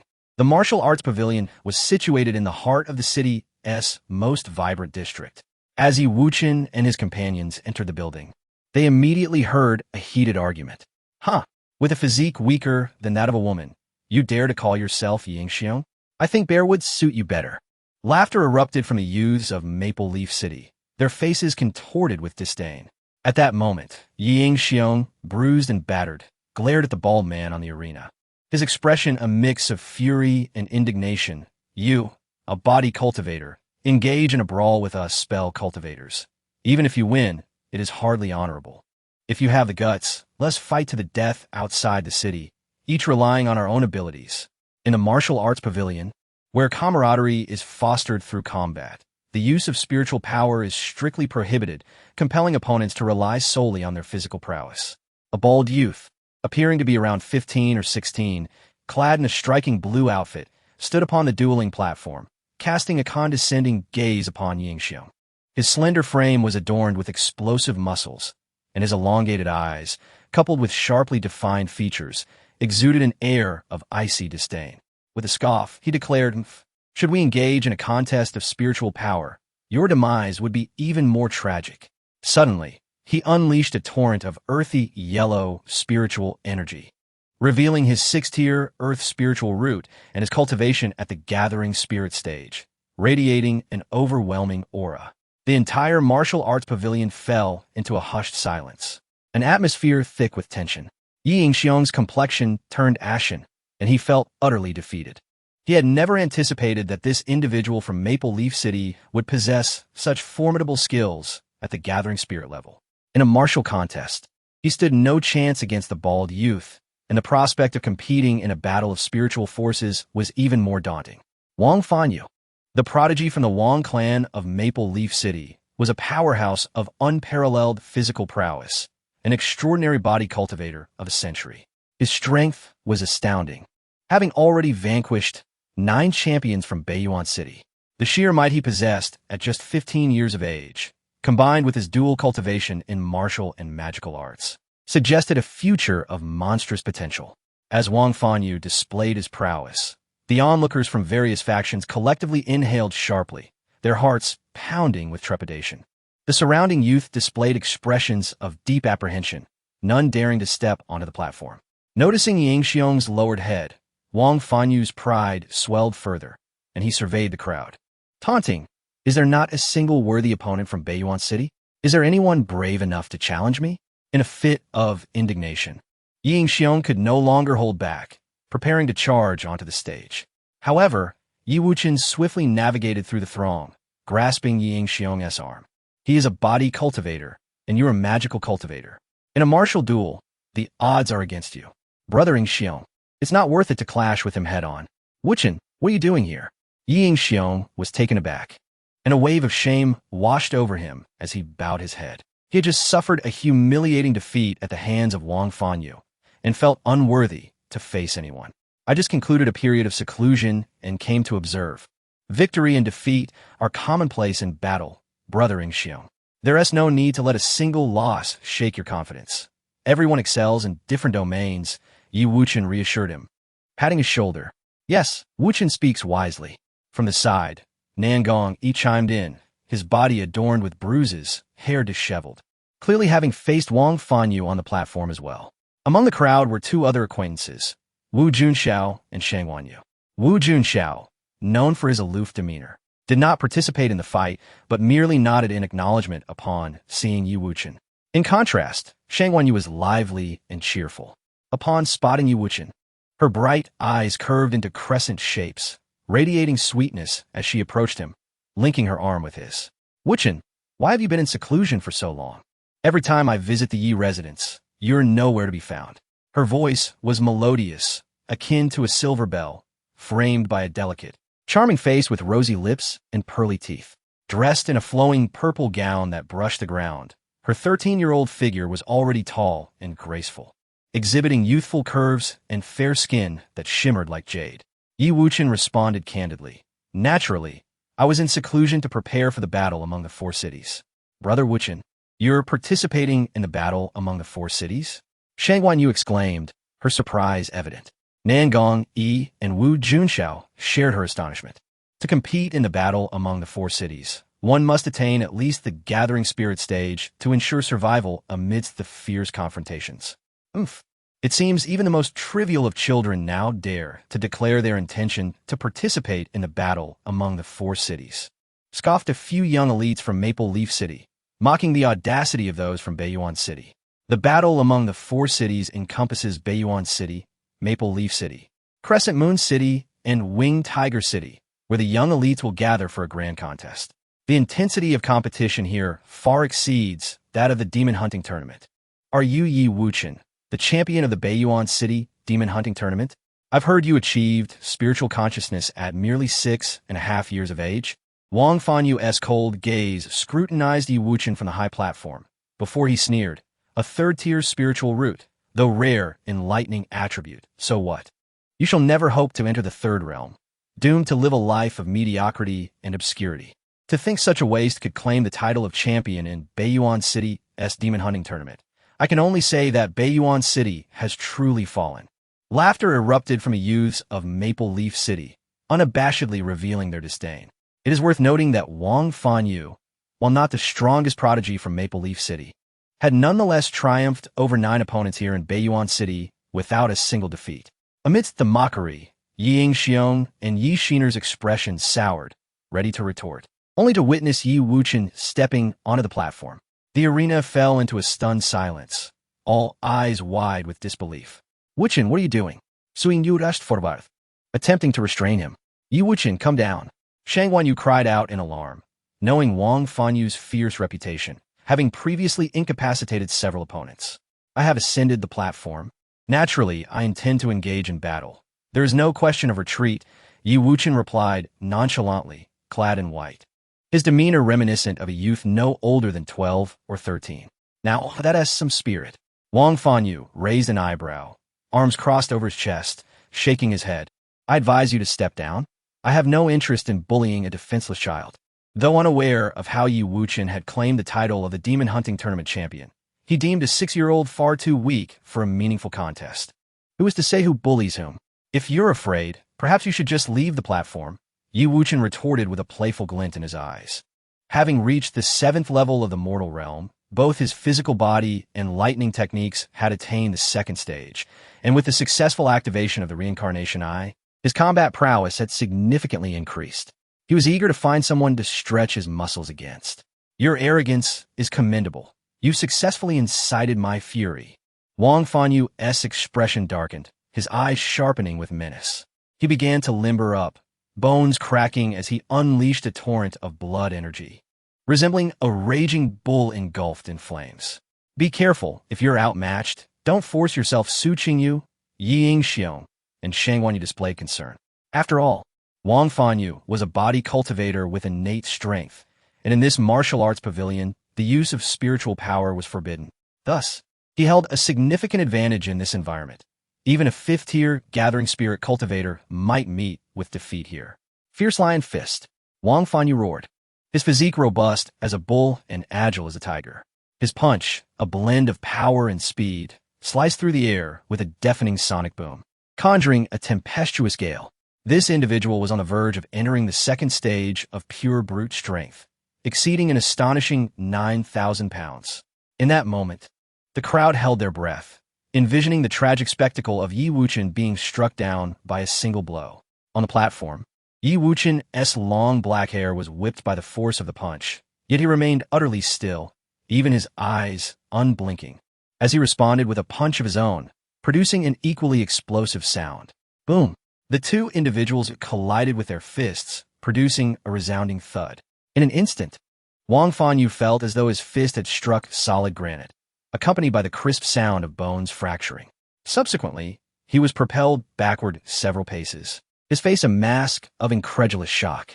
This is impossible. In a pure contest of strength, Wang Fanyu was actually at a disadvantage. The hall erupted with gasps of astonishment, particularly from a young man of Maple Leaf City, whose eyes widened in horror, their hearts stirred by tumultuous waves of disbelief. With a divine strength of 10,000 pounds, Yi Wuchen's physical form had astonishingly evolved to the 2nd stage. Wu Junxiao and Nangong both turned pale. My heavens, he is merely in the mortal realm and has refined his body to the 2nd stage. It is utterly preposterous. Such a prodigy. The other disciples from various families within the martial arts pavilion wore expressions of sheer disbelief, their jaws agape, utterly flabbergasted. How could this be possible? Even with my unique physique, having entered the spirit gathering realm, my body is yet to reach the 2nd stage. What gives him the right to achieve this? Wang Fanyu felt as though his worldview had been utterly shattered, struggling to accept this reality. Throughout history, there have been exceptionally gifted individuals who achieved the 2nd stage of bodily refinement in the mortal realm, but they were at least at the 9th level of that realm. Yi Wuchen, at a mere 6.5 years of age, accomplished this feat at the 7th level of the mortal realm. Truly extraordinary. There are always greater talents beyond oneself. Just because you cannot achieve it does not mean others cannot. Yi Wuchen coldly remarked, well, no wonder you dared to step onto the martial arena. But even if your body has reached the 2nd stage, you shall still be forced to crawl out of the martial arts pavilion today. Insulted by a mere 6-year-old child in public, Wang Fanyu was incensed.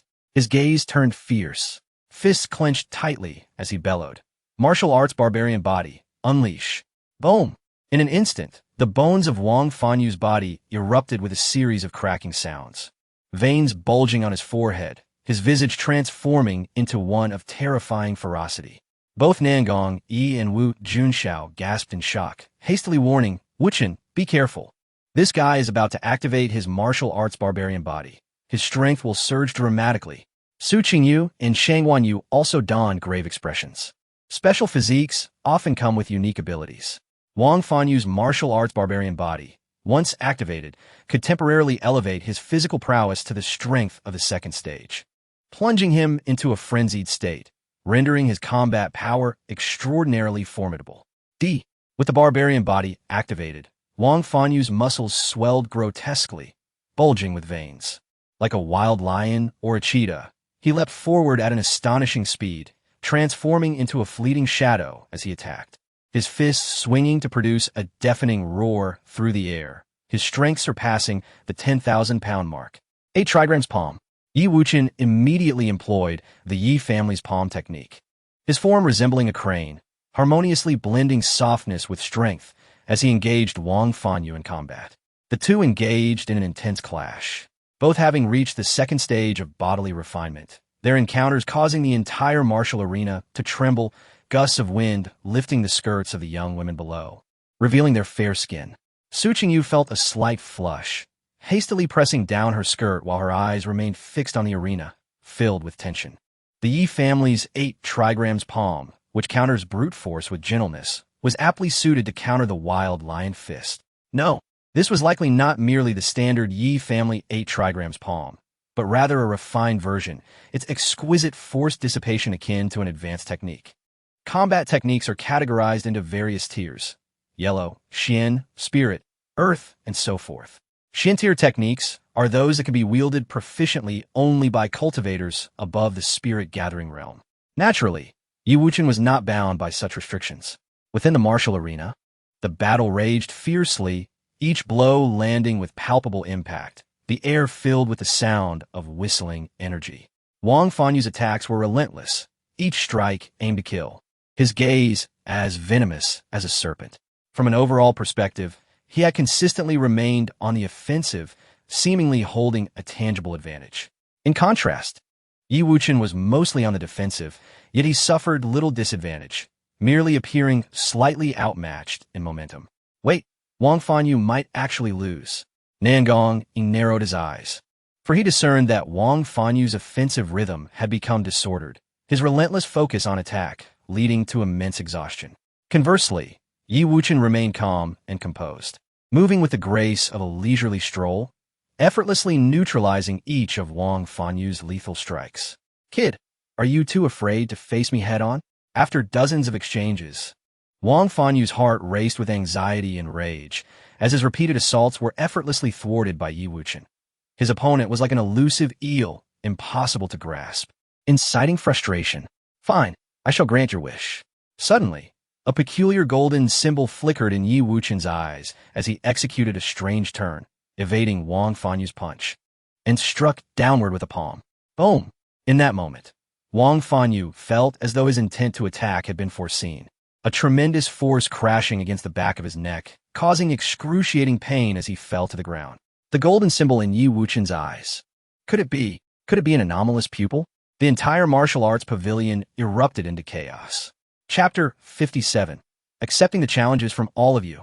Wang Fanyu, possessing a unique physique, exhibited a formidable resilience far surpassing that of an ordinary individual.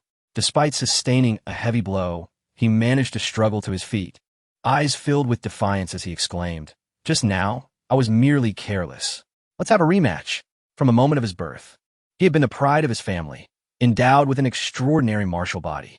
Undefeated in the realm of physical combat, his confidence soared until today, when he was publicly vanquished by a mere 6-year-old child.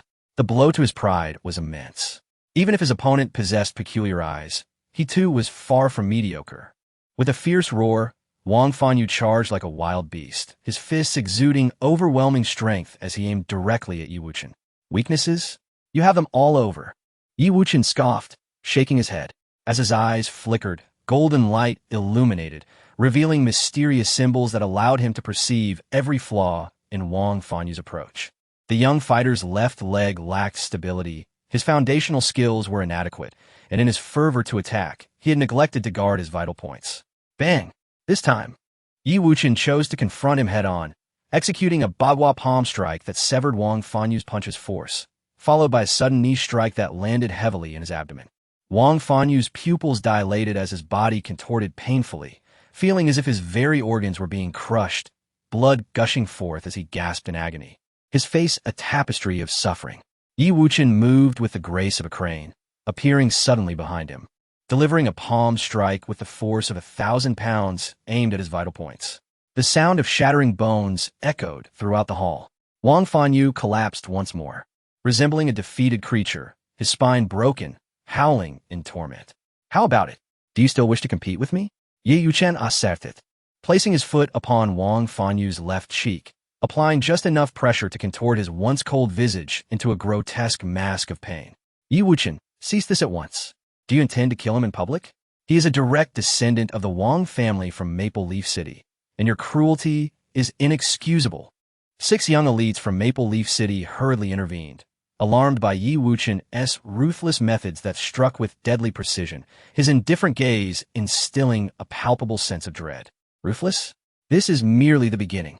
Yi Wuchen replied with a faint smile, pressing down harder, nearly crushing Wang Fanyu's molars, enunciating each word. Wang, I pose a simple question. Do you yield? I yield to your grandfather. I will kill you. Wang Fanyu's fury was unparalleled.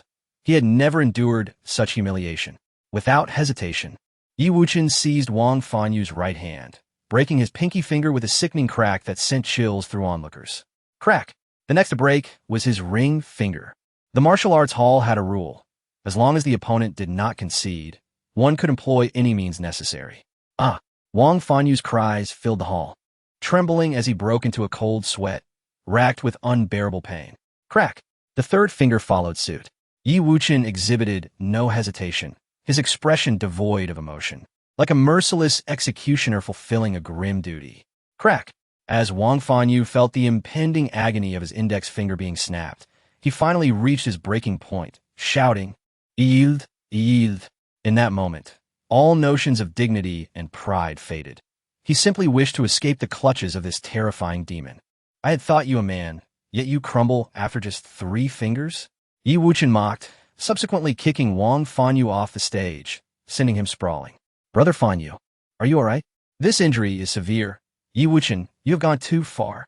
The cultivators from Maple Leaf City surrounded Wang Fanyu, alarmed by his condition, their faces reflecting their outrage. Wang Fanyu's defeat was a humiliation for all of Maple Leaf City, as they had come to challenge North Original City. I won't die just yet. Wang Fanyu, being of special constitution, was not so fragile, yet his injuries would require at least 2 months of recuperation. Today's battle had stripped him of his dignity. The more he contemplated, the angrier he became. Yi Wuchen, how dare you harm me so? I swear, during the 4 Cities War, if I encounter you again, you will undoubtedly perish. Wang Fanyu had to admit he had underestimated his opponent. Had he unleashed his full strength from the outset, the outcome might have been different. He was not merely a physical cultivator, but also a magical one. Having reached the spirit-gathering realm, in a genuine battlefield, he was confident he could reduce Yi Wuchen to a mess of despair. With less than 2.5 months until the 4 Cities War, Yi Wuchen observed, as a defeated foe, perhaps you should focus on healing those wounds. Standing atop the arena, he looked down upon the group from Maple Leaf City and continued, You came here to create a spectacle for the 4 Cities War, to scout the situation. Now, I stand upon this platform, ready to accept challenges from all of you. Boom! His declaration exuded an air of authority, causing the faces of the 6 young elites from Maple Leaf City to darken further. It was a blatant provocation, and Yi Wuchen's audacity ignited excitement among onlookers. Bravo, Yi Wuchen! Well done! Cheered Yi Yong, his blood boiling with exhilaration. Su Qingyu, Shangguan Yu, Yi Shiner, and Nangong Yi joined in the applause, celebrating his victory over Wang Fanyu, a significant moment that restored the honor of North Original City. This lad's physical prowess has entered the 2nd stage. Coupled with those peculiar eyes, his combat ability is indeed astonishing. However, if I employ the serpent grasp, his defeat is inevitable. A fierce-looking boy cloaked in black, named Xiao Zirwei, aged 15, who had also attained the spirit-gathering realm, emerged from the crowd. Brother Xiao, your serpent grasp is unmatched among your peers in Maple Leaf City. I believe you can certainly defeat Yi Wuchen. Indeed, I was merely careless earlier, and given this child's youth, his stamina must be waning after the previous fierce battle. Wang Fanyu chimed in, his expression fraught with resentment. Had he the strength to continue, he would have eagerly returned to the arena. Fear not, Brother Fanyu. I shall reclaim your honor right away. Xiao Zirwei, brimming with confidence, ascended the stage and addressed Yi Wuchen. You are exceedingly arrogant, unaware of the greater world beyond your own. You are neither an outsider nor a figure from beyond, merely a frog at the bottom of a well, daring to boast. Yi Wuchen's expression turned frosty as he executed the Bagua palm, unleashing a terrifying wave of energy that struck like a steel blade against his opponent's face. Chapter 58. The Inspector of the Celestial Star Pavilion. Bang! Xiao Zuru executed the serpent capture technique, his right arm extending like a python, transforming into an eagle's claw, agilely rotating as he engaged in a fierce battle with Yi Wuchen. This was the ultimate skill of the Xiao family, each move exquisite, aimed at locking the throat and shattering bones. However, Yi Wuchen's physical body had already reached the second stage, remarkably formidable, directly clashing with him. Amidst their interwoven forms, the air crackled with energy and afterimages flickered. Xiao Zuru, a true prodigy of the Xiao family, had mastered the serpent capture technique to such heights at a young age, embodying a perfect blend of softness and hardness with extraordinary attainments. Truly impressive. Had it not been for Yi Wuchen's grotesquely strong physical defenses, that last blow would have at least stripped the skin and tendons from his right arm. The onlookers from various clans gasped in admiration, exclaiming their amazement. The clash between these two young talents was a tempest of rapid changes, as swift as thunder, with each counter being exquisite. The serpent capture technique was merely that. Suddenly, Yi Wuchen's eyes shifted, golden symbols flashing in his pupils as he discerned Xiao Ziru's weakness nestled beneath his armpit. Bang! He struck decisively, unleashing a fierce wind with tremendous force. Xiao Ziru screamed in agony. His left armpit struck, his balance lost as he staggered back 7 or 8 steps. Bang, bang, bang.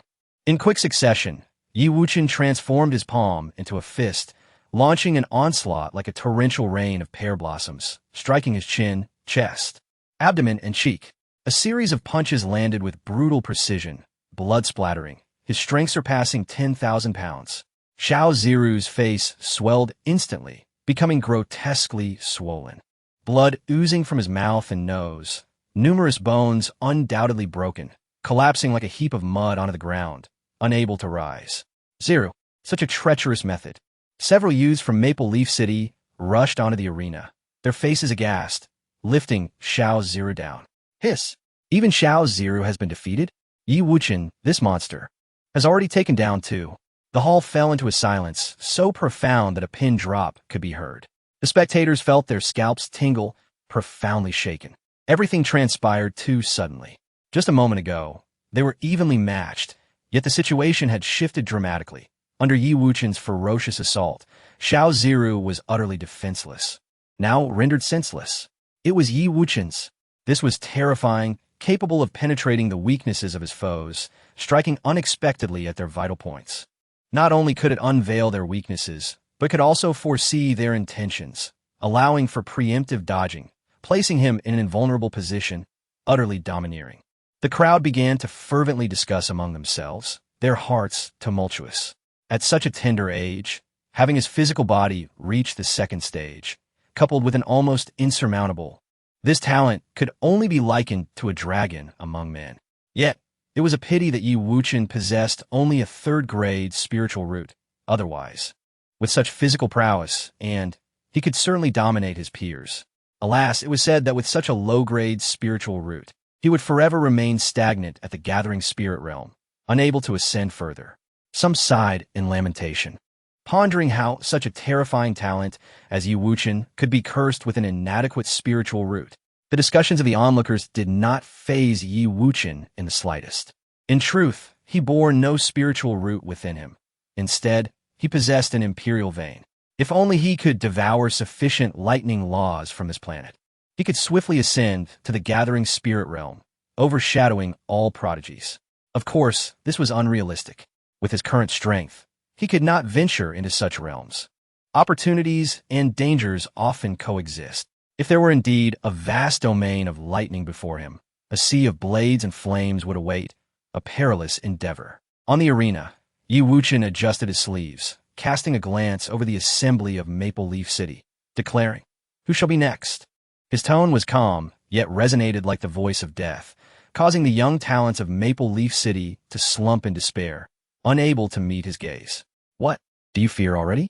Yi Wuchen scoffed, speaking nonchalantly. You came prepared, eager to gauge the depths of Beiyuan City, yet the outcome is so pitifully feeble. It truly lacks entertainment. What did you say? The other 5 youths from Maple Leaf City were incensed, their faces flushed with rage. A gentleman may be slain, but not insulted. I shall fight you. They were all young, brimming with youthful vigor, and one youth, in purple, charged forward. Yet, within mere exchanges, he was sent sprawling off the arena, landing in a most humiliating manner. Bang! Yi Wuchen activated his nearly invincible, each strike targeting vital points and weaknesses. The other 2 enraged youths charging onto the arena were sent flying like straw dolls. In an instant, the remaining 2 youths who had yet to step onto the arena were filled with trepidation and fear. This 6.5-year-old boy was unervingly composed. Throughout the battle, he had made not a single mistake. His combat experience was astonishingly seasoned. What? Were you 2 not quite boastful earlier, claiming that the younger generation of Beiyuan City were all useless? Why now do you not dare to ascend the arena? Yi Ingxiong interjected, having watched the whole battle. His blood surging, all his pent-up frustrations dissipated. He felt invigorated, every pore of his body opened slightly, a refreshing sensation washing over him. It was simply exhilarating. Cousin Wuchen is truly formidable, having defeated 5 from Maple Leaf City, and now the other 2 dare not even approach the arena. Yi Xiner's face shone with admiration, her eyes sparkling like stars. You are elevating the reputation of Beiyuan City. Yi Wuchen, splendidly done. At such a tender age, you possess the spirit of a generation. The cultivators of Beiyuan City did not hold back their praises, for Yi Wuchen's actions restored dignity to the families of Beiyuan City. Had he not stepped forward, even a single Wang Fanyu would have struggled to resolve the situation. Cousin Wuchen, when did you awaken? Your is simply incredible, capable of defeating all opponents. Shangguan Yu exclaimed, her eyes crescent-shaped with excitement, utterly adorable. This is superior to my crimson flame eye. Wu Junxiao offered a lofty evaluation. In an instant, the various cultivators erupted into spirited discussions. Who did not know that Wu Junxiao's crimson flame I was the foremost technique of Beiyuan City? Now, the owner of this first, I willingly conceded. Yi Wuchen, do not become too complacent. Should you dare to participate in the 4-city prodigy battle, we shall ensure your demise. The young talents of Maple Leaf City gritted their teeth, their cultivation levels having reached the gathering spirit realm. However, within the martial arts pavilion, the use of spiritual power was forbidden. Thus, even in defeat, they felt unjust, believing that in a true battlefield, they could easily slay Yi Wuchen. I await you. Yi Wuchen replied nonchalantly, having grown weary of such cliché threats. Let you revel in your triumph for now. The depths of Maple Leaf City are still vast, and we are hardly the pinnacle. There will come a time when you shall face hardship. Wang Fanyu, Xiao Ziru, and others left with veiled threats, 2 of them supporting each other as they departed, while the other 3, severely injured, were left to be carried on stretchers. Witnessing this scene, the cultivators of Beiyuan City could not help but sigh. They had arrived with such swagger, only to encounter the ironclad wall that was Yi Wuchen, returning with their wings clipped. At that moment, Yi Tianyu, Yi Wuchen's uncle, hurriedly arrived at the martial arts pavilion, grabbing Yi Wuchen's arm, exclaiming, Wuchen, there is a matter of utmost importance, urgent as lightning. You must come home with me at once. What is it, uncle, that warrants such haste? Yi Wuchen inquired, puzzled. Yi Tianyu replied, the inspector of the Celestial Star Pavilion has arrived and wishes to speak with you. The inspector of the Celestial Star Pavilion? Yi Wuchen's eyes flashed with a grave expression. This was indeed a troublesome matter. The secret key to the Celestial Star Pavilion he once possessed was self-drawn, not a gift from any high-ranking official of the pavilion. In this moment, the arrival of the inspector from the Heavenly Star Pavilion to conduct an inspection raises concerns. When both parties reconcile accounts, Wuchen the truth be laid bare in an instant. As for feigning ignorance, that is simply out of the question. The authority wielded by the inspector is so substantial that even the royal family of Qingzhou must treat them with utmost respect. The inspector from the Heavenly Star Pavilion? Such a truly formidable figure, personally seeking an audience with Yi Wuchen. What an immense honor. It is said that at the tender age of 3, Yi Wucheng caught the attention of an elder from the Heavenly Star Pavilion, who bestowed upon him a high-level key. Moreover, upon turning 16, he would have the opportunity to become an official member of the Heavenly Star Pavilion. Consequently, the entire martial arts community in Beiyuan City buzzes with envy and admiration. If they could establish even the slightest connection with the inspector, it would be a monumental stroke of fortune, enough to boast about for a lifetime. Whether this fortune is a blessing or a curse, one cannot escape its grasp. Yi Wucheng's expression wavers, caught off guard by the swiftness with which the Heavenly Star Pavilion has discerned the situation, dispatching an inspector to this remote corner of Beiyuan City. The urgency of the moment, necessitating the treatment of his uncle Yi Tianyu's injuries, has inadvertently sown the seeds of trouble. Nevertheless, he reassures himself that confronting a mere inspector is manageable. He can easily navigate the conversation. Yi Wucheng promptly follows his uncle back to their family estate. However, the arrival of the inspector sends shockwaves through Beiyuan City. An inspector from the Heavenly Star Pavilion. Goodness, it has been centuries since such a distinguished individual has graced this place. Indeed, it is quite extraordinary. Logically, even if Yi Wucheng received the esteemed key from an elder of the Heavenly Star Pavilion, it should not warrant a personal visit from the inspector.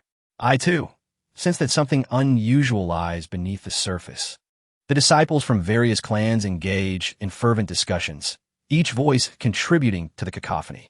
Within the Wanfo Hall of the Northern Duke's residence, the venerable matriarch Jiang sits at the head, holding a Buddhist scripture, yet her mind is far from its content. Yi Wucheng, imbued with remarkable strength, has unleashed his extraordinary eye, defeating 5 prodigies from Maple Leaf City. This revelation sends her into a state of disarray, leading her to urgently confirm with the messenger. Hongzhu, is this true? The maid Hongzhu nods affirmatively. Madam, this is indeed the case. Yi Wucheng's reputation now resonates throughout Beiyuan City, and he possesses formidable abilities with his extraordinary eye. How can Yi Wucheng, once deemed a waste with only a 3rd-grade spiritual root, wield such immense power? If he can, then why has my son Mu, at 9.5, yet to awaken his eyes? Zhou Lighting seethes with resentment, restlessly shifting in her seat, further troubled by another pressing matter. According to the Zhou family's investigation, the 10-member team, led by Zhou Ziyu, was not slain by the demonic beasts of the Fumo Mountain, indicating that the true culprit lurks among the competitors from other clans. Additionally, prior to the hunting competition, Zhou Ziyu had a heated confrontation with Yi Wucheng, leaving behind harsh words. The Zhou family now considers Yi Wucheng a prime suspect, believing he may very well be the perpetrator. Yet, they lack tangible evidence and continue their in-depth investigation. This is a blood feud, a matter of life and death. They must unearth the truth and ensure the wrongdoer faces justice. Hongzhu adds, I have heard that even the inspector from the Heavenly Star Pavilion has personally called for him. It seems Yi Wucheng is truly destined to soar to great heights. Why does Yi Wucheng's fortune always shine so brightly?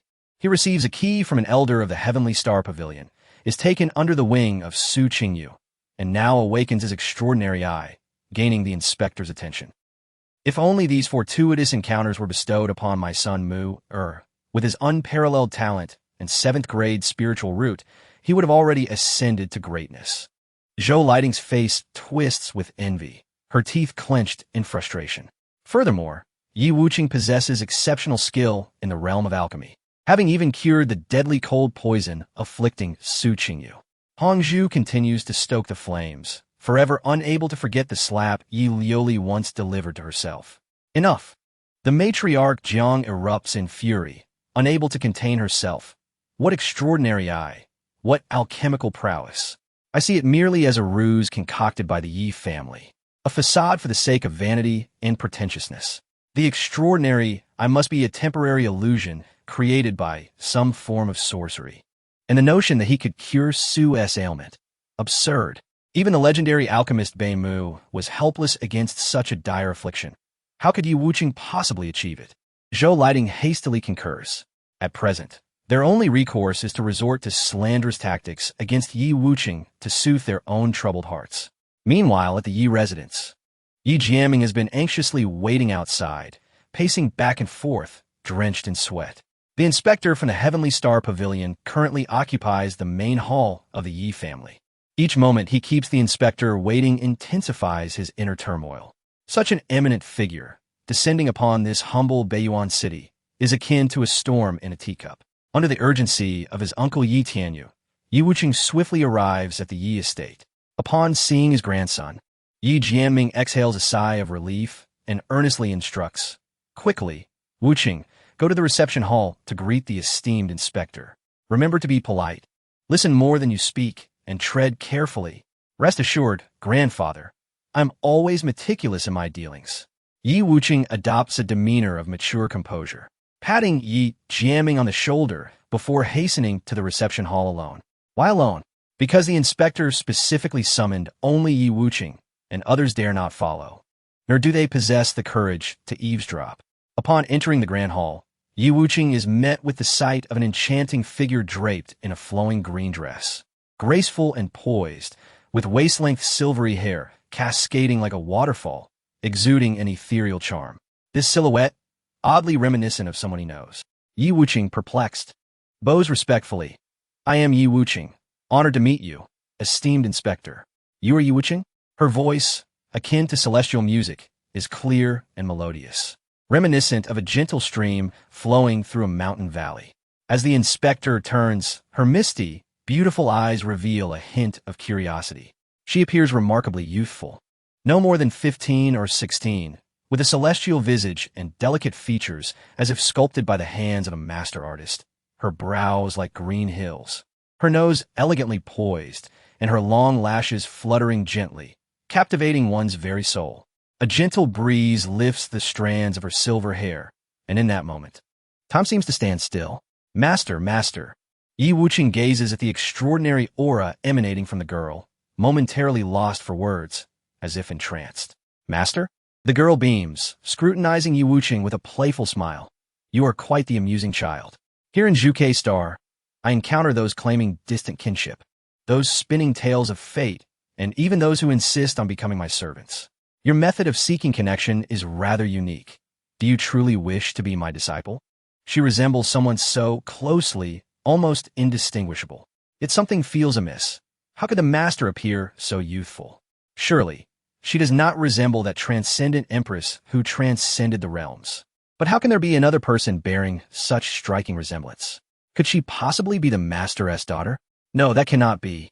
The master has never had a companion in life, and after entering the primordial celestial domain, she never emerged again. Yi Wucheng tentatively probes. Xia Qingyan. What's Xia Qingyan? I am Song Ruashi. The girl takes a seat beside the grand chair, pouring herself a cup of tea, her long legs crossed elegantly. With an odd glint in her eyes, she chides, "Little brat, do you not fear punishment from this esteemed inspector for calling out my name indiscriminately? You're Song Ruashi?" Yi Wucheng, still harboring some doubts, feels his emotions gradually calming. If there was but one person whom he absolutely trusted among his acquaintances from the 8th era, it would be none other than his master, Xia Qingyan. Xia Qingyan was the sovereign of the Canglan Realm in the previous world. By chance, she encountered the young Yi Wucheng and, recognizing his intelligence, took him as her disciple, guiding him along his journey. Without her assistance, Yi Wucheng would have never ascended to the imperial realm in the 8th era. Later, due to unresolved karmic ties, his master ventured to the primordial celestial domain and vanished for over 700 years, leaving no trace behind. Song Ruashi took a delicate sip of red tea, her misty, enchanting eyes surveying Yi Wucheng up and down, before she nodded slightly and remarked, "Indeed, I am Song Ruashi, the inspector of the Tianqing Pavilion." "Little brat, are you not afraid of me?" Yi Wucheng, perplexed, replied, "Why should I be afraid of you? Everyone fears the overwhelming power of the Tianqing Pavilion. You, a mere child from a small border town in Qingzhou, what gives you the audacity to not fear me?" Song Ruashi countered, her delicate brows furrowing as she feigned a fierce expression. "I find my elder sister to be quite amiable, thus I have no fear," Yi Wucheng said with a faint smile. He was struck by curiosity, pondering why someone who bore such a striking resemblance to his master would appear in this world.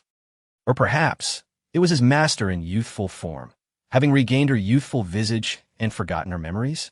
It was quite strange. While appearances may be mimicked, No one, aside from Yi Wuchen, had ever seen his master's true face. Even those who had crossed paths with her were long gone to the afterlife. His master often wore a white veil, revealing only her eyes. As such, it was impossible for anyone to replicate her likeness with such precision. Even the aura was strikingly similar. It was utterly inconceivable. Song Ruashi possessed a beauty that could rival the heavens, her skin luminous as jade, exuding a captivating glow. A blue crystal diamond pinned and hung from her graceful, swan-like neck. She absent-mindedly caressed the pendant with her slender fingers and turned her gaze to Yi Wuchen, saying, "Little brat, do you know why I've come find you?" "Why?" Yi Wuchen feigned ignorance, though his heart raced. This girl, who looked just like his master, appeared youthful but was, in reality, astutely intelligent, far from being an easy opponent, her cultivation reaching unfathomable depths. Sunlight streamed through the window, casting a radiant glow upon Song Ruashi's exquisite features, her beauty resembling a painting. With her eyes narrowed slightly, she declared, "I am here for the key. Be honest, from whom did you receive the key you possess?" Without hesitation, Yi Wuchen replied, "An old man. At what time and place? What did he look like? What was he wearing?" Song Ruashi pressed on, refusing to believe that a mere 6.5-year-old child could deceive her keen perception. It was on a rainy night about 3.5 years ago, at the back mountain of the Jiang residence. I was practicing swordsmanship when the old man descended from the sky, his hair white as snow, wearing a straw hat, with star patterns tattooed on his chest. He smiled and said that I was gifted and wished to bestow an opportunity upon me. Yi Wuchen's demeanor remained unchanged as he recounted the tale. Song Ruashi scrutinized Yi Wuchen with a penetrating gaze, finding no flaws in the words of this 6.5-year-old child. The details of a white-haired man, wearing a straw hat and adorned with star patterns. In truth, these particulars were not crucial. What mattered most was that Song Ruashi did not believe that a young child could deceive her. "You seem rather lacking in talent. How could the seventh elder have taken an interest in you?"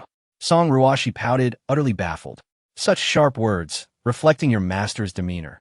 Yi Wuchen mused inwardly, feeling a twinge of embarrassment as he scratched his head. "However, in this small Beiyuan city, your talent is sufficient, and even in the entire Zhuge kingdom, you may be considered exceptional. Yet, in the Canglan Realm, awakened individuals with unique abilities are as numerous as the stars, and ordinary ones hardly stand out." What is the Canglan Realm? Yi Wuchen feigned shock, yet his mind began to contemplate. This Zhuge star should not belong to the sphere of influence of the Canglan Realm. You wouldn't understand, little brat. In any case, 100 years ago, Empress Yunshi discovered Zhuge's star and incorporated it into the Canglan Realm's territory. However, there exists a terrifying sealing formation on Zhuge's star, which even powerful cultivators cannot approach, maintaining a certain balance. Moreover, this is the homeland of the Thunder Emperor, concealing astonishing secrets. At this point, Song Ruashi exhibited a demeanor that suggested she was treading carefully. 100 years ago, just before Yi Wuchen's demise, he contemplated. Although he had activated the Nine Heavens Reincarnation Technique to protect the last remnant of his soul, it had taken a century of absorbing the essence of the sun and moon to fully reconstitute his soul and successfully reincarnate.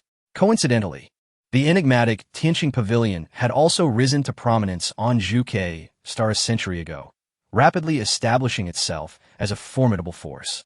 Yi Wuchen continued, "Sister, are you suggesting that beyond this world, there are others, and Zhuge star is a sealed planet?" "Indeed." Song Ruashi nodded affirmatively. "Then, sister, since you are in the outside world, why have you come as Zhuge star? Do you think I wish to come here?" The sealing formation on Zhuge star is exceptionally formidable. Even Empress Yunshi cannot contend with it.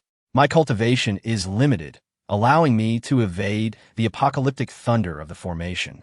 But once I entered, escaping again is quite difficult. As for why I am on Zhuge star, little brat, why do you ask so many questions? Song Ruashi shot Yi Wuchen a glare, contemplating how this little boy seemed rather peculiar, as if the roles were reversed, with her being the interrogator. Seizing the essence of the inquiry, Yi Wuchen pressed on, "What does this have to do with the seventh elder?" "The one who gave you the key is the seventh elder of the Tianqing Pavilion, Getianhe.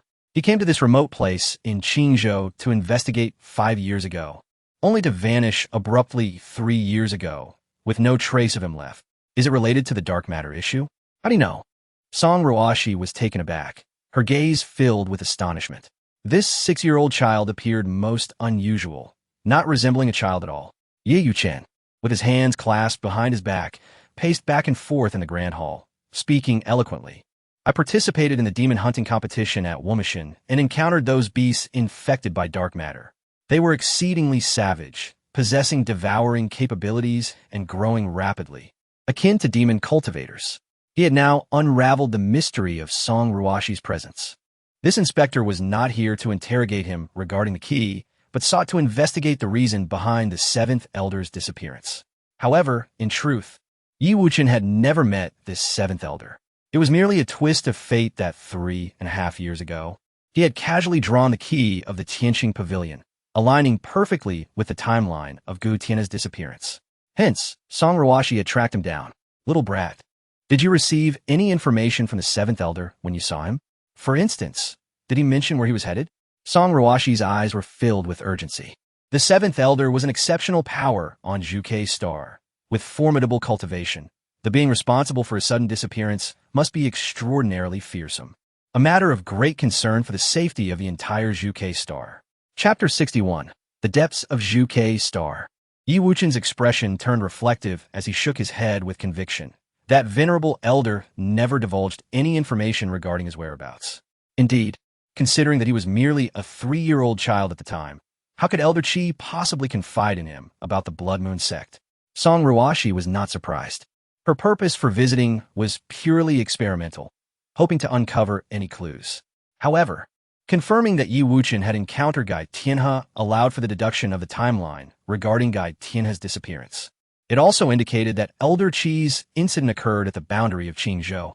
The only entity that could constrain Elder Qi in that region must be the enigmatic area known as the Life Forbidden Zone. Yet, what compelled Elder Qi to enter it? There were surely secrets hidden within. The resurrection of the Blood Moon sect, Elder Qi's mysterious disappearance, the mysterious Life Forbidden Zone. These 3 threads intertwined, gradually revealing a clearer narrative. I must venture near the Life Forbidden Zone. With that thought, Song Ruashi decided not to waste any more time. She rose gracefully, pinching Yi Wuchen's cheek and narrowing her eyes playfully. Little one, I'm leaving now. If fate allows, we shall meet again. Wait. Yi Wuchen quickly called out to her. Although he was almost certain that Song Ruashi was not his master, Xia Qingyan, there might be some connection. Moreover, since this girl hailed from the Canglan Realm, any information she possessed about the outside world would undoubtedly prove useful in the future.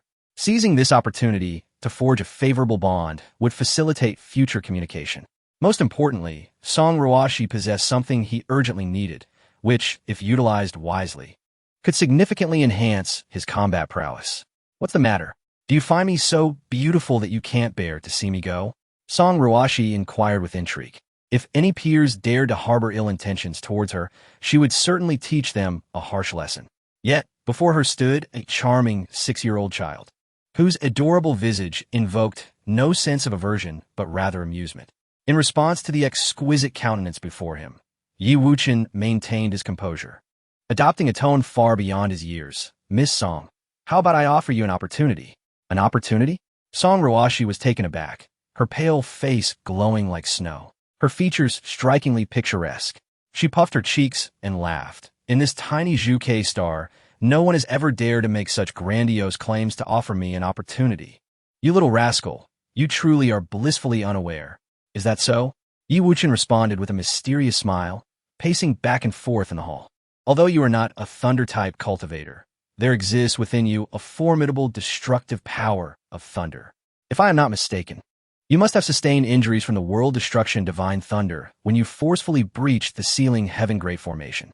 You can actually sense the world destruction divine thunder lingering within me? Song Ruashi's eyes widened in disbelief. She had encountered numerous significant figures since arriving on Zhukei Star, yet none had been able to discern this detail. Indeed, though I possess only a 3rd-grade thunder-type spiritual root, I am uniquely attuned to the power of thunder. Yi Wuchen nodded, then pointed to the blue crystal diamond pendant adorning Song Ruashi's neck.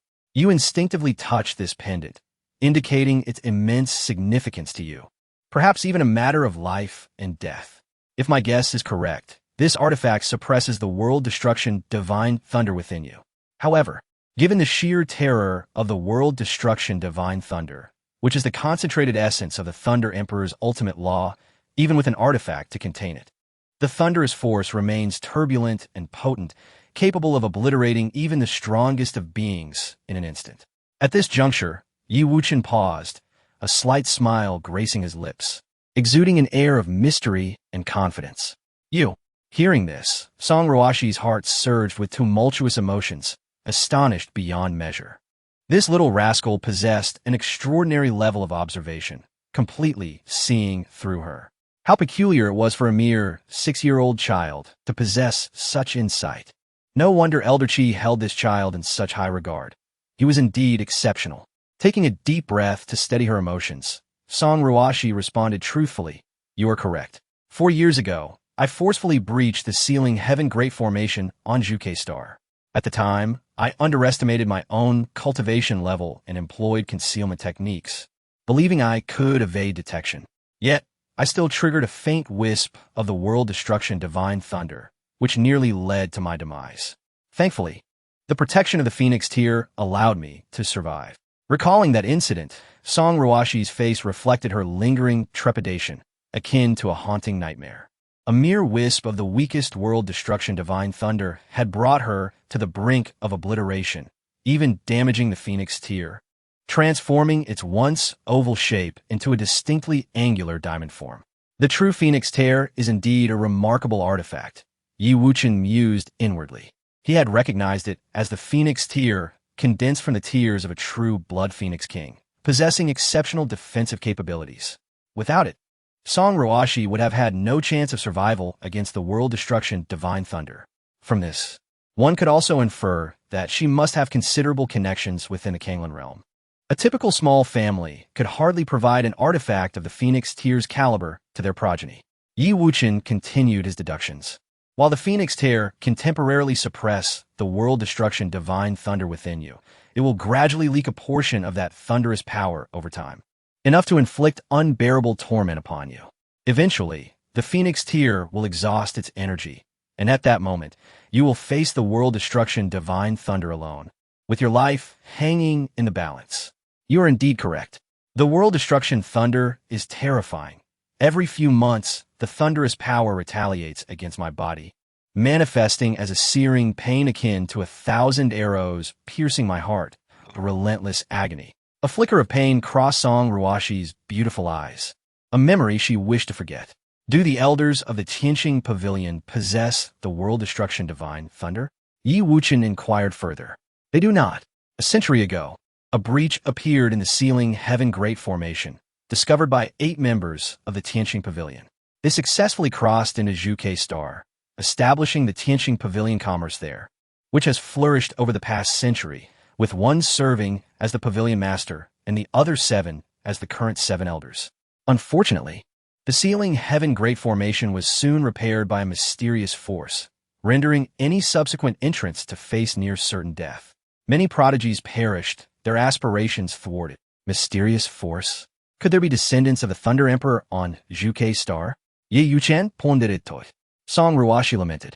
Though Juke Star appears to be a desolate wasteland with thin spiritual energy, it is in fact fraught with hidden depths, with unknown powerful forces at play. Wuchen queried, if entering Juke Star is akin to courting death, why do so many continue to risk their lives to cross over?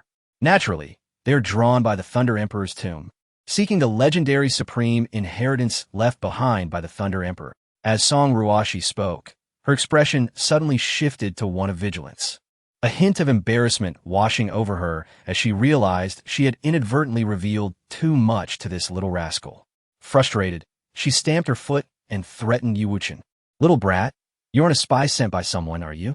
You promised to offer me an opportunity, and now you've veered off onto another topic. Yet, soon she found it amusing. What opportunity could a mere 6-year-old child possibly offer her? How foolish she felt for believing such nonsense. Fear not, Sister Song. I assure you that I will indeed offer you an opportunity, and I am a person of my word. Wuchen teased, as if coaxing a child.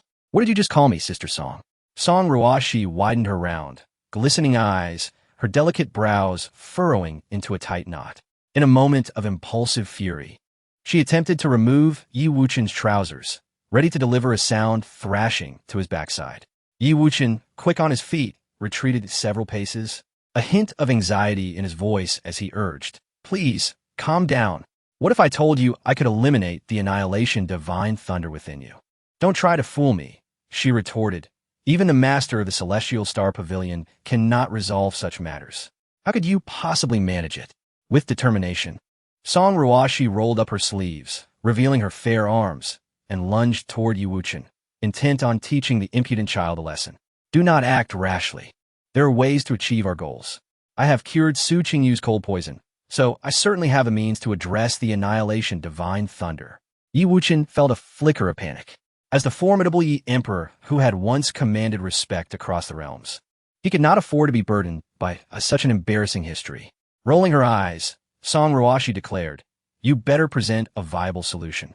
Should I find it unsatisfactory, I shall strip you bare and administer 100 lashes to your backside.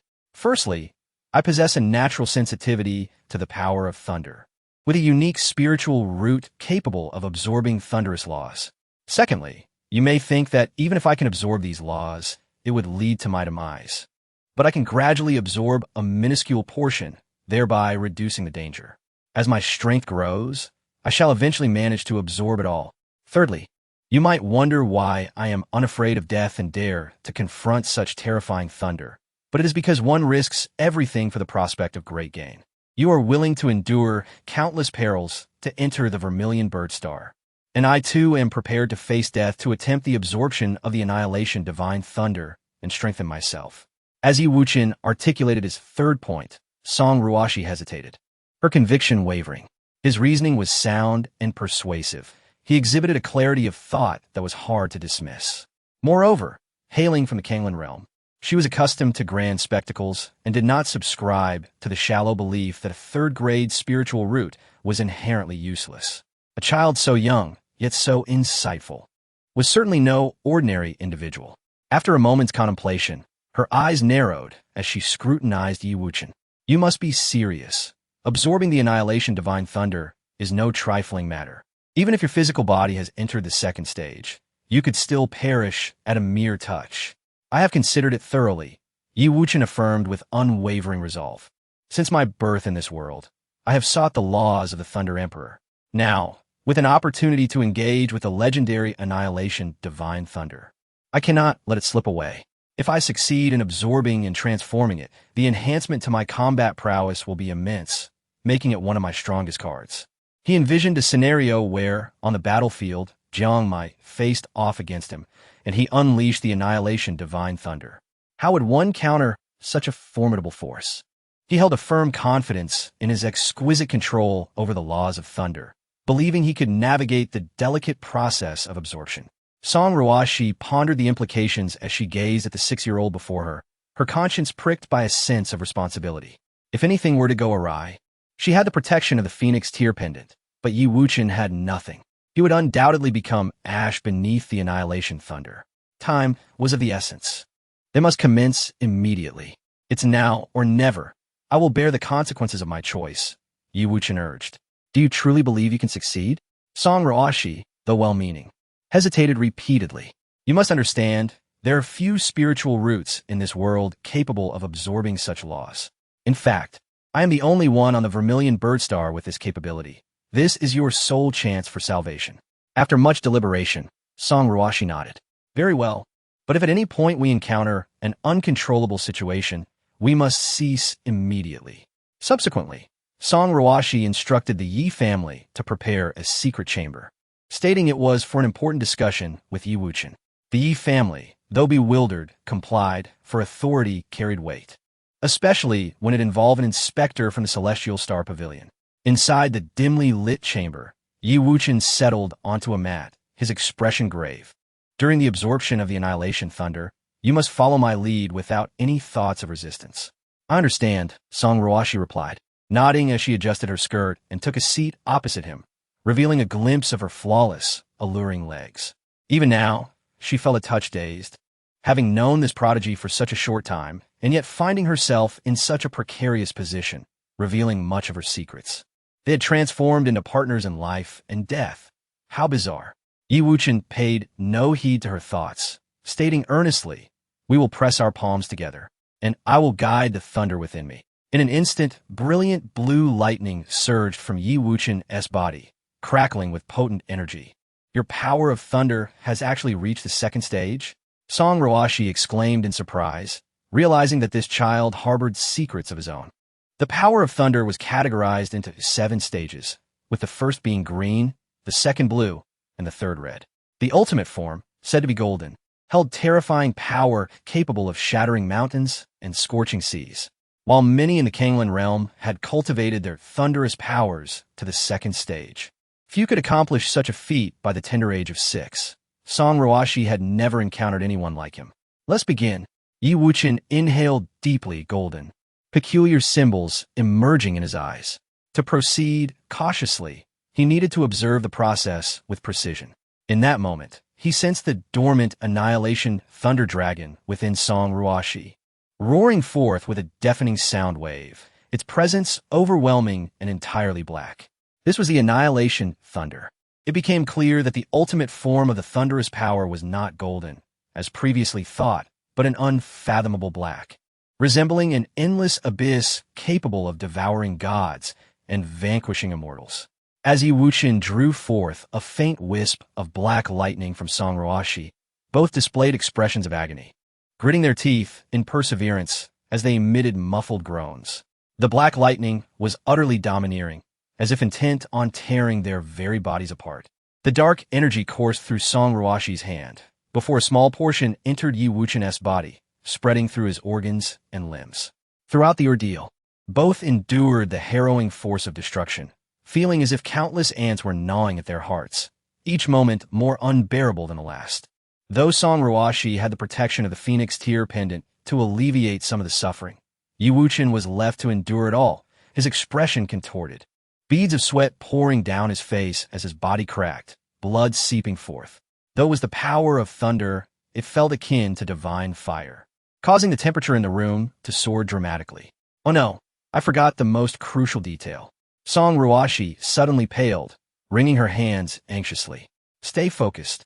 Wuchen warned firmly. They were still in the midst of the guiding process, and interruption could lead to disastrous consequences. Yet what transpired next was entirely unexpected. Both felt as if they were being scorched by searing flames. While their bodies could barely withstand the onslaught, their garments began to dissolve. Their exquisite forms appeared ethereal and dreamlike. Chapter 63. The Ultimate Enhancement of Power. Song Ruashi was breathtakingly beautiful, with an exquisite oval face that seemed sculpted by divine hands. Her features were pure and flawless, with lips as red as coral, teeth as white as pearls, and delicate brows resembling distant mountains. Her elegant nose was gracefully upturned, and her starry eyes shimmered with a misty allure, framed by long, quivering lashes that exuded an ethereal charm. Her silvery hair cascaded like a waterfall, accentuating her graceful, swan-like neck, embodying the classical beauty of a Jiangnan woman. Within the confines of the secret chamber, the atmosphere became palpably tense. Her cheeks flushed crimson. At just 16, this was her first experience of such profound embarrassment. Yet, Wuchen's gaze remained clear and unchanging as he gently reminded her, "Sister Song, breathe deeply and do not let your thoughts wander." Song Ruashi's voice was as soft as a whisper, her ears flushed with a radiant hue. As waves of shame surged within her, he was merely a child. It was she who was harboring impure thoughts. Given the extraordinary circumstances, she couldn't afford to dwell on trivialities any longer. Taking a deep breath, she gradually calmed her racing heart. At that moment, Wuchen utilized his extraordinary control to extract a mere 1,000th of the apocalyptic thunder residing within Song Ruashi. Yet, even this minuscule fraction was astonishing, challenging his own physical limits at the second stage. His body cracked like a spider's web, blood seeping through the fissures, as if he were on the brink of shattering into pieces. The pain was excruciating, akin to having one's bones scraped. Wuchen's endurance of torment was remarkable, yet his expression contorted in agony, his body trembling violently.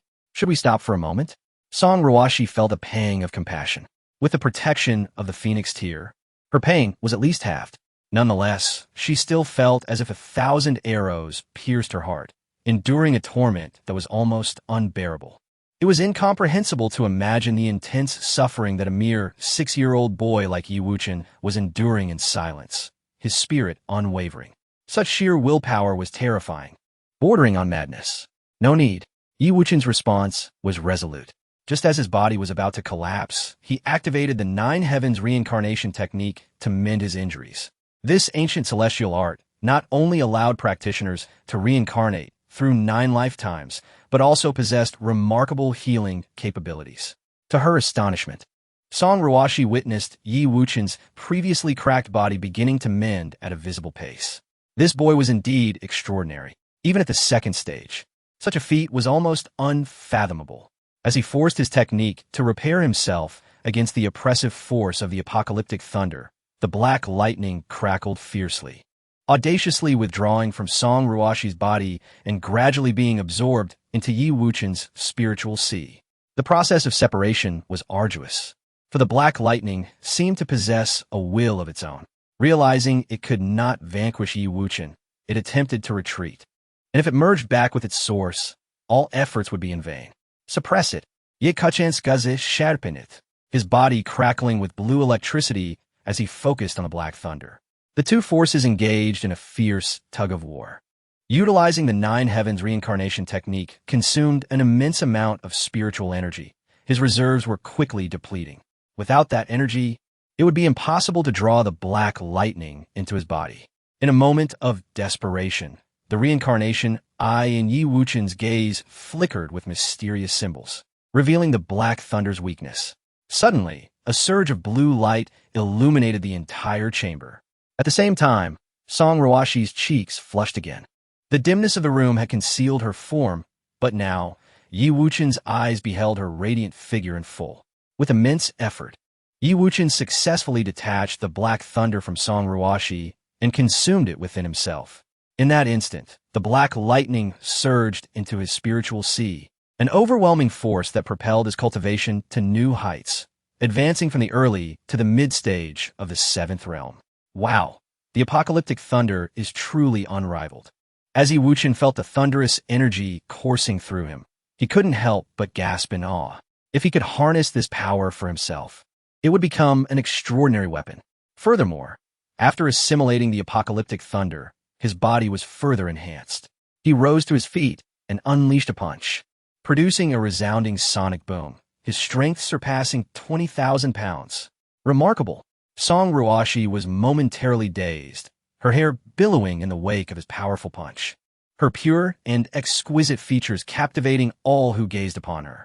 After absorbing this fragment of apocalyptic thunder, my strength, defensive capabilities, and speed have all increased, particularly my strength, which has now reached the 20,000-pound threshold.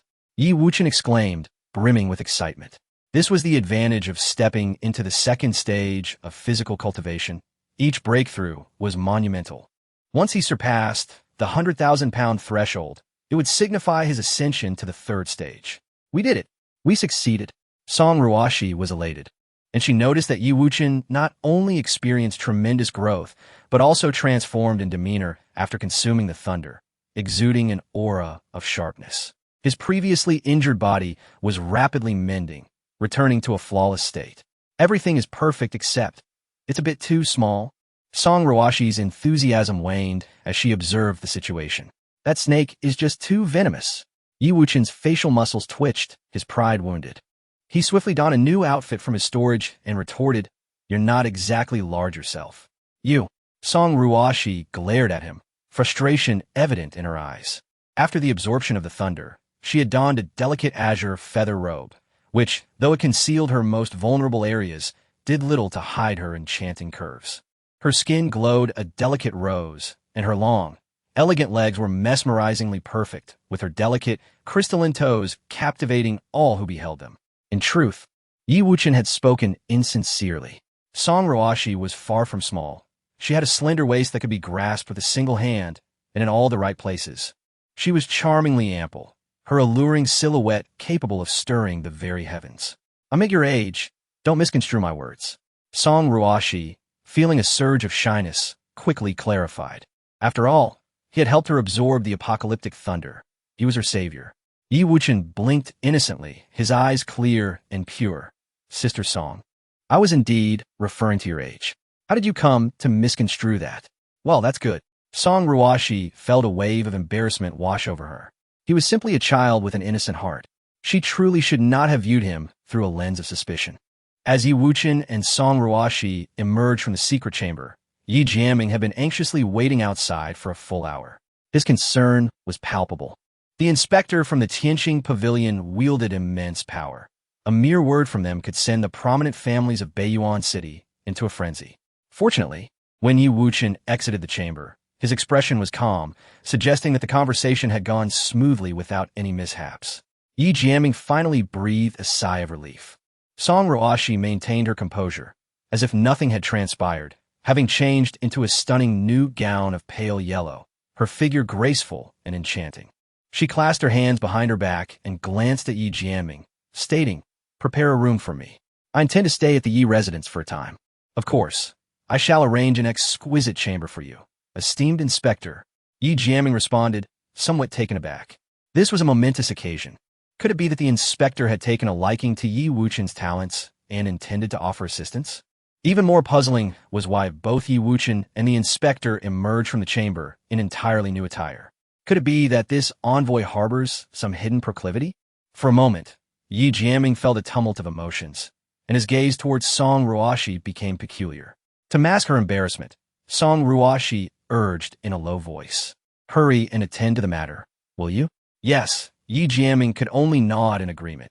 The inspector of the Tianqing Pavilion has taken up residence at the Yi family?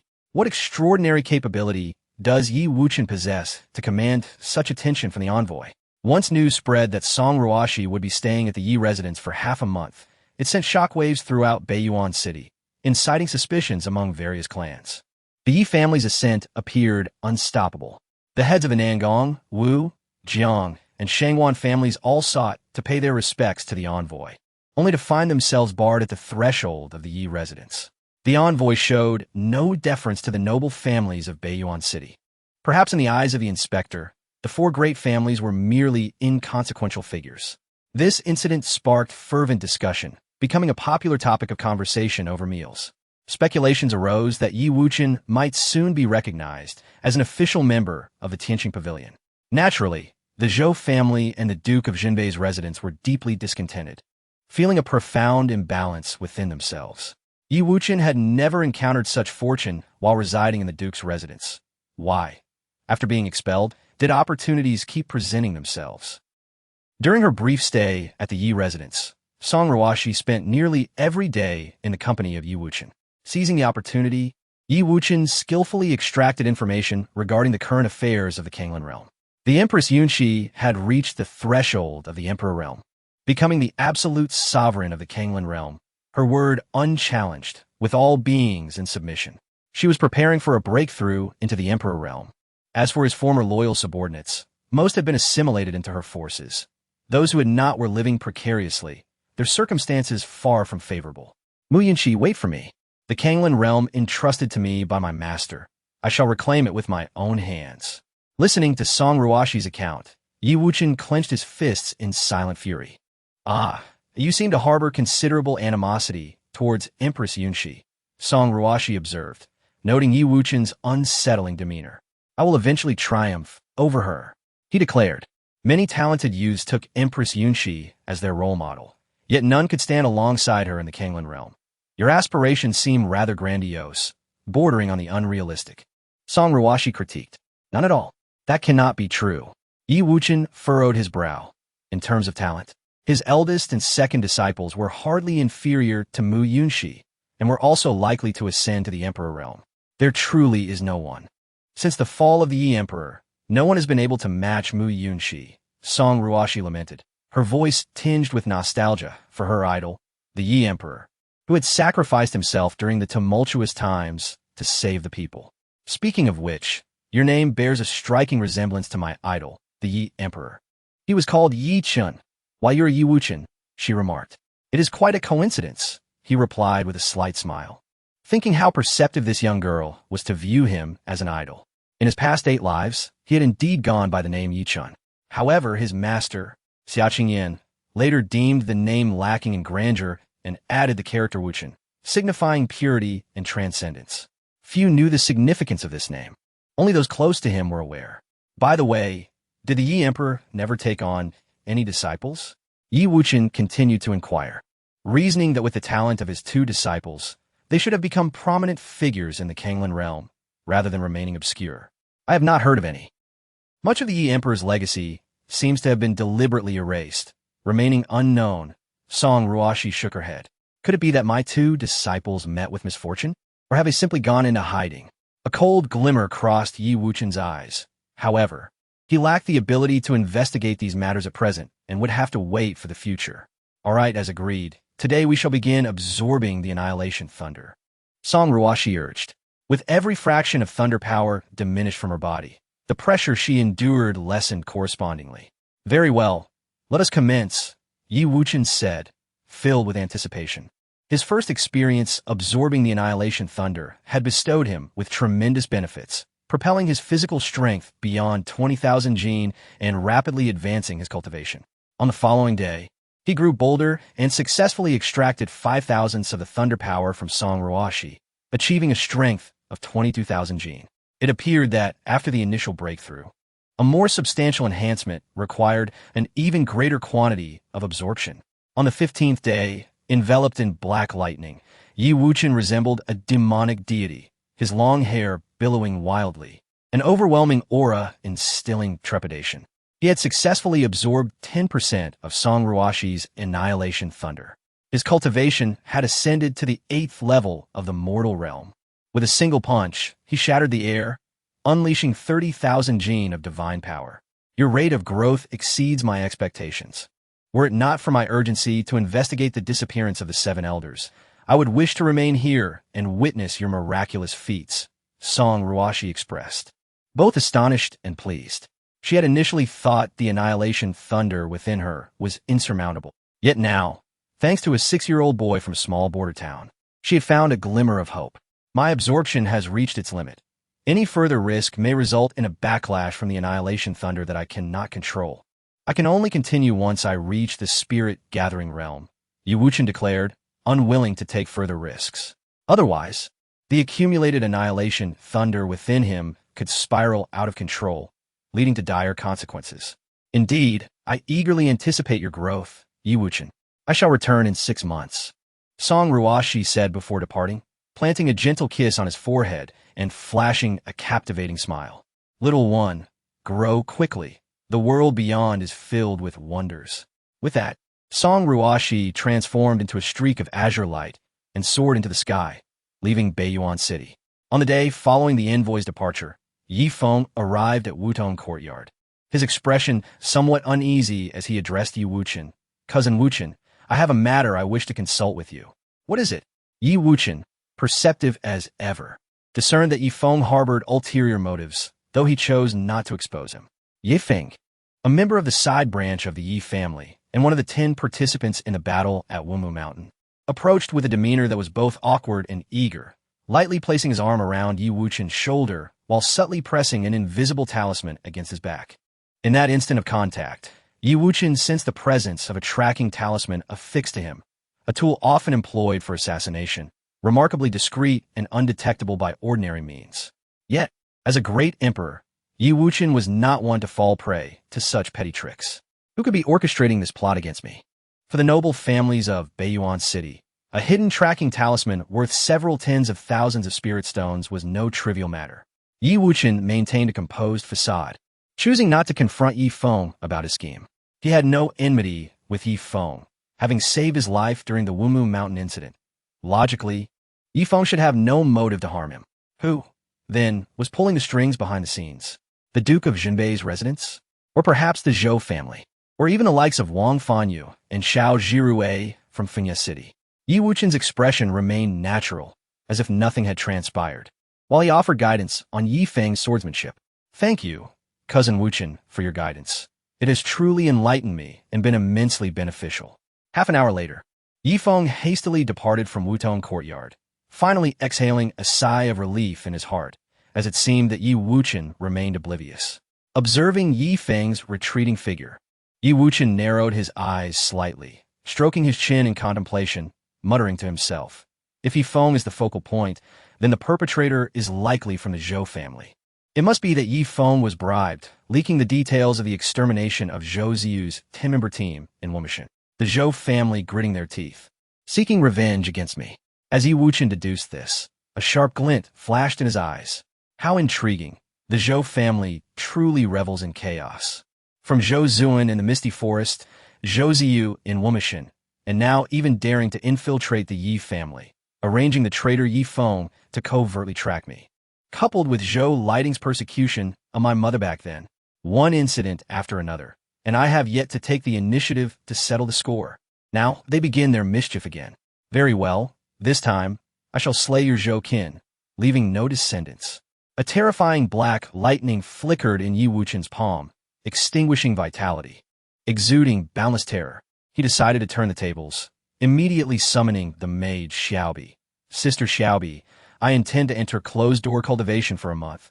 During this period, no one is to disturb me." "Understood, young master." Xiaobi blinked her large eyes, smiling and nodding. Subsequently, Yi Wuchen entered Su Qingyu's alchemy room, where a refreshing fragrance of herbs enveloped him. "Chaina, you've come." Su Qingyu's face brightened as she hurriedly waved him over, saying, "Come here quickly. Sister has recently refined quite a few premium cleansing elixirs, which will greatly benefit your physical cultivation." Although their relationship was that of master and disciple, Yi Wuchen seemed to prefer not addressing her as master, prompting Su Qingyu to adapt and treat him as a brother. "Sister Su, you've worked hard." Yi Wuchen felt a surge of gratitude. Without Su Qingyu's medicinal assistance over the years, he could never have progressed so swiftly. "We are family. There is no need for formalities." Su Qingyu affectionately ruffled Yi Wuchen's hair, her face a perfect oval, with bright eyes and white teeth, her willow-like brows arching gracefully, and her water-like double pupils sparkling like a clear spring. Yi Wuchen, with a solemn expression, said, "Sister Su, I have come today to request your guidance to the Secret Realm Pavilion." "You wish to go to the Secret Realm Pavilion to prepare for the Four-City Talents battle?" Su Qingyu responded, slightly taken aback. "Yes, I have now reached the 8th layer of the mortal realm and wish to enter the Secret Realm Pavilion for practical training." "What? You've advanced to the 8th layer of the mortal realm? I recall your last breakthrough was merely a month ago. You've managed to break through again in such a short span?" Su Qingyu's expression turned incredulous, filled with delight. She could sense that Yi Wuchen's aura had transformed, sharper than ever, as if he had undergone a complete metamorphosis. Yi Wuchen explained, "I've been marked with a tracking talisman, likely by someone from the Zhou family. The events at Wuchen must have been exposed. They intend to kill me. Thus, I plan to use this to my advantage, entering the Secret Realm Pavilion to confront the Zhou family. Sister Su, once I am inside, please discreetly investigate Yi Feng. He has become a traitor. A tracking talisman. The Zhou family, and Yi Feng is a traitor?" Su Qingyu inhaled deeply, realizing the gravity of the situation. "Sister Su, please trust me. I am now at the 8th layer of the mortal realm, capable of slaying spirit-gathering realm cultivators. Even if I cannot defeat them, I can still protect myself." "So, you intend to enter the Secret Realm Pavilion, luring the Zhou family in?" "Precisely." "Sister Su, please keep this matter confidential, lest my grandfather and the others become worried." Yi Wuchen nodded, laying out his entire plan. "Very well, I will provide cover for you."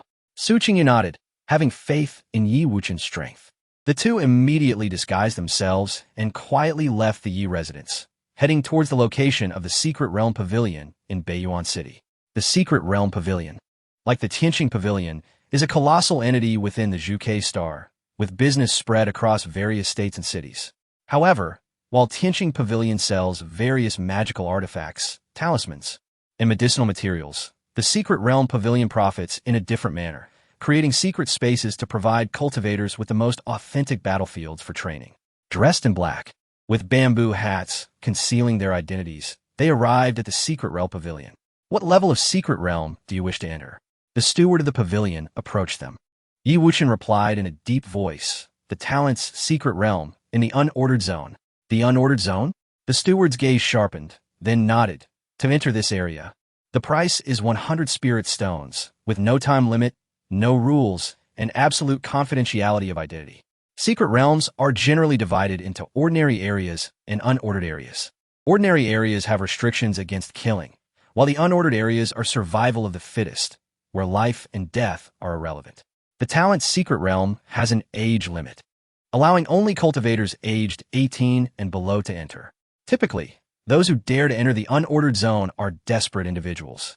Ordinary people would not dare to step foot here. Yet, due to the imminent four-city talents battle, many have ventured into this area, seeking to train and break through amidst life and death scenarios, consequently elevating the dangers of entering the secret realm. As Su Qingyu had surpassed the age limit, she could only escort him to this point and could not accompany him inside. She immediately cautioned, "Be careful. If you encounter danger, retreat at once." Understood. Ye Yuchen nodded, stepping forward to the threshold of the secret realm. In a secret chamber of the Zhou family, Zhou lighting adorned flamboyantly. Fixated on the red dot flickering on the compass in her hand, her expression twisted with malice. "Father, look! Yi Wuchen has actually gone to the secret realm pavilion, into the unordered zone within the talent's secret realm. Truly, fortune favors me. Quickly send someone to hunt this child down and tear him to shreds." Zhou Ziyuan clenched his fists, gritting his teeth in fury, eager to shred Yi Wuchen to pieces. 3 years ago, the Tianqing Pavilion incident was a result of this scoundrel's interference, leading to his failure to complete the sect's mission and facing punishment. Even more infuriating was that the Zhou family suffered a severe decline as a consequence, their financial resources severed. This grudge he intends to repay tenfold. However, Zhou Jifeng, the head of the Zhou family, displayed a look of concern. "I have a nagging feeling about this. Everything is progressing too smoothly." Just after placing the tracking talisman on Yi Wuchen, he heads to the secret realm pavilion, seemingly luring us into a trap. Could there be a scheme at play? Impossible. That invisibility talisman was purchased at a high price of 90,000 spirit stones, crafted by a 5th-level talisman master. Once affixed to a cultivator, it renders them invisible. Unless a 5th-level talisman master is present, even Yi Jiaming would be unable to detect it. Zhou Lighting boasted with pride. There were no 5th-level talisman masters to be found throughout Beiyuan City. This time, Yi Wuchen is doomed. Once I extract his unique eyes and graft them on a moor, my Qilin child will truly soar, unstoppable by anyone. Chapter 66. This fellow is not a normal human. 90,000 spirit stones is no trifling sum. Zhou Lighting has bet her entire life savings on this endeavor, truly investing heavily. Yet, for the sake of her son, Jiang Mai, to possess unique eyes, it is worth it. After hearing Zhou Lighting's explanation, Zhou Jifeng still felt uneasy, his heart burdened with various concerns. Lighting, Yi Wuchen currently possesses a unique status. He has established connections with the inspection envoy of the Tianqing Pavilion. If we are to proceed with this plan, we must ensure absolute secrecy, leaving no room for error. Otherwise, it would spell disaster for our Zhou family. Father, you need not worry. I have already rewarded Yi Feng with 10,000 spirit stones, and I promise that once our plan succeeds, Zhou Xiaoyu will marry him. Yi Feng is infatuated with our Zhou family Xiaoyu. Even if she commanded him to die, he would not hesitate. He will not expose our plans. Yi Feng must be dealt with after the matter is concluded. He poses a future threat. A glint of ruthlessness flashed in Zhou Jifeng's eyes. A real man must act decisively, leaving no hidden dangers. No problem. Yi Feng is merely a peripheral disciple of the Yi family. Eliminating him will not stir significant trouble. Zhou Lighting exuded confidence, appearing to have everything under control. She even began to fantasize about Jiang Mai's invincible prowess after acquiring unique eyes. However, caution must be exercised to ensure that Yi Wuchen's eyes remain unharmed, for they are the unique eyes destined for my son. Additionally, let us dispatch several spirit-gathering realm cultivators to prevent unforeseen circumstances. Though Yi Wuchen's cultivation is only at the 7th level of the mortal realm, his methods are quite cunning and should not be underestimated. Understood. After Zhou Lighting's careful instructions, the Zhou family disciples in the hidden chamber nodded in agreement. Her eyes narrowed slightly, reveling in the sensation of wielding power. Since marrying into the North Town marquis household, her influence within the Zhou family has grown, undoubtedly aided by the fact that she is the mother of a prodigious child. After all, he is a 7th-grade spirit root Qilin child, the future heir of the Northtown Marquis estate, and the foundation upon which the Zhou family will rely. In the Secret Realm Pavilion, within the talented Secret Realm, lies a vast expanse of hilly terrain, the internal space stretching for hundreds of miles, under a dark red sky that exudes an oppressive atmosphere. Yi Wuchen, wearing a bamboo hat that obscures his features, donned in a cloak as dark as ink, appears indistinguishable from a youth of 13 or 14. As he traverses this region, he occasionally hears the sounds of fierce battles, the flickering of spiritual rainbows, and a resounding clash of weapons. In this chaotic domain, one word reigns supreme: slaughter. Hey, boss, there's a lone individual here. I wonder if there's any profit to be made. Let us kill him first and recoup the entrance fee. At this moment, several cultivators plummeted from the sky, blocking the path ahead. One tall and lean man, wearing a mischievous expression, assessed Yi Wuchen from head to toe and declared, "Kid, hand over all your valuables and kowtow a few times. Perhaps we might spare your life." This man, named Lu Hong, had just turned 18 and barely made it in by age limit, having reached the late stage of the 9th level of the mortal realm. Yi Wuchen remained silent, gathering blue thunder in his hand, its radiance surging forth with a crackling sound. Suddenly, the blue thunder transformed into a spear and shot forth in a flash. Thrust! The thunder spear pierced through Lu Hong's chest, emerging from his back, and then plunged into a nearby mound, causing a thunderous explosion, scattering countless fragments of stone and dirt. Who are you? Lu Hong's expression froze, his scalp tingling as he stared in shock at the gaping black hole in his chest, his internal organs reduced to ashes. Immediately after, he fell lifeless to the ground, his corpse charred black. A swift kill, an absolute annihilation. Hiss! The other 3 widened their eyes, gasping in horror, trembling in silence. Thunder technique. Moreover, it is the 2nd stage of thunder power. Such a decisive and ruthless style of killing, speaking not a word, and launching a ferocious attack. At such a young age, possessing such strength, he must surely be a prodigy sent out by a prominent family to hone their skills. Let us flee. Without hesitation, the 3 turned to escape, understanding that they stood no chance against such a terrifying monster. Swish! With a mere flick of his hand, Yi Wuchen conjured 3 blue lightning serpents, which shot forth to penetrate the bodies of the fleeing trio, eliminating them without a trace. Eliminating 4 mediocre cultivators at the 9th level of the mortal realm posed no challenge for Yi Wuchen. He wandered aimlessly through the area, encountering wave after wave of marauders, all of whom met the same cold fate. The 2nd stage of thunder power is indeed domineering. Its lethality multiplies. What a formidable technique. A young maiden, standing on a nearby hill, applauded in admiration, having witnessed the entirety of Yi Wuchen's battle, repeatedly exclaiming in awe. Though she was only at the 8th level of the mortal realm, her ability to dispatch several 9th level cultivators showcased her remarkable prowess. Shangguan Yu? Yi Wuchen glanced up, frowning slightly. He had no desire to reveal his identity. Before him stood Shangguan Yu, clad in a purple dress, her flowing blue hair framing her enchanting eyes. Exuding an ethereal beauty, she glided down on a flying carpet, landing beside Yi Wuchen, and said, "Friend, shall we become acquaintances?" It appeared that this girl had not recognized Yi Wuchen's identity. Firstly, outsiders were unaware that Yi Wuchen's thunder power had evolved to the 2nd stage. Secondly, besieged, no one knew that he had achieved the 8th level of the mortal realm. Acquaintances can be made, but you'd best keep your distance, as I am awaiting someone. Yi Wuchen deliberately lowered his voice. Shangguan Yu, curious, asked, "Waiting for whom?" "A group of soon-to-be deceased individuals. They shall arrive shortly." Yi Wuchen turned to observe the approaching waves of powerful spiritual energy. "Are you so certain you can handle them? Do you not require assistance?" Shangguan Yu inquired, her heart full of concern. Despite this mysterious person's ruthless nature, he never instigated trouble. He seemed a trustworthy companion. "No need. Very well, I shall watch from the side." Shangguan Yu nodded, stepping back onto the hill, arms crossed before her, as if to witness a spectacle. Whoosh! 19 masked figures clad in black sped towards them, the leader wielding a compass that pinpointed Yi Wuchen's exact location. Soon, Their faces lit up with joy as they spotted their unmoving target. Moments later, all 19 revealed themselves, surrounding Wuchen. Feigning ignorance, Wuchen asked, "Who are you? You need not know who we are. Just understand that today marks your day of reckoning." The leader of the Zhou family, a burly young man named Zhou Zixing, had reached the first level of the Spirit Gathering Realm. 3 cultivators at the Spirit Gathering Realm and 16 at the perfected 9th level of the mortal realm. They do not come with good intentions. It seems a thrilling battle is about to unfold.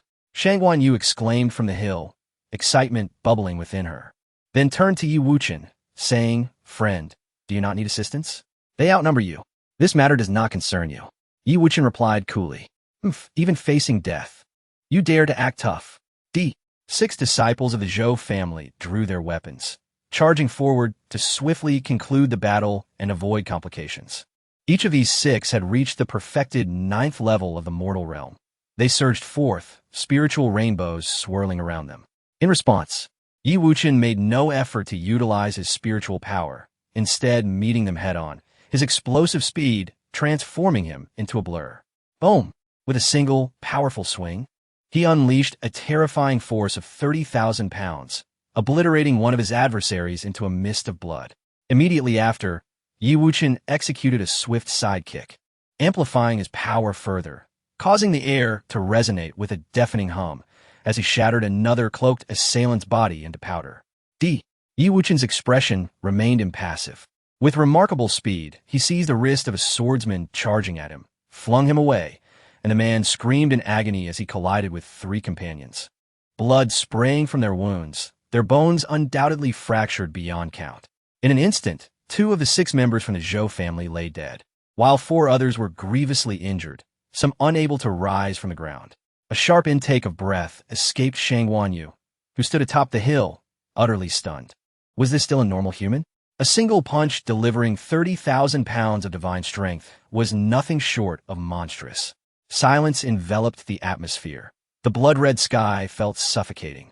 Clad in dark robes, Wuchen stood tall and unwavering. Even his hat remained undisturbed. Everything appeared almost effortless. The Zhou family cultivators swallowed hard, their throats tightening as their bodies trembled. In a flash, before they could comprehend the unfolding chaos, 4 Zhou disciples lay prostrate, 2 others having succumbed on the spot. This young man had surpassed the 30,000-pound threshold. At his age, even the young of fierce beasts could hardly compare. Zhou Zixing felt a chill run down his spine. He was aware that merely half a month ago, this individual had just entered the 2nd stage of physical cultivation. Now his growth was astonishingly rapid, defying all logical understanding. Kill! Zhou Zixing's gaze turned cold as he bellowed. There was no turning back. Wuchen must die today. This person is exceptionally skilled in martial arts. Do not approach him. Attack from distance. Zhou Zixing directed. In a heartbeat, the Zhou cultivators summoned their magical artifacts. Bells, small cauldrons, seals. Ancient towers, all gleaming and soaring into the air, releasing vibrant energies, trailing long tails of light. These artifacts hurtled forward, launching an assault. Thunder half-moon slash. Wuchen spread his fingers, a brilliant blue lightning aura radiating from his palm, forming a crescent moon that shot forth, annihilating with overwhelming ferocity. Bam! Bam! Bam! The magical artifacts met the thunder half-moon, shattering instantly into dust under the force of impact. The blue hue of his lightning power had reached the 2nd stage. It was hard to believe. How could someone so young evolve the lightning element to such a degree? Moreover, the information was erroneous. Such a vigorous surge of spiritual energy must indicate a cultivation level of the 8th tier among mortals. Zhou Zixing, and the others grasped the gravity of the situation. Wuchen had not only surpassed his previous limits, but had transformed entirely, his presence more formidable than ever. As if he had been reborn. Both his lightning techniques and physical prowess had attained the 2nd stage, complemented by the abilities of his extraordinary eyes. They could scarcely fathom the extent of Wuchen's newfound strength. Without uttering a word, Wuchen was engulfed by a tide of murderous intent, determined to annihilate every Zhou cultivator who had entered the secret realm. Bathed in lightning, he stepped forward with lightning speed, wielding a blue sword forged from thunderous energy. Clang! The blade sang as it resonated with killing intent, advancing relentlessly. No need for flamboyant swordplay. Speed was paramount in martial prowess. With the enhancement of his second stage lightning power, Wuchen's burst of speed transcended the realm of mortals, leaving even spirit-gathering cultivators struggling to keep pace. With a swift strike, the lightning sword sliced through the void, requiring no exertion as a head soared into the air, blood spraying everywhere. Wuchen plunged into the fray, weaving in and out, the glimmer of his sword illuminating the chaos, accompanied by the cries of the wounded. The mortal tier cultivators fell before him, unable to withstand even a single blow, their defeat overwhelming and merciless.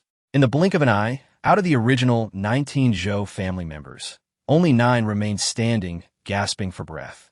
Like autumn winds sweeping away leaves, he harvested them effortlessly, unmatched. Fear, a profound and deep-rooted terror, spread through the hearts of the onlookers. This was a monster, utterly uncanny. The slaughter was relentless. Zhou Zexing, Zhou Ziding, and the others were rendered pale, devoid of anger, resentment, or shame. They were simply gripped by fear, instinctively retreating from Wuchen's fierce and terrifying aura. Is this fear already? Wuchen scoffed, shaking his head, contemplating how absurd it was for the Zhou family to send such a band of inept individuals to ambush him. Fear? Provoked by this, Zhou Zexing's eyes reddened as he exclaimed, "No matter how strong he is merely at the mortal realm. He cannot possibly transcend our level to defeat us. Let us avenge our fallen brothers." Indeed, the second stage lightning power consumed spiritual energy at an alarming rate. He could not sustain such intense combat indefinitely. The remaining Zhou cultivators gritted their teeth, resolved to fight to the death. "I was merely playing with you before. There is no need to waste any more time," Wuchen said nonchalantly, stepping forward with even greater speed, the brilliant azure lightning illuminating the surroundings, blinding their eyes. Had he been concealing his strength all along? How could this be? The Zhou disciples' faces contorted with despair as they witnessed his overwhelming power. Swish, swish, swish. The sword's edge swept through, severed heads tumbling, blood splattering, and anguished cries echoing. Moments later, 6 mortal tier cultivators became lifeless bodies, lying in pools of blood, their eyes wide open in disbelief and fear. Only 3 spirit-gathering cultivators managed to escape the carnage, retreating in terror, their minds in turmoil. It was too fast, so swift they had no time to react. Do not fear. Although he is invincible at the mortal realm, the threat he poses to us spirit-gathering cultivators remains limited. Zhou Zexing inhaled deeply, forcing himself to remain calm. The chasm between the mortal realm and spirit-gathering realm was immense. A spirit-gathering cultivator could effortlessly contend with 10 fully realized mortal cultivators. However, some exceptionally gifted prodigies could vanquish spirit-gathering experts at the 9th tier of the mortal realm. Yet, it was exceedingly rare for someone at the 8th tier of the mortal realm to triumph over spirit-gathering cultivators. Such occurrences were almost unheard of. Thus, the 3 surviving Zhou family spirit-gathering cultivators chose not to flee, but to exhaust Wuchen through the disparity in their cultivation levels. Do you truly believe I cannot defeat you? Such naivety. Wuchen's eyes flickered with mysterious golden symbols, as if capable of piercing through the vast cosmos, reversing time and altering fate. With a decisive strike, he charged forth, aiming his sword diagonally towards the southern skies. Zhou Zexing, gripped by dread, instinctively retreated, feeling as though he had plunged into a freezing abyss, trembling uncontrollably. In the face of Wuchen's extraordinary eyes, every weakness in his being was laid bare. At this moment, Zhou Zexing's spirit crumbled. He summoned a shield to protect himself.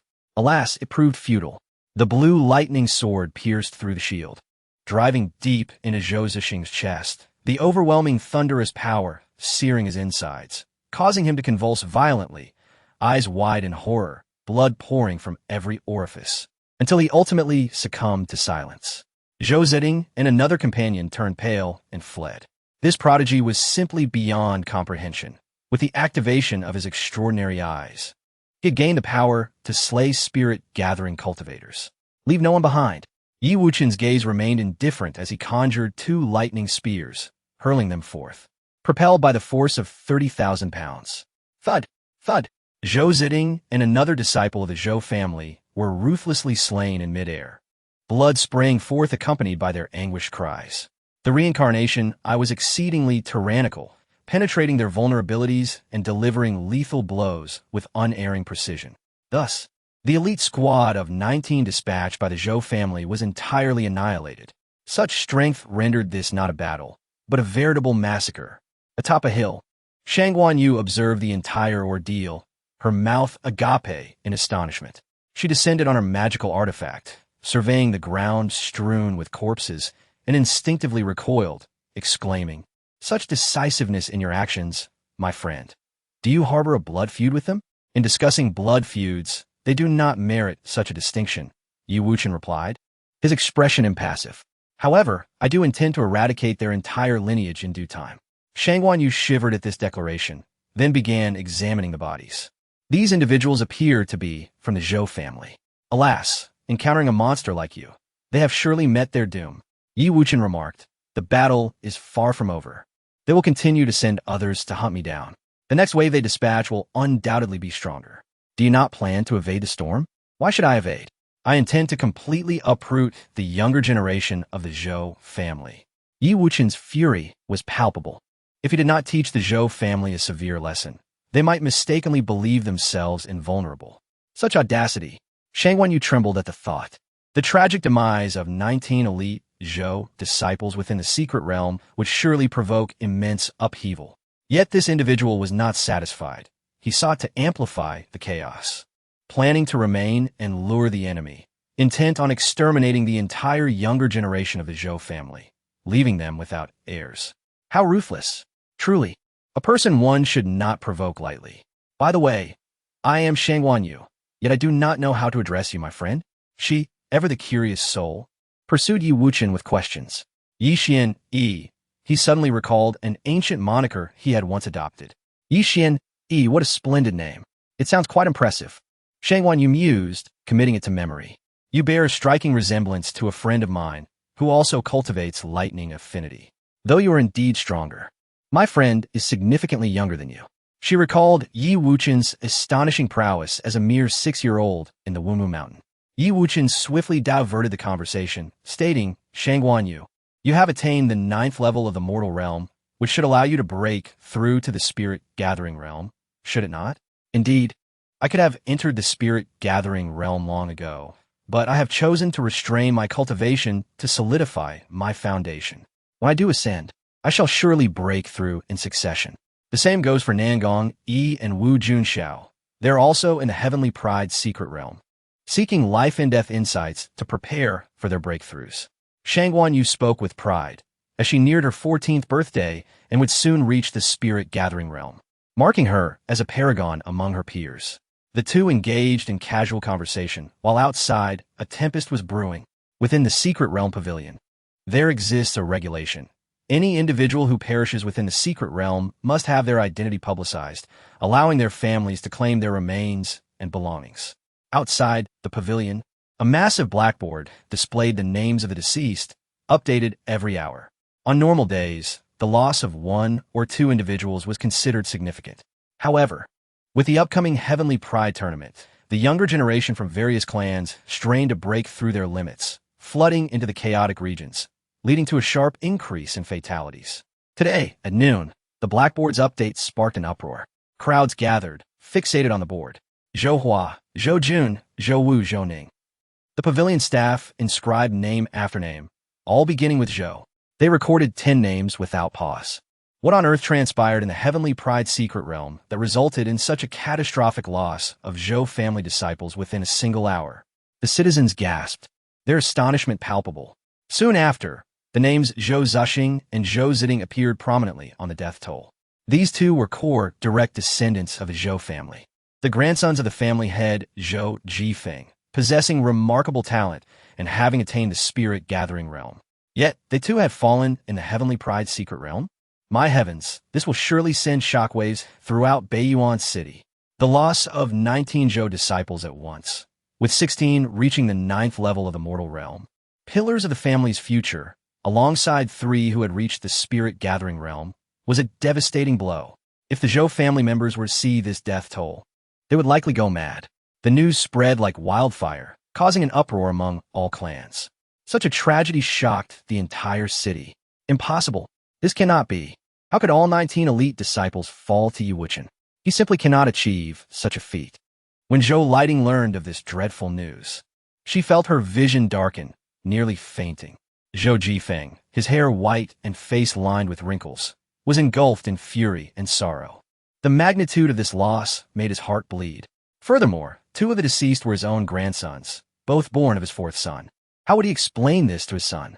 The Zhou family member who delivered the news knelt trembling on the ground, unable to lift his head, stammering. The perpetrator was exceedingly arrogant, leaving behind his name at the scene. Yixian Yi. Yixian Yi? Zhou Jifeng's expression fluctuated. He had never heard this name before. It seems our Zhou family has not offended such an individual. The other high-ranking members of the Zhou family pondered, unable to comprehend why Zhou Zexing and the 19 others would clash with someone named Yixian Yi. Yet due to the secrecy of the secret realm pavilion, they could not glean further details. Taking a deep breath, Zhou Lighting steadied herself amid the crushing blow, gritting her teeth, regardless of who Yixian Yi truly is. The slaughter of 19 of our disciples demands vengeance. This is a blood feud that cannot go unpunished. Is it possible that Yixian Yi is actually Wuchen? Speculated an elder of the Zhou family. No, that is utterly impossible. Wuchen is merely at the 7th level of the mortal realm, and his thunderous power has not even reached the 2nd stage. He cannot possess such combat prowess. Zhou Lighting resolutely shook her head. She turned to Zhou Jifeng, stating, "Father, there is no turning back now. Whether it be Yixian Yi or Wuchen, we must dispatch more personnel into the secret realm. This time, we must have absolute numerical superiority. Sending all the pillars of the younger generation from our Zhou family into the chaotic regions is too perilous. Should anything happen to them, it would spell disaster for our clan, an irreparable loss." An elder immediately rejected the idea. The tragic deaths of 19 Zhou disciples were already a colossal loss. They could not afford further casualties. If the elite of the younger generation were to meet misfortune in the chaotic regions, it would shatter the backbone of the Zhou family, leading to a dismal cycle of talent loss. Such consequences were intolerable for a venerable lineage. Yet Zhou Lighting remained steadfast, looking at Zhou Jifeng. "Father, if we can seize Wuchen's extraordinary eye, Mu'er will surely soar to new heights. With Mu'er, the Zhou family cannot falter. Moreover, can you truly swallow this humiliation?" Zhou Jifeng paced back and forth in the secluded chamber, deep in thought. Suddenly, a fierce glint appeared in his eyes as he clenched his teeth and commanded, "Immediately summon all disciples of the Zhou family aged between 16 and 18. Assemble a force of 200 to storm into the Tianjiao secret realm.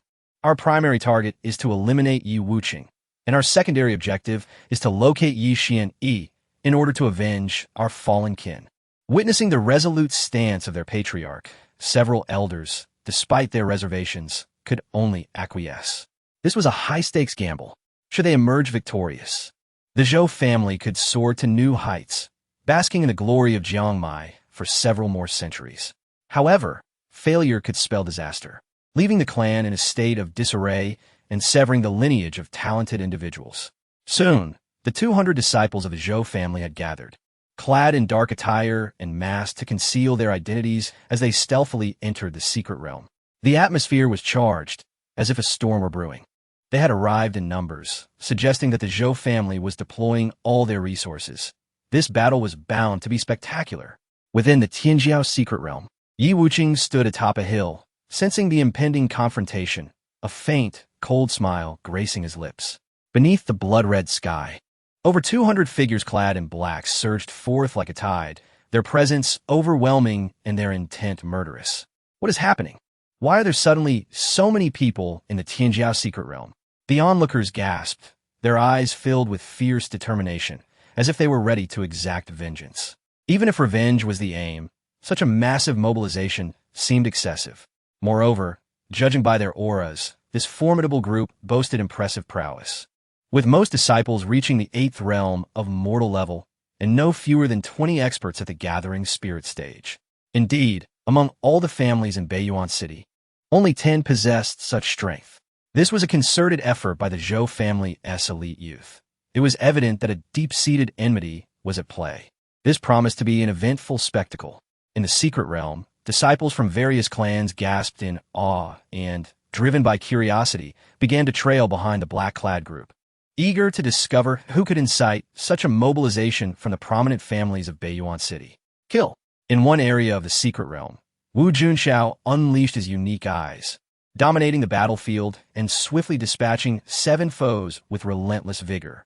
Suddenly, he turned to gaze at the large contingent of black-clad individuals, squinting as he mused. Zhou family cultivators? What are they planning by bringing so many people in? To overturn the entire secret realm? His exceptional perception allowed him to detect the unusual circumstances, prompting him to cease his fighting and follow the unfolding situation. Disciples from various clans, too, were stirred and trailed behind the Zhou family's formation. At the forefront of the 200-strong black-clad group was Zhou Ziling, aged 18, just 3 days shy of 19, having just made the age limit. He had reached the second stage of the gathering spirit realm, possessing a unique physique and formidable combat capabilities, making him a leading figure among the younger generation of the Zhou family, comparable in status to Zhou Ziyuan. Holding a bronze compass to ascertain Yi Wucheng's location, Zhou Ziling furrowed his brow and muttered to himself, "This fellow hasn't moved from his spot. Could it be he has reinforcements lurking nearby, waiting for us to retaliate? Regardless, even if there are strong allies, can they possibly withstand over 200 disciples from the Zhou family? Let us hasten our pace, eliminate Yi Wucheng, extract his unique eyes, and then dismember him." Zhou Ziling quickened his pace, for his mission was not solely to slay Yi Wucheng. He also needed to locate the mysterious figure known as Yi Xianyi. The slaughter of 19 Zhou family disciples had created an unquenchable thirst for vengeance. Before long, the 200 disciples arrived at a hilly area, their gazes cold and focused on the figure standing atop the hill, the youth clad in mysterious attire. "My goodness, over 200 have come. It's clear they are intent on killing you." Shang Guanyu watched in alarm as the Zhou family's overwhelming numbers closed in, feeling the weight of their oppressive presence, especially with at least 20 experts at the gathering spirit stage among them. Yi Wucheng stood with his hands clasped behind his back, his flowing attire exuding an air of calm authority. "Shang Guanyu, if you are afraid, you may distance yourself. This matter does not concern you." "Fine, but Yi Xian, I advise you to flee quickly. Do not underestimate them. They are many, and even a most gifted individual can hardly contend against overwhelming odds." Shang Guanyu offered a word of caution before quietly retreating. What should we do now that Shang Guanyu is leaving? The plot to kill Yi Wucheng is a closely guarded secret. It must not leak, or we shall incur the wrath of Tianqing Pavilion. A Zhou disciple exclaimed, casting a worried glance at Zhou Ziling. "Wait, he is not Yi Wucheng. He is Yi Xianyi." Zhou Ziling shook his head, his expression growing grave as he scrutinized the compass in his hand. The red dot was indeed atop that hill. Now, with Shang Guanyu having taken flight, only Yi Wucheng remained at the summit. Could it be that Yi Xianyi was, in fact, Yi Wucheng? Had he concealed his identity to enter the secret realm for trials? There was no need to concern himself with Shang Guanyu. She likely remained oblivious to Yi Wucheng's true identity. Zhou Ziling shook his head and called out to the youth atop the hill. "Are you Yi Xianyi?" Yi Wucheng replied calmly, "Indeed, I am Yi Xianyi, and I trust that the Zhou family is well aware of my true identity." "So, you have known everything and have been waiting for us here?" Zhou Ziling's eyes turned red with rage, his fists clenched tightly, the knuckles cracking ominously. "Arrogant. This boy is too arrogant. We shall slay him, extract his unique eyes, and dismember him. We will avenge our 19 fallen disciples." As the realization dawned upon the Zhou disciples, they gritted their teeth, their faces contorted with fury. Who could have imagined that Yi Wucheng had concealed his strength so deeply, quietly elevating his cultivation to the 8th realm of mortal level, with his thunderous might reaching the 2nd stage? Kill. In an instant, the Zhou family cultivators unleashed a deafening roar, the dark mass surging toward the hilltop like an unstoppable tide, their momentum akin to 1,000 galloping horses, threatening to engulf all in their path. "Do you think you could defeat me?" Yi Wucheng remained unfazed, his eyes devoid of fear, his body crackling with blue lightning. resembling a deity of war as he charged down from the summit. Boom! He plunged into the throng, his blood surging and his pulse roaring like a dragon. With one powerful punch, he unleashed 30,000 pounds of divine strength, instantly obliterating a Zhou disciple, who screamed in agony as his body exploded into a mist of crimson. Bang! Bang! Bang! The explosive sounds reverberated through the air. Yi Wuchen executed the ancient combat technique, transforming every joint of his body into a lethal weapon. His right palm struck like a razor-sharp blade, cleaving a foe from neck to shoulder, blood gushing forth in a gruesome display. With a swift kick, he sent a Zhou disciple flying, crashing into several others with a wail of despair. An elbow strike shattered skulls, and a fist obliterated flesh. He moved through the battlefield like a ferocious beast, unstoppable and fearsome, evoking sheer terror, with each blow landing with bone-crushing force. The black-clad throng found themselves being hurled into the air, their cries of agony echoing all around. Where did this monster come from? My heavens! His physical prowess has reached the mid-second stage. No wonder the black-clad faction deployed so many people.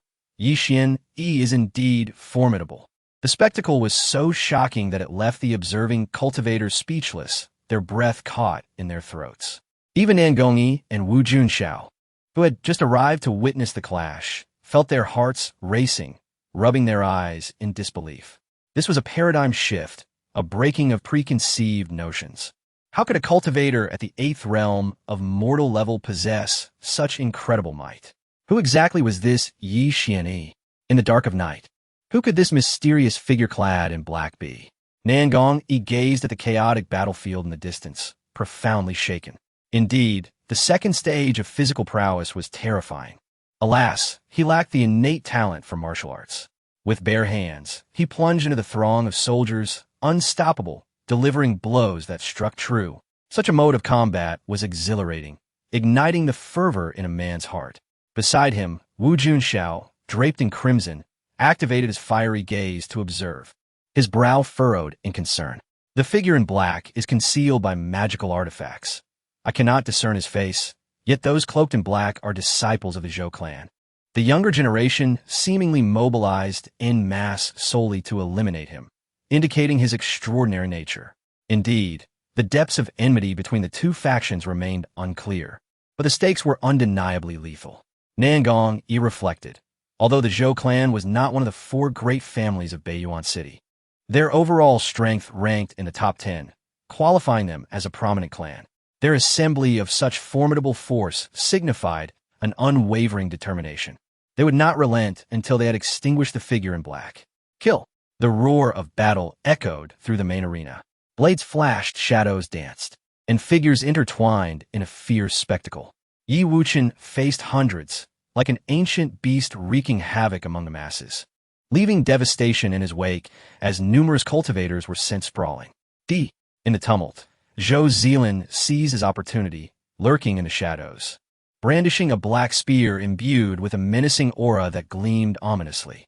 This weapon, a formidable killing tool, had previously slain cultivators at the 3rd stage of spirit gathering. With a surge of spiritual energy, he propelled the spear toward Yi Wuchen's back. The scene was chaotic, enemies pouring forth relentlessly. Yi Wuchen, preoccupied with combat, could not evade the incoming spear. Clang! However, he remained unfazed, unleashing a torrent of brilliant blue lightning that enveloped him like armor. The spear struck with a thunderous clash, producing sparks, yet it was entirely thwarted by the thunderous armor, leaving no mark, merely splintering upon impact. Such monstrous defense. The Zhou disciples were aghast, disbelief etched on their faces. Is the power of the 2nd stage of lightning truly so domineering? Zhou Zilin seethed with anger, feeling utterly humiliated, especially as the black spear had cost him a fortune in spiritual stones. The loss was unbearable, a painful blow. It is well known that once lightning power reaches the 2nd stage, it can undergo transformation into various forms. Yet, it was unthinkable for its defensive capabilities to be so immense. My blue lightning has been refined by the world-ending thunder. Its power is incomparable. Yi Wuchen chuckled coldly within, and with the thunderous battle armor, he grew even more reckless, eschewing defense as he charged through, obliterating dozens in moments. blood spraying in a gruesome display. Cries of despair, roars of fury, and sounds of terror intertwined. This monster was terrifying. Ordinary cultivators could not withstand even a single strike from him. Having already slain over 30, the casualties were staggering. What should we do?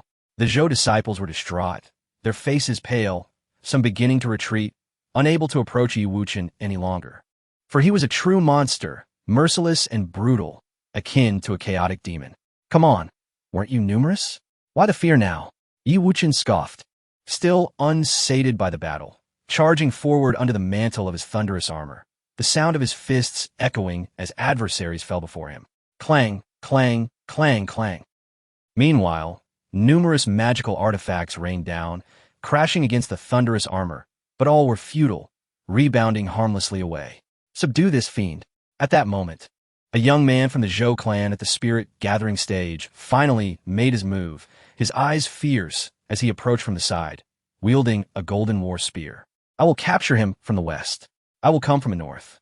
Concurrently, two other young men at the spirit gathering stage followed suit, roaring in anger, their eyes aflame, seeking vengeance for their fallen brethren. They could no longer stand idly by as their comrades perished. With over 40 already fallen, the losses were grievous for the Zhou clan. These were the pillars of their family's future. Should they all perish, the Zhou clan would face utter extinction, their lineage severed. You finally make your move. Wuchen coldly snorted, golden light flickering in his eyes as strange symbols appeared. He discerned the weaknesses of the three assailants. Clang! He opened his palm, lightning swirling as he grasped it tightly, manifesting a blue lightning sword, its terrifying intent akin to a surging river, roaring forth. This was not merely the snow-cutting sword technique, but an enhanced version, refined through 2 iterations. The technique was simpler, yet undeniably lethal. Kill. In an instant, Wuchen surged forward, his movements sharp and decisive, his dark attire billowing as he became a blur, clashing with the first assailant, the sound of their weapons ringing out. Kill! Simultaneously, the other two shouted, charging in with their spears and swords. Clang, clang, clang, clang. Wuchen met their onslaught, his reincarnation eyes spinning as he struck, the sword slicing through the spear-wielding youth, cleaving him in half, a torrent of blood erupting forth, accompanied by a chilling scream. In swift succession, he thrust his sword again, piercing the throat of the spear's wielder. His movements were ethereal, the sword gleaming, graceful and fluid, as he danced through the chaos, striking with precision. Weaknesses. Wuchen saw through their defenses once more. With a single stroke, he sealed the throat of the third assailant, whose body trembled, pupils constricting, unable to utter a word, clutching his gushing throat before collapsing backward. Thus, all 3 of his Zhou clan's spirit-gathering experts lay slain. Silence. The air was thick with tension, the only sound the whisper of the wind. What manner of prodigy was this? A mere cultivator at the 8th level of the ordinary realm, yet capable of effortlessly dispatching those at the spirit-gathering stage. It was utterly absurd. When had Beiyuan City birthed such a formidable figure? By heavens, this was ferocious. One man stood against over 200 from the Zhou clan, and still, he held the upper hand. Had they not noticed? The figure in black possessed exceptional prowess in both martial arts and swordsmanship, and the power of lightning at the 2nd stage was simply monstrous, capable of withstanding blades and magical artifacts effortlessly. As more and more cultivators gathered to watch, they were all profoundly shocked, their perspectives irrevocably altered. An ordinary realm cultivator, facing such a multitude of high-tier foes, cutting through them with ease, the scene was overwhelmingly impactful, sending shivers down their spines. Judging by his height, he appeared to be merely 13 or 14 years old, yet he was already so formidable. It was hard to believe. What might he become upon reaching the spirit-gathering stage? In the nearby 4 cities, no one had heard of such a figure. He must surely be a monster unleashed from an immortal clan. The geniuses of various clans sighed in awe, deeply moved. In the main battlefield, Wuchen, observing the endless stream of enemies, suddenly turned to flee. The sheer number of onlookers made it inconvenient for him to unleash his most devastating weapon, the world-ending thunder. He pondered how many of the Zhou clan would remain after its wrath was unleashed. With that thought, he dashed away, transforming into a streak of blue lightning beneath the blood-red sky. Oh no, he is escaping. surround him quickly. They assumed he was nearing exhaustion. After slaying so many of their brethren, he must pay the price. The cultivators of the Zhou family reacted swiftly, promptly blocking the escape route of Wuchen. Their eyes filled with rage and their teeth clenched. Do you truly believe that a mere 20 of you can stop me? Wuchen scoffed, his body enveloped in thunder, radiating a brilliant blue light. He raised his hand and unleashed a colossal blue fist imprint, akin to a small mountain, surging forward with a resounding roar that echoed through the skies. Boom! The fist imprint, forged from the power of thunder, was overwhelmingly fierce, imbued with a terrifying destructive force that crushed all in its path, erupting into a magnificent display of divine rainbows among the crowd. The Zhou family cultivators were left aghast, struck down by the overwhelming lightning, coughing up blood uncontrollably. 8 of them perished on the spot, reduced to mere dust, dissipating like smoke. How could this individual, who was supposed to be drained of spiritual energy, still wield such fearsome combat skills? Indeed, his power had not diminished. It had grown even stronger. The remaining survivors felt their scalps tingle and were drenched in sweat, their legs trembling in fear. It was too perilous. Had they been at the center of that attack, they would have undoubtedly met their doom, with no chance of survival. Leave now. If you have the courage, continue to pursue. Wuchen forcefully carved a bloody path, employing the ghostly shadow stealth technique, his movements ethereal and enigmatic, allowing him to swiftly vanish several miles away in an instant. Do not let him escape. We cannot afford to give him a moment to breathe. Continue the chase. The Zhou family cultivators gritted their teeth, their expressions twisted with ferocity. They believed that even if Wuchen still possessed some residual spiritual energy, it would not last long. Otherwise, why would he flee? If they allowed him to catch his breath and restore his energy, it would be increasingly difficult to eliminate him. In a heartbeat, the Zhou family cultivators summoned various magical artifacts, hastening their pursuit. The game had only just begun. A cold smile curled at the corners of Wuchen's lips as he deliberately slowed his pace, waiting for the Zhou family cultivators to catch up. With his current second-tier thunder power, he could effortlessly outpace them, and combined with the ghostly shadow stealth technique, he could leave them unable to even glimpse his shadow. Yet, he chose to feign exhaustion, creating an illusion of dwindling energy to entice them into relentless pursuit. Despite its inferior quality, this bow was sufficient to deal with these insignificant adversaries. Wuchen suddenly halted, retrieving a violet longbow, and with a swift motion, he strung an arrow, aiming backward. The arrow, crackling with blue lightning, hummed ominously. With an arm strength of 30,000 pounds, he effortlessly drew the bow into a crescent shape before releasing the string, sending the thunderous arrow flying, illuminating the surroundings and dazzling the eyes. A Zhou family disciple, riding a flying carpet, let out a blood-curdling scream as the lightning arrow pierced through his chest, staining the sky crimson. Although his cultivation was at the initial stage of spirit gathering, the arrow was too swift, catching him off guard and snuffing out his life in an instant, his body plummeting from the sky. Wuchen remained silent, continuing to unleash arrows 1, 2, 3. The thunder arrows soared through the air, sharp and unparalleled, shining like the dawn sun. From behind, cries of anguish echoed as the lightning arrows not only pierced one cultivator but continued onward to strike another, like a string of gourds. In an instant, the Zhou family ranks saw numerous comrades fall, with over 10 already dead. You beast! I shall tear you limb from limb. Zhou Zilan seethed, his heart bleeding as he realized the violet longbow in Wuchen's hands was the very birthday gift he had presented to his younger brother, Zhou Ziyu, 2 years prior. Now, this bow appeared in the hands of Wuchen. The implications were painfully clear. Wuchen reveled in the carnage, relishing each shot.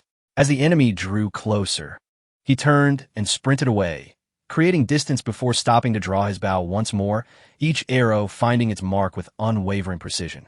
In the skies, figures continued to fall, blood pouring forth, their cries interspersed with silence. After repeating this process 4 or 5 times, the Zhou family cultivators became frantic, helplessly witnessing the demise of their kin. Their rage boiling over. Did they not claim that Wuchen's spiritual energy was nearly depleted? How could he still run with such vigor? Could he be toying with us? The Zhou family cultivators were furious. Even the dimmest among them could see that Wuchen showed no signs of exhaustion. He was merely playing with them. It was utterly perplexing. He was merely at the mortal realm, yet he possessed such vast reserves of spiritual energy. The elite of the Zhou family's younger generation grew increasingly alarmed. This was the celestial prodigy secret realm. He would eventually find himself cornered. They pressed on, determined to pursue at any cost. Zhou Zilin, now frenzied, ground his teeth in determination. The battle had taken its toll. Their once mighty force of over 200 had dwindled to a mere 140. The losses were devastating. They vowed to seek vengeance. Whoosh! At that moment, another cold arrow whizzed through the air, piercing the throat of a clansman beside Zhou Zilin, blood splattering onto his face. The man's expression twisted in agony, unable to utter a sound before succumbing to asphyxiation. Chase! Chase! Zhou Zilin, driven to madness, ground his teeth to dust, his eyes bloodshot. The pursuit had lasted a full 2 hours. Eventually, Wuchen halted, discovering a misty region ahead where visibility was severely limited, and a chill permeated the air. This was indeed a dead end in the celestial prodigy secret realm. Wuchen, I wonder where you will run now. Zhou Zilin gasped for breath, having caught up, and upon seeing the mist, he was filled with wild excitement. Thief, you have nowhere left to run. This time, you are doomed. He planned to pluck out Wuchen's unique eyes and then dismember his remains. The Zhou family cultivators roared in fury, their expressions wild, resembling bloodthirsty beasts. You think you could take my unique eyes? You think you're worthy? This was undoubtedly the scheme of that wretched woman, Zhou Lighting. Wuchen scoffed derisively. He could see through her insidious tactics, likely stemming from her jealousy over Jiang Mai's unawakened unique eyes and her desire to orchestrate a switch. What a foolish woman, utterly oblivious to how she was driving the Zhou family into a corner. One day, she would realize that her so-called 7th grade spiritual root, the Qilin child, was nothing but a farce. Kill! At this moment, the Zhou family cultivators roared in unison, rushing forth.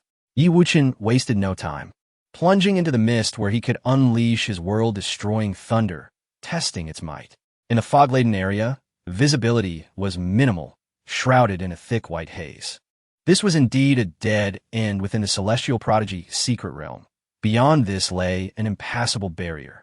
Wuchen sped ahead 3 or 4 miles before being obstructed by the barrier. Ha! There's no way forward. This time, I shall see where you can escape to. Wuchen, I will avenge my fallen brothers. The Zhou family cultivators soon caught up, panting heavily, drenched in sweat from the prolonged chase. Zhou Zilin stood at the forefront, pointing at Wuchen, declaring, "Dare to kill my brother? Today, I will make you wish you were never born." In his eyes, Wuchen, no matter how extraordinary, must be running low on energy. He was merely a cornered beast. Thus, he exuded an air of complete control. Your brother was nothing but a waste. Easily crushed beneath my fist, such a weakling only sullied my hands. Wuchen taunted, raising the violet longbow in his hand, but this bow is quite decent, rather convenient to use. Zhou Zilin was engulfed in fury, veins bulging on his forehead as he bellowed. Everyone, attack together! Reduce this beast to ashes. The cries of battle reverberated through the heavens. Over 100 members of the Zhou family summoned their magical artifacts, launching a ferocious assault with overwhelming force, intent on obliterating Wuchen into nothingness. In stark contrast, Wuchen stood resolute, his dark robes billowing dramatically.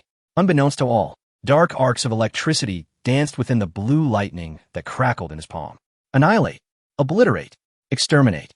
Wuchen's voice was hoarse yet deliberate, his eyes suddenly aflame with a crimson hue, conjuring terrifying visions of a mountain of corpses and an ocean of blood. With a thunderous roar, a surge of black lightning erupted from his being, darkening the skies and upheaving the very fabric of reality. A vast expanse of darkness unfolded, resembling an endless abyss of demonic realms. This unfathomable power stretched to the heavens above and the depths below, tearing through the cosmos. As the laws of annihilation surged forth like a descending deity of destruction, the void in this region quivered and cracked, revealing numerous black fissures as if on the verge of collapse. The sheer magnitude of this aura instilled a primal terror that resonated deep within the souls of the onlookers. In that moment, the hundreds of Zhou disciples felt as though they had plunged into a millennia-old ice cavern, trembling uncontrollably, silenced by their fear. What sorcery is this? Zhou Zilin and his companions felt their scalps prickle with disbelief. At that instant, Yi Wuchen appeared as a god among mortals, unparalleled and commanding. A mere glance from him compelled all to kneel in reverence. It is time to conclude this. He conjured a black war spear, pulsating with destructive power, extinguishing all vitality in its wake, exuding an aura of sheer terror. The black lightning crackling along its length resonated like the tolling of a death knell. With a fierce thrust, the spear, forged from the annihilating thunder, unleashed its might, obliterating everything in its path into nothingness. The power of the Thunder Emperor was unfathomably dreadful. Life forms became mere insects, and celestial beings were rendered to vapor. Boom! The black spear pierced through the ranks of the Zhou family, exploding into a cataclysmic eruption of black lightning that consumed all.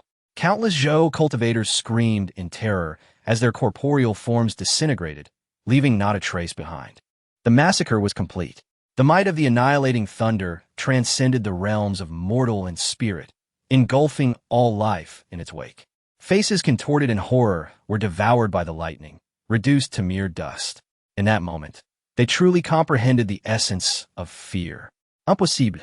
He is merely at the mortal realm, yet he wields such world-ending power? Zhou Zilin summoned artifact after artifact for defense, but they shattered like glass before the onslaught. As the last protective artifact was destroyed, his pallor turned ghostly, despair sinking deep into his heart. Lightning coursed through his body, a pain so profound it felt like the most excruciating of torments. He let out a frantic roar, his form charred and torn asunder. After several breaths, the tempest of black lightning gradually subsided, leaving the scene in utter disarray. Out of the Zhou family's 143 members, 140 were instantaneously annihilated. Only Zhou Zilin and 2 other spirit realm cultivators remained, half kneeling, their protective artifacts barely sustaining them, on the brink of demise. Silence enveloped the surroundings, every breath audible in the stillness. Zhou Zilin and the remaining disciples gazed at Yi Wuchen with expressions of sheer terror, their eyes reflecting the horror of confronting a being not of this world, but a demon from the depths of hell. Why do you hesitate to extract my? Yi Wuchen stepped forward, his pace deliberate yet imposing. Yi Wuchen, you practice the dark arts. Your end will be inevitable. The Zhou family will avenge us, shouted the surviving Zhou disciple, only to have his head crushed in an instant, silencing him forever. And you? Do you have anything left to say? Yi Wuchen turned his gaze to the remaining 2, amusement glimmering in his eyes. This battle is yours, but I refuse to accept it. I cannot accept this.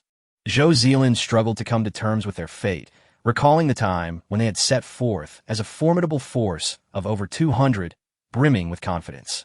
Who could have foreseen such a catastrophic downfall?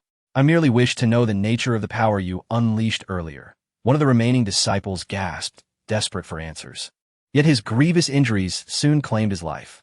On the ground, only Zhou Zilin remained, chuckling bitterly. Yi Wuchen, who would have thought you concealed such depths? The world believes you to be a waste with a 3rd-grade spirit root. Little did they know you have secretly cultivated to such an extent. Jiang may never surpass you in this lifetime. Then, Zhou Zilin collapsed, his eyes wide open, unable to close them even in death. The truth of this battle would be buried for a long time, and once revealed, the Zhou family would likely face annihilation. Yi Wuchen had already become a force to be reckoned with at the tender age of 6. When he reached adulthood, he would be unstoppable. As the last of the Zhou family fell, Yi Wuchen coughed up a mouthful of blood, his complexion pale. Given his current cultivation, wielding the annihilating thunder had proven excessively taxing. Moreover, this battle had nearly depleted the reserves of annihilating thunder stored within his spiritual sea. Recovering them would take at least several months. He needed to vacate the scene swiftly. Yi Wuchen concealed his presence and departed, using his elusive steps. Shortly thereafter, Shangguan Yu, Nangong Yi, and Wu Junxiao arrived simultaneously, their eyes widening in shock at the desolate landscape and the ominous presence of the thunderous domain that lingered in the air. All that remained were a few charred remnants of artifacts and a handful of scorched corpses. Zhou Zilin. Has he truly perished? Wu Junxiao, possessing, immediately recognized the blackened corpse on the ground, its features unrecognizable. Yet through his unique vision, he discerned its true identity. What of the others from the Zhou family? Shangguan Yu and Nan Gong exchanged solemn glances, surveying the surroundings. They had trailed closely behind, yet in the span of a mere tea ceremony, over 100 members of the Zhou family had vanished without a trace. What had transpired during that time? Due to the obscuring mist, they had been unable to discern the true nature of the battle. They had only witnessed a black wave of energy erupting, its power so formidable that it shook the earth and cracked the void. This was evidently an unconventional technique, one that reached the level of forbidden arts. Could it be they were all utterly annihilated? Suddenly, Shangguan Yu voiced a chilling conjecture, her body trembling slightly. Within the mist, more and more cultivators entered, all struck by an inexplicable shock. Over 100 disciples of the Zhou family had seemingly vanished from existence, leaving only 3 charred corpses behind. The suddenness of it all was eerie. Could it be, as Shangguan Yu suggested, that the entire Zhou family had been obliterated by Yi Wuchen's forbidden arts? Impossible. He is merely at the 8th level of the mortal realm. His spiritual energy cannot possibly sustain the execution of forbidden-level offensive techniques. Yet all evidence at the scene suggested that the Zhou family's disciples had indeed been completely extinguished, with not a single survivor. The gathered cultivators gasped in horror, a chill running down their spines. The absurdity of the situation was almost too incredible to believe, yet the truth loomed undeniable. As Yi Wuchen made his escape from the misty area, he found himself in a desolate location, where he donned a fresh set of attire. His face bore pallor, and he promptly consumed several healing pills before settling down to circulate the Nine Heavens Reincarnation Technique to mend his injuries. The sheer force of the annihilating thunder had tested the limits of his physical form. Fortunately, his injuries were not overly severe.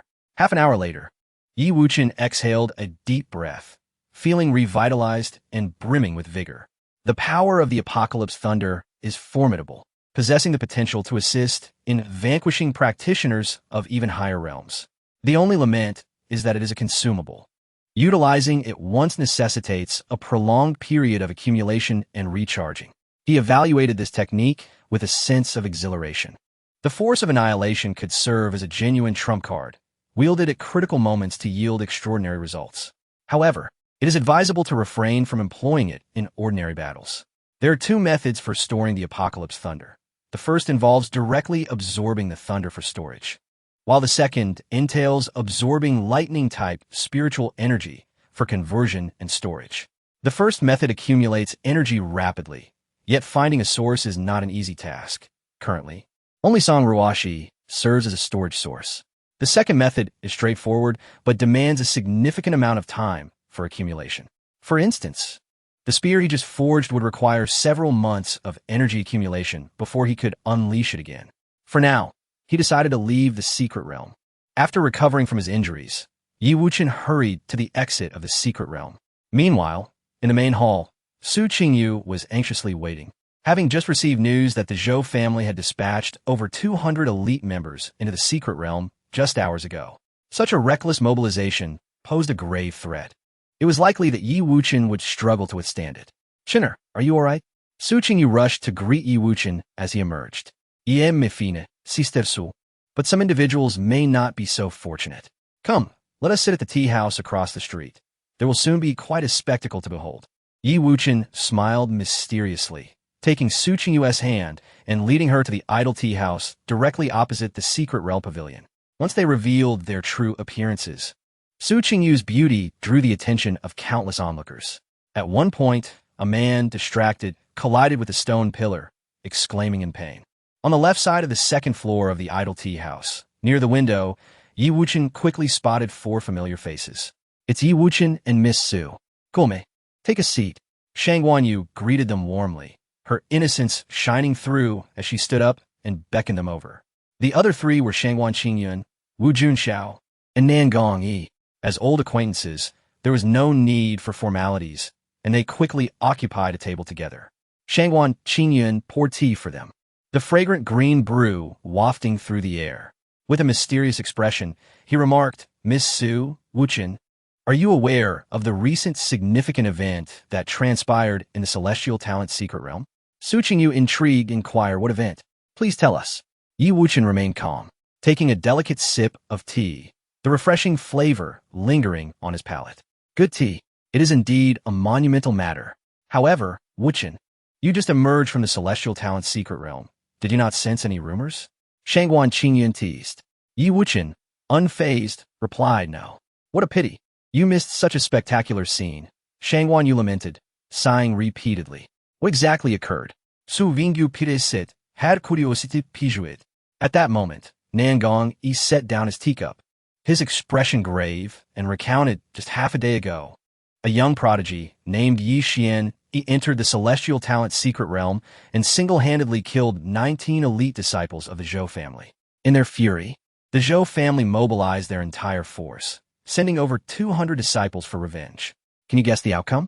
What happened? Su Qingyu anxiously awaited the answer. The 200 disciples of the Zhou family went missing, suspected to have been annihilated.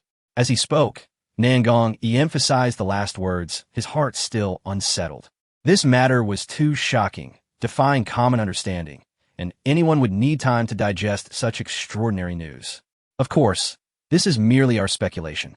The official announcement from the Secret Realm Pavilion will provide clarity. It is also possible that the Zhou disciples employed concealment techniques to evade capture, but we are unaware of the full details, Wu Junxiao added, his demeanor cautious and composed. Meanwhile, patrons at adjacent tables discussed the event animatedly, painting vivid pictures of the encounter. That young man, clad in dark robes and wearing a hat, his visage obscured, could unleash a force of 100,000 pounds with a single punch, turning dozens of Zhou family disciples into mere pulp. Terrifying. He is a peculiar prodigy from an immortal lineage, wielding a sword and causing heads to roll. A mere glance could frighten over 30 Zhou disciples to death, blood streaming from their 7 orifices. Even more astounding, his voice reverberated, causing hundreds to burst apart, blood gushing forth. A true supreme prodigy. An unparalleled being in millennia. The young men at the neighboring table exaggerated their tales, claiming Yi Xian Yi to be a descendant of an emperor, with immortal blood coursing through his veins. Yi Wuchen furrowed his brow, sensing the absurdity of their accounts, while Su Qingyu noticed the peculiarities, glancing at him, pondering whether Yi Xian Yi might indeed be Yi Wuchen, given their striking similarities in demeanor. "Wuchen, did you know that Yi Xian Yi is also a practitioner of lightning arts?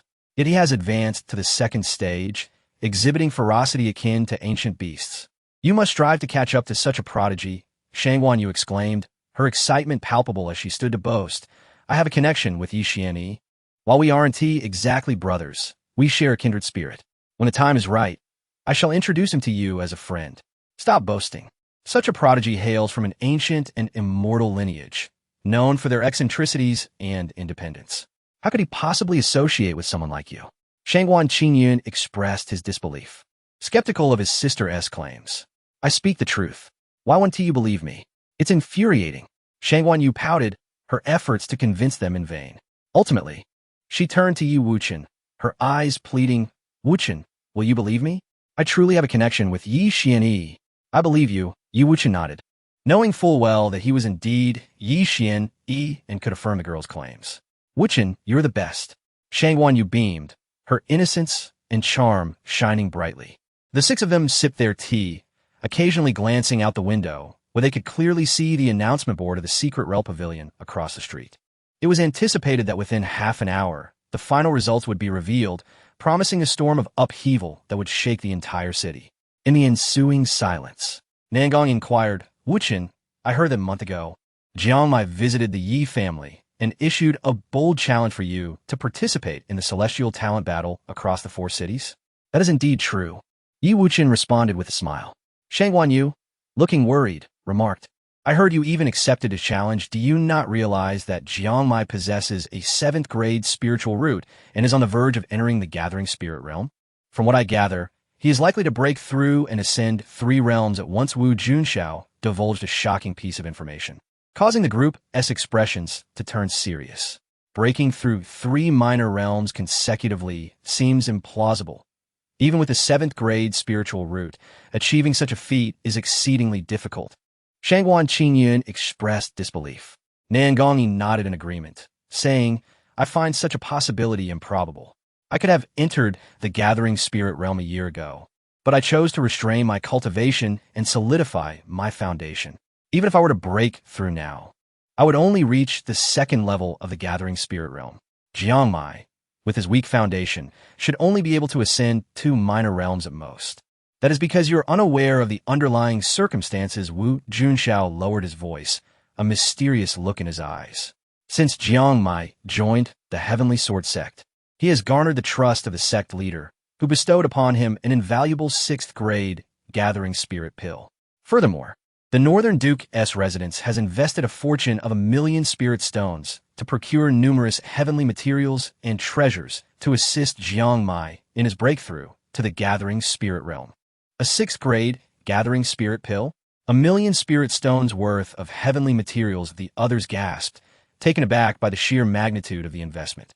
Upon hearing this, Shangguan Yu and Nangongyi could not help but gasp in astonishment, their eyes reflecting a hint of envy. After all, possessing a 7th grade spiritual root is a rare gift. And in the realm of the 4 cities, he stands alone. The Tianjin sect and the Marquis estate are both willing to invest boundlessly in his cultivation, which lead me to believe he may very well ascend to the 3rd stage of spirit gathering. After Wu Jun spoke his reasoning, he fell silent, lifting his teacup to sip quietly. The notion of hastening growth is profoundly ignorant. On the surface, Yi Wuchen remained unperturbed, yet internally, he held immense disdain. In his view, such an approach merely extracts the potential of Jiangmai prematurely, overextending him, which would be detrimental to his future cultivation. Whether in the mortal realm or the spirit gathering realm, both are foundational processes that cannot be rushed. Otherwise, with Yi Wuchen's abilities, he could easily step into the spirit gathering realm himself. However, the Heavenly Emperor Yi would never be so short-sighted. His ambition is to once again attain enlightenment and ascend to be the sovereign of the Canglan Realm. The small region of Qingzhou and the minor Zhuke star are hardly worthy of his consideration. Moreover, in this lifetime, he seeks to cultivate the path of perfection. Although he reached the Emperor realm in his previous life, his rapid growth left lingering dangers, leading to severe injuries during the dark turmoil of war, which provided an opportunity for Mu Yunxi. Seeing Yi Wuchen lost in contemplation, Nangongyi promptly patted his shoulder, offering consolation. Wuchen, you are still young. There is truly no need for you to join the 4 cities battle. It will be wiser to allow yourself a few more years to consolidate. Indeed, chimed Shangguan Yu and Shangguan Qingyun in unison. They all believed that Wu Jun's earlier comments placed undue pressure on Yi Wuchen. Should Jiangmai truly advance to the 3rd stage of spirit gathering, he would indeed be a formidable contender, undoubtedly a favorite to win the upcoming Battle of Prodigies. As the others rallied around him with words of encouragement, Yi Wuchen smiled and replied, I harbor no pressure, and whether Jiangmai can indeed leap through the 3 realms successfully remains to be seen.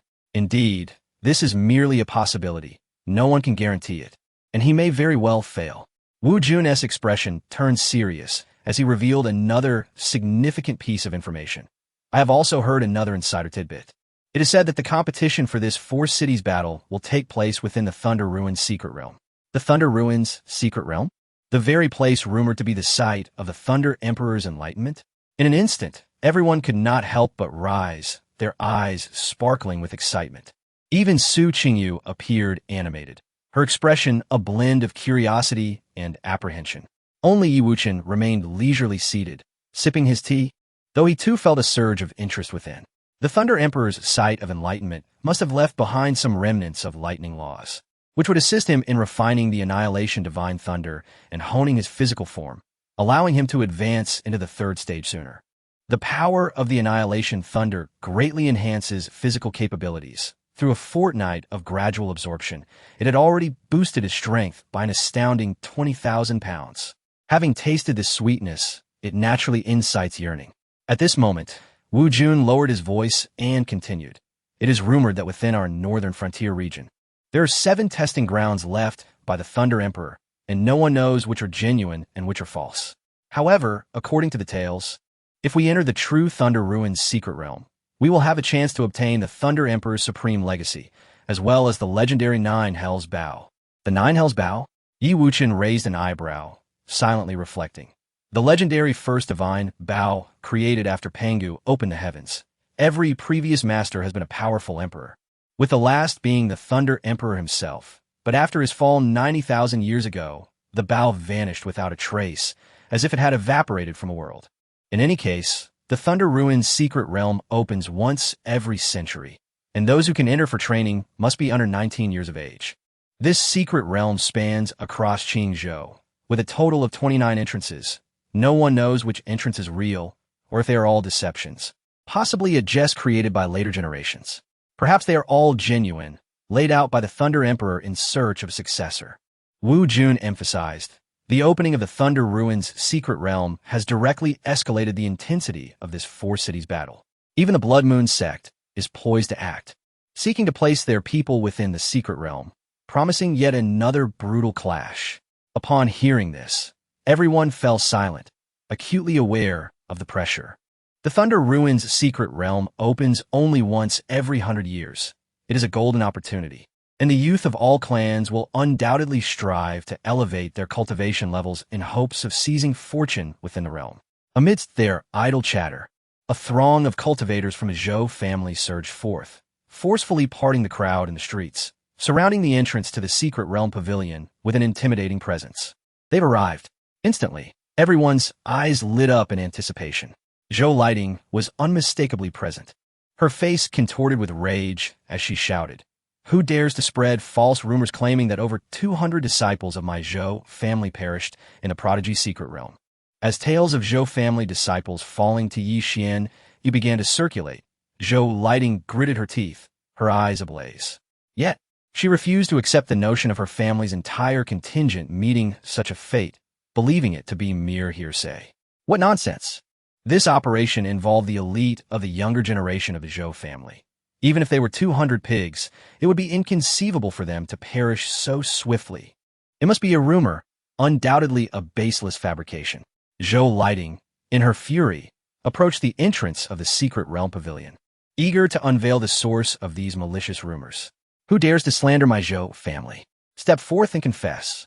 Zhou Xin glared at the onlookers gathered on the street, his anger palpable. At that moment, from a window on the second floor of the tea house, Yi Wuchen's mellow voice floated down. Whether it is slander or not will be revealed when the secret realm pavilion issues an announcement. Their death notices have always been accurate. Yi Wuchen. The disciples of the Zhou family were taken aback, their faces paling in shock, their eyes wide with disbelief and resentment. Had this boy managed to survive unscathed? If not for Yi Wuchen entering the prodigy secret realm, their Zhou family would not have suffered such heavy losses at the hands of Yi Xianyi. Zhou Ziyuan took a deep breath, his expression darkening as he glared at Yi Wuchen. "You had better confess your connection to Yi Xianyi, or do not blame me for being uncivil." "Then by all means, be uncivil." Yi Wuchen scoffed dismissively, showing no concern. This was the northern frontier city in broad daylight. How could the Zhou family dare to act recklessly? Furthermore, Su Qingyu stood nearby, a formidable expert of the third realm, not to be trifled with. Forget it. Yi Wuchen likely remains unaware of the tracking talisman on him.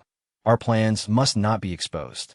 An elder from the Zhou family quickly restrained Zhou Ziyuan, signaling him to refrain from acting impulsively. As long as the tracking talisman remained undisclosed, they would have another chance to strike. Eliminating Yi Wuchen was merely a matter of time.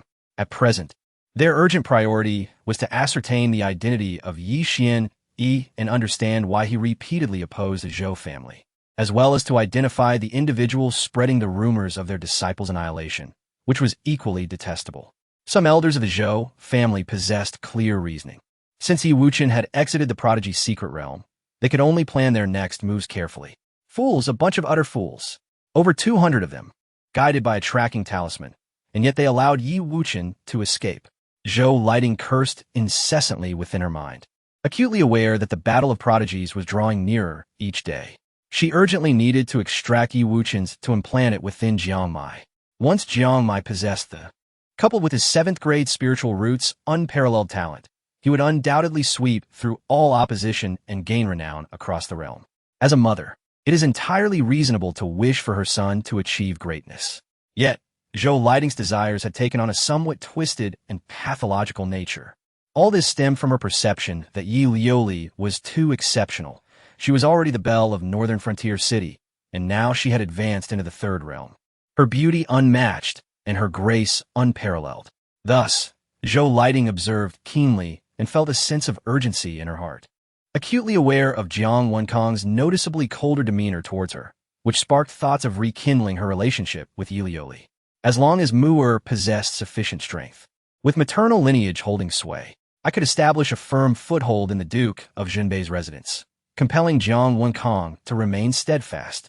Zhou Lighting gazed into Yi Wuchen's profound eyes, her heart ablaze. Such beautiful eyes, alas, were wasted on the wrong person. Truly an injustice from the heavens. A cruel twist of fate. That foolish woman. Yi Wuchen could hardly miss Zhou Lighting's intentions, finding it amusing. The Nine Heavens Reincarnation is no ordinary anomaly. The immense causality it carries is too much for an average person to bear. To have Jiang Mai endure, it would result in utter destruction, yielding no benefits whatsoever. Yet this woman is so ignorant, so short-sighted. As time progressed, the moment for the next death announcement from the Secret Realm Pavilion drew near, gathering a multitude of onlookers, all awaiting the outcome.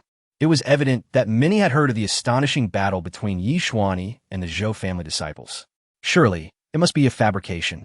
No matter how absurdly powerful Yi Xuani may be, he is merely at the 8th realm of the mortal level. How could he possibly defeat over 200 members of the Zhou family in one go? Indeed, merely among the youth disciples of the gathering spirit realm, the Zhou family had dispatched 20 individuals, effectively wagering their clan's fortune. Under normal circumstances, even if Yi Xuani survived, he would certainly suffer significant losses. I perceive this matter as highly plausible, for the disciples emerging from the celestial hero's secret realm have all recounted the events in detail, each tale vivid and credible, rather than mere fabrications. The crowd erupted in fervent discussions, each expressing their viewpoints.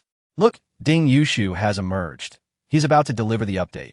Suddenly, the atmosphere fell silent as a young man, his countenance as refined as jade, exited the secret realm pavilion, holding a brush and bearing a grave expression. Ding Yushu approached the large blackboard, using his brush to inscribe one striking red character after another, vibrant and eye-catching. Zhou Ling, Zhou He, Zhou Gu, Zhou Peng. The bold red characters flowed like a dragon in flight, exuding an imposing presence. Zhou Peng, my son, my dear son. Zhou Gu, my beloved nephew. Only 17 years old. How could he meet such a fate? Among the Zhou family, a woman, upon seeing the names announced on the blackboard, immediately felt darkness encroach upon her vision, collapsing to the ground in a fit of grief, wailing with all her strength. In an instant, the remaining relatives began to weep uncontrollably. The cultivation world is indeed ruthless, especially within the chaotic regions of such secret realms, where the weak are devoured by the strong. Fraught with peril, Ding Yushu continued to write, the red characters steadily appearing on the blackboard. All surnames beginning with Zhou, Zhou Feng, Zhou Jun, Zhou Hao, Zhou Sheng. As the number of Zhou family disciples revealed by the death announcement surpassed 60, Zhou Lighting could no longer restrain herself and interjected. Ding Yushu, surely there must be an error in the list from your secret realm pavilion? Ding Yushu replied earnestly, the deceased listed by the secret realm pavilion have never been wrong. These individuals did not emerge from the secret realm, and their auras have wholly vanished, confirming their demise beyond doubt. Upon hearing Ding Yushu's words, Zhou Lighting's face turned ashen, staggering backward a few steps. It was one thing for Yi Wuchen not to have killed her, but to instead cost so many young lives of the Zhou family was truly tragic. How could she possibly explain this to her kin? Soon, the death toll on the announcement board had exceeded 100. An uproar erupted outside the secret realm pavilion. Gasp! Who would have thought that the battles within the celestial hero's secret realm were true, without a hint of exaggeration? The Zhou family had indeed suffered such substantial losses. Over 100 young disciples perished, all core members. The loss was so immense that the Zhou family may struggle to recover for decades to come. Members of various clans could not help but express their sorrow, lamenting the tragic fate. At that moment, Zhou Jifeng, the head of the Zhou family, hurried to the scene. his gaze fixed on the names on the death announcement, trembling with rage, spitting out a mouthful of blood in fury, exclaiming, "Yi Xuani, you wretched child. The Zhou family shall not rest until we settle this score. We shall not cease until one of us is dead." Chapter 76. The sky has fallen for the Zhou family. Zhou Jifeng, a man rarely given to anger, usually concealed his true feelings beneath a facade of smiles. Yet today, he could no longer contain himself. He erupted with a furious roar, his eyes brimming with rage. The names on the death report were not those of ordinary Zhou family cultivators, but rather core disciples. Over 100 of them, who had perished within the secret realm. Their demise tragically brutal. In a prominent family, disciples are typically categorized into various ranks: collateral disciples, ordinary disciples, core disciples, direct line disciples, and inheritor disciples. Core disciples serve as the backbone of the family, the very foundation upon which it stands. Now, it felt as though the pillars of the Zhou family's future had crumbled significantly after years of painstaking cultivation, now reduced to ashes. How could he not feel the searing pain, as if his heart were bleeding? Time passed slowly. Ding Yushu continued to inscribe crimson characters upon a blackboard. When the death toll soared to 150, the Zhou family cultivators could no longer restrain themselves and repeatedly approached the secret realm pavilion, questioning if there had been an error in the list. There was no mistake. The list was entirely accurate, without a trace of error. Ding Yushu spoke with unwavering certainty, his expression grave. Outside the secret realm pavilion, the crowd swelled, filling the street to capacity, forcing many cultivators to resort to their magical artifacts for flight. The mournful wails of the Zhou family echoed, with relatives of the fallen disciples weeping inconsolably, their faces soaked in tears. The death toll was nearing 170, and it showed no signs of abating. Could it be that the Zhou family cultivators had truly been annihilated? Was Yi Xian truly that terrifying? Merely at the 8th level of the mortal realm, he had managed to slay so many Zhou family disciples, and yet escaped unscathed. Such an aberration. The cultivators from various clans looked on in horror as the death toll continued to rise, shaking their heads in disbelief. The Zhou family, after all, was among the top 10 prestigious families in North Yuan City, possessing considerable heritage and renown. Now they faced such a humiliating defeat, losing face and incurring deep-seated enmity. They had brought this upon themselves. Yi Wuchen sat calmly by the window of a tea house, his expression unruffled, his eyes devoid of emotion. However, Su Qingyu found it difficult to maintain her composure, her breath quickening, her chest heaving violently. She discreetly grasped Yi Wuchen's hand and conveyed through her thoughts, "Chainer, did you truly kill all these people?" Yi Wuchen responded in kind, "Yes, over 200, not a single one survived." This should be more than enough for the Zhou family to ponder their actions. Su Qingyu couldn't help but gasp in shock. Although she had sensed something amiss earlier, the confirmation left her utterly astonished. Yi Wuchen, not yet 7 years of age and at the 8th level of the mortal realm, had managed to decimate over 200 core disciples of the Zhou family. It was unimaginable how he had accomplished such a feat. The sheer magnitude of the revelation was staggering, rendering it difficult to accept. Look, Zhou Xianyao, a cultivator of the gathering spirit realm, has also fallen. Zhou Mingyuan, a 5-rank spiritual root with exceptional talent, had met a similar fate. What a pity! The death list continued to grow, revealing weighty figures who had reached the gathering spirit realm. Renowned young talents within North Yuan City. Soon, the count surpassed 200, with 13 cultivators from the gathering spirit realm among the deceased. It was over. The heavens had forsaken the Zhou family. When some of the clan elders arrived at the scene, they felt as if struck by lightning, their vision darkening, nearly fainting from rage, unleashing a heart-wrenching wail. How could this happen? Who on earth was this Yi Xian to thwart our great endeavors? Why? Zhou Lighting's expression fluctuated between fear and dread, her face ashen. She had initially proposed the plan to ambush Yi Wuchen, and now, with so many Zhou family disciples dead, she knew she could not escape blame. Soon, the complete list was announced. Of the 237 who had entered in the second wave, not a single one survived. Adding the previous 19, a total of 256 lives had been lost, with barely 20% of the bodies remaining intact. All were char-black, having been struck down by lightning magic, and the speed of their demise was truly terrifying, even unfathomable. At the 8th level of the mortal realm, he could effortlessly transcend 2 minor realms to slay cultivators of the gathering spirit realm, a prodigy like no other, unprecedented and unheard of. Upon seeing the complete death list, the entire North Yuan city erupted into chaos. The heads of various clans were summoned, rushing to the scene to witness for themselves. Among them were Yi Jianming, Yi Tianyu, and Yi Rongfeng, who arrived with turmoil roiling within their hearts. Everything had unfolded too suddenly, leaving no room for mental preparation. Zhou Ziluan, son of Zhou Huayan, had joined the ranks of the Heavenly Sword Sect, a 5-rank fire spiritual root, and had reached the 2nd stage of the gathering spirit realm before the age of 19. Even he had fallen to Yi Xian. There was a significant disparity of 3 minor realms between them.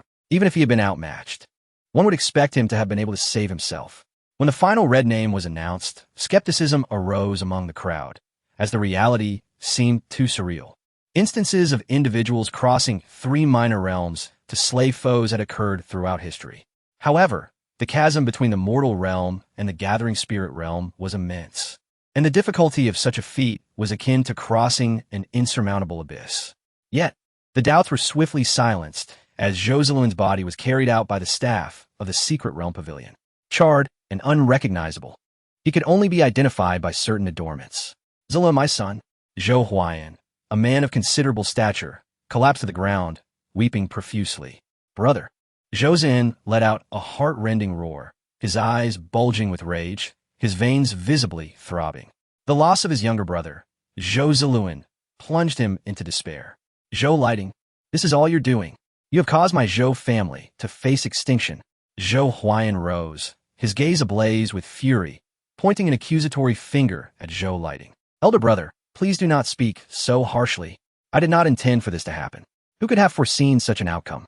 Zhou Lighting pleaded, tears streaming down her face, as if the fallen were her own kin. Zhou Lighting, do not think I am unaware of your ulterior motives, inciting the Zhou family to take action solely for your son's future. What have you gained now? You have led our young generation to their deaths, and you shall bear the brunt of this calamity. Zhou Huayan's rage was palpable as he berated her. Elder brother, why must you speak so cruelly? I did not mean for any of this to happen. Zhou Lighting responded, feeling wronged but hesitant to direct her anger towards her elder brother. As she regained her composure, she glanced towards the 2nd floor of the tea house, locking eyes with Yi Wuchen, who bore a playful and mocking smile upon his youthful visage. In that moment, Zhou Lighting felt a sharp pain in her heart, and in a fit of rage, she shouted at Yi Wuchen, Yi Wuchen, you insolent little waste. How dare you revel in my misfortune? Your lack of talent and virtue hardly qualifies you as a respected elder. As for the term waste, it seems more fitting for your son, who has repeatedly fallen at Chainer's hands yet dares to call himself a prodigy. Such a farce. Yi Rongfeng stepped forward, refusing to indulge the shrew. The atmosphere grew tense, charged with animosity. Zhou Lighting, already furious, was provoked further. Her eyes blazing with rage, she declared, in the 4 cities prodigy battle, Yi Wuchen is destined to fail and will merely serve as a stepping stone for my son. You will soon realize the vast chasm between waste and genius. She has received good news. Jiang Mai's process of taking the 6th-ranked Gathering Spirit Pill has gone smoothly, and he is expected to break through 3 small realms in succession, advancing from the 9th level of Mortal Realm to the 3rd level of Gathering Spirit. At that time, Yi Wuchen will be left far behind by Jiang Mai, unable even to aspire to catch a glimpse of his back. What a joke. Your Mu'er was still boasting last time about claiming the 1st prize in the demon hunting tournament, yet he couldn't even secure a spot in the top 3. With such results, how can you still have the audacity to brag? Your face is truly thick-skinned.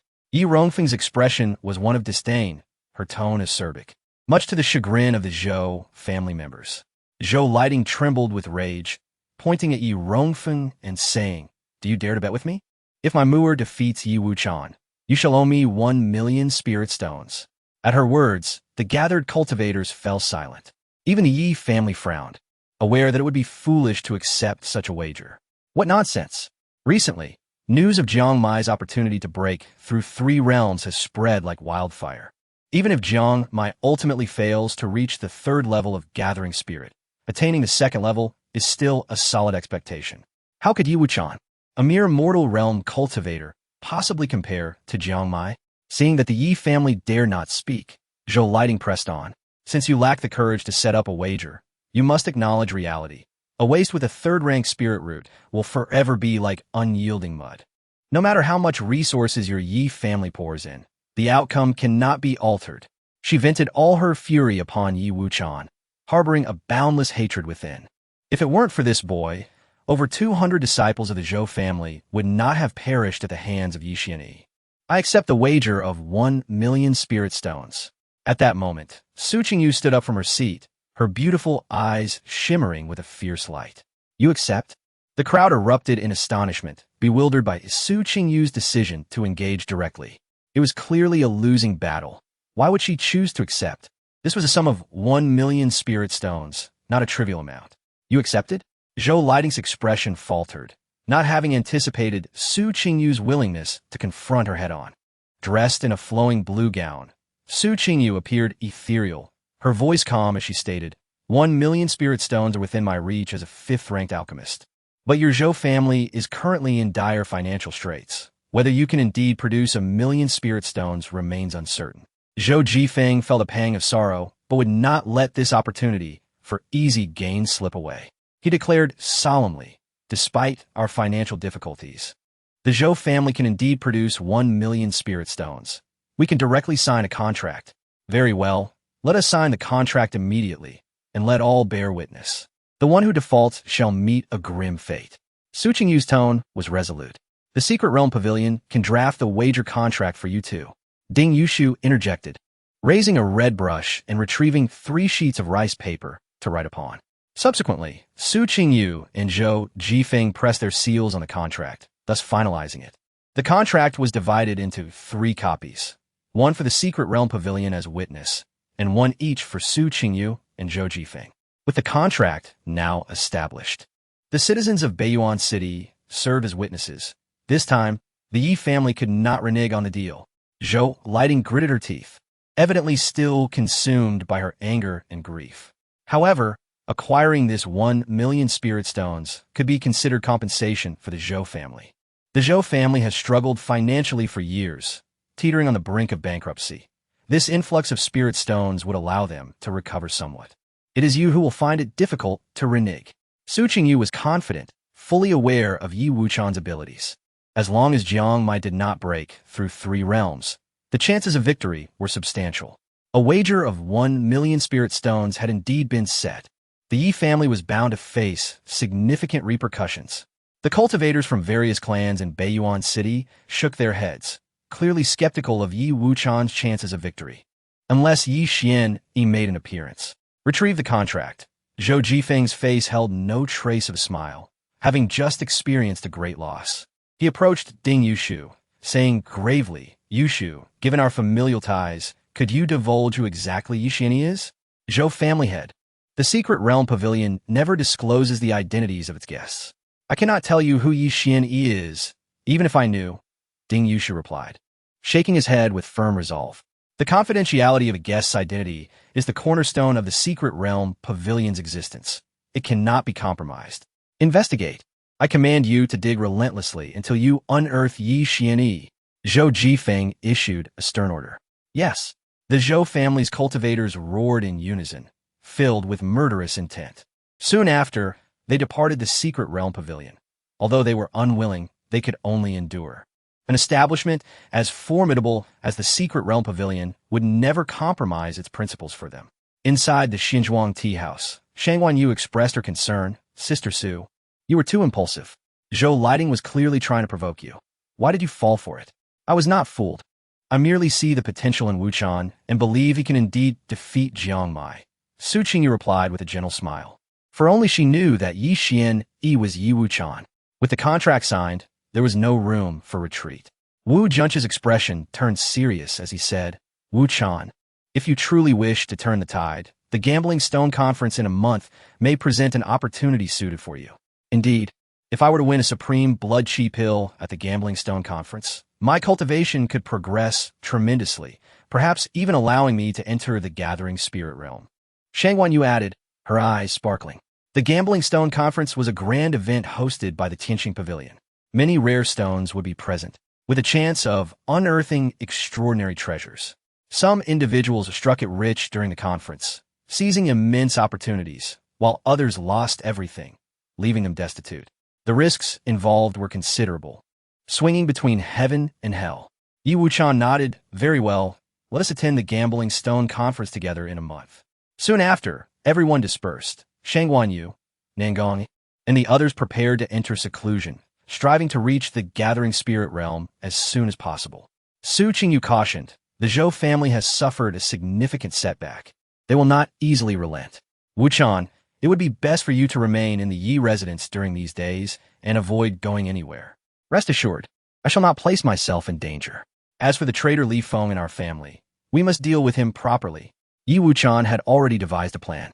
Simply causing the Zhou family to suffer 250 casualties was insufficient for his vengeance.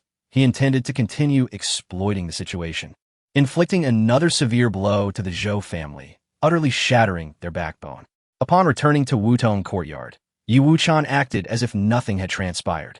He rose early each day to practice martial arts, swordsmanship, drink tea, and bask in the sun, living leisurely without a hint of urgency regarding the million spirit stone wager. Though he was merely 6 or 7 years old, he appeared as carefree as an elderly man in his 70s. Yi Rongfeng observed him, feeling anxious but unable to voice her concerns.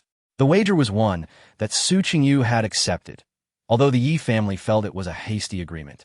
They could only offer their support and refrain from further discouragement. After all, losing 1,000,000 spirit stones was not the end of the world. The Yi family's financial situation was thriving, allowing them to afford both the wager and the potential loss. After 3 days of lurking, Yi Feng, seeing that Yi Wuchen had shown no response, finally mustered the courage to enter Wutong courtyard. Finally, he has come. On this bright sunny day, Yi Wuchen reclined in a rocking chair, soaking in the sun. Upon seeing Yi Feng's arrival, he couldn't help but laugh inwardly. This traitor of the Yi family was truly a fool, betraying his clan for a woman. Had I not survived the celestial secret realm 3 days ago, you would have likely been silenced by the Zhou family by now, yet you remain blissfully unaware. Yi Wuchen subtly shook his head, yet on the surface. He rose to greet Yi Feng, saying, Brother Yi Feng, what brings you to me? It is nothing of great consequence. Merely some aspects of the swordsmanship you previously taught me that I still find perplexing. I wish to seek your guidance once more. Instinctively, Yi Feng averted his gaze from Yi Wuchen. For reasons unknown, whenever he encountered Yi Wuchen, he felt a sense of vulnerability, as though all his thoughts were laid bare before him, much like a mouse in the presence of a cat, instinctively apprehensive. Swordplay demands precision. Each move must have a defined target, simplifying complexity into clarity and unleashing force with swiftness. Yi Wuchen patiently provided instruction, curious to see how Yi Feng would attempt to extract information from him. As anticipated, once the swordsmanship lesson concluded, Yi Feng abruptly shifted the topic, feigning concern as he said, Wuchen, with less than 2 months until the Four Cities Heroes battle, are you not planning to expedite your cultivation during this time? Enhancing one's cultivation cannot be rushed. Impatience is futile. Yi Wuchen reclined back into his rocking chair, leisurely sipping from a small, exquisite Zeton teapot. Yifeng, anxious, enlightenment. I have heard that Jiangmai is very likely to break through 3 realms, reaching the 3rd stage of spirit gathering. Wuchen, you cannot afford to be complacent. Why not venture out for some practical experience? You might discover an opportunity for a breakthrough. Yi Wuchen replied with a knowing smile, Brother Yi Feng. It seems you are far more anxious about my competition with Jiangmai than I am. Realizing he had overstepped, Yi Feng hurriedly clarified, Wuchen, I am merely concerned for your well-being. After all, this is a wager of 100,000 spirit stones, which bears significant implications. Indeed, you have a point.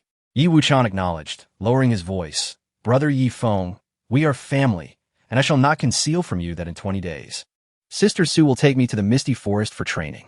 Would you care to join us? You and Miss Su are heading out for training? Yi Feng's eyes brightened at this revelation, thinking it would provide him with a suitable excuse to liaise with the Zhou family. He immediately inquired, Is it just the 2 of you? Seeing the bait taken, Yi Wuchen remained silent before confirming, Yes, it is indeed unwise to bring too many people along for training. Very well, I would be delighted to accompany you both to the Misty Forest.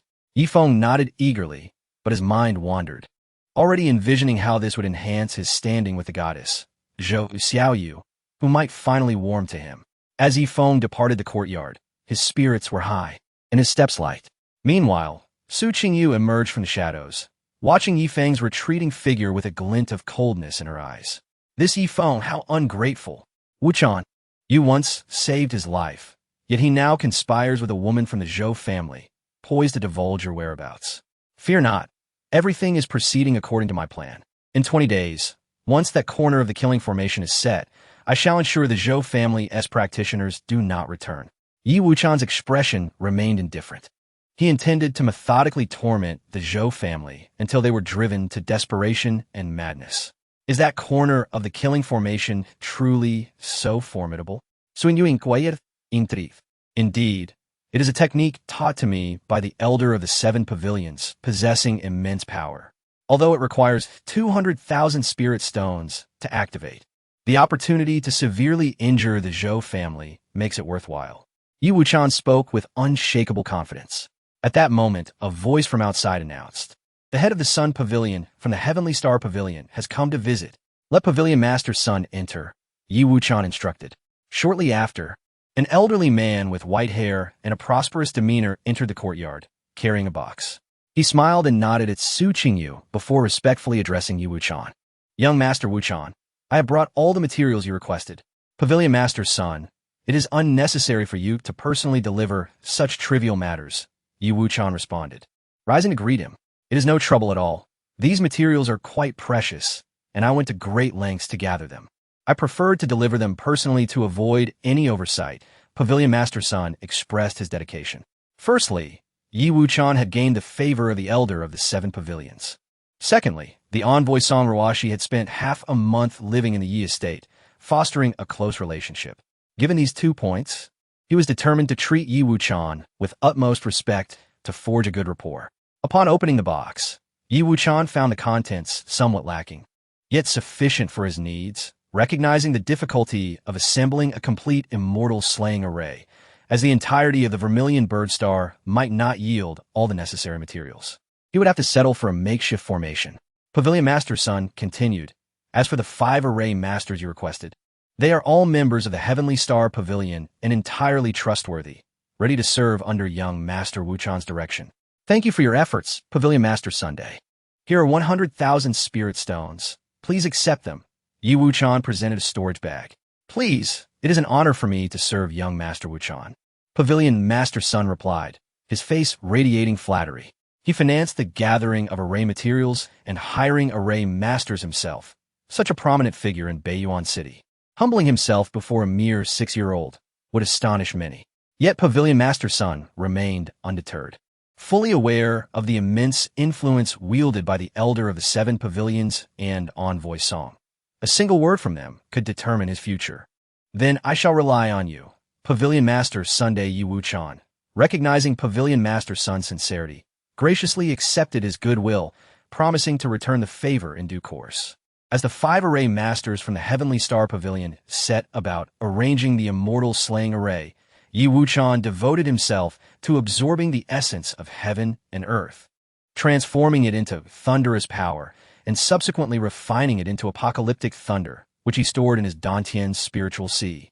When the time came for the 4 cities heroes battle, this apocalyptic thunder would undoubtedly serve a significant purpose, and accumulating more could only be advantageous.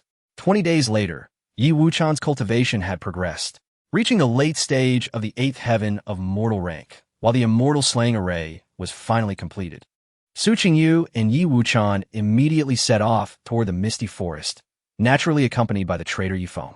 They chose to depart in the afternoon, and by the time they entered the misty forest, night had fallen, and the howls of wolves echoed ominously.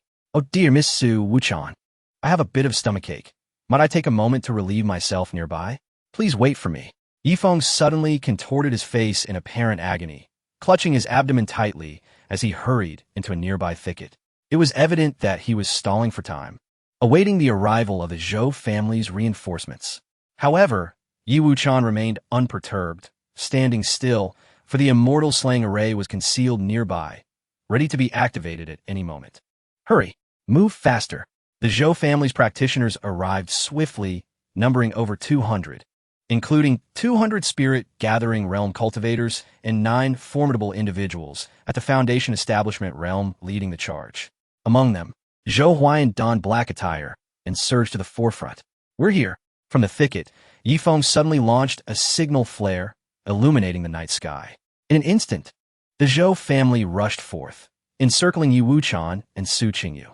Su Qingyu's expression changed dramatically as she exclaimed, "Yifeng, what is the meaning of this? You have allied with the Zhou family and betrayed our whereabouts. Miss Su, do not blame me. If anyone is to blame, it must be Yi Wuchen, a discarded child of the Jiang family. How dare he receive so many resources from the Yi family? I have long found him intolerable." Yifeng, shedding his pretense, revealed his true colors with a shameless grin. "Moreover, once Yi Wuchen is dead, I shall wed Xiaoyu. You have no idea how much she means to me. So I hope you can understand." Chapter 79. I am the Knight Xianyi. Yifeng, today's affair has been executed splendidly. My Zhou family shall certainly reward you handsomely. Under the luminous moonlight, a woman clad in a green dress approached Yifeng, displaying a captivating smile. Zhou Xiaoyu appeared to be in her late teens, possessing exquisite beauty, a curvaceous figure, and an enchanting demeanor. Over the years, she had deliberately drawn close to Yifeng, ensnaring him with her charm and extracting significant information regarding the Yi family. "Xiaoyu, as long as you are happy, I am willing to do anything for you." Yifeng gazed at the green-clad woman with fervent and mad eyes, his throat tightening as he suppressed his saliva. In his heart, Zhou Xiaoyu was the epitome of a goddess, haunting his thoughts day and night. "Hee, willing to do anything for me? Does that include dying for me?" A glimmer of amusement flickered in Zhou Xiaoyu's eyes, accompanied by a profound disdain. A worthless traitor to his family dared to aspire to marry her. It was akin to a toad wishing to eat swan meat. "Die for you? Xiaoyu, what do you mean? Did we not agree to marry soon?" Yifeng's completion palit, fear and shock coursing through him. "Did you not say this was my last task for the Zhou family? Once completed, we would leave Beiyuan City for a secluded place, build a family, and love each other for a lifetime. You, a mere 4th-grade spirit root waste, dare to covet Zhou Xiaoyu? Have you looked in a mirror to see your own reflection?" Zhou Xiaoyu coldly scoffed, having deemed him of no further use. She no longer needed to feign kindness. How have I become a waste? Xiaoyu, what are you saying?" Yifeng felt as if struck by lightning, bewildered by the sudden shift in the goddess's demeanor. "Do you not understand human speech?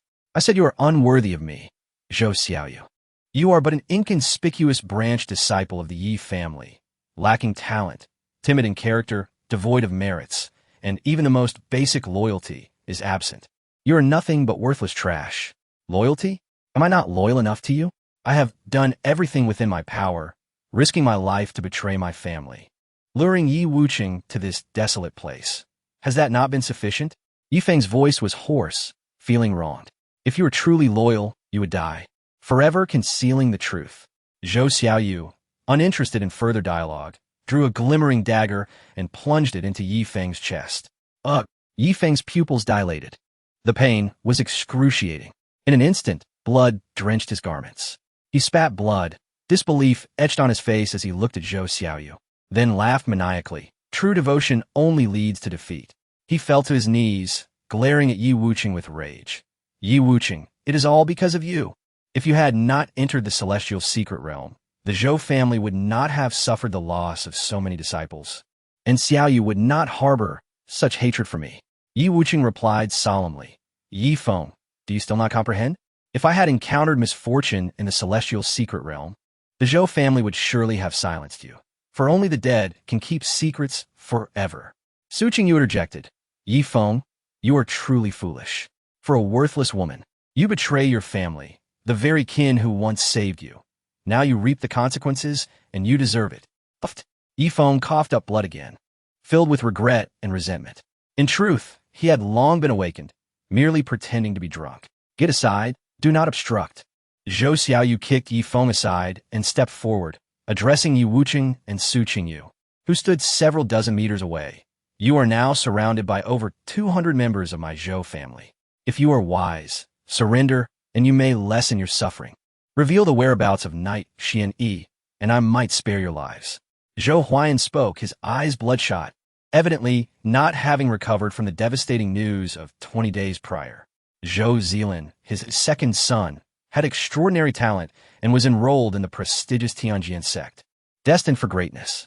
Yet, he met a tragic end in the celestial secret realm, leaving his father heartbroken, aging him decades in sorrow. Yi Wuchen, clad in white, stood with his hands clasped behind him, his expression calm. I am Knight Xianyi. What? You are Knight Xianyi? Impossible. Upon receiving this revelation, the Zhou family's cultivators widened their eyes in shock, their breaths quickening. Zhou Xiaoyu narrowed her eyes, clearly disbelieving. Knight Xian, he has attained the 8th level of the mortal realm, wielding second-tier thunderous power, capable of delivering 30,000 pounds of divine strength with a single punch. Yet you're merely a 6-year-old child. Whom do you think you are deceiving? Boom! Yi Wuching wasted no time, unleashing a torrent of blue lightning, dazzling and illuminating the forest. He struck the air with a punch, the sonic boom deafening. The force exceeding 30,000 pounds, causing dozens of trees ahead to bend and leaves to scatter. The fluctuations of spiritual energy had reached the late stage of the 8th level of the mortal realm. The divine strength was terrifying. Blue lightning, 2nd stage thunder arts. He truly is Knight Xianyi? The Zhou family cultivators felt their eyelids twitch, their hearts filled with dread. This cannot be. How can a 6-year-old be so monstrous? Zhou Xiaoyu's expression fluctuated between doubt and fear. Meanwhile, Zhou Huayan clenched his fists tightly, trembling with murderous intent. The true murderer of his son Zhou Zilin was right before him. Yi Wuching is Knight Xianyi? So, he had long been aware of the tracking talisman, deliberately leading them into a trap? Had he also seen through my betrayal? Yi Feng, still clinging to life, felt a wave of desolation wash over him, realizing he was merely a joke, a pawn played by both sides. Simultaneously, he felt a chill. How could Yi Wuching, at such a tender age of 6, possess such cunning and depth? The only question lingering in his mind was why. Knowing everything, Yi Wuching would venture out alone today? Kill Knight Xianyi, avenge the 257 disciples who perished for my Zhou family. The blood feud is deep, irreconcilable. Let us tear him to shreds. The Zhou family's cultivators had clearly lost their senses, no longer interested in probing deeper into the reasons. Enraged, they brandished their weapons and charged forth. Just you? Su Qingyu coldly shouted, regaining her composure, her eyes flashing like lightning. From her blue sleeves emerged a soft sword, its cold glimmer flashing as it struck out. In an instant, blood splattered as dozens of Zhou family cultivators were pierced through the chest. She was a formidable practitioner at the Foundation establishment stage, capable of dispatching those in the gathering spirit stage with a mere flick of her wrist. Su Qingyu is infused with deadly cold poison. Let us all attack together and capture her.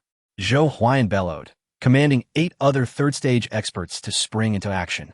They had come prepared, having estimated Su Qingyu's prowess and devised a comprehensive strategy. Boom! In an instant, spiritual energy surged and magical powers intertwined. 9 practitioners at the Foundation establishment stage struck simultaneously, unleashing 9 magical treasures that blazed brilliantly, radiant like the sun. This overwhelming force was akin to a tidal wave, exuding a palpable pressure that caused the very air to tremble and crack, winds howling, darkening the sky. Activate the formation. Yi Wuching's expression tightened, palms pressed together, chanting incantations. Golden symbols appeared on the ground beneath him, resembling a 5-star array, exuding a terrifying aura of slaughter, capable of devouring gods and slaying immortals. Following this, 9 chains of order surged forth from the grand formation, soaring upwards, their brilliance flowing and dancing, reaching heights unimaginable. PFFT, PFFT, PFFT, PFFT. The 9 magical treasures soaring through the air were all pierced by the 9 golden chains, disintegrating into nothingness, mere dust in the wind. This scene was utterly astonishing. These were high-grade spiritual weapons, worth their weight in gold, yet they were effortlessly destroyed, without even a ripple stirred. The might of the assault was so overwhelming it was simply appalling. The methods employed shattered the perceptions of the Zhou clan's cultivators, each one wide-eyed and internally tumultuous. 9 divine chains fell, scattering countless threads of light, spanning the void, extinguishing all vitality, and emanating a wave of ultimate law that could sever all. Its power, formidable and omnipresent. Yi Wuchen spoke. Sister Su, my cultivation is too weak. This array must be entirely controlled by you. Alright, Suin Yunadith. Over the past 20 days, Yi Wuchen had imparted to her the knowledge to manipulate the celestial slaughter array. In an instant, she stood at the center of the array, clad in a flowing blue gown, exuding an ethereal grace, her hair cascading down her waist, breathtakingly beautiful. Slay! Su Qingyu commanded the celestial slaughter array, raising her hand as the 9 golden chains lunged toward the Zhou clan's 9 masters of the Foundation Establishment Realm. The sound of clashing echoed like thunder. The chains, akin to swords, charged forth, obliterating the mundane world, unparalleled in their might, piercing through the void with a terrifying aura. A cultivator at the 2nd realm of Foundation Establishment screamed in agony, blood spattering in midair as the chains pierced his chest, his expression a mix of despair and anger. Despite having summoned various defenses, they were utterly ineffective, crushed by the chains of order, which advanced relentlessly, suppressing all. Again, the golden divine chains intertwined with immortal symbols, radiating brilliant light, their celestial might effortlessly piercing a shield forged from mysterious gold. Hiss! A Zhou clan master of the 3rd realm turned pale, gasping in horror at the bizarre method, turning to flee, but alas, he could not evade the chain's fatal assault, his form frozen in midair. Moments later, his body exploded, transforming into a torrential rain of blood that stained the forest red. The chains interwove, producing a metallic clang that resonated like a death knell, echoing across the skies. The overwhelming intent to kill stretched across the ages. The immortal assault slashed through eternity. This was once a formation that had slain true immortals, and now, even in its damaged state, it was terrifying beyond measure, rampaging unchecked, leaving devastation in its wake. In the blink of an eye, it claimed the lives of 2 Foundation Establishment experts. Such methods were utterly insurmountable. The Zhou cultivators were left pale with fear, trembling as they gazed at the 9 chains weaving through the sky, feeling insignificant, as if reduced to mere ants before such supreme power. Who had set this deadly trap? It was utterly terrifying. Zhou Huayan's face was etched with terror as he cried out, retreating frantically. Yi Yuchen sneed it. When your Zhou clan laid down the tracking talismans upon me, you should have been prepared for today's outcome. Zhou Huayan felt a chill creep in his heart, seething with anger as he gritted his teeth. So, you knew from the start that my Zhou clan intended to hunt you down. You deliberately entered the celestial secret realm. Indeed. Thus, today's scenario was also a trap you set, enticing us to come? Zhou Huayan's expression grew complex, struggling to accept the reality. He had never anticipated that the elaborate scheme laid by the Zhou clan would be seen through by a mere 6-year-old child, who then turned the tables, causing the Zhou clan tremendous losses. You are not entirely foolish. Yi Wuchen stood with his white robes billowing, hands clasped behind his back. We fell into your trap. Run. The Zhou cultivators were thrown into chaos, their morale shattered. With a flourish, the 9 golden chains danced across the heavens, obscuring the sun and moon, their mysterious power surging, shimmering with divine brilliance, illuminating the night sky. Shoo! The chains, like dragons, dove downward, shattering gold and stone alike, swiftly piercing through the bodies of over 20 Zhou cultivators, blood spraying forth in torrents, their screams piercing the air. This was a thorough massacre. The 9 chains unleashed their unparalleled slaughter, constantly ringing out with a metallic resonance, obliterating everything in their path, crushing all hope. Under the night sky, Zhou cultivators continued to fall, their bodies exploding, their guts ripped open, blood spilling across the heavens. Without exception, their deaths were horrifically tragic. The power of the celestial slaughter array was indeed formidable, harnessing the full moon to condense the laws of the cosmos. Su Qingyu was equally shaken. She had never witnessed such methods before. The cries of the Zhou cultivators rang incessantly, regardless of whether they were at the spirit gathering or Foundation Establishment realms. All were equal before the chains of order, swept away without mercy. We underestimated Yi Wuchen, or perhaps we underestimated Su Qingyu. Regrets washed over the Zhou cultivators, blaming Zhou Lighting for their plight. Had it not been for the scheming of that malicious woman, the Zhou clan would not have suffered such a great setback. We must survive to convey the news to the outside world. Otherwise, once he grows stronger, the Zhou clan will face extinction. Indeed, at merely 6 years old, his cunning was already terrifying, making fools of them all. The Zhou cultivators who had come to participate in the Nine.A operation wore expressions of fear and resentment. Since I dare to reveal my trump card, I will not allow any of you to leave alive. Wuchen drew forth the purple spirit bow, conjuring thunderous arrows, relentlessly shooting at the Zhou cultivators. The spirit-gathering realm cultivators stood no chance, pierced by the arrows, letting out agonized screams. Once the celestial slaughter array was activated, it formed a barrier, sealing off all escape routes. As the Zhou cultivators reached the edge of the barrier, discovering they could not pass, despair washed over their faces. It's over. We cannot break the barrier. The scene was a veritable sea of blood, the air thick with malevolence.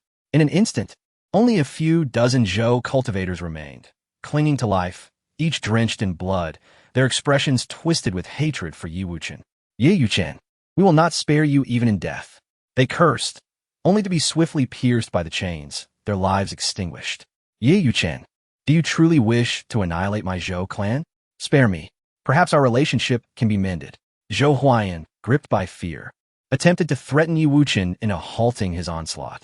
Yet the chains of order showed no signs of ceasing their slaughter, descending upon him, penetrating his skull. Poof! Zhou Huaiyan's eyes widened, blood erupting from his mouth, his expression filled with unwillingness and resentment.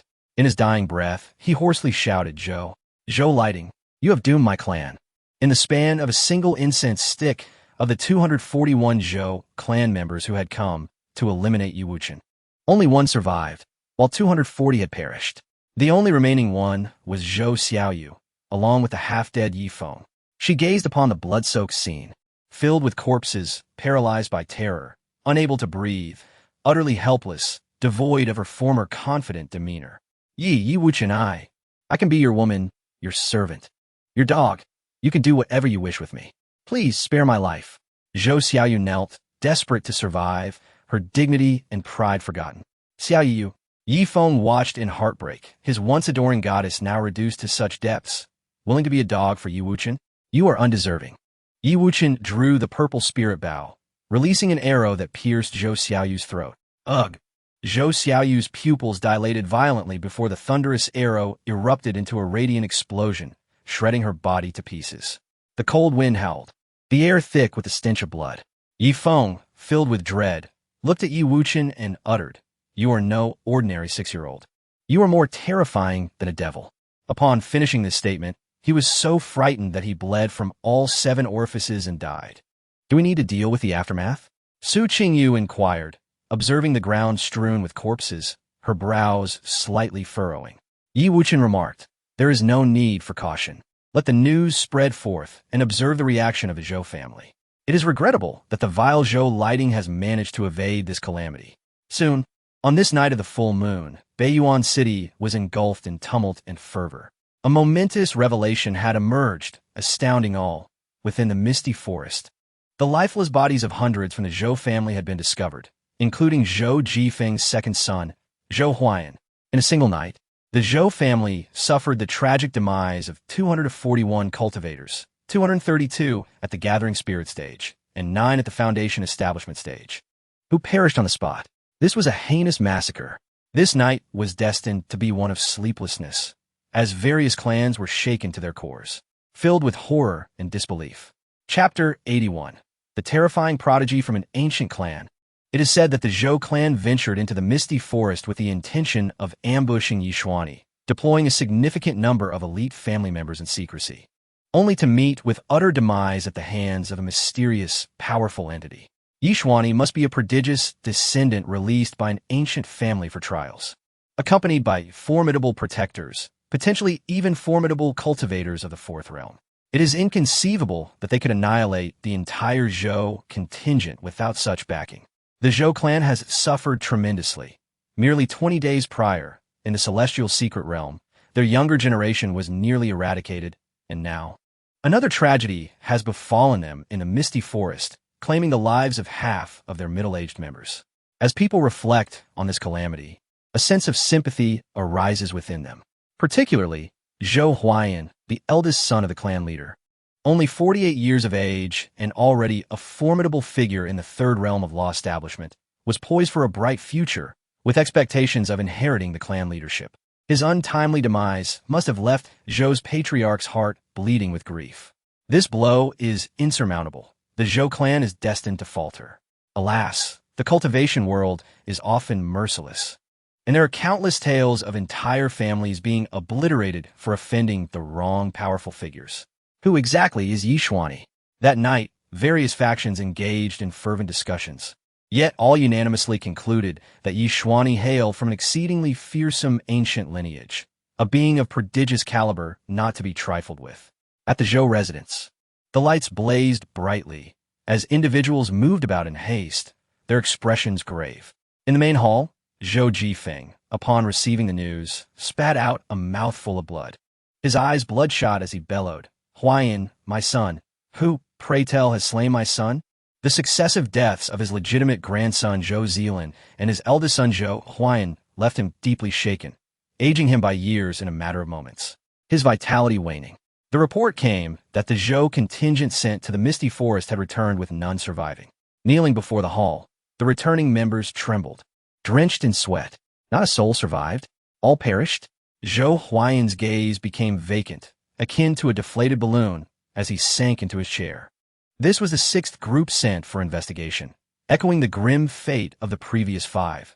None had returned alive, all annihilated by an enigmatic force. Gradually, he accepted this grim reality. The greatest sorrow is the death of hope. In profound despair, one often finds themselves rendered numb, unable to weep. This time, the Zhou clan had dispatched their elite, believing their success was assured, only to be met with devastating news that left all members of the Zhou clan grappling with disbelief. Impossible. Why have we failed again? Is it truly so difficult to eliminate a mere Wuchen? Zhou Lighting stood in the hall, her expression oscillating between fury and despair. Twice, they had devised foolproof plans, yet that wretched Yishuani had evaded them each time. Who, exactly, is this accursed Yishuani, and why does he consistently appear to shield Wuchen from danger? Zhou Lighting hastened to Zhou Jifeng, her face wild with fervor. "Father, my brother must not have died in vain. I strongly suspect that Yishuani and Wuchen are accomplices. We must eliminate Wuchen and avenge my brother." Smack! Zhou Jifeng, filled with rage, rose and struck Zhou Lighting across the face. "Father, you dare strike me?" Zhou Lighting clutched her crimson-marked cheek in disbelief. Throughout her life, she had been doted upon by her father, never once scolded harshly, especially after marrying into the Northern Duke's residence. Her status within the family had ascended, granting her the privilege to attend elder council meetings. "You are the root of this calamity," Zhou Jifeng roared, his eyes ablaze with fury. "Were it not for your narrow-mindedness, constantly vying with others, how could the Zhou clan have fallen to such depths? You have already assumed the role of the West Courtyard matriarch. Why could you not tolerate a mere Yi Liuli and her child?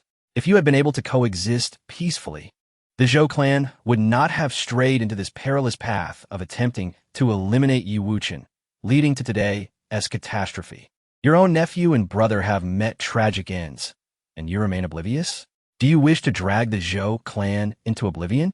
After enduring her father's harsh rebuke, Zhou Lighting remained defiant, asserting, had it not been for the sudden emergence of Yishuani, Wuchen would have long since been buried. "My strategy was sound. The fault lies in Wuchen's extraordinary luck." "Luck? Again, luck as an excuse," Zhou Jifeng retorted, seething with rage. "When Mu'er lost in the swordsmanship contest, you attributed it to Wuchen's luck. When Mu'er failed the alchemy examination, you again claimed it was luck. And now, after another dismal performance in the demon hunting competition, you still insist it is luck. Today, we have once again fallen at Wuchen's hands, and each time we seek to eliminate him, that mysterious figure Yishuani appears.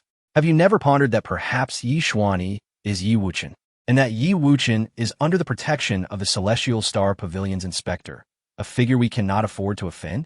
Impossible. Wuchen is merely a third-grade spirit root. His talent cannot possibly elevate him to the level of Yi Xuanyi. If the inspector of the Celestial Star Pavilion were truly protecting Yi Wuchen, our Zhou clan would have already faced annihilation. Thus, both possibilities are non-existent. Zhou Lighting firmly countered. What has happened to my father? At that moment, Zhou Ziyan rushed in from the Heavenly Sword sect, questioning the clan members upon entering the hall. Observing the solemn demeanor of the Zhou family, with heads bowed in sorrow, Zhou Ziyuan felt as though the heavens themselves had collapsed. He roared in fury. Ah, Yi Wuchen, I vow to become your nemesis. The matter of killing Yi Wuchen is fraught with doubts.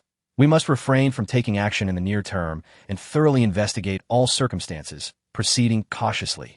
Advised an elder of considerable authority within the Zhou clan.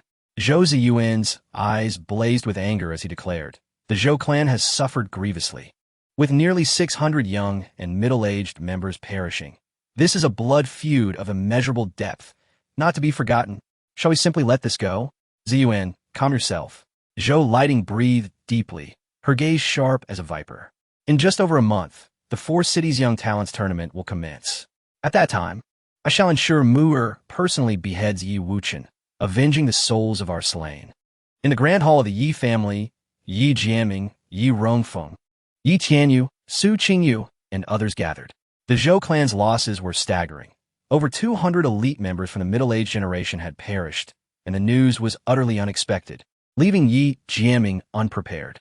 Sitting in the main seat, his emotions were inscrutable. Good riddance. Zhou Lighting, that wretched woman, has always targeted my sister, and the Zhou clan has consistently undermined us in secret over the years. Furthermore, when my elder brother was afflicted by the sinister curse, Zhou Ziyan even maliciously sought to acquire the herbs for crafting the purple spirit pill, intending to bring about my brother's demise. Such a family, filled with vile individuals, deserves to be obliterated. Yi Rongfeng exclaimed, feeling a wave of satisfaction. Indeed, evil begets evil. This is truly gratifying. Yi Tianyu recalled his own ordeal with poison, now relishing a sense of vindication. The Zhou clan's punishment is a manifestation of fate's retribution. We need not dwell on it further. Yi Jiaming raised his hand to silence the discussion, then turned to Su Qingyu. By the way, Miss Su, did you not accompany Chun'er and Yi Feng to the Misty Forest for training? Why have you returned so soon? And where is Yi Feng? Stepping forward, Su Qingyu's expression turned grave as she spoke. Yi Feng has long betrayed the family, aligning himself with the Zhou clan, and has sold a significant amount of crucial family intelligence to them over the years. What? The room fell into stunned silence at this revelation. Yi Feng had become a traitor? Yi Jiaming's expression shifted between uncertainty and fear, realizing he had been oblivious to this development. Indeed, I uncovered substantial evidence of his collusion with the Zhou clan from Yi Feng's storage pouch. Su Qingyu retrieved a crimson storage bag, within which lay the letters and spirit stone rewards exchanged in secret between Yi Feng and the Zhou family. To her astonishment, Yi Feng had been foolish enough to disclose Chun Heir's cultivation circumstances to the Zhou family. Undoubtedly, this despicable act was orchestrated by that wicked woman Zhou Lighting, motivated by the bet of 1,000,000 spirit stones in the Four Cities War. Yi Rongfeng's gaze turned furious as she perused the contents of the letter. Where was Yi Feng? Yi Tianyu was enraged, for he despised those who betrayed their family for trifling gains above all else. He had already fallen victim to the beasts lurking within the misty forest. Su Qingyu spoke, recalling her promise to Yi Wuchen not to divulge any details regarding Yi Xianyi, thus concealing part of Yi Feng's demise. Otherwise, given her grandfather Yi Jiaming and Uncle Yi Tianyu's tempers, they would have stormed the Zhou residence by now, seeking vengeance. This was not the outcome Yi Wuchen desired. He had devised a comprehensive plan to gradually annihilate the Zhou family from the shadows, making it unwise to act rashly. As for the identity of Yi Xianyi, let them speculate as they wished. It was indeed a coincidence that, just as Miss Su had ventured into the misty forest with Chun'er, over 200 members of the Zhou family had met their tragic end there. Were you involved in this matter as well? Yi Jiaming pondered, casting a scrutinizing glance at Su Qingyu and Yi Wuchen. Su Qingyu shook her head. No, we ventured to the southern part of the misty forest, while those from his Zhou family encountered Yi Xianyi in the western sector. That is fortunate. The Zhou family has been severely provoked and could become rabid dogs at any moment. so we must keep our distance from them, Yi Jianming cautioned. Under the blazing summer sun, 6 days later, the annual Stone Gambling Conference at Tianqing Pavilion commenced as scheduled. This year's event took place in Beiyuan City, attracting a multitude of cultivators from Fengye City, Xinyue City, and Yihu City, all converging near Tianqing Pavilion, eagerly awaiting the opening of the conference, each harboring dreams of sudden wealth and fortune. Last year's conference saw Chun Zong from Xinyue City purchase a peculiar stone, which astonishingly yielded a spirit pill crafted by a formidable ancient figure. Although most of its potency had dissipated, it still aided him in breaking through 2 minor realms, providing immense benefits. Furthermore, a disciple from Tianjin sect had procured for a mere 10,000 spirit stones, perfectly aligning with his innate spiritual root, a remarkable profit indeed. As Yi Wuchen made his way to Tianqing Pavilion, Shangguan Qingyun enthusiastically recounted the splendor of past stone gambling conferences. Upon hearing this, Shangguan Yu and Yi Ingxiong exchanged envious glances, dreaming of the day they too could unearth extraordinary treasures of the conference. Stone gambling required both luck and keen perception. However, the peculiar stones at Tianqing Pavilion were notoriously enigmatic, many of which even my Crimson Flame I could not penetrate, leaving only experience as a guide. Wu Junxiao interjected, sharing his experience from a previous stone gambling conference, where he had arrived brimming with confidence only to return defeated, having lost over 100,000 spirit stones, a pain that still lingered. Nangong Yi advised, treat stone gambling as mere entertainment and do not allow it to consume you. As the group arrived at the entrance of Tianqing Pavilion, the streets were thronged with people and numerous cultivators were being halted by the guards, who controlled the flow of individuals entering the building. Chun Xiao has arrived. Make way for Chun Xiao. The keen-eyed attendants at Tianqing Pavilion spotted Yi Wuchen and immediately instructed the guards to clear a path for him and his companions. What ist? This individual shares a close relationship with the Inspector Song Ruashi of Tianqing Pavilion. The materials he requests would even be delivered personally by Pavilion Master Sunday. The guards dared not be lax in their duty. Wuchen, your reputation indeed holds weight. At last, we need not jostle with the crowd. Shangguan Yu beamed, her spirits lifted. Our Wuchen is now the darling of Tianqing Pavilion, naturally exempt from the cues that others must endure. Amidst envious gazes, Yi Wuchen and his party smoothly entered the pavilion. Inside the grand hall on the first floor, various peculiar stones stood in colorful array, each distinctly priced and available for purchase. Upon entering, Yi Wuchen noticed a group of young men nearby whose expressions turned grim. They were none other than Wang Fanyu, Xiao Zhirue, and their companions from Fengye City. Noticing their hostile demeanor, Shangguan Yu quickly warned, Wuchen, they seem quite displeased with you. It matters not. Merely a band of inept imbeciles, Yi Wuchen replied nonchalantly, not bothering to lower his voice. Instantly, the atmosphere in the hall grew tense, with patrons casting incredulous glances, their expressions a mix of surprise and intrigue. Wang Fanyu's facial muscles twitched with rage as he declared, Yi Wuchen, I have now reached the second realm of spirit gathering. If you dare, follow me outside the city for a duel to the death. Fanyu, mind your manners. At that moment, a young man clad in purple stepped forward, his refined features commanding respect. He appeared to be around 18 or 19 years of age, and he was Wang Fanyu's elder brother, Wang Fanqing. Remaining composed, he surveyed Yi Wuchen and Wu Junxiao with a faint smile, saying, I have heard that both of you possess extraordinary eyes. Coincidentally, I have awakened the purple underworld eye, which allows me to perceive the terrain of mountains and valleys and discern the secrets within the stones. How about we engage in a friendly exchange? Shangguan Yu's expression turned serious. Wang Fanqing possesses a 6th grade wood-type spiritual root and wields the formidable purple underworld eye. At merely 18, he has reached the terrifying 3rd realm of spirit gathering, making him a top talent among the younger generation of Fengye City and a strong contender in the upcoming 4 Cities War. He achieved fame in the last Stone Gambling Conference, where he emerged victorious, uncovering 2 exceptional pills, end.A. His purple underworld eye is incredibly powerful. It would be prudent for us to avoid a direct confrontation. Nangong Yi chimed in with a cautionary note as well. Clearly, Wang Fanqing had come to North Yuan City to vindicate his younger brother, Wang Fanyu. Yi Wuchen, Wu Junxiao, have you both turned mute?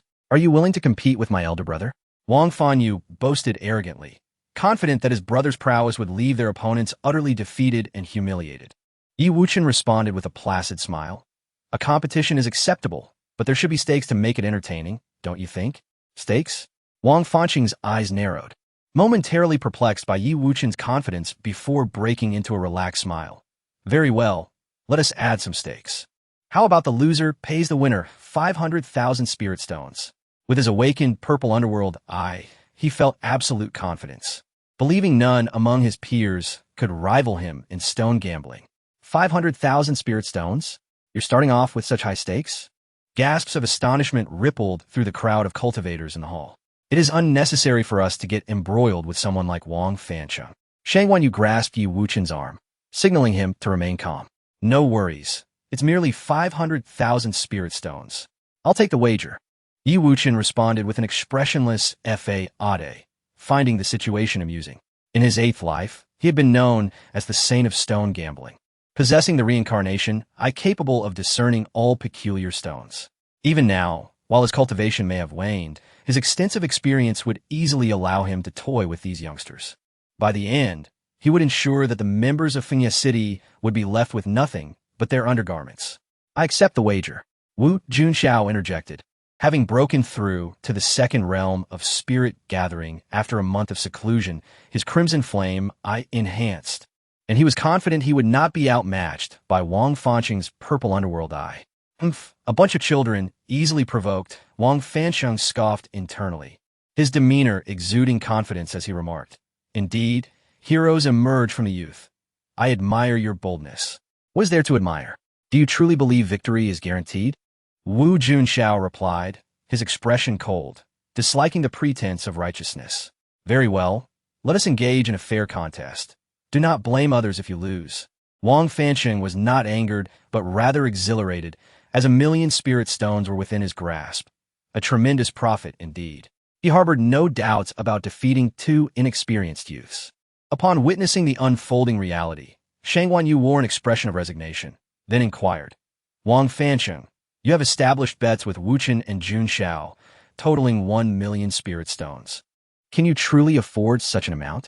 Absolutely. For today's stone gambling event, my Wang family has prepared a staggering 120,000 spirit stones, Wang Fancheng declared, producing a storage bag.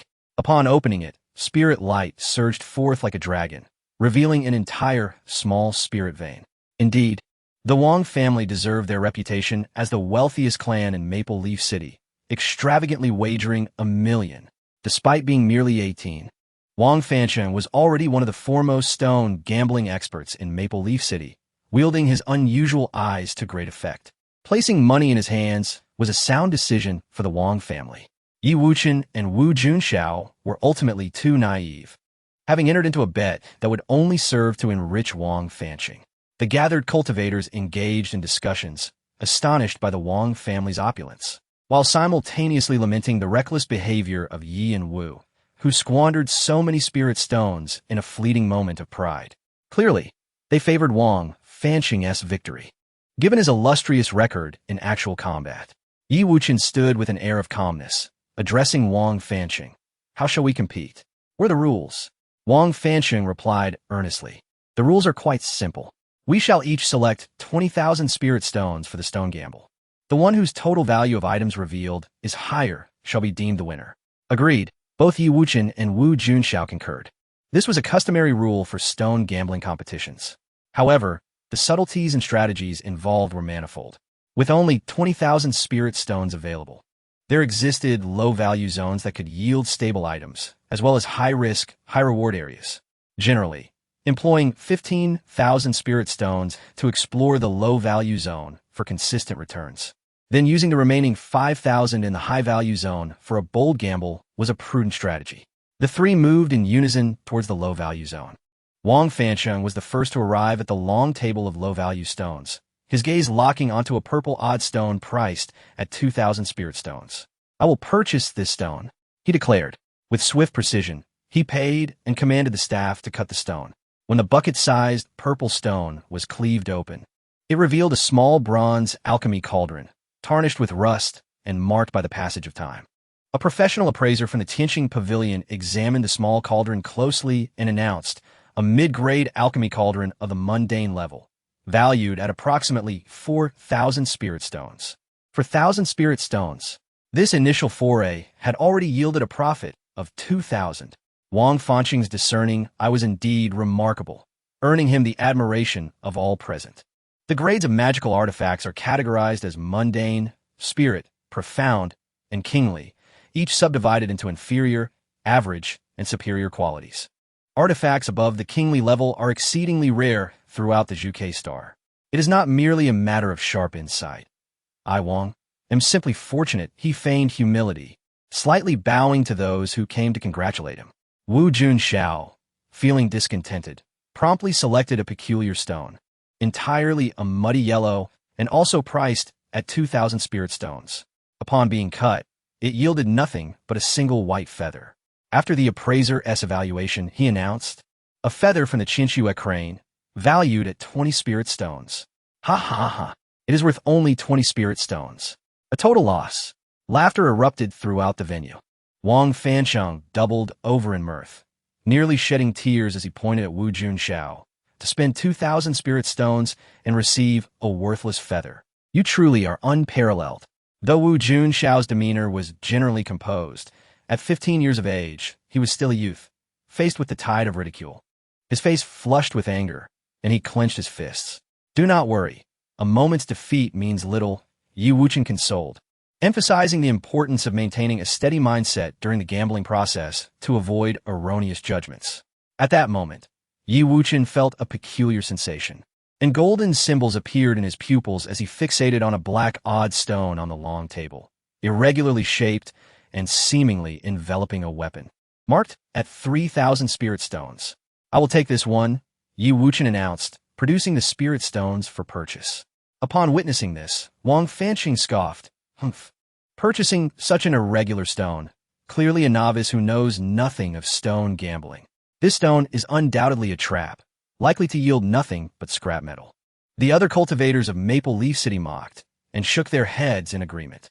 In stone gambling, one must first assess the shape, then the texture, and lastly the color and luster. Irregular shapes, fragmented patterns, and dull luster often lead to significant losses, yielding nothing of value. Undeterred by the jeers, Yi Wuchen remained calm, proceeding with the payment and cutting. Soon, the black odd stone was split open, revealing a rusted iron rod approximately 7 feet long. Ha ha ha! Completely devoid of spirit. Clearly just scrap iron.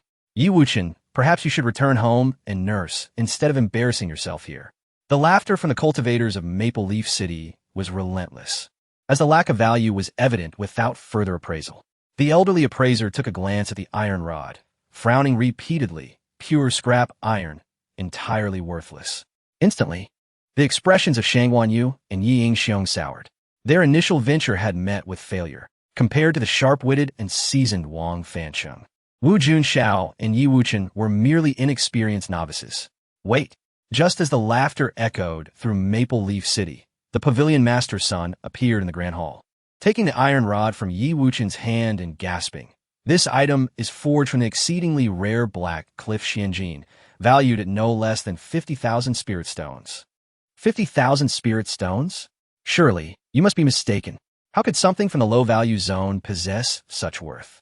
The crowd was incredulous, including the previously laughing cultivators, whose smiles froze in disbelief. Indeed, it was black cliff xianjin, a precious material. Young Master Chun, would you consider selling it to our Tianqing Pavilion? We are in need of this material for crafting a weapon. Pavilion Master's son immediately offered 50,000 spirit stones. A profound silence enveloped the room. Shangguan Yu and Yi Yingxiong exchanged astonished glances, both taken aback. To unearth an item valued at 50,000 spirit stones from a low-value zone was a monumental stroke of luck, an opportunity that was rare to encounter. It truly is black cliff xianjin. Wang Fanqing's expression shifted, contemplating whether this was merely the good fortune of a novice, an occurrence that felt almost uncanny. Black cliff xianjin was exceedingly rare. Even the appraisers from Tianqing Pavilion occasionally misjudged its value. Fortunately, Pavilion Master Sun's keen eye was vigilant, preventing any misunderstanding. From 3,000 spirit stones to 50,000. Wuchen, you are truly remarkable. Canglan you praised, her thumb raised in admiration, filled with excitement. Indeed, to achieve such a dazzling result on your first attempt at stone gambling indicates your exceptional talent in this realm. Nangong, and Canglan Qingyun expressed their sincere admiration. Initially, they held little hope for the gambling contest, but now they believed Yi Wuchen might indeed triumph. A fleeting stroke of luck means little. I do not believe you can replicate such fortune next time, Wang Fanqing retorted, his expression one of dissatisfaction. Instances of sudden luck in the world of stone gambling were not uncommon. The truly formidable individuals were those who maintained stability and consistency in their endeavors. Just like his elder brother, Wang Fanqing, who occasionally falters yet generally performs commendably, having never encountered a loss. The competition continues. Wu Junxiao faces mounting pressure as he consecutively opens 6 stones, all yielding disappointing results. Mere worthless debris. It is only upon unveiling the 7th peculiar stone that he discovers a purple rusty ancient tower, valued at 10,000 spirit stones, barely allowing him a moment of relief as his complexion improves slightly. However, compared to Wang Fanqing, the disparity between them is colossal. This fellow managed to unveil 10 peculiar stones in the low-price zone, striking gold with 8 of them, spending 30,000 spirit stones while the total worth of the items exceeded 100,000. Truly impressive indeed, with an astonishing success rate of 80%. It is nothing short of extraordinary. The cultivators present are in awe, marveling at Wang Fanqing's prowess at such a young age. He displays remarkable skill in the art of stone gambling, suggesting a boundless future ahead. In contrast, Yi Wuchen has remained silent since uncovering a piece of black cliff profound gold, his total gains in terms of item value now eclipsed by Wang Fanqing. Consequently, those from Fengye City, such as Wang Fanyu and Xiao Zirwei, are increasingly smug. Indeed, some have had fleeting luck, but when it comes to genuine skill, they fall silent. Like an ant shaking a tree, they overestimate themselves, foolishly daring to compare with Big Brother Fanqing in stone gambling, an act of self-destruction. They begin to mock and jeer. The contest is far from over. Why this incessant clamor? The outcome remains uncertain. 2 grown men behaving like street brawlers. How absurd. Yi Xiong and Canglan Yu retort in defense. Wang Fanyu and Xiao Zirwei remain calm, merely exchanging derisive chuckles without further engagement. Meanwhile, their elder brother, Xiao Fanqing, has begun to hit his stride, continuously unveiling peculiar stones and reaping substantial rewards, solidly maintaining the advantage. Unperturbed by the external chatter, Yi Wuchen remains composed, seemingly detached from the unfolding drama. He moves slowly, his gaze sweeping across the peculiar stones, refraining from making any moves as nothing yet compels his interest. Currently, his reincarnation eye is only at the first stage, lacking the full ability to see through the stones, yet it can faintly discern the outlines of the items within. Ultimately, the decision to purchase must rely on experience. One stone, dull in color and irregular in pattern, conceals profound depths, suggesting there is treasure within. After perusing hundreds of peculiar stones, Yi Wuchen finally halts, his focus locking onto a pyramid-shaped red stone, priced at 4,000 spirit stones, which stands out as quite high in the low-price zone. Young Master Chun, the likelihood of this stone yielding valuable items is quite low. Elder Son quickly interjects, clearly hoping he does not succumb to defeat against Wang Fanqing. No matter, the odds may be slim, but it is worth a gamble. Yi Wuchen's gaze remains resolute as he promptly purchases the stone and instructs someone to cut it open. Boom! Shortly thereafter, the stone erupts in a dazzling tricolored radiance, magnificent and brimming with spiritual energy. Instantly, the cultivators in the hall are stirred, turning to witness the spectacle. Hiss! It is, unexpectedly, a tricolored spirit crystal. My heavens, its value cannot be less than 100,000 spirit stones. The crowd erupts into a frenzy, voices rising tumultuously. Even within the high-price zone, it is rare to uncover such valuable items. Yet Yi Wuchen has miraculously unearthed treasures twice in a row. First, the black cliff profound gold. Now, the tricolored spirit crystal. His luck is simply unfathomable. While the first instance may have been fortune, the second surely stems from true capability. What kind of extraordinary eye has Yi Wuchen awakened? Could it possibly penetrate the insides of the stones? Cultivators from various clans speculate, their eyes reflecting envy, jealousy, and curiosity. We've struck gold. Wuchen, we've struck gold. A tricolored spirit crystal, one of the key materials for forging profound-grade magical treasures. Ye yingyong it games. Dancing with joy, before casting a provocative glance at Wang Fanyu and Xiao Zirwei, tauntingly remarking, "Oh dear, my friend Wuchen has merely spent 7,000 spirit stones to unveil an item worth 150,000 spirit stones, far surpassing some so-called geniuses." In that moment, Wang Fanqing's expression darkens, his mindset shaken as he fails to extract anything of worth from 3 consecutive stones. Fanqing, your abilities surely exceed those of Yi Wuchen. Do not let your emotions cloud your judgment. The contest has only just begun, an elder from the Wang family interjects. Yet a hint of murderous intent flickers in his gaze. This Yi Wuchen is exceedingly peculiar, having unveiled 2 treasures in the low-price zone. His extraordinary eyes must be remarkable. If only they could pry those eyes from him, they would fetch a handsome price. Look, he has unearthed a medicinal pellet of superior grade, worth 10,000 spirit stones. His dragon blood, valued at 30,000 spirit stones. A spiritual grade, magical treasure. Following this, Yi Wuchen wreaks havoc in the low-price zone, hitting targets with unerring accuracy, eliciting continuous exclamations of astonishment. Even Elder Sun is left astounded, internally exclaiming, "Incredible." 8 stones opened, none resulting in a loss, all lucrative gains. Such a glorious record is more terrifying than those seasoned veterans in the gambling stone realm. Truly miraculous. Behind Yi Wuchen, a throng of cultivators gathers, craning their necks with curiosity. Once or twice could be attributed to luck, but 3 or 4 times can still be mere chance. Even the dimmest among them should recognize that Yi Wuchen possesses genuine skill. Brother, what now? Yi Wuchen has spent only 60,000 spirit stones in the low-price zone, yet unearthed items worth over 300,000. We are falling far behind. Wang Fanyu's anxiety mounts, beads of sweat forming on his forehead. The last time he was thoroughly defeated by Yi Wuchen at the martial arts pavilion, leaving him humiliated. To lose again would be too shameful, leaving him no face to return to Fenya City. Wang Fanxiang, too, feels the pressure, gritting his teeth fiercely. "Let us go. We must head to the high-price zone now." Wang Fanyu's expression turns grave as he inhales deeply. "Brother, do you intend to use the original true power of the Purple Ming Eye?"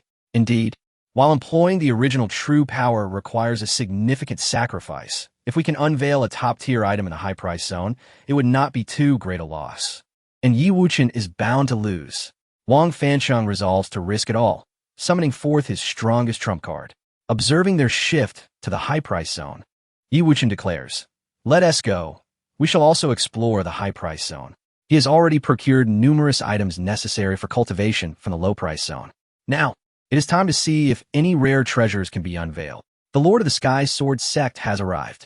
The Northern Guardian Duke has arrived. Just then, an announcement resonates through the air. Appearing are the Lord of the Sky Sword sect and Duke Jiang Yuanwu, accompanied by Jiang Wenkong. Dressed in a long black robe, the Lord of the Sky Sword sect, Duan Mingjie, exudes an imposing aura, appearing to be in his 40s with unfathomable cultivation. Meanwhile, Duke Jiang Yuanwu personally accompanies him, gesturing an invitation. "Lord Duan, if you wish to select a suitable defensive weapon for Chengyu, there is no better place than the Tianqing Pavilion. Perhaps we might encounter some superior defensive treasures during the stone gambling event." "I beg to differ. What good treasures could this small Beiyuan city possibly offer?" scoffs a young man in yellow, his expression one of disdain. He is Duan Mingjie's youngest son, spoiled since childhood, having developed an arrogant demeanor. At that moment, Jiang Yuanwu finds himself somewhat embarrassed, forced to display an awkward smile. Duan Mingjie then chastises, "Chengyu, how can you speak to the Northern Guardian Duke in such a manner? Show some respect." Unfazed, Duan Xingyu follows the two into the Tianqing Pavilion. "Greetings, Lord Duan." "Greetings, Duke Jiang." In an instant, the monks within the grand hall bowed and saluted. "There is no need for such formalities. We are merely here for a casual stroll," Jiang Yuanwu remarked, displaying a personable demeanor. Upon noticing Yi Wuchen's presence, his expression subtly shifted, though he quickly regained his composure. Under Jiang Yuanwu's scrutinizing gaze, Yi Wuchen remained unperturbed, his expression unchanged as he made his way towards the high-priced section. Father, let us proceed directly to the high-priced area. There is little of interest in this low-priced section, and it is unlikely to yield any treasures, Duan, Qingyu suggested, his lofty expectations evident. For it was clear that amidst the grandeur of the Tianjin sect, there was no defensive artifact that met his standards. Soon, the group ascended to the second floor, populated by prominent figures of wealth and status. The area was adorned with an array of peculiar stones, vibrant and kaleidoscopic, far surpassing the humble offerings of the low-price section in terms of quality. Here, the least expensive item commanded a price of 50,000 spirit stones, a sum far beyond the means of ordinary cultivators. As Yi Wuchen and his entourage followed to the second floor, Wang Fanqing sneered, "This is the high-price section. A moment's carelessness could lead to substantial losses. Are you truly intent on gambling here? Without possessing primal true power, even I would hesitate to tread these waters. For many have seen their dreams shattered and fortunes lost here." While Yi Wuchen thrived in the low-priced area, Wang Fanqing doubted his ability to navigate the complexities of the high-price zone.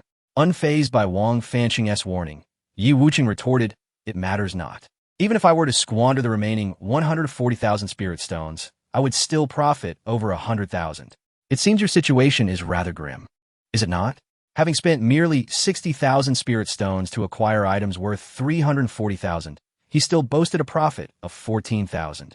Ample capital for further ventures. Before a crowd of onlookers, Wang Fanqing's expression darkened. "Do not get ahead of yourself. This high-priced section is my domain." With that, he strode to an area showcasing stones priced around 100,000, his eyes shimmering with a fierce purple light, a manifestation of the imposing power of his purple Ming eyes. In an instant, Wang Fanqing's aura surged, his gaze piercing through the collection of peculiar stones as if he could see through all. This is the primal true power of the purple Ming eyes. No wonder Wang Fanqing is so confident in this high-price section, the other guests murmured, their expressions tense. Such an ability was incredibly rare. Not all possessed such a gift. Utilizing his to observe the stones was not against the rules, as it fell within the tacitly permitted range of abilities. Duan Mingjie, having just ascended to the second floor, raised an eyebrow, recognizing the potential in this young man, and resolved to invite him to join the Tianjin sect. His interest peaked further upon learning of the wager established between Yi Wuchen, Wang Fanqing, and Wu Junxiao. Jiang Yuanwu shook his head in disappointment. Once Wang Fanqing activates his primal true power, the insight of his will be enhanced severalfold. Yi Wuchen and Wu Junxiao, agreeing to the wager without knowledge of their opponent's capabilities, are indeed brave yet foolish. Now, with the eyes of the room fixed upon him, Wang Fanqing bellowed, his purple eyes bleeding, an ominous sight. The stones in this high-priced section were shrouded in mystery. Even with primal true power, he could only discern a vague outline. Yet, that was sufficient. Soon, Wang Fanqing locked onto a towering stone radiating 4 colors, crystalline and resplendent, priced at 100,000 spirit stones, perfectly aligning with his remaining funds. This one, he exuded confidence, having already perceived the potential within. His complexion pale and sweat beading on his brow. Blood streamed from his eyes as the exertion of his primal true power took its toll, requiring a month of recuperation to recover. The crowd held its breath in anticipation. A master of blade techniques stepped forward to personally cut the stone. Moments later, radiant light burst forth from the stone, blindingly brilliant, revealing a 7-colored battle axe. Dazzling and remarkable, a profound grade weapon. Oh my heavens! Gasps of astonishment echoed through the hall as the onlookers' eyes burned with envy. A profound grade weapon? The expressions of Shang Wanyu, Ying Xiong, and others soured, unable to fathom Wang Fanqing's extraordinary fortune that had led him to uncover such a treasure through reckless gambling. The primal true power was indeed exceptional. He was a worthy candidate for cultivation. Even Duan Mingjie and Jiang Yuanwu could not help but applaud.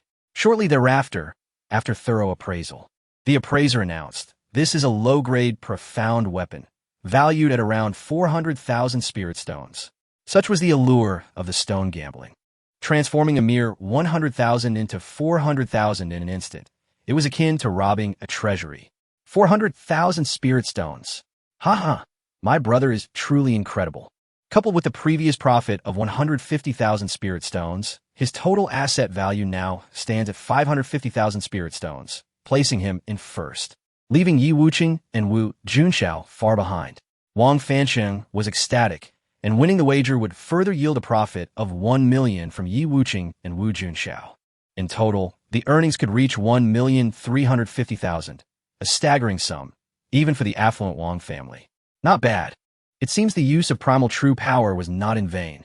Wang Fansheng finally wore a smile, the pressure lifting.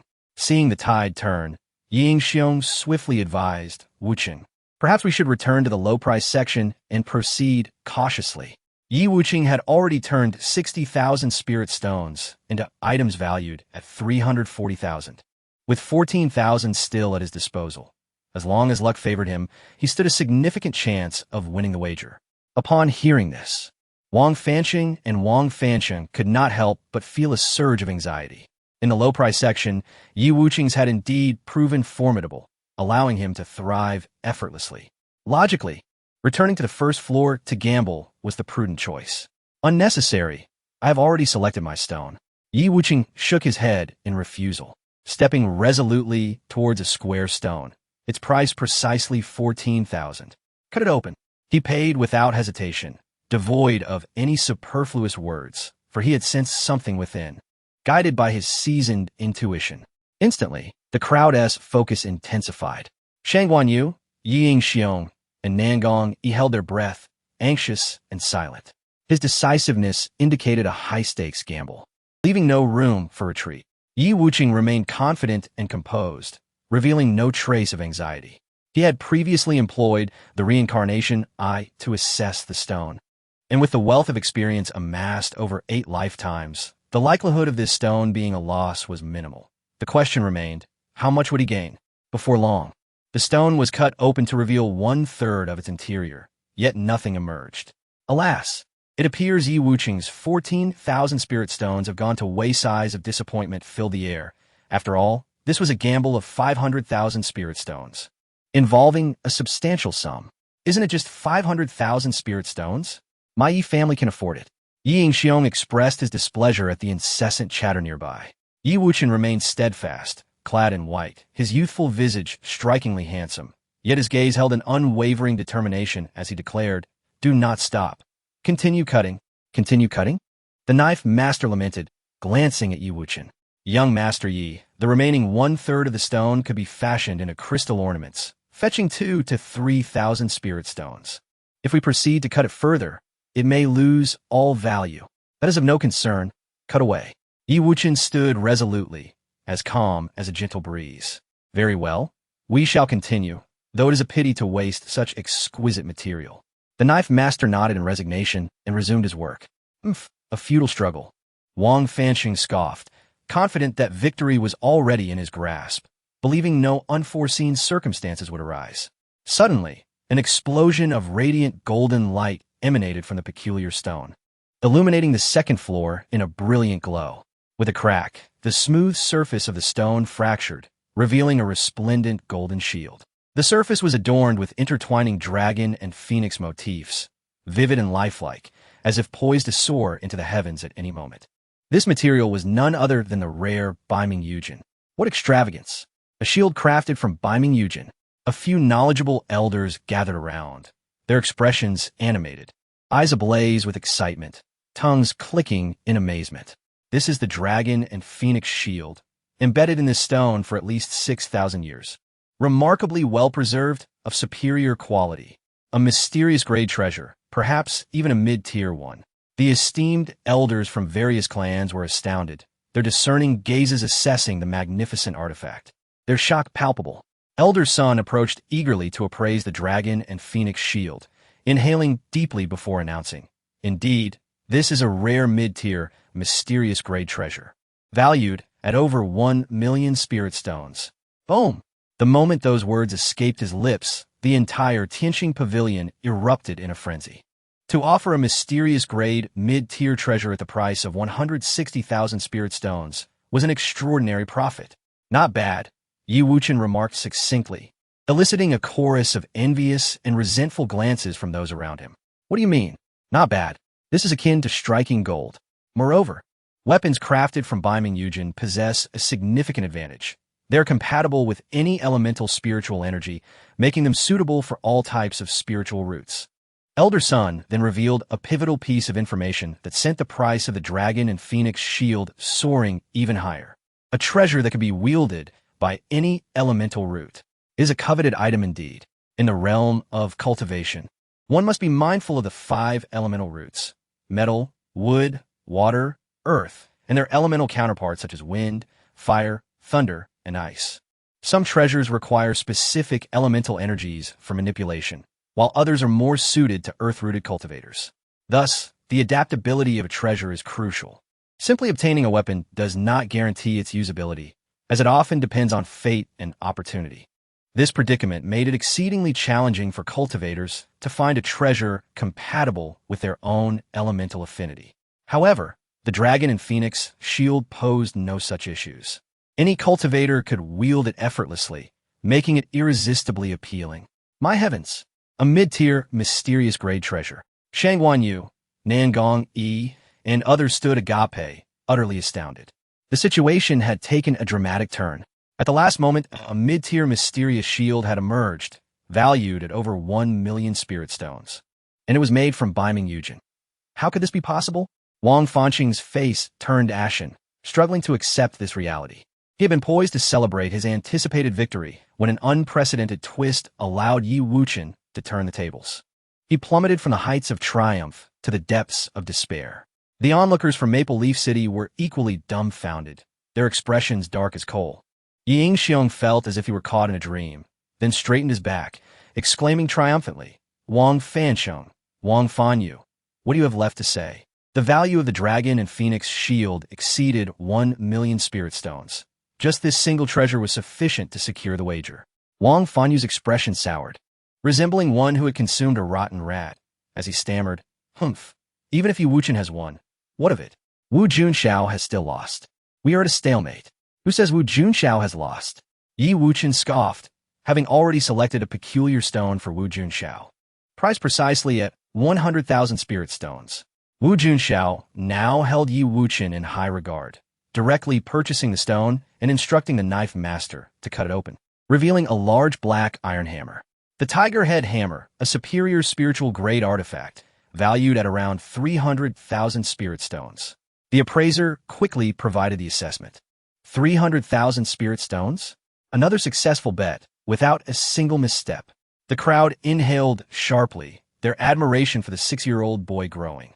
Perceiving him as an enigmatic figure of remarkable skill, Wang Fanyu exhaled in relief, declaring, my brother's total items are valued at 55,000. While with the addition of this tiger head hammer, Wu Junxiao's total value is only 39,000. Thus, we remain at a stalemate. Oh, I concede defeat. My skills are inferior. Wu Junxiao lowered his head, feeling utterly dejected. Despite Wuchen's assistance, he had still fallen short against Wang Fanqing, revealing a distinct disparity between them. Not at all. You have not lost. Wuchen replied calmly, pointing to the previously revealed colorful battle axe and stating, that item has been overvalued. I believe a reevaluation is necessary. A reevaluation? I see no need for that, the appraiser retorted, slightly irked, as this was undoubtedly a challenge to his expertise. It is necessary. That colorful battle axe may appear pristine on the surface, but internally, it has succumbed to decay and is not worth 400,000 spirit stones. Wuchen's assertion rang out clearly, echoing through the second floor. Wuchen, do not speak so recklessly. How can my battle axe not be worth 400,000 spirit stones? Wang Fanqiong seethed, his chest rising and falling violently. Wuchen, replied Kudi. The appraiser failed to notice this earlier because the colorful battle axe had just been unsealed, and its condition was not apparent. However, upon closer inspection now, one can observe tiny cracks forming on the axe's surface. There truly are cracks. The crowd gasped, realizing the sharpness of Wuchen's insight. The appraiser, after a second evaluation, bowed in deep respect to Wuchen, admitting, I must confess my oversight. This is a delayed weathering phenomenon. Since the battle axe has decayed, its value must be significantly reduced. I estimate it now, 100 spirit stones. What? 100 spirit stones? Wang Fanqing was furious, feeling as though he might explode. Trading 10,000 spirit stones for a mere 100 was an utter loss, leaving him with nothing. Even more alarming was the fact that he had already spent 200,000 spirit stones, only to receive items worth 15,000. Utterly crushed by Yi Wuchen and Wu Junxiao, according to their wager, he would owe each of them 50,000 spirit stones. How could it be that the esteemed young master of the Wang family is now attempting to renege? Yi Wuchen smirked, casting a sidelong glance at Jiang Yuanwu, saying, "Some grand proclamations should not be made too soon, lest one finds themselves slapping their own face. Yi Wuchen, you are utterly disrespectful." Jiang Yuanwu's facial muscles twitched in anger. Feeling humiliated, he had confidently asserted that Yi Wuchen and his companion were merely rash and foolish, and now he faced the consequences of his own words. "Wuchen, how can you speak to your elders like this?" Jiang Wenkong scolded, nearly revealing too much.